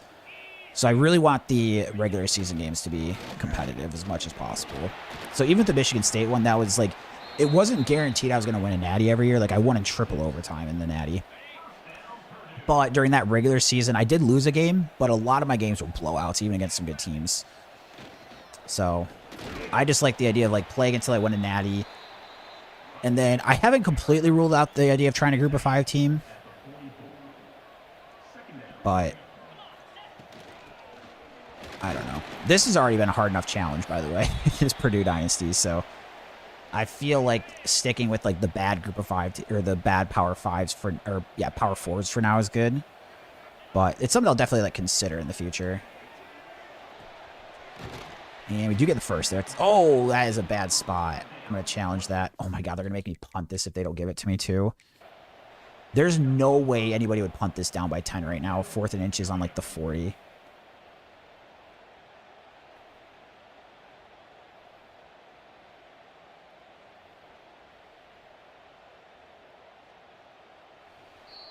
Wow. And dude, oh my God, I know I'm a broken record today complaining about the AI. We're on their 36, 4th and inches, down by 10, and they're going to have me punt this. I don't choose the fake punt, by the way, because that play works way too well. I did it like 3 or 4 times in the Michigan State Dynasty and got over 10 yards every time, so this is actually an insane decision.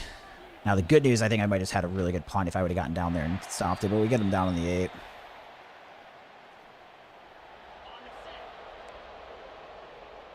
Even when you'd start, I think you'd be good enough to beat the weaker teams. It just depends, because it's always relative for the overall ratings mostly. But you're probably right, because the gap between like the worst and the best Power 5 teams is probably bigger than the other conferences' gap is.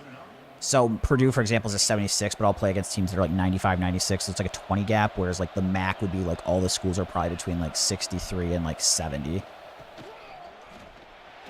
I think it's easier to win a natty in a Power 4 school because you have that conference prestige. That helps you in recruiting. That's really big. But I do think the individual games themselves and like your overall record is much easier by starting at a small school. Now you could do the idea of like you start in the MAC and then say after like you win a MAC title, then you promote from the MAC school to, or the MAC conference to moving up to the Big Ten. Like that's a consideration you could do too. But I don't know. I think by the end of this, as long as I keep playing college football and enjoying it, and I get a little bit better, maybe might consider trying one with a Power 5 team. But for now, I'm enjoying the Power 4, and it's definitely been enough of a challenge. I mean, Michigan State, I didn't win a natty till year 10.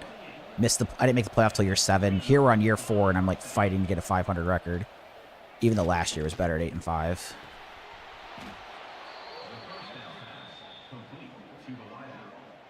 Yep, you can OPS. You could even move jobs. Like I could start. That was another thing I thought about is like starting at the worst school, and then trying to move up like an actual coach would. But then I know it kind of takes away the element of like the recruiting, and 2, because all the players are made up after like year 5. I like having the continuity of like you get to see the same fictional players, so you feel more connected maybe watching the stream than just seeing like a whole bunch of random names that are new every year. It's why it's on top of the fact that it's harder than using the portal. That's part of the reason I don't want to use the portal, too.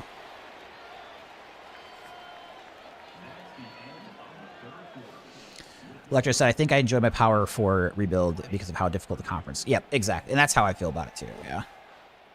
But, to each their own, right? That's the fun thing with Dynasty is, like, there's different things that people are looking for, and that's why there's a lot of customization as far as, like, there's so many teams you can pick from. You can find the team that, like, kind of fits what you're looking to do, which is really nice. We got to hold these guys out of the end zone, by the way.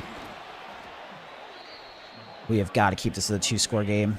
I still can't believe they had me punt that 4th and inches from their 36. That was disgusting. Get the stop on 1st and goal there.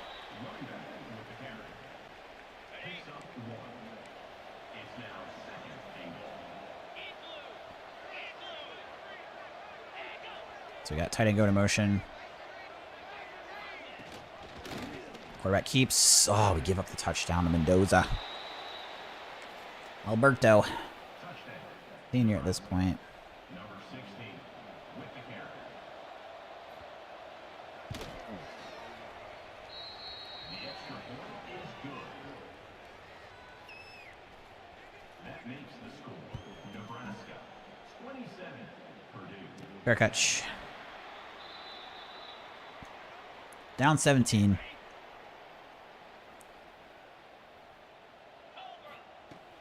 Somebody's like yelling at the apartment next to me. I was like, what's that noise? They're in the hall, actually, I think. I could hear it through my AirPods. They're supposed to be noise canceling. And I'm kind of like far back in my apartment too, where it's like I'm kind of far from the hallway. Potentially a deep shot to Harris. Let's see what that safety help looks like. I think we got him. Tramar Harris. Deep ball, Tramar Harris. Touchdown. Our second deep ball touchdown in the rain. It's huge. We're down 17, so that's a quick score we needed. Still got 2 timeouts. We'll take it. So kick this back off. Looks like Jackson Smith and Jigba. Oh, too soon, Jordan. Too soon. I can't believe... I mean, I expected Seattle to win, but I could not believe that game was the blowout that it was. Made me sick. How do you feel about the Rams matchup coming up? Over the running back there. Nice. Good stop. CPU also not always the best about using the clock here, so they might not necessarily be in chew clock yet. So I'm not going to use my timeouts yet either because of that. Callum dropping into the box here.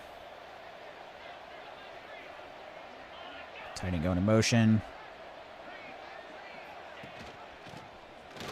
Get him. Nice. Good stop. Got him in 3rd and long and an injury timeout. 3rd and 11. We have got to get these guys off the field. We do. We're going to be down 10 with 3 to go. Hit him in the... Yes, they try to get us, pull a fast one on us. Injury timeouts. We're going to have about 3:30 left getting the ball back. George, I think we're beating the Rams unless we turn the ball over a ton like in game 1. It'll be a fun game to watch for sure. I think being at home is a big advantage. I think I'm actually going to pick the Rams. Maybe it's just because I'm bitter. But I think it's a complete toss-up. My picks are going to be Rams, Patriots. Rams win the Super Bowl at this point. Nice run. Get the first.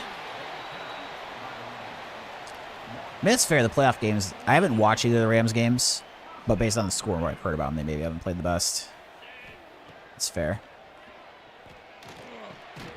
It's going to drop it across the middle. To be fair, I think the Bears are pretty good. I mean, barely beating Carolina is kind of bad, but I think the Bears are good. And it was on the road. They both were, but that's not open. Oh, somehow gained a yard there.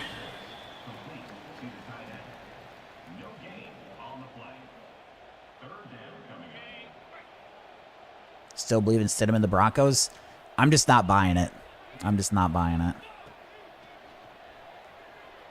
Throw it away. Throw it away. Oh, we take the sack. I mean, sick to be going for on 4th and 24. We probably have to. They're pressing. That's interesting. Maybe we get a lucky shot here. Oh, that corner's fast. Oh, he still catches it downfield. Another deep ball. Dude, we are torching Nebraska on the deep balls right now. 4th and 24. They give up a deep ball. That's crazy. They pressed there. Not having the safety directly over the top. Shake right across the middle. And down to like the 1 probably. Wow. Okay, no run play here.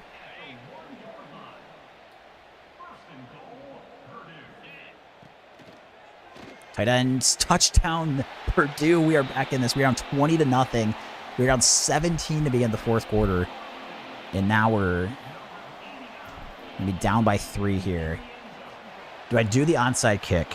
I mean, I have 3 timeouts with a 2-minute. It's kind of cost me when I haven't done this in the past. But I think we're going to kick it deep. I just never get the onside kicks. I'd rather take the chance we can get a 3-and-out when we're setting up to just like potentially just sell out on the run, at least on 1st and 2nd down.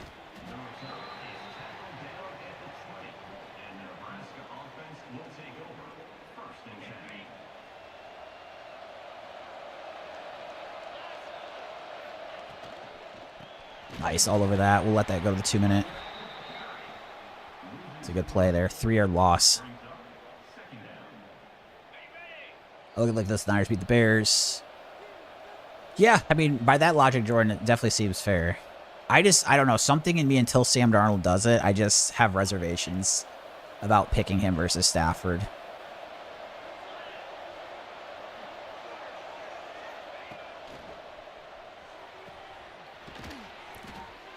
Injury timeout makes us use one of our timeouts. Here we go. This is ball game right here. 3rd and 3. We have got to get a stop.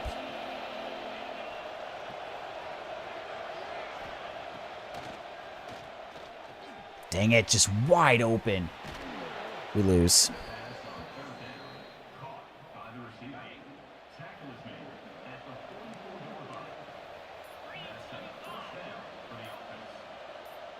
I should just be kneeing this. I mean, let him score, actually. Hold up. Let him score. No, let him score. Let him score. Let him score. Okay. Technically, not over if we let him score. We're probably going to lose, but... Especially when I beat them on a few deep balls. It wasn't the... Decker, that's very fair. That was in the user zone. I got caught cheating up there. I can't blame the CPU on that one.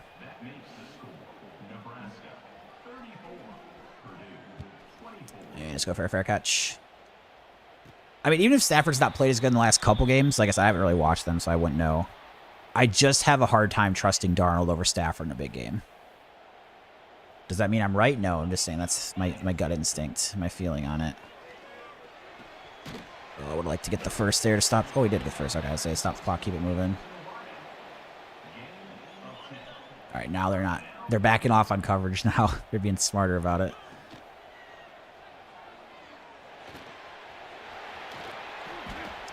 Still have one timeout, by the way.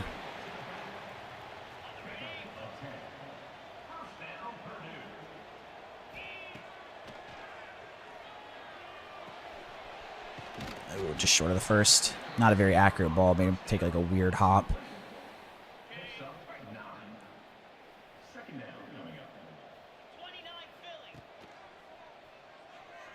Oh boy, that's not going to get out of bounds. I think we'll use our timeout here.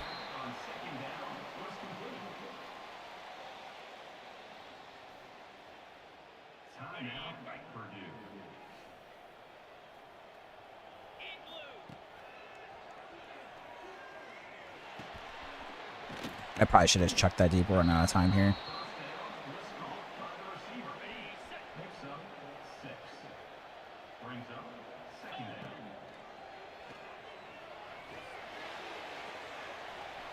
There's the interception. We're going to lose. Made a valiant fight back, but at the end of the day, we're going to drop to 5 and 6. Drop to 5 and 6.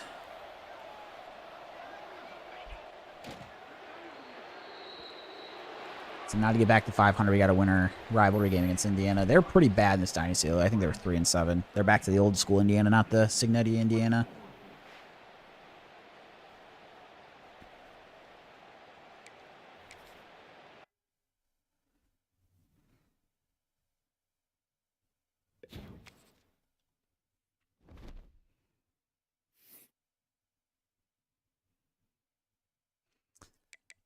All right.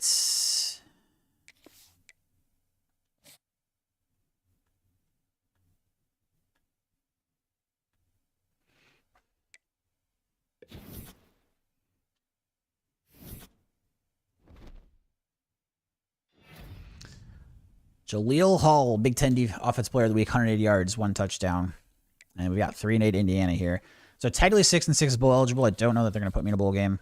I'll take a look at our recruiting. We got a lot of points to use, potentially on some scouting. And other than that, I just want to make sure first that we're good on the hard sell situation.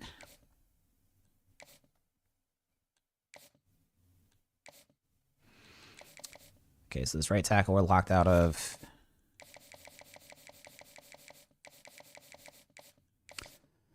Okay, then we don't have any more visits we can schedule, so now it's just purely getting these guys that we've scouted that looked decent. Monster with Falling Monster, appreciate that on Twitch. This is a 3-star gem corner. I definitely want to try to get him. And then we'll just kind of keep scouting these other corners unless we find a gem. Now we're going to run out of points here. Okay. So, all in all, I think we're good where we're at on the recruiting. Again, I've only got, 5 4-stars is the most we've had. So, and then we look to be in a decent situation in some of these other ones. This one scares me. OU's getting close, but you can see we're like on the very slither. I'm hoping you make commit this week.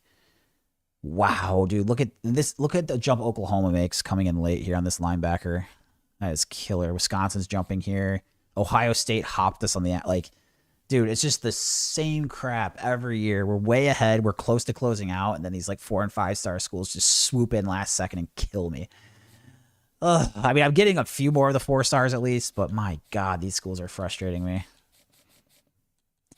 I guess that's how they probably feel in real life too. Jesus, drives me nuts.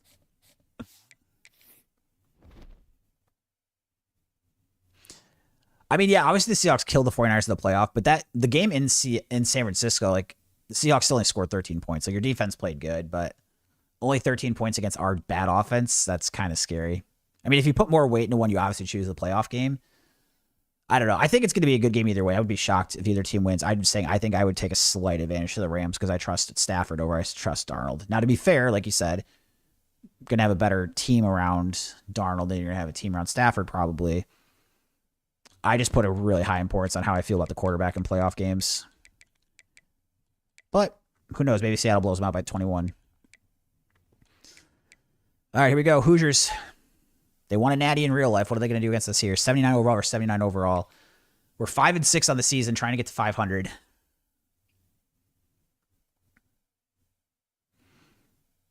Trying to get to 500.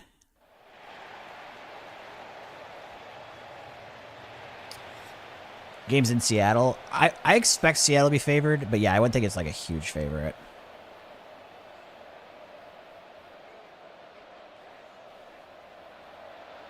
Kick to the left here.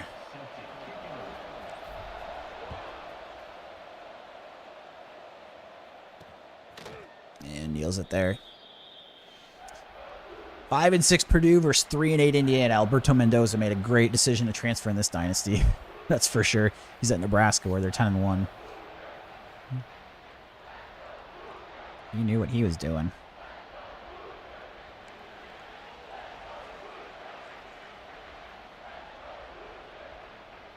Whoever Stuckey is, probably some made-up player. He's their quarterback. Oh, drilled the quarterback on that pass play. It is 2.5 points for Seattle. That seems like a fair line. That's funny. You nailed it right on with what you thought it would be. Seems fair about a field goal. Check down and gain of 4.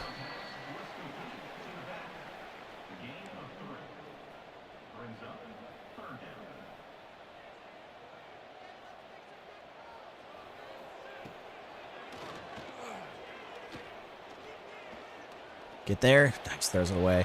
Force the 3 and out on the first drive.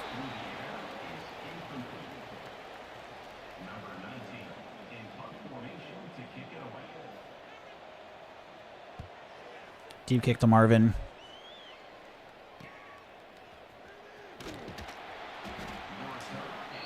Yeah, I mean, that's very true what you're saying, Jordan, as far as the Panthers and Bears game. I think the Bears are good, though. Like, they're not obviously, like, the best, but, like, I think winning on the road at Chicago is, like, still pretty good in the playoffs. Go for a handoff to the right here.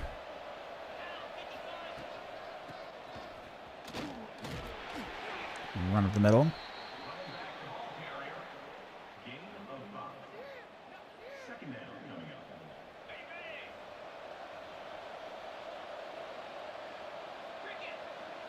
Receiver going to motion. Dillard across the middle. Ooh, gets the first, jukes upfield, about midfield. So Caleb Willis had 3 INTs. But, I mean, you can make the argument that then that's because the defense played well. You know what I mean? Like, the Rams defense took it away. I didn't watch the game, so I don't know. But just playing devil's advocate, saying that, you know, yes, that means Caleb probably didn't have a good game, but then it also means the Rams defense probably played good. But could go to the argument of what you're saying of, like, not really trusting the Rams offense if they can only put up whatever many points they did when they get 3 turnovers, which is fair. Handoff here on 2nd and 3. Try to get to the outside to get the first. Gain of about 8.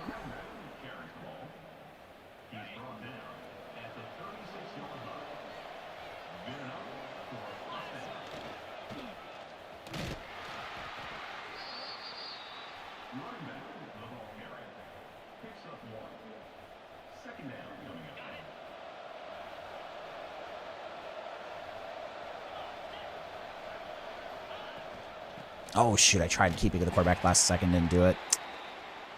And then I cut like I had kept the quarterback.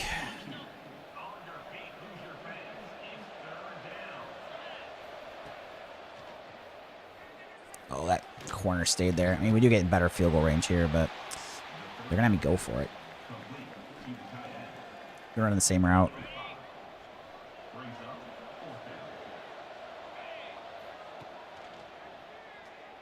Hang on to this, please. Oh, he dropped it. The guy's made actually a lot of contested catches. I mean, that's the one he decides to drop. Is a bit frustrating on a 4th down. So we don't get it. No points on that drive.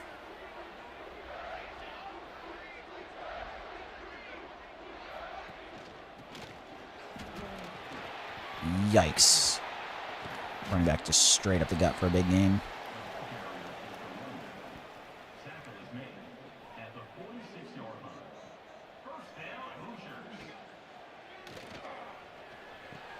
Throw underneath. Make a stop.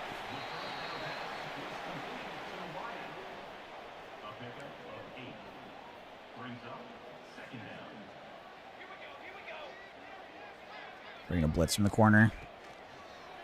Quick throw to the outside. Receiver screen. Falls forward for about 5.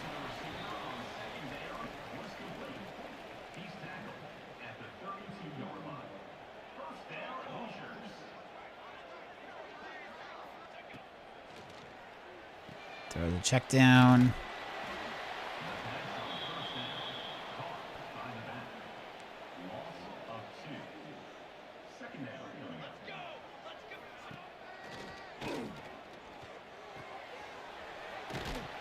Force the 3rd down here, 3rd and 2.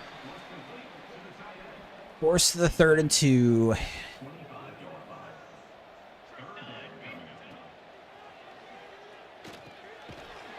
think it's me at first. Yeah, I should get forward progress.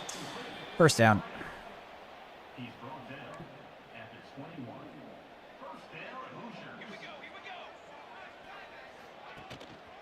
All over the running back here. The handoff out of shotgun, -2.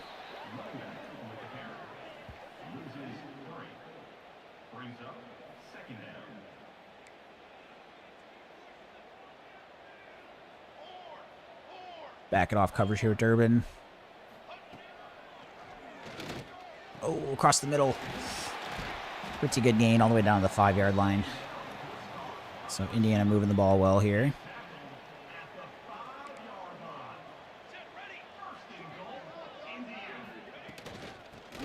Get there. Nice, good defense. Get the stop. Let's bring another blitz here. 2nd and goal from the 6.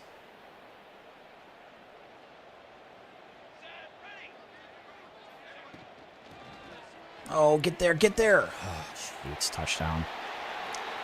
Hoosiers on the board first.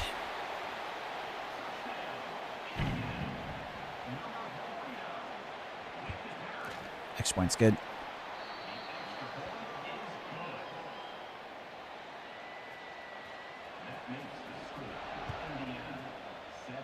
Deep kick here. Let's go for a fair catch. 7-0. We're down here early.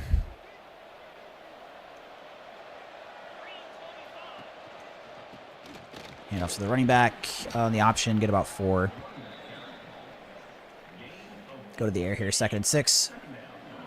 Seeing press coverage on Dillard. Let's see what the safety does. He's gone. All right, Dillard, make a play. Oh, the other safety came over. Dang it, they break it up. I mean, I think it's the corner that did anyways. I did not see the safety shooting over there, though, when I threw it. He must have darted over there right away.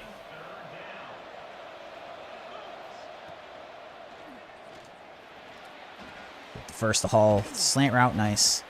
Saw that blitz coming. I was trying to wait for the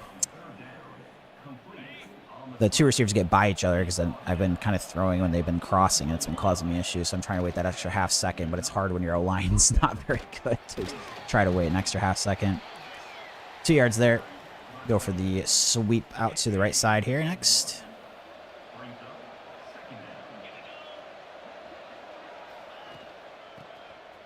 Get to the edge. Jukes inside. Gets pushed forward for about a 6-yard gain. We'll have 3rd and 2 here. First play of the 2nd quarter.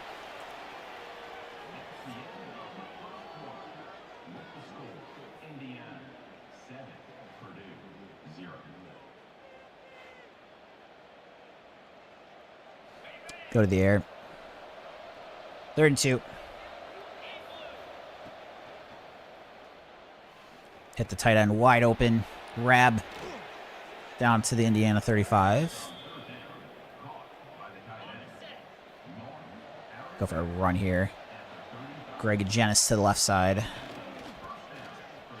Oh, I should not have taken it that wide. That clearly this wasn't going to be there. Got a little hope. A little greedy. Got a little greedy.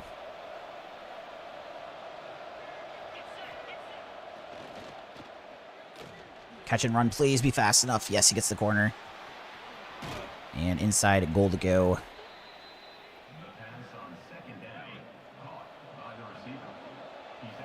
Run play out to the left.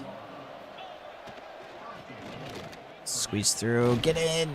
Oh, he's not going to be in the end zone there. Really, I thought it was close. Thought it was close, but they're not going to give it to us, so we'll try to run this up the middle here. 2nd goal from about the half-yard line. And we find a way into the end zone. Touchdown, Purdue. We're an extra point away from tying things up in this rivalry matchup with the Hoosiers.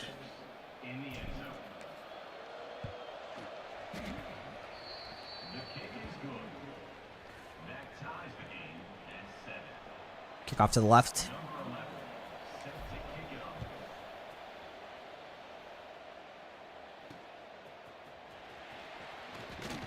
Nice, good special teams coverage.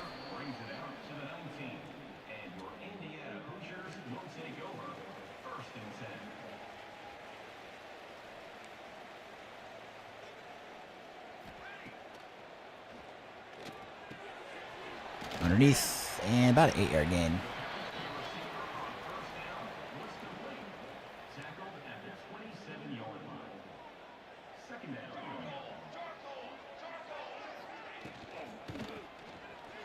All over that. Perfect.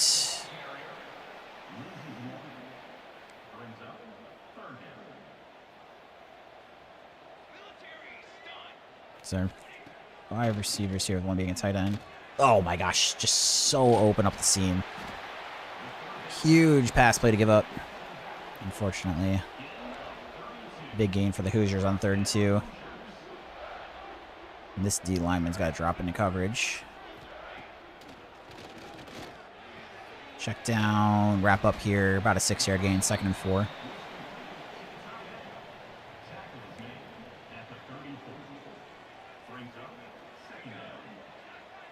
Oh, shoot. I was trying to switch it too late. Make the tackle, 1st down Hoosiers.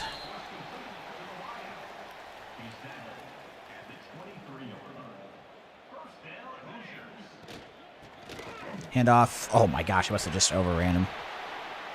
Right across him.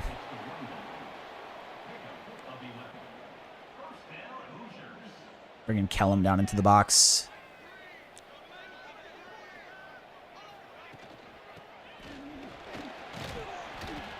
Good defense there. 2nd and 1.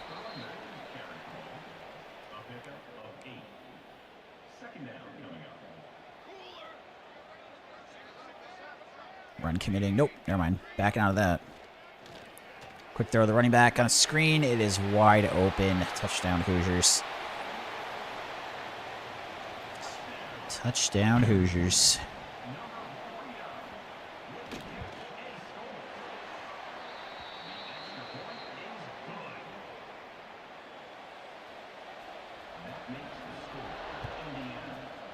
Deep kick, fair catch here.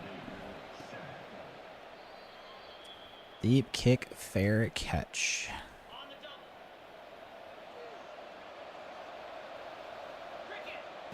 Up to the left, cut up field.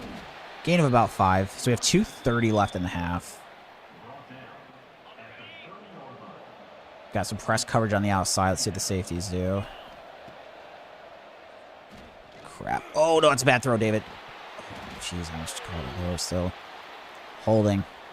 I panicked after at first I was going to throw the deep route, and then I saw the corner actually backed way off. Then, yeah. So they're probably going to accept this and make it 2nd and 15, right? Yeah. 2nd and 15.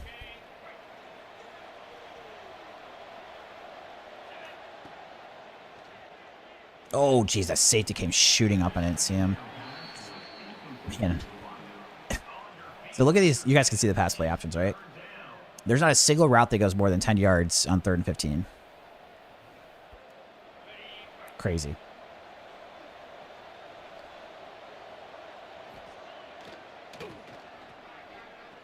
Get the tight end up the middle. Not going to get it. And we'll just go for the punt.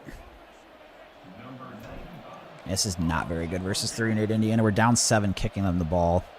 Can't be moving. We're not moving the ball very well on offense. Did make a nice special teams play there, though.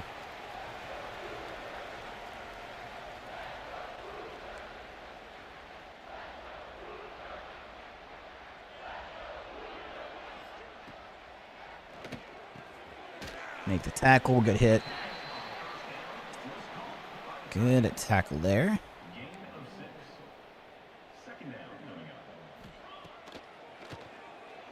Oh, no. Make the hit.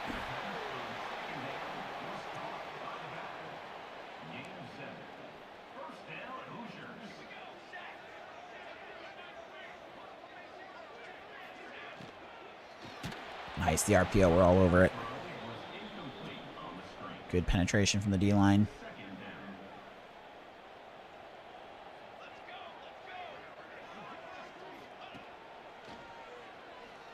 Check down, make the play.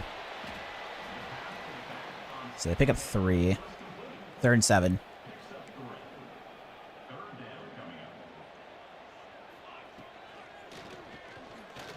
Dang it. Oh, good thing it was an accurate ball.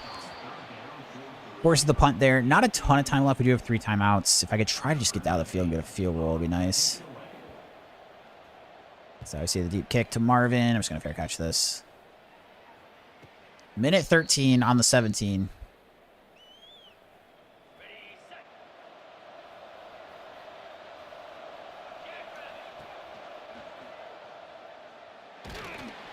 Please don't pick that. I saw it pop up there. I got nervous.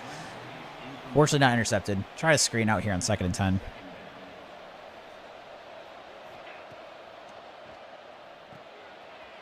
Gotta make one guy miss. Nice. Get out of bounds. Good run after the catch. Could try to go screen the other way. I don't like that one across the body nearly as much, though. So we're going to go over a handoff out of shotgun. Get to the edge. No, we're not. 2nd and 12. Go for another run play here.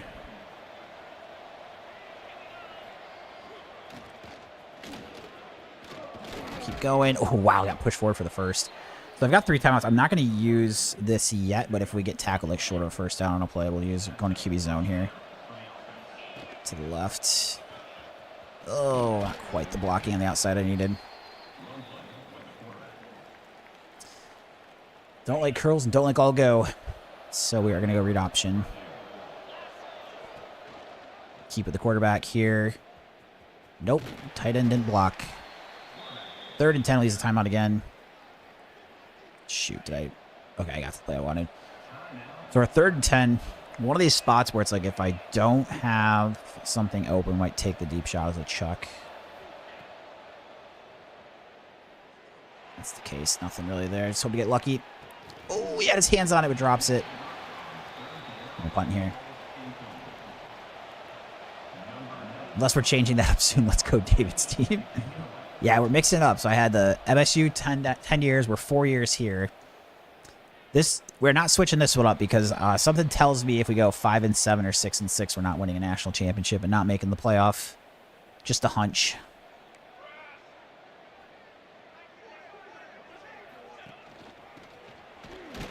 Stop the run there. I'm going to assume this is going to be the half. So we're going to be down by 7 against our rival 3-8 Indiana. That's not good. That's some pretty... We've kind of turned it on the second half of the year a little bit, but I mean, the Rutgers loss was embarrassing. The Illinois loss was embarrassing, and now we're struggling with Indiana.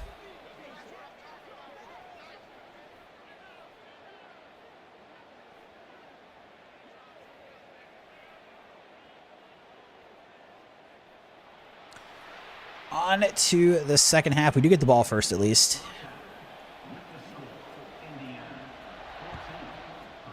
Deep kick. Just go for a fair catch.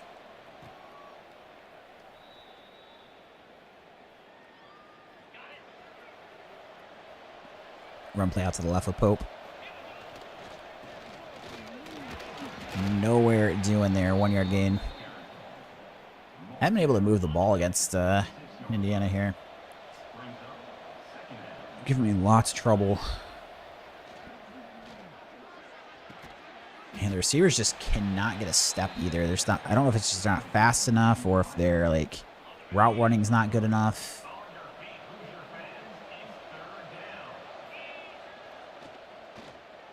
Running catch. There we go, Harris. There's you being fast. That's a big pickup on 3rd and 6 there to start the half. Tramar Harris, the senior receiver. Potentially playing his last game in a Purdue uniform. And play to the right. Oh boy, that tight end got completely blown up there. Press coverage on Dillard. Now he's backing off a little bit. Yeah, he's backing off enough. And see, cross the middle complete. Not too many yards though. 3rd and 9.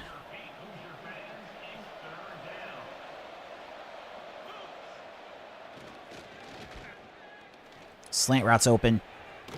It's good protection that time. That play needed a little bit of time to develop, and we got it. Slant route is good for the first.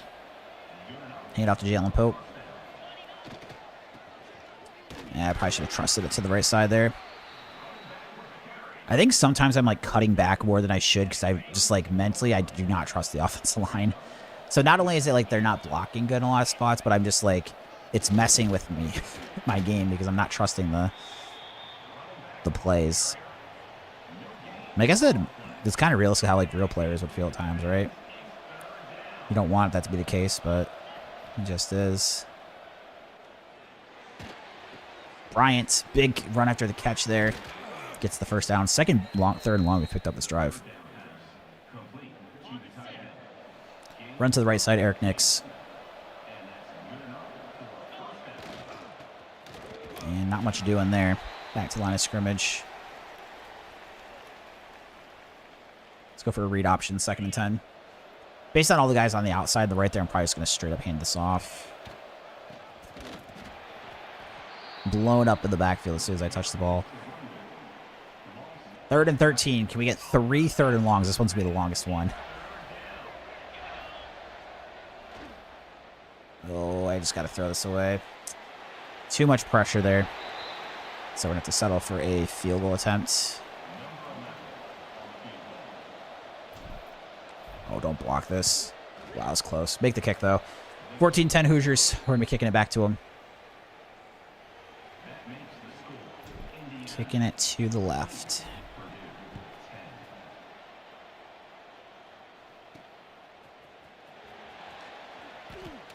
Nice, good hit.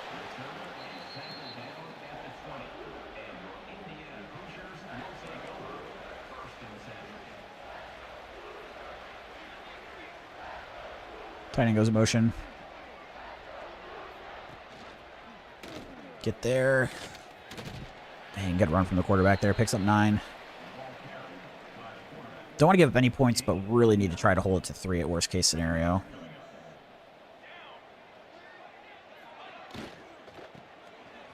Running back gets the first down there. Not a big gain, but enough for the first.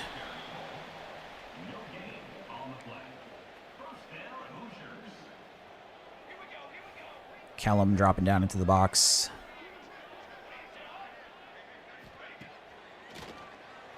Oh, shoot. That goes right in my zone where I was. That was a good play design. Got burned for blitzing from my spot. Got burned blitzing from my spots. Move the tackle. Nice, good tackle there. 2nd and 10, injury timeout for us. Got an injury.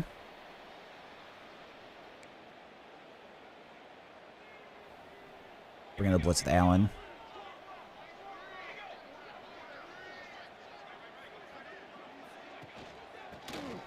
Oh, shoot. Straight up the hole. Wide open. Indiana continue to move the ball down to the 30. Just running straight down the field on us. They're in a full house set here. I've seen a lot of play action recently when we've seen these like no receiver sets on 1st down. That's a run play for sure, though. Picks up about 6.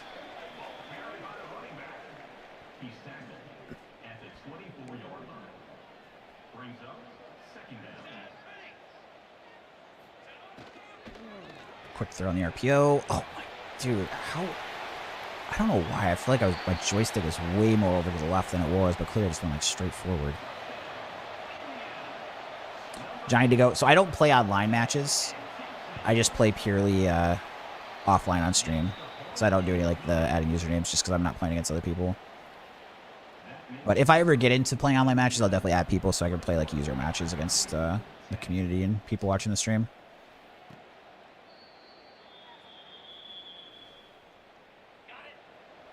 Go for a run up the middle.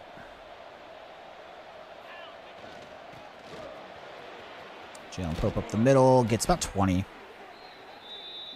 But thank you for the follow here as well, Johnny. I appreciate it.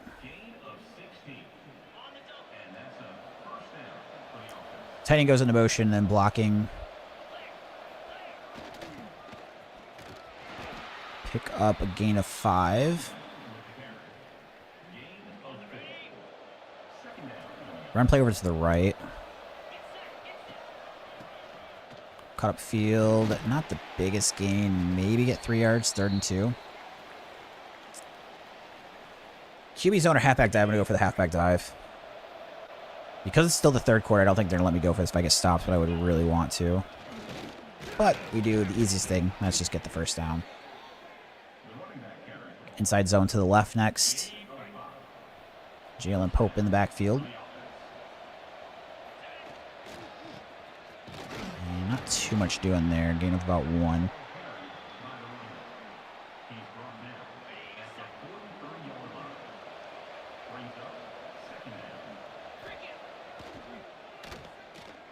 Just didn't get enough time there.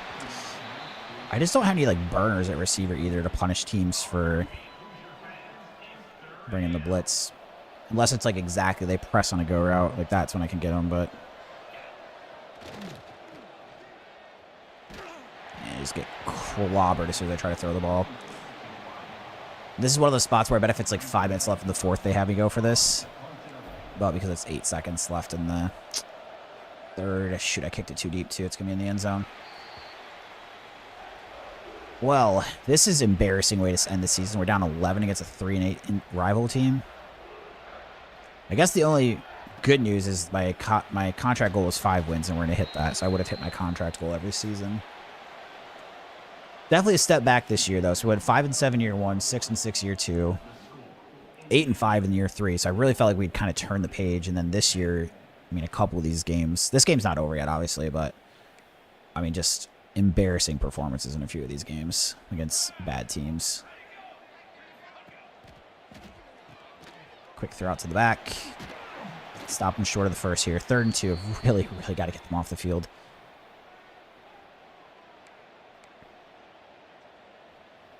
Kind of risky pressing here, but I just got to keep them short. Make a play. Yes, he's going to be short of the first. Set up for a punt return.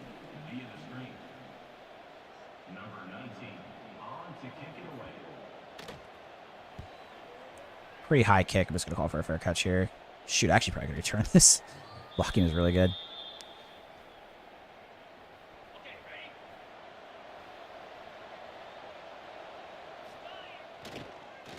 Drag route underneath. Jamar Harris getting about 7.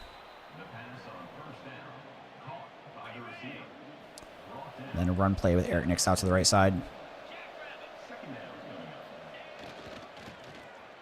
Try to get upfield. Maybe get 2. So we'll be at 3rd and 1.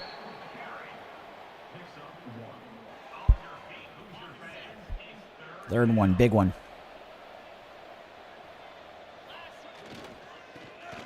Ooh, find a hole somehow there. Get the first down.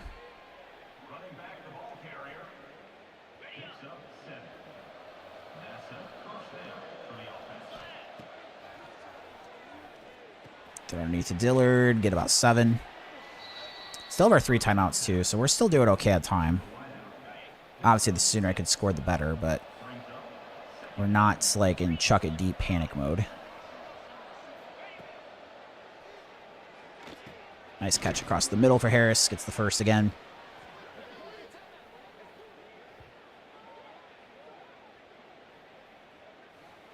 Nice, Christian. Congrats on the win. And Good luck in the next games. Tomorrow, it sounds like, or another day. Run play to the left here with Weathersby. Nice hole, too. Get the first.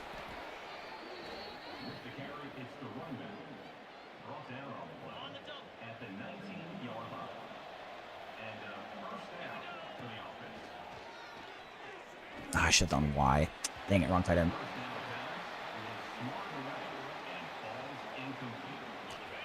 Well, if you can't play tomorrow, Christian, good luck on the Texas Dynasty next time you do play. Sounds like things are going in a good direction on it, though. Oh, geez, the blitz.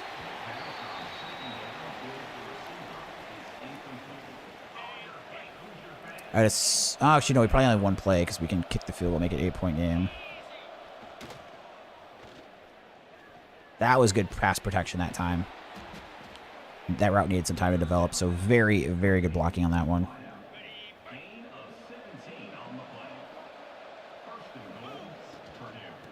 Get in the end zone. Touchdown, Boilermakers. All right, come on. We've had a few of these games. We get down by a bit early. We make a comeback.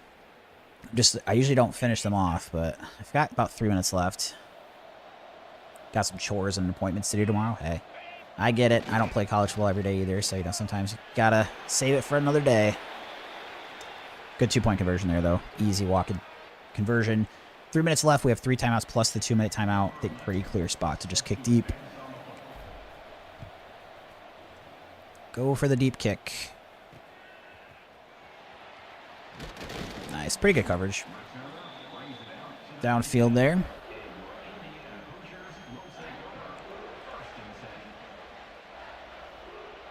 Watch this Royal Robo 2009. Nice. You've just been kind of going through the old ones, right? Because you went through like... Oh, jeez. Got my eyes lifted up there for a second. You watched that. You said 07 and 08. So I'm not going to use one of my timeouts yet. They're in 5 wide here. That's very interesting. That's actually extremely surprising. Throw across the middle, complete. Injury stoppage working to our favor. 2nd and 4, we're going to start pressing here, bringing a little bit of...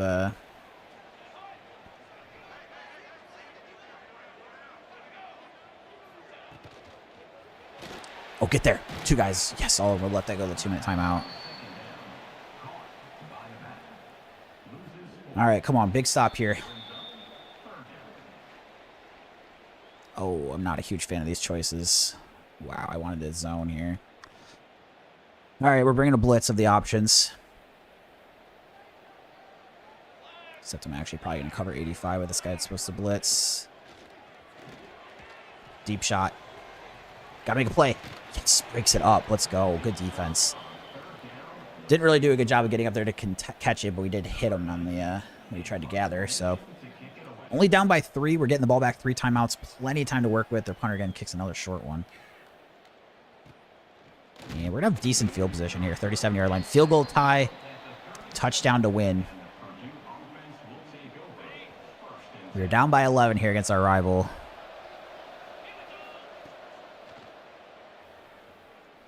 This is kind of a risky throw. All right, incomplete. Missed field goal, the blocked punts. Oh, in the game last night? Yeah, definitely would agree. Those are huge plays. Good game, though. Good game. Throw the running back in the flats. Not really making anyone miss here. Prefer not use our timeouts just in case we get stopped. We could still get the ball back. Oh, I know it's a tough catch, but I need you to make it at this point in the game. 4th and 6.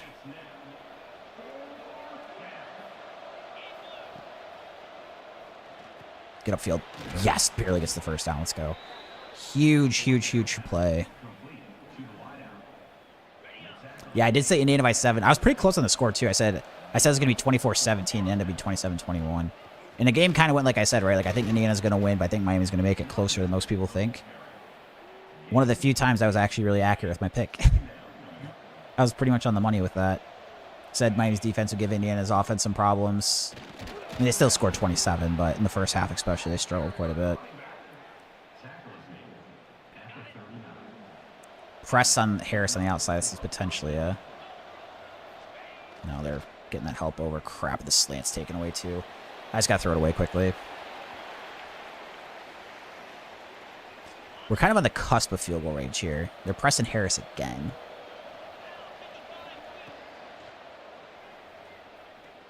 Tight end's open.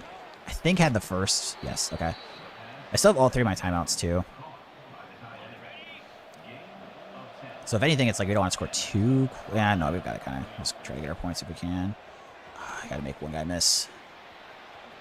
Lineman makes a good run down there. Injury stoppage. So we have 3 timeouts.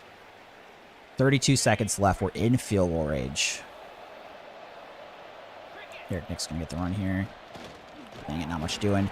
I don't think need to use the timeout. If anything, I don't mind the clock moving just a touch.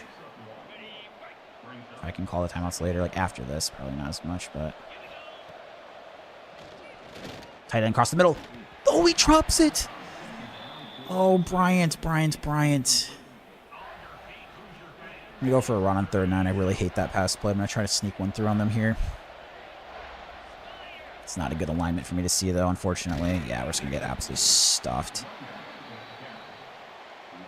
Not getting a touchdown here is so frustrating. I mean, if Bryant catches that, it's a tough catch, but this is the 2nd time this game. He dropped that one on 4th and 3 contested catch, and like all year he's made actually a decent amount of contested catches, and then he drops that one too. He's having a rough game. So we need this field goal to try to tie and send it to OT.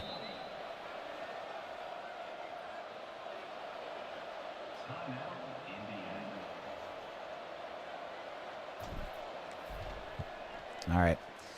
Overtime it is in the rivalry game. Overtime it is.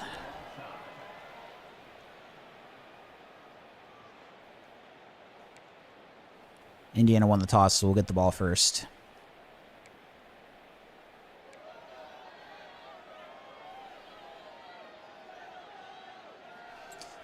Even when the teams are bad, the rivalry game is a big one anywhere in college sports. So we got 21-21, first OT here. Eric Nick straight up the gut there on 1st down. Yeah, exactly. I mean, record-wise, like 6-6 to me sounds way better than 5-7. So there's also like that added part too. They definitely want to win. Run play out to the right side.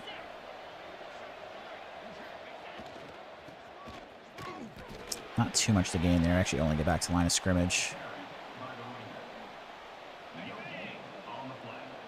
No, in college, you definitely want to be defense because each team gets the ball once and you want to see what the other team does. Like if they score a touchdown or a field goal, it changes your strategy pretty drastically. So you definitely want to go on defense first in this setup. Tight end's wide open. We get the touchdown on 3rd and 1. And then we'll tack on the extra point here. So we did our job on offense. If we hold Indiana out of the end zone, we win this rivalry matchup. And if we make it to a 2nd overtime, it flips then where Indiana would get the ball first and we get the ball 2nd. But I'm hoping there's no 2nd OT because we win. Indiana also has the option to go for 2 here. You never do it scoring first because you don't want to make it where if you don't get it, they see a touchdown extra point to win. But 5 wide here, by the way. User pick. Oh, I had my hands on it. At least we break the pass up.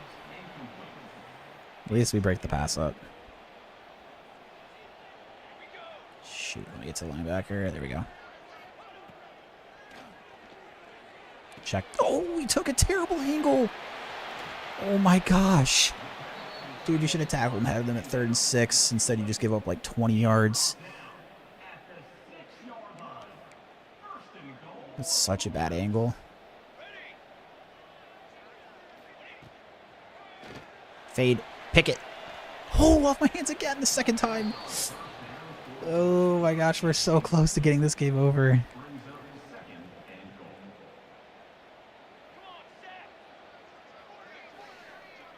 Shoot, I didn't get to these guys. Another fade route. Oh, that time it gets me. Wow, what a one-handed catch after he got hit. He like caught it with 2 initially, then switched it to 1. Dang it. That was a Yeah, gotta make a play on that ball. All right, first OT's down. Go to number 2. So in second overtime, Indiana will get the ball first, and each team has to go for a 2-point conversion, starting in OT number 2.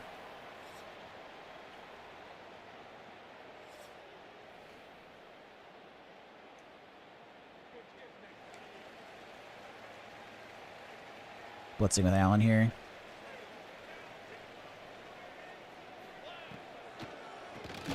His defensive tackle making a huge play. 5-yard loss. That's exactly the way you want to start this. Brings up second down.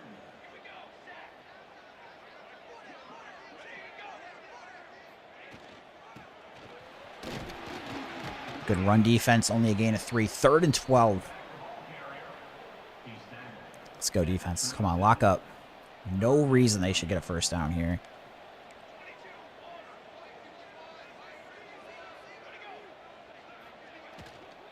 RPO to the outside. Nice. There we go. We're going to force the field goal attempt here. So that means that if we get the ball back, we score a touchdown, we're going to win the game. If they miss this, all we would need is a field goal to win. They're going to drill it, though, so we'll take that. Giving up a field goal in OT is good. It's a good defensive stand. Our offense needs to get 25 yards to win the game and get this rivalry W. We're down 11 in the 4th. So it'd be a pretty good comeback win. We can finish it off. Weathersby in the backfield here. And gain of maybe 2.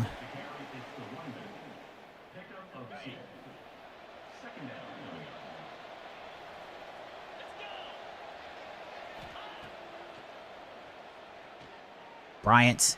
God, dude, catch one of these contested balls. You've done it all season. In this game, you are just trash. What is he doing right now? Man, I don't know. I don't like any of these plays either. I mean, I know they're hard, but to drop every single one of them.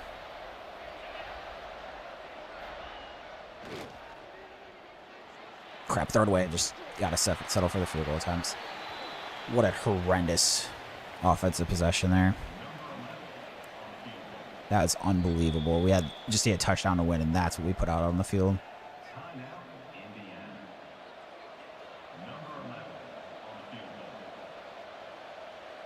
Oh my god, I think I missed it left. I can't believe I just lost that in the second OT after they only got a field goal.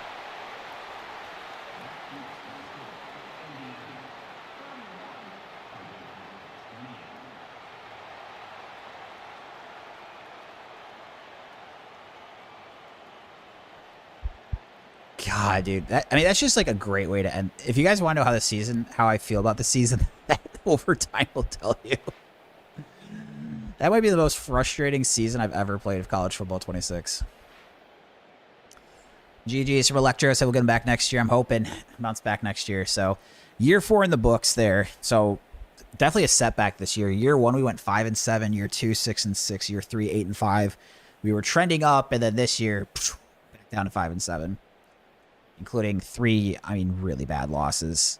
The Indiana loss is bad. Illinois loss was bad. Rutgers loss was bad. Wow, that was a terrible season. I missed that. I mean, I'm not a good kicker, but there's still no reason I should be missing that kick. That's embarrassing. Make an 11-point comeback in the 4th against our rival, and that's what we do in the second OT. Also, I had like 2 dropped interceptions on the first OT after we scored first. Take a look at recruiting here. Lost out on this linebacker to OU. Lost out on the athlete to Ohio State. You can see these other guys we've been up on all year. We're falling behind.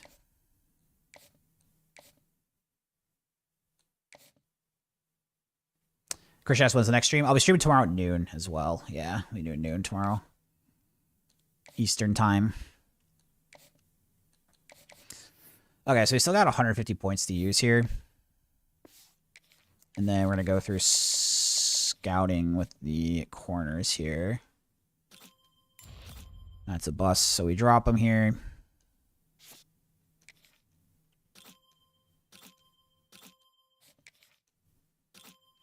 Let's try to do the season every day. I'm going to try a few streams like that. I mean, it's going to take between 9 and 12 and a half hours, which I don't know how I'm going to... Like, it's not bad to do for a day. I just don't know how it would be, like, trying to do consistently, you know? But we'll see. My plan is to try doing it again tomorrow, though, yeah. So I've still got 10 points. Which of these corners did we like better? Zone coverage. That's what I need to look at. Zone coverage and speed are the main things. So this guy stinks in zone coverage, so we'll cut him from the list. He's 68 zone, 68 zone, 69 zone. So these guys all look okay.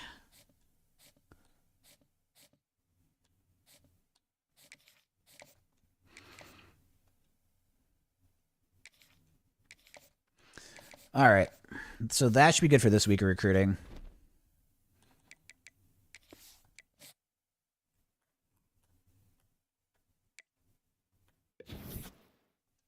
Lecter says, don't burn yourself out. Yeah, I mean, that's... if I do these long streams, like, I'll stream less unique days. Contract extended, so we didn't get fired, chat. That's a good thing. Not fired. I mean, his coaches still aren't the greatest, but I think we keep them because it does help with the one part of recruiting where it's like we have coach stability.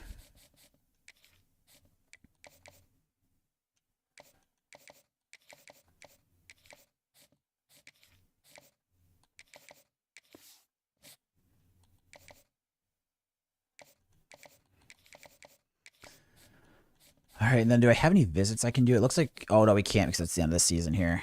So where are we standing? I mean, we're going to lose out on this free safety. Probably going to lose out in the center. Some of these other guys, though, we look pretty good on. Shoot, this right guard Washington decided to get in the mix. But we actually have a better pipeline than them, so... 2 3-star gem corners that we're trying to get. And then if I look at prospect list, I mean, realistically, I could probably just drop these other 2 corners, to be honest. So I've only got 50 points more to use, but let's see other positions that we might need people at. Quarterback here, D-tackle. So I'll do the search where I do 3 stars, and then just try to see if there's any like 3 stars that aren't offered at D-tackle.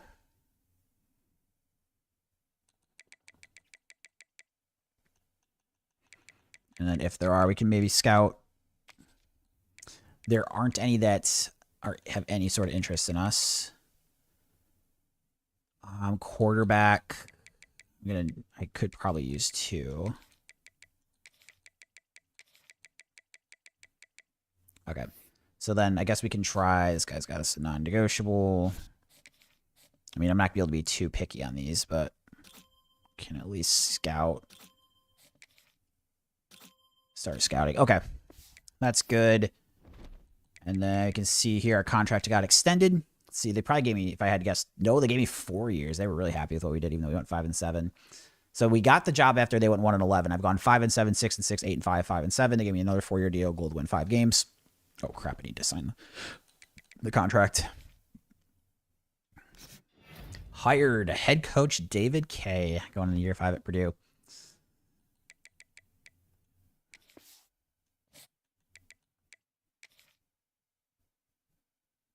Oh, I got a 5-year contract. I didn't even catch that. I thought it was a 4-year, 5-year contract. Let's go. Win 5 games, get a 5-year extension only at Purdue. If anyone wants to know how down bad this football program is, that's what it is. You won 5 games? 5 years. 1 year for every win.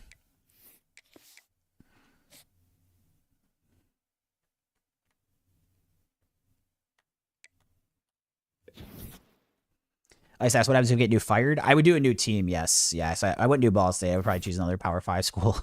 But yeah, I would do choose a new team. I would start a brand new dynasty. Is that an Old Dominion Heisman winner? That's wild. Will Wilson.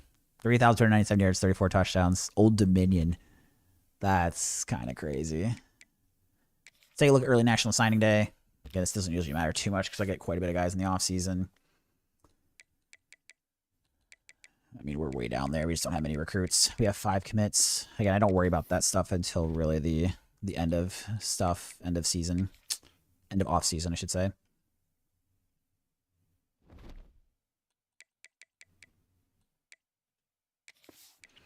Advance on to the next week here.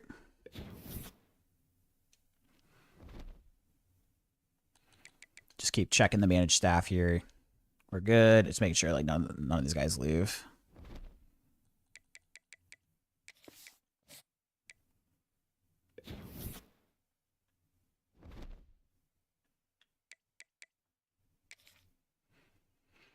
All right, same thing.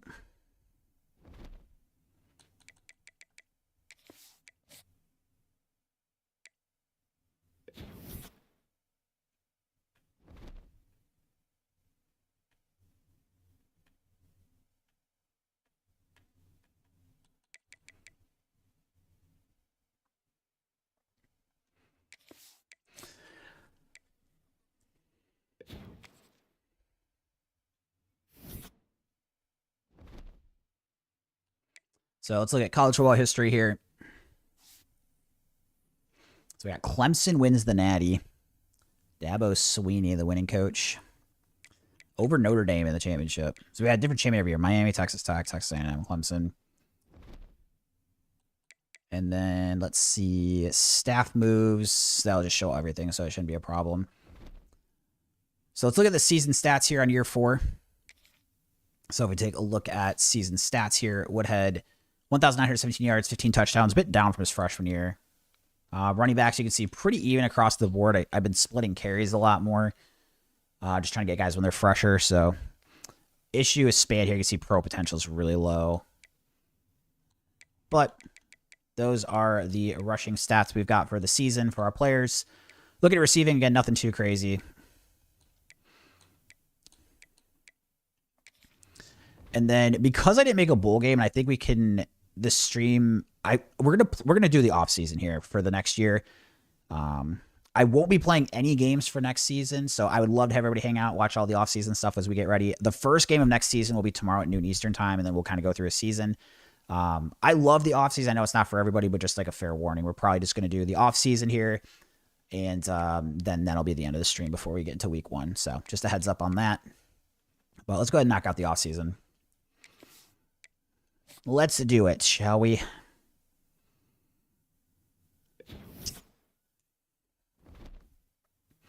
So first we'll look at players leaving. So we got Span probably going to the draft as a 7th round pick. Dude, you should come back to the team. I'm definitely concerned on these players leaving. It's just, oh man, not great. Not great seeing so many people go.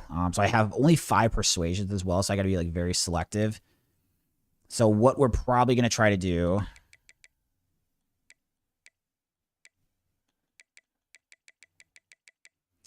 I just asked, is the offseason NCAA better than Madden? I haven't played this year's Madden to the offseason yet.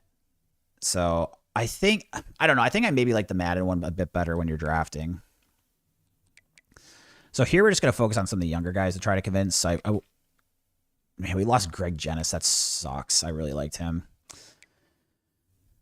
And then star development left edge, sophomore. Man, we got a lot of guys I want to try to get. I mean, I'm weak at corners, so like losing this corner is kind of rough. He's only normal dev, though. Let's see.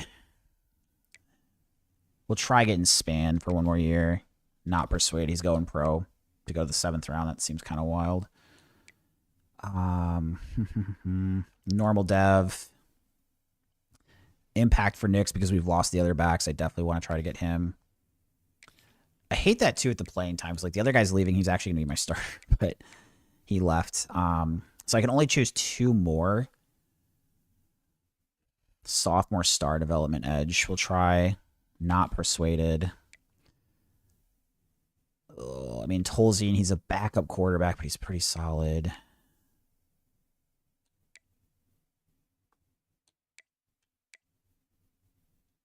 Try the corner.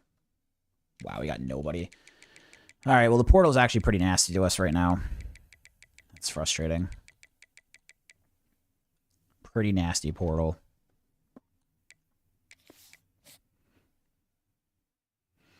It's not even championship contender they left either. I've just really got to recruit based on, like, basically trying to go super hard after, like, people that have, like, proximity to home or conference prestige. Like, stuff that's not going to hurt me. So my starting running back went 6th round. Safety went 7th. Because we lost so many people to the portal, I'm actually probably going to need quite a bit of people in recruiting, more than I would like. I mean, not terrible, but... Lost out in the free safety to Oregon. Coach prestige dropped, which is going to hurt me on a couple of these 3 and 4 stars I was going after. I think sometimes if you're the top team, they get you back in. So I'll drop this guy, but we're going to leave him on the board just in case. And then scouting, we might as well finish up the QB scouting here.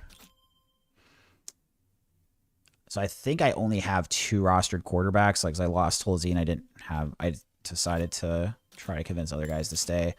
Okay, this guy's a gem. That's huge. So I really want him. And I think I actually can... I probably just go after these quarterbacks for depth, actually. Well, I mean, as long as I have 4. As long as I get 2 of these. See if one's, like, really bad. I mean, neither of these guys are very good, actually. Both of these guys stink. This guy's at least got, like, an extra trait. So I'm just going to try to just carry 4 quarterbacks. I'm not going to bother with this other one. And then these corners, we want to send on these. And then I probably won't even do the visits except for the one, like, where it's like Washington, where somebody else is offered. Because it seems to be the case, like, if nobody's offered here and we got points on them, we're going to get them. So I'd rather save the points for scouting elsewhere. So of the visits here, that means I really only need to worry about this right guard. Oops, what did I do wrong?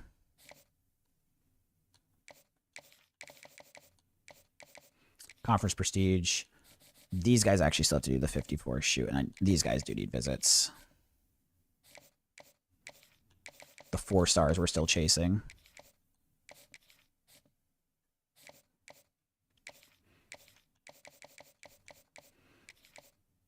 And get all the points on them. Doesn't leave me tons of points. And this is kind of the problem, too, because, like, I do want to scout some of these other positions, but I actually just kind of need to fill roster spots. I don't even think we can fill the linemen because I've already done all the people at 3. I mean, I could do some guys that weren't great. I'm going to be 3 short on alignment, which means I think I'm carrying 17, which is actually fine. And then now I just got to go through and set these up.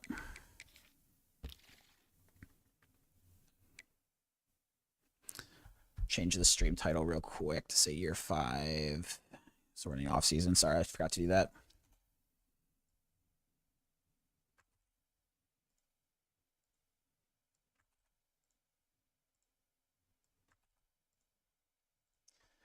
Okay. So what was I going to look at? Oh, any state. Okay. So I have the quarterbacks we've gone through. I mean, receivers I probably want to scout. Maybe let's just see the positions that I'm just not going to maybe have the points to scout for first and just, like, get somebody.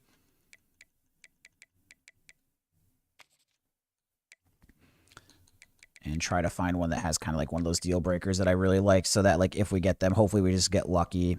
And, like, this guy will probably be able to keep if we get him. D-tackle here is the next one. And unfortunately, I'm not going to have anybody, so we're just going to be short there. Linebacker, we could use 1 conference prestige, and we have good pipeline. That's good. See if there's any safeties. I could use 1. Playing style. Let's see if we happen to get lucky at strong safety. That's just the guy we're going to have to go for. And then I do need a punter.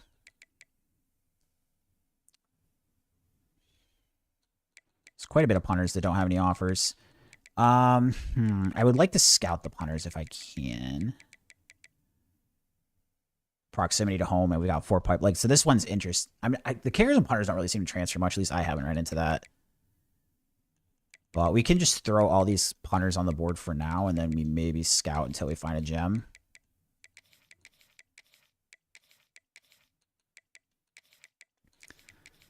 And then all the other positions, we're just like doing them all. Rep said, why does your coach look like a buff Christian Pulisic? He's supposed to be normal build, not be a buff build.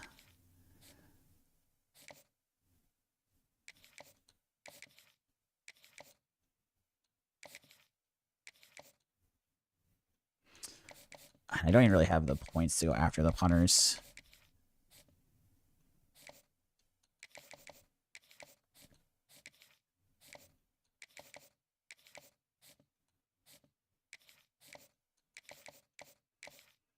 So I'll deal with those next, but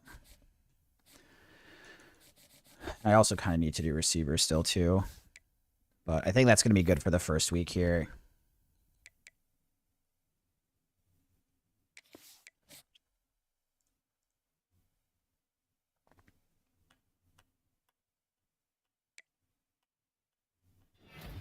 So we got to commit. Did get that 4-star receiver. That's really good. So this is going to be my best recruiting class that we've had, which is good. We're at least making moves there. Got 2 4-star receivers.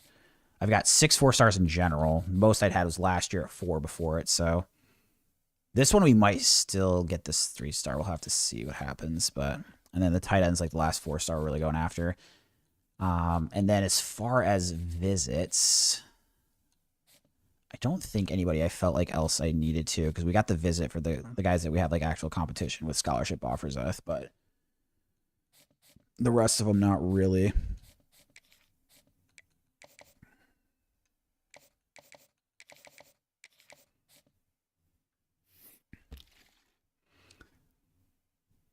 says I only need 2 receivers and I just got them.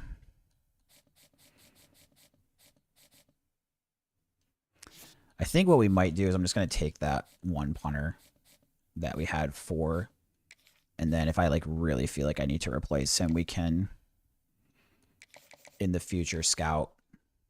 But otherwise, I'm just going to take away the rest. And I'm going to try to scout for 1 more wide receiver. See if I can just find like a gem 3-star and get lucky. Or even if it's not a gem, just find the receiver that's fast.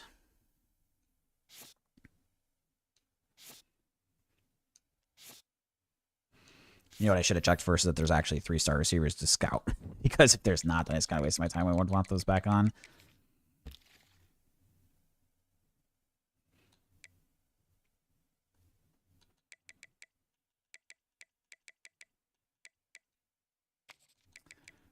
And just kind of just scroll down and see how many there are here.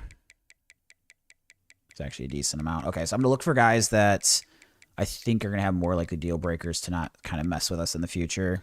Brand exposure has cost me a few times, so we're not going to do that.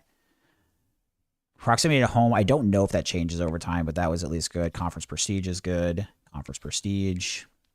Conference prestige.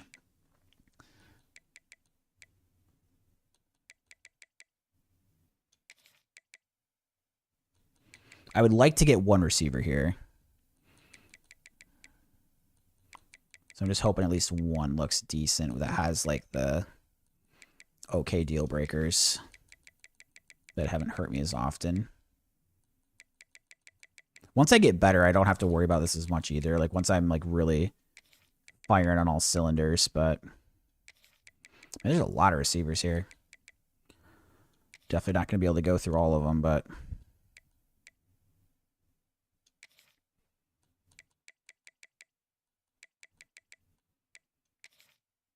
just put everybody on for now.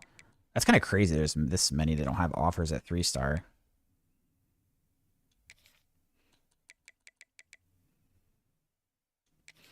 Okay, that's a ton of receivers. I'm not able to scout them all anyways. Okay, so I would like to get 1 receiver here.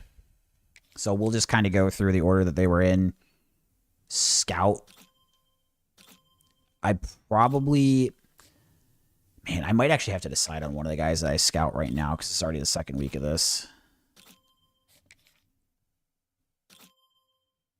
That's probably going to be the next week. I mean, this guy's 89. Let's at least offer him a scholarship.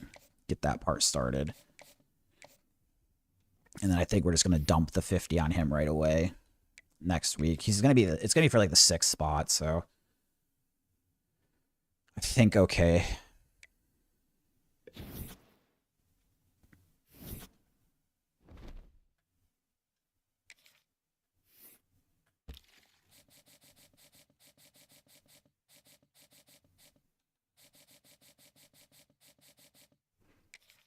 This the 89 speed guy? Yeah. And then we could probably scout one more wide receiver just in case. Yeah, we're not going to get through enough points here. All right.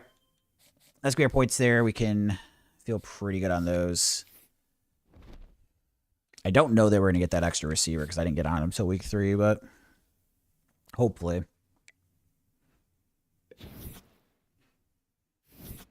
And then usually it's like a boatload of those come through the last week. So we'll see here kind of where we're standing. You can see overall these look good. Even if Washington's getting a little testy there, but I think we're probably going to be okay.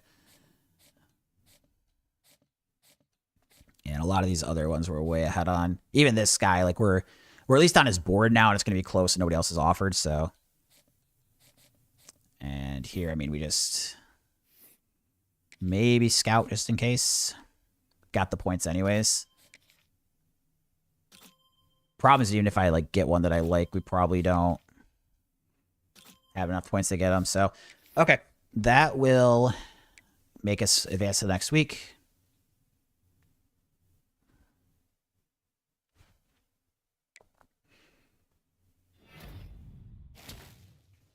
Luis Kareem got a 3-star there. The 4-star tight end, we do get Kevin Root. I don't know how fast he is, but he was a 4-star tight end nobody's going after, so I think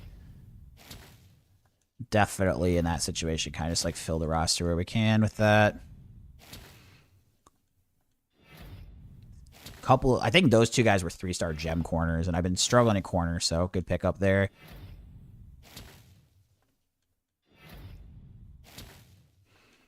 Couple 3-star QBs.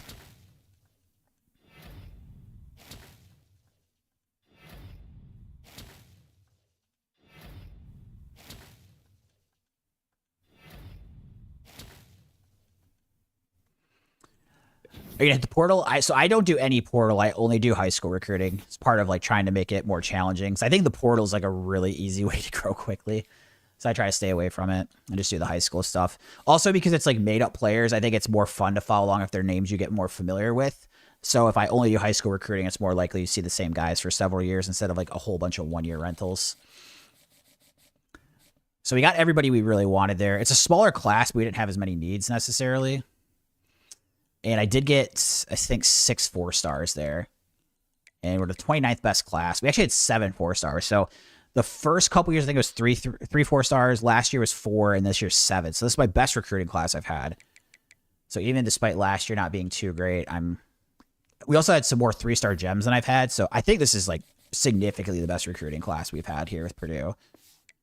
So that's good. Position changes. So first we'll take a look at athletes. And we have this right here. Looks like he's best as an edge. We can mess around with which edge he is later. And then now we're just kind of looking at positions. So quarterback, you can see we're a bit thin. We lost our backup quarterback to the portal. But the one thing I'm very concerned about, oh, good, we have good developments from these freshmen. That was a bailout from the 3-star because they weren't even gems. I don't think, were they? So 1-star development, this guy's impacted the development. Dude, Schwartz, you're not kidding. I need that 91 speed tight end. Brent's, man, he was a dog at MSU. That was really helpful because that's just, it opens up my playbook so much more. But what I'm worried about here is like behind Woodhead, like at least these guys have good development. Maybe we'll get fortunate that they just like spike up like crazy. But losing Tolzien was a junior as well, though. I just haven't had any 4-star quarterbacks have any interest, which has been hurting. So running back here, Van Horn's a elite development trait. Only 86 speed at running back, but we'll redshirt him. We'll have all the other backs there. Hopefully these guys, Ruggs and Horde. I mean, Horde doesn't have a good development. Kafka was disappointing because he was a good recruit, but he's just normal dev. Receiver, man, we do not look at receiver anymore either. Look at this. I'm gonna have to start the freshman. We lost a lot of those people to transferring. And the issues with the receivers, they're not going to get better. So my receiving core is not going to be good this year. That's going to be a very bad receiving core. Let's see. Offensive line. Similar concerns here. I'm hopeful with development, it should be better next year. So that's like the only saving grace here. And if we look at two of these guys have star development. So they're going to both move to left guard, and they're probably going to compete for the left guard spot, if I had to guess.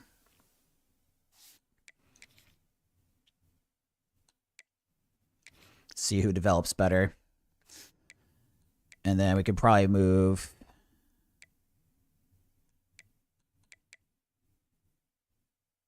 This guy's 65 too, but move him to center. He's just going to be a backup probably.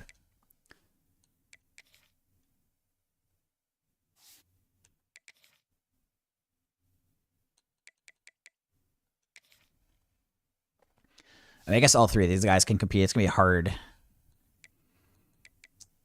Yeah, Ebert there. Oh, Ebert's the one that star development. Wait, what was he at left guard? I guess there is actually a bit of... Oh, actually, hold up. Let's move him to tackle. Because I don't have, like, good development other position, really. I don't think...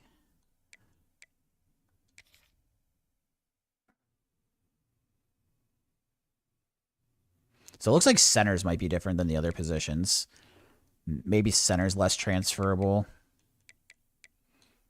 Anyways.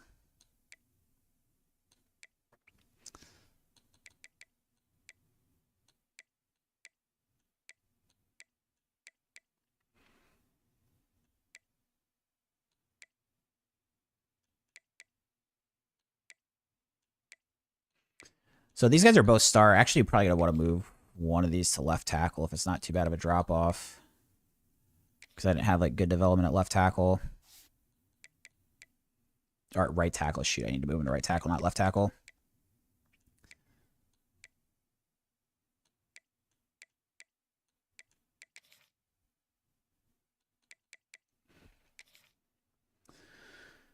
So, okay, so we have 73 impact. Hopefully he develops. Star 66. Left guard at 73 star. Center 77, but just normal. Right guard, normal 75. Yeah, I mean, we'll just kind of have to see how some of these develop. Just because it's like the position starting. If someone makes crazy big jumps, they can move to other positions to start. This guy's probably going to be the starter on this side. I'm glad Alan Barr didn't transfer. He was playing time was his thing. But he should start.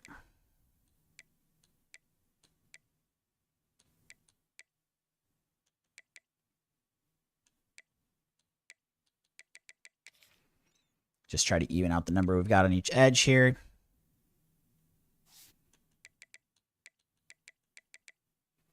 Oh, shoot. I think I changed a different guy than I wanted to. No, it's fine. Never mind. D-tackle, I'm really hoping these two sophomores develop well. So they're both impact. I started both of them last year. The older guys... This guy's elite development, though. He might... This guy that redshirted last year, Aaron Atwood, maybe he'll be making a big jump. We'll see. 80 for Snodgrass. We got Daryl Allen coming back next year, too. I'm excited about that. 79.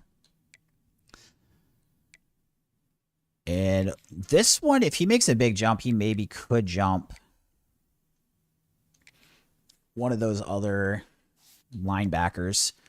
I guess he's probably going to start. Impact for Hawkins. Star, though, for Santana, and he's only going to be a freshman. It's a good chance he ends up being the starter. But we'll just have to see. Irving, I'm going to redshirt. Conference prestige is a deal breaker. That's a good recruit. I'm hopeful we don't lose him, and then I can try to just redshirt him and develop him. Repa said, "Is it time? It's time to turn back into Purdue instead of Purdue." I know. Last year was a Purdue season, let me tell you. Last year was a Purdue season. Cornerback. Oh, boy. Hopefully.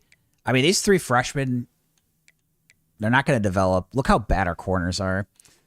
I mean, they're going to have to. The sick thing is my third corner is going to be a 69. Unless, let's see what we have at safety. One of these guys, can they move? God, they're slow, though. But compared to how bad some of the other corners are, I guess it's 85, 84. This guy's 87. Durbin, I'm just going to straight up move to corner. He has elite development. And then we can move him to strong safety.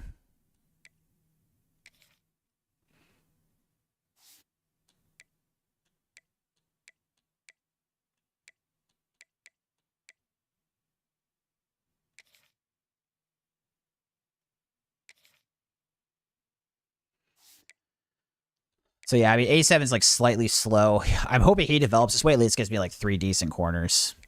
I could probably cut some of these really bad corners, by the way, that I had gotten the year before. Kicker, punter. Okay, we're good on positions. Next week, the training. This is such a huge, important part of these dynasties. Is the training results. So go position by position. Woodhead goes up to 89. We see Elijah Barr. He's moving up to 79 as our backup. They're both juniors, so, I mean, at least saves us if maybe Woodhead went pro or something the next year. Don't see huge moves in the running back. Dude, Horde is so slow at 82 speed. To be fair, though, Weathersby getting better. He's just going to move up. And then I might even put Kafka in there over him. Dude, this guy, I mean, Horde is so slow. Receiver. Bouchard moving up a little bit. This is going to be by far the worst receiving core I've ever had in this game. Unfortunately, I'm just like not getting a lot of interest from receivers right now. We do have some freshmen that coming in, but they're true freshmen. Unfortunately, I won't be able to redshirt them, but we're going to be pretty weak at receiver. Tight ends, not the best, but okay. Left tackle. You can see we'll have like a handful of guys. Well, this guy's 74 freshman star development. I hate going 3 lower, but there's a pretty good chance I would just throw him as a starter there. Left guard star development 76. Juniors an 80. Right guard. Dude, that guy jumped 13. Chat, we might actually get a decent offensive line in like 2 or 3 years. Dude, we have got a good young offensive line now. So they're not going to be good this year. It's going to be significantly better than last year. But look at this. We have 79 and 75 freshman at right tackle, star in impact development. Right guard, freshman 78 star development. Center, we're okay here for the fill-in for the year, 80. 76 star development freshman. And then here, freshman start. So we have a whole bunch of redshirt freshmen starting. The offensive line is going to be freshman, junior, freshman, sophomore. And they have good development traits. So the starters are 79, 78, 80, 76, 77. I mean, this is a huge up. It sounds terrible to say this is a huge upgrade, but it's actually a way better offensive line than last year. And going forward, I think they should be pretty decent. So I think this is going to be a huge benefit for us, especially if they keep developing. Even next year, we're going to go from having like a manageable offensive line to having a good offensive line. So we can always lose people to the portal, but I'm happy to see that because that was such a struggle the last 2 years. Star development 79 for Barr. He actually didn't develop too much. He only went up 4, but the other guy's not too crazy either. D tackle, good movement from the D tackles here. So we have an 81 freshman, 80 sophomore, 78 junior, 78 sophomore. I'm pretty happy there. This team actually looks pretty decent compared to the other teams we've been using at Purdue.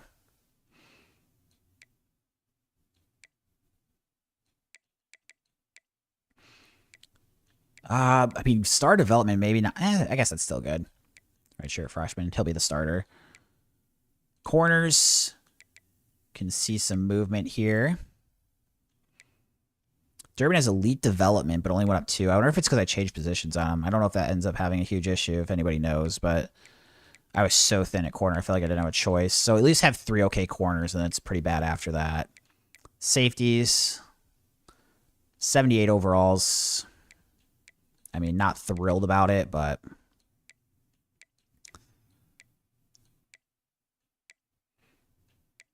I guess we're actually probably going to start awesome there at strong safety. Kicker. All right. See what the team overall looks like. I mean, I guess I wouldn't be shocked if... I mean, the receivers are really bad. It's keeping me at a 79, it looks like, so like the same team rating. But the offensive line looks a lot better. We don't have to cut anybody, by the way, either.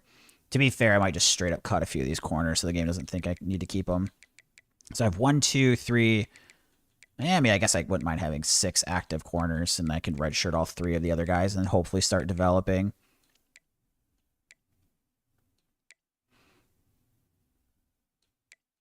Okay, we're just going to keep everybody. We don't have to cut. Upgrade the coaching skill.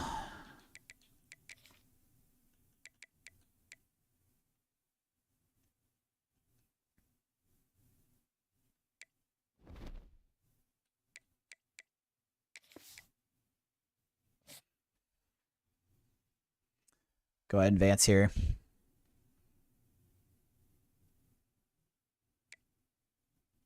I can't believe I'm actually... Oh, we went up to 81. So this is the best Purdue team we've had. 81 overall.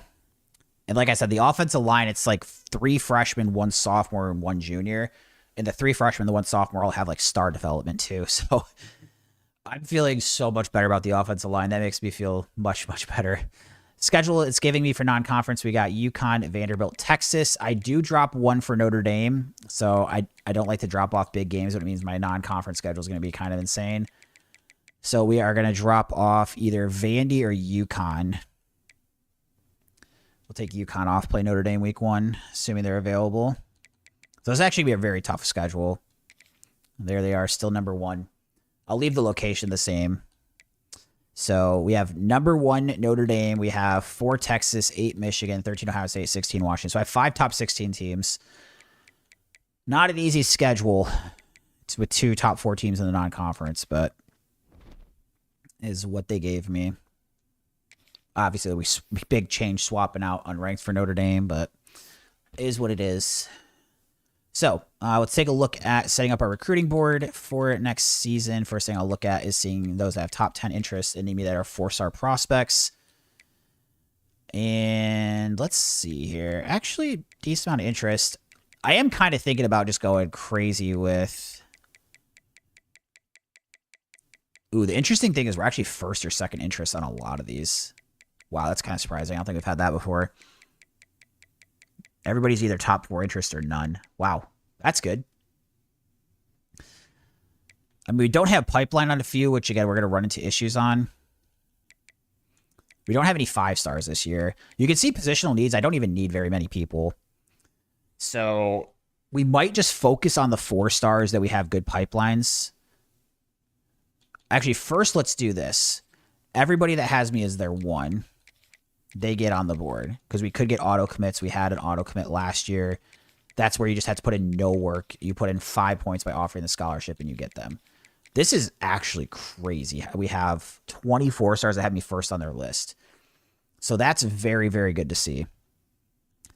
After that, I'm going to be looking at sorting by pipeline. So guys that we have good pipelines for.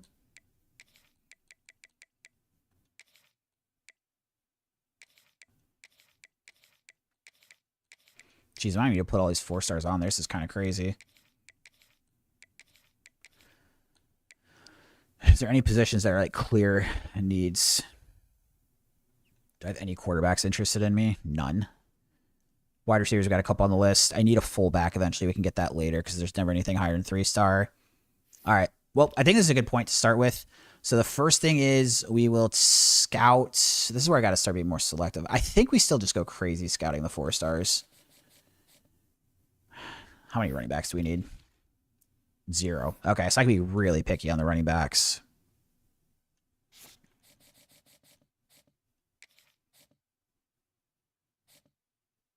So let's see. Is there any that... Who are the guys that had good pipeline? Oh, a lot of these guys just had me first. Okay, that's why I had them up there. Bust.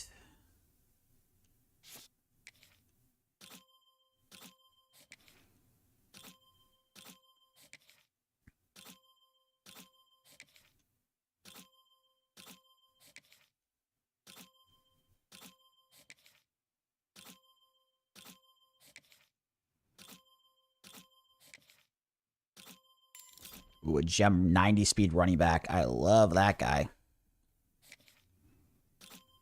Ooh, 80 speed. That's brutal. Okay, so definitely offering this guy.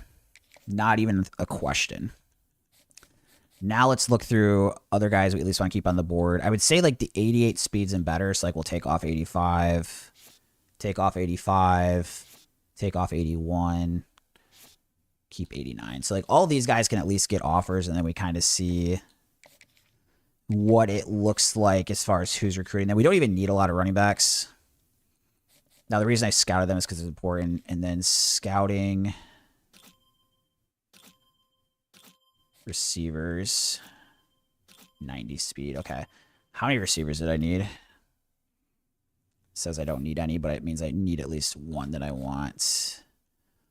I think we'll at least offer these guys both. Definitely the 90 and the 87 speed will still offer too. Pure blocker. 76 speed. And he's a gem, though. I probably still have to offer him. I would like a faster tight end, but he could be a beast in the run game. That's helpful. So, all right. So I've got a lot of these. I want to at least offer everyone that has me first. So that's just 5 points. And I think, honestly, everybody else that's on the list we at least want to offer anyways. And if I have to drop one off because they're a bust, it's not a huge deal. But just let's just make sure we get offers on everybody.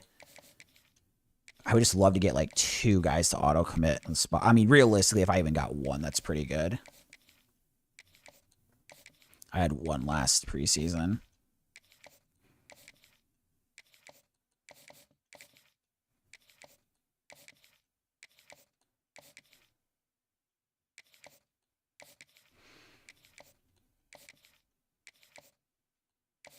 So I don't think we had any of those guys that had me 1. So those become a little less valuable than, say, like the...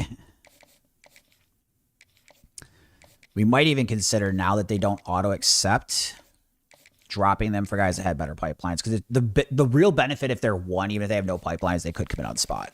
Once they decide not to do that, I don't know that we really want to keep them on if they only have 0 pipeline, because that's something we've struggled with earlier. So it's like maybe just focus on the guys that we have like 3 pipeline for.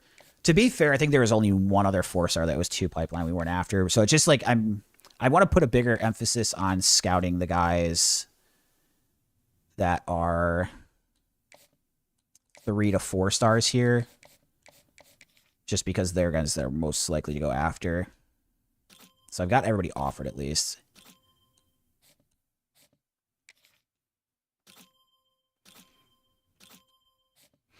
Like I said, the nice thing too is like I actually don't have a lot of positional needs right now, so I can be, oh, this guy's a dream. 4-star free safety. We have 4 pipeline. And there was a couple guys up here that were 3, I think, pipeline that we'll look at.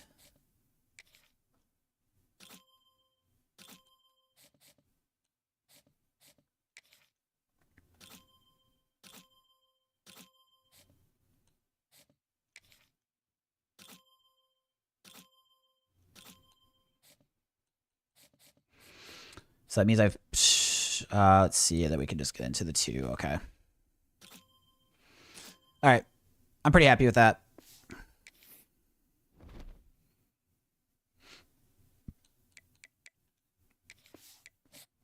So reminder, I'm not playing any more games tonight, guys. Just I mentioned this before I started the preseason, but we're getting through all the preseason, so that way as soon as I go live tomorrow at noon Eastern time, we can just play games immediately. I figure since tonight's stream went a little shallow for like, I mean, it's obviously a 9.5-hour stream or almost 10-hour stream, so it's long. But in terms of like a season where I didn't have any playoff or any postseason games. We need to knock this stuff out, so we have to do it tomorrow.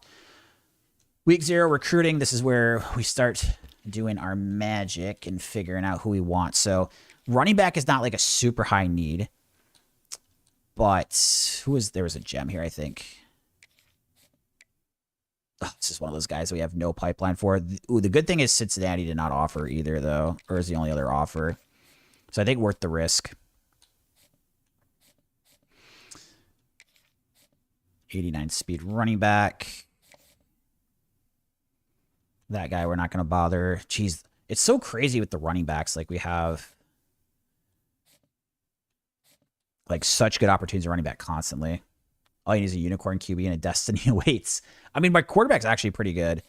That one guy I got on Michigan State Dynasty was my true freshman starter when I won the Natty. That Monty Angerer was a 5-star gem QB. He was sick. That guy was a beast. So, like, receiver I don't have to get. And these are all, like, we're behind on one on some of these. But, like, this one we're not even going to bother going after recruiting. So, let's go back to here. And then I'm going to reorder this a little bit to make sure we just... What I really need to do is just order by pipeline. So anyone that's like a 4 or a 3, make a little more effort on. So I probably need to not do like the auto commits, especially if we're not getting a lot of them right away.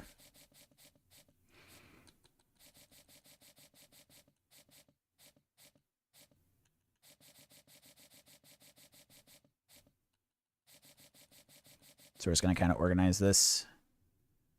I might enjoy recruiting in offseason more than playing the game. Dude, I love the recruiting and offseason stuff, but I just don't I don't know how people like it in general. I love it. I actually think it's really exciting and fun. But I don't know if that's the case for everyone's thoughts.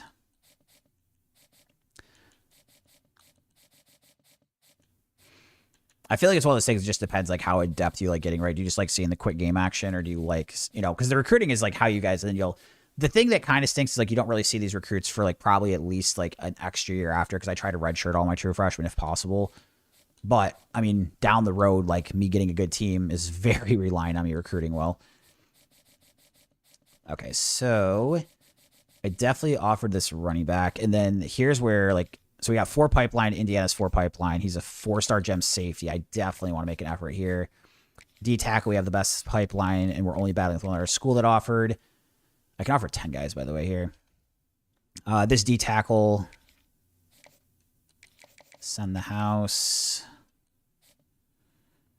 3 here versus some 4s. 3 versus A4. 3 versus a 5. We're the only author. Oh, that's a running back. Shoot. Only offer there.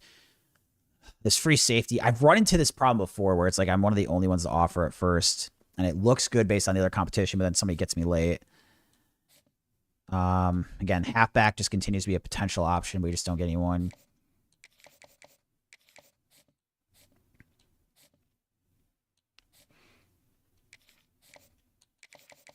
I don't know if I should do the 3s or just take the guys that like don't have any offers. It's kind of a decision to make. Let's think about this. Because there are a decent amount of guys on this list that like we're the only offer. And we have like something in the pipeline.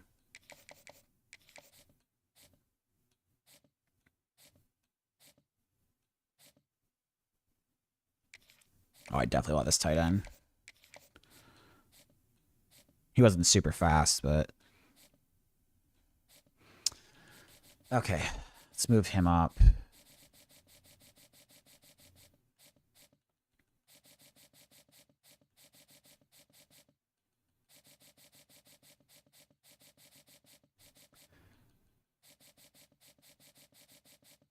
So I can do a full house send on 10 people.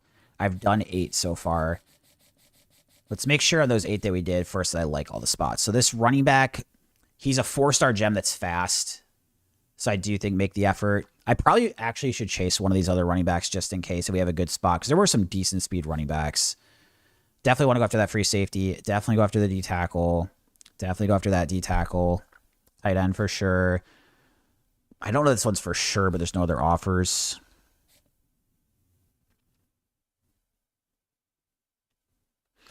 I don't usually go too crazy with moving like running backs to tight ends because I don't know necessarily if it's going to work out well, and it's hard to find some that would be like good enough blockers. I feel like to play there probably.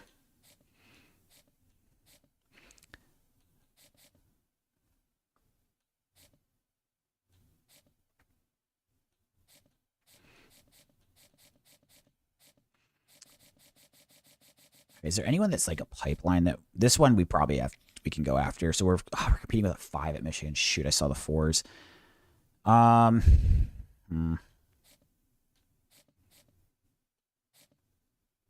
just don't know if I want to do the 3 pipeline with competing with a 5 or do the one where we're an offer but there's no tiers.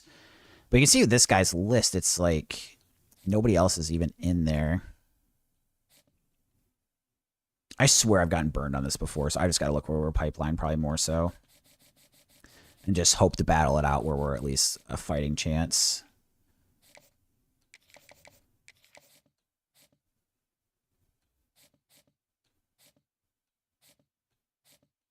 Problems with all these running backs, we have like no pipeline.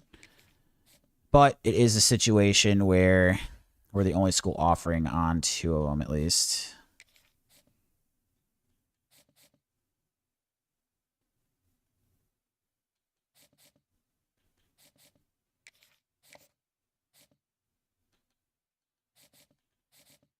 I keep losing a lot of running backs in the portal, so I do need to probably try to get as many as we can here. Okay, so I think this is solid for the first week, for the week 0.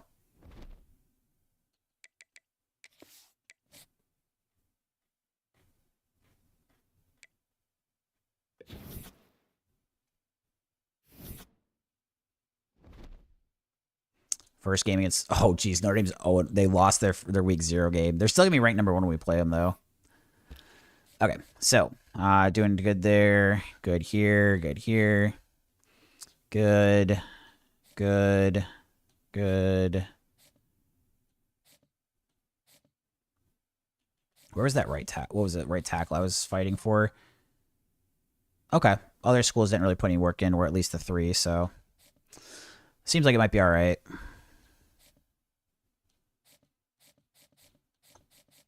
So I don't think we need to do anything on the recruiting side. And then let's take a look at our team. So we'll do the red shirts.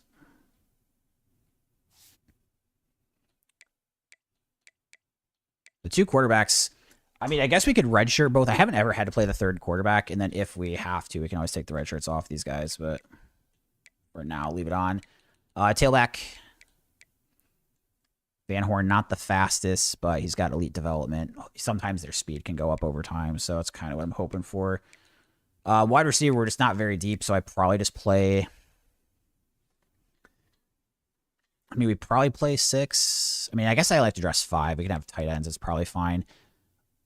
So who's like a really good freshman? Impacts. So this guy's probably the best one. The sick thing is he could be my 2nd receiver this year, though. This deal breaker. Playing time. I guess we just play him. This guy's only normal dev, so I'm not really too... We're just going to play everybody. 74 tight end star development. I don't think he's going to be good enough to put him at the top spot this year, so we're just going to develop. Playing time, I think it's more of like... He's conference prestige, so this is great, but I think playing time is more of like what they're going to be next year, not did they play the previous year.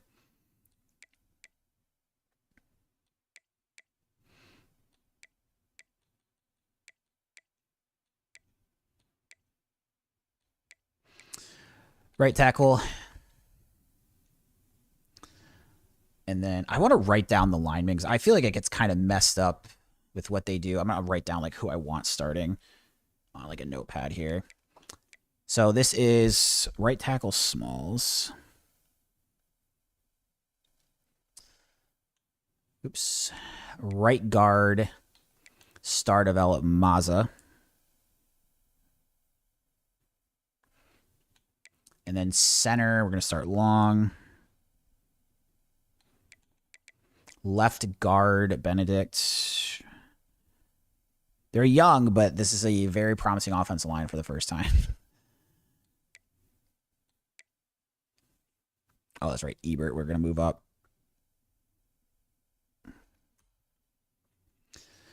All right. And then if we look at left edge, red shirt.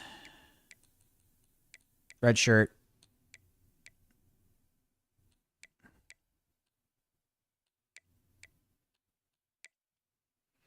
Irving elite development. He's going to be promising in the future.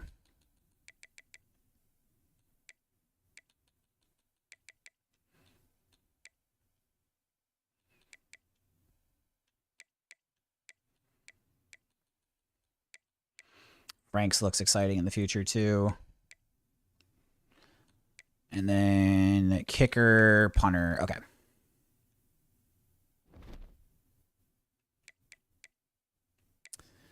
Next, we need to look at depth chart. This is where I do auto reorder. Again, quarterback, I can sub in one of these guys if it comes down to, say, our backup got hurt. But feeling good at quarterback. 89 quarterback, best quarterback I've had. Kind of decision here on running back, how we want to handle this. So I don't like Horde because he's so slow. He's like kind of like a... I would actually probably rather have Calf, who's 10 speed overall faster as our fourth back. And then Ruggs' impact. Kafka, the running back develop's not the greatest, but we can manage these running backs. They're a little bit worse than we've had, but not too bad. Happy with that order. Fullback out of 79 fullback. Wide receiver, this is a very weak spot on this team, unfortunately. Now we have a couple. This guy's only normal dev, but what is Marvin? Normal dev as well. He's faster. I know this guy's a year younger, but his speed's only 87. Same with college here. They're not very fast receivers either. We might have to run the ball a lot this year and depend on that. Hopefully that young offensive line plays as good as they can. Bouchard actually has...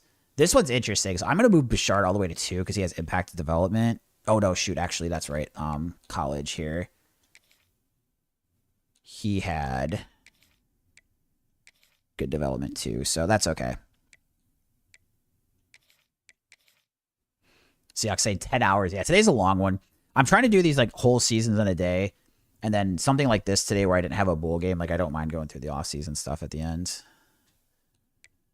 But yeah, we won't be playing any more games today. I'm just getting everything set up so that I can play game 1 tomorrow at noon Eastern time.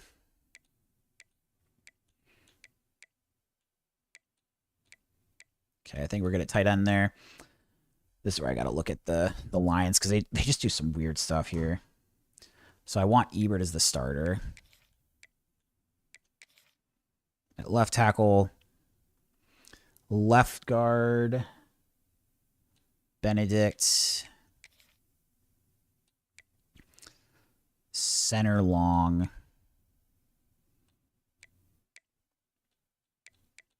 I think right guard was Mazza.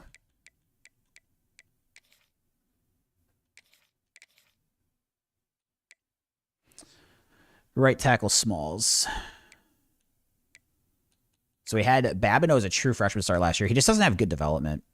And we have a lot of really good development in other spots. So, like even here with Drew, he's not even one of my starters, but he's got 75 development. This is how much better our offensive line is this year. Left edge. Ooh, this is kind of a tough call. Let's see what's the right edge look like. Okay, no, I just started him at right edge. I was going to say this bar here needs to start.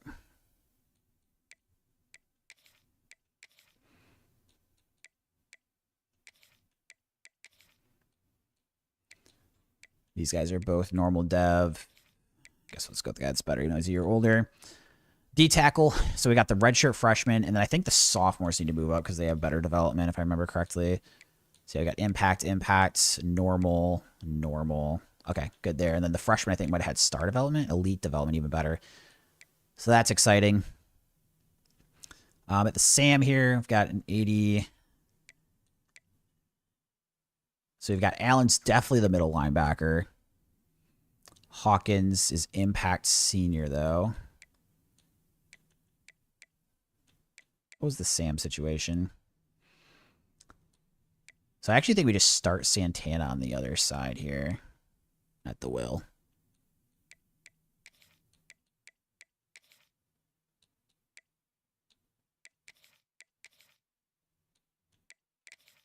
So yeah, he'll start here. Looking at our corners, definitely have some room for desire, but I moved one of my safeties. Elite development, then he didn't develop super well. He's a little slow for a corner, but I mean, we were so desperate to get somebody over there that can play. Free safety, definitely go with the 78 freshman impact. I think Awesome's going to start on the other side because he has the better development trait. I mean, they're both juniors, so it's just one extra year, but I think that's what we want to do. Kicker, punter, kick return, just making sure it's not like my star running back doing kick return or punt return. We're like getting tired. Seems like we're good. Third down back, I got to remember the running back order. So we'll take a look at that real quick. So we got Pope, Ruggs, Weatherby.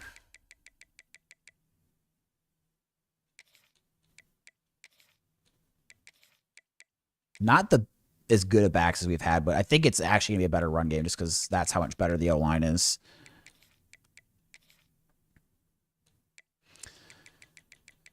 All right, wide receiver. Got to look for my 3, 4, 5 receivers to be the slot spots. So we've got Bouchard, Marvin, Westbrooks. Our receivers suck. That's the one thing that's really bad about this team. Bouchard, Marvin, Westbrook. Okay. And then at sub linebacker, just kind of look through for the best. So like Allen's going to be up there. Santana, he'll be the second option. Hawkins impacts. Hawkins starts at linebacker, right? He should be. Let me just double check and make sure I'm doing that right.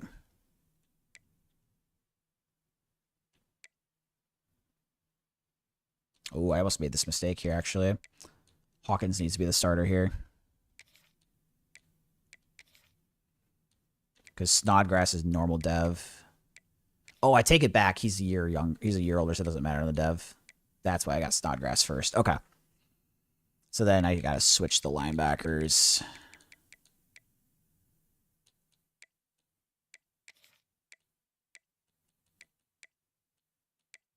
Snodgrass here. Okay. Corners. I need to look at the corner list again. Fallen, Hedgie, Rivers.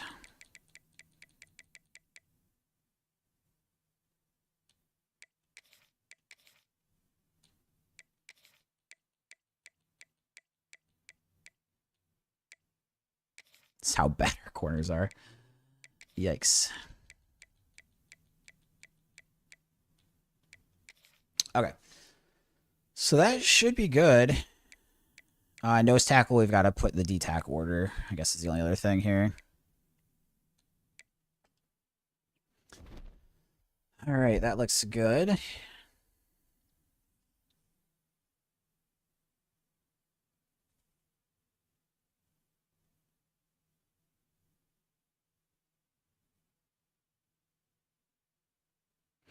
So I think we've got everything set up going into tomorrow there.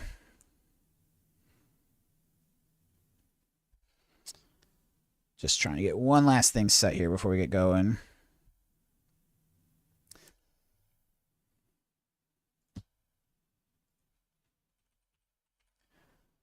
All right, guys, I'm going to raid you off to another channel here on Twitch. Hope you guys enjoyed the stream today. I'll be back online noon Eastern time tomorrow with Year 5 of the Purdue Dynasty. Thanks again for watching. I'm having a lot of fun with this. Hope you guys are watching as well. And, yeah, we'll catch you back soon.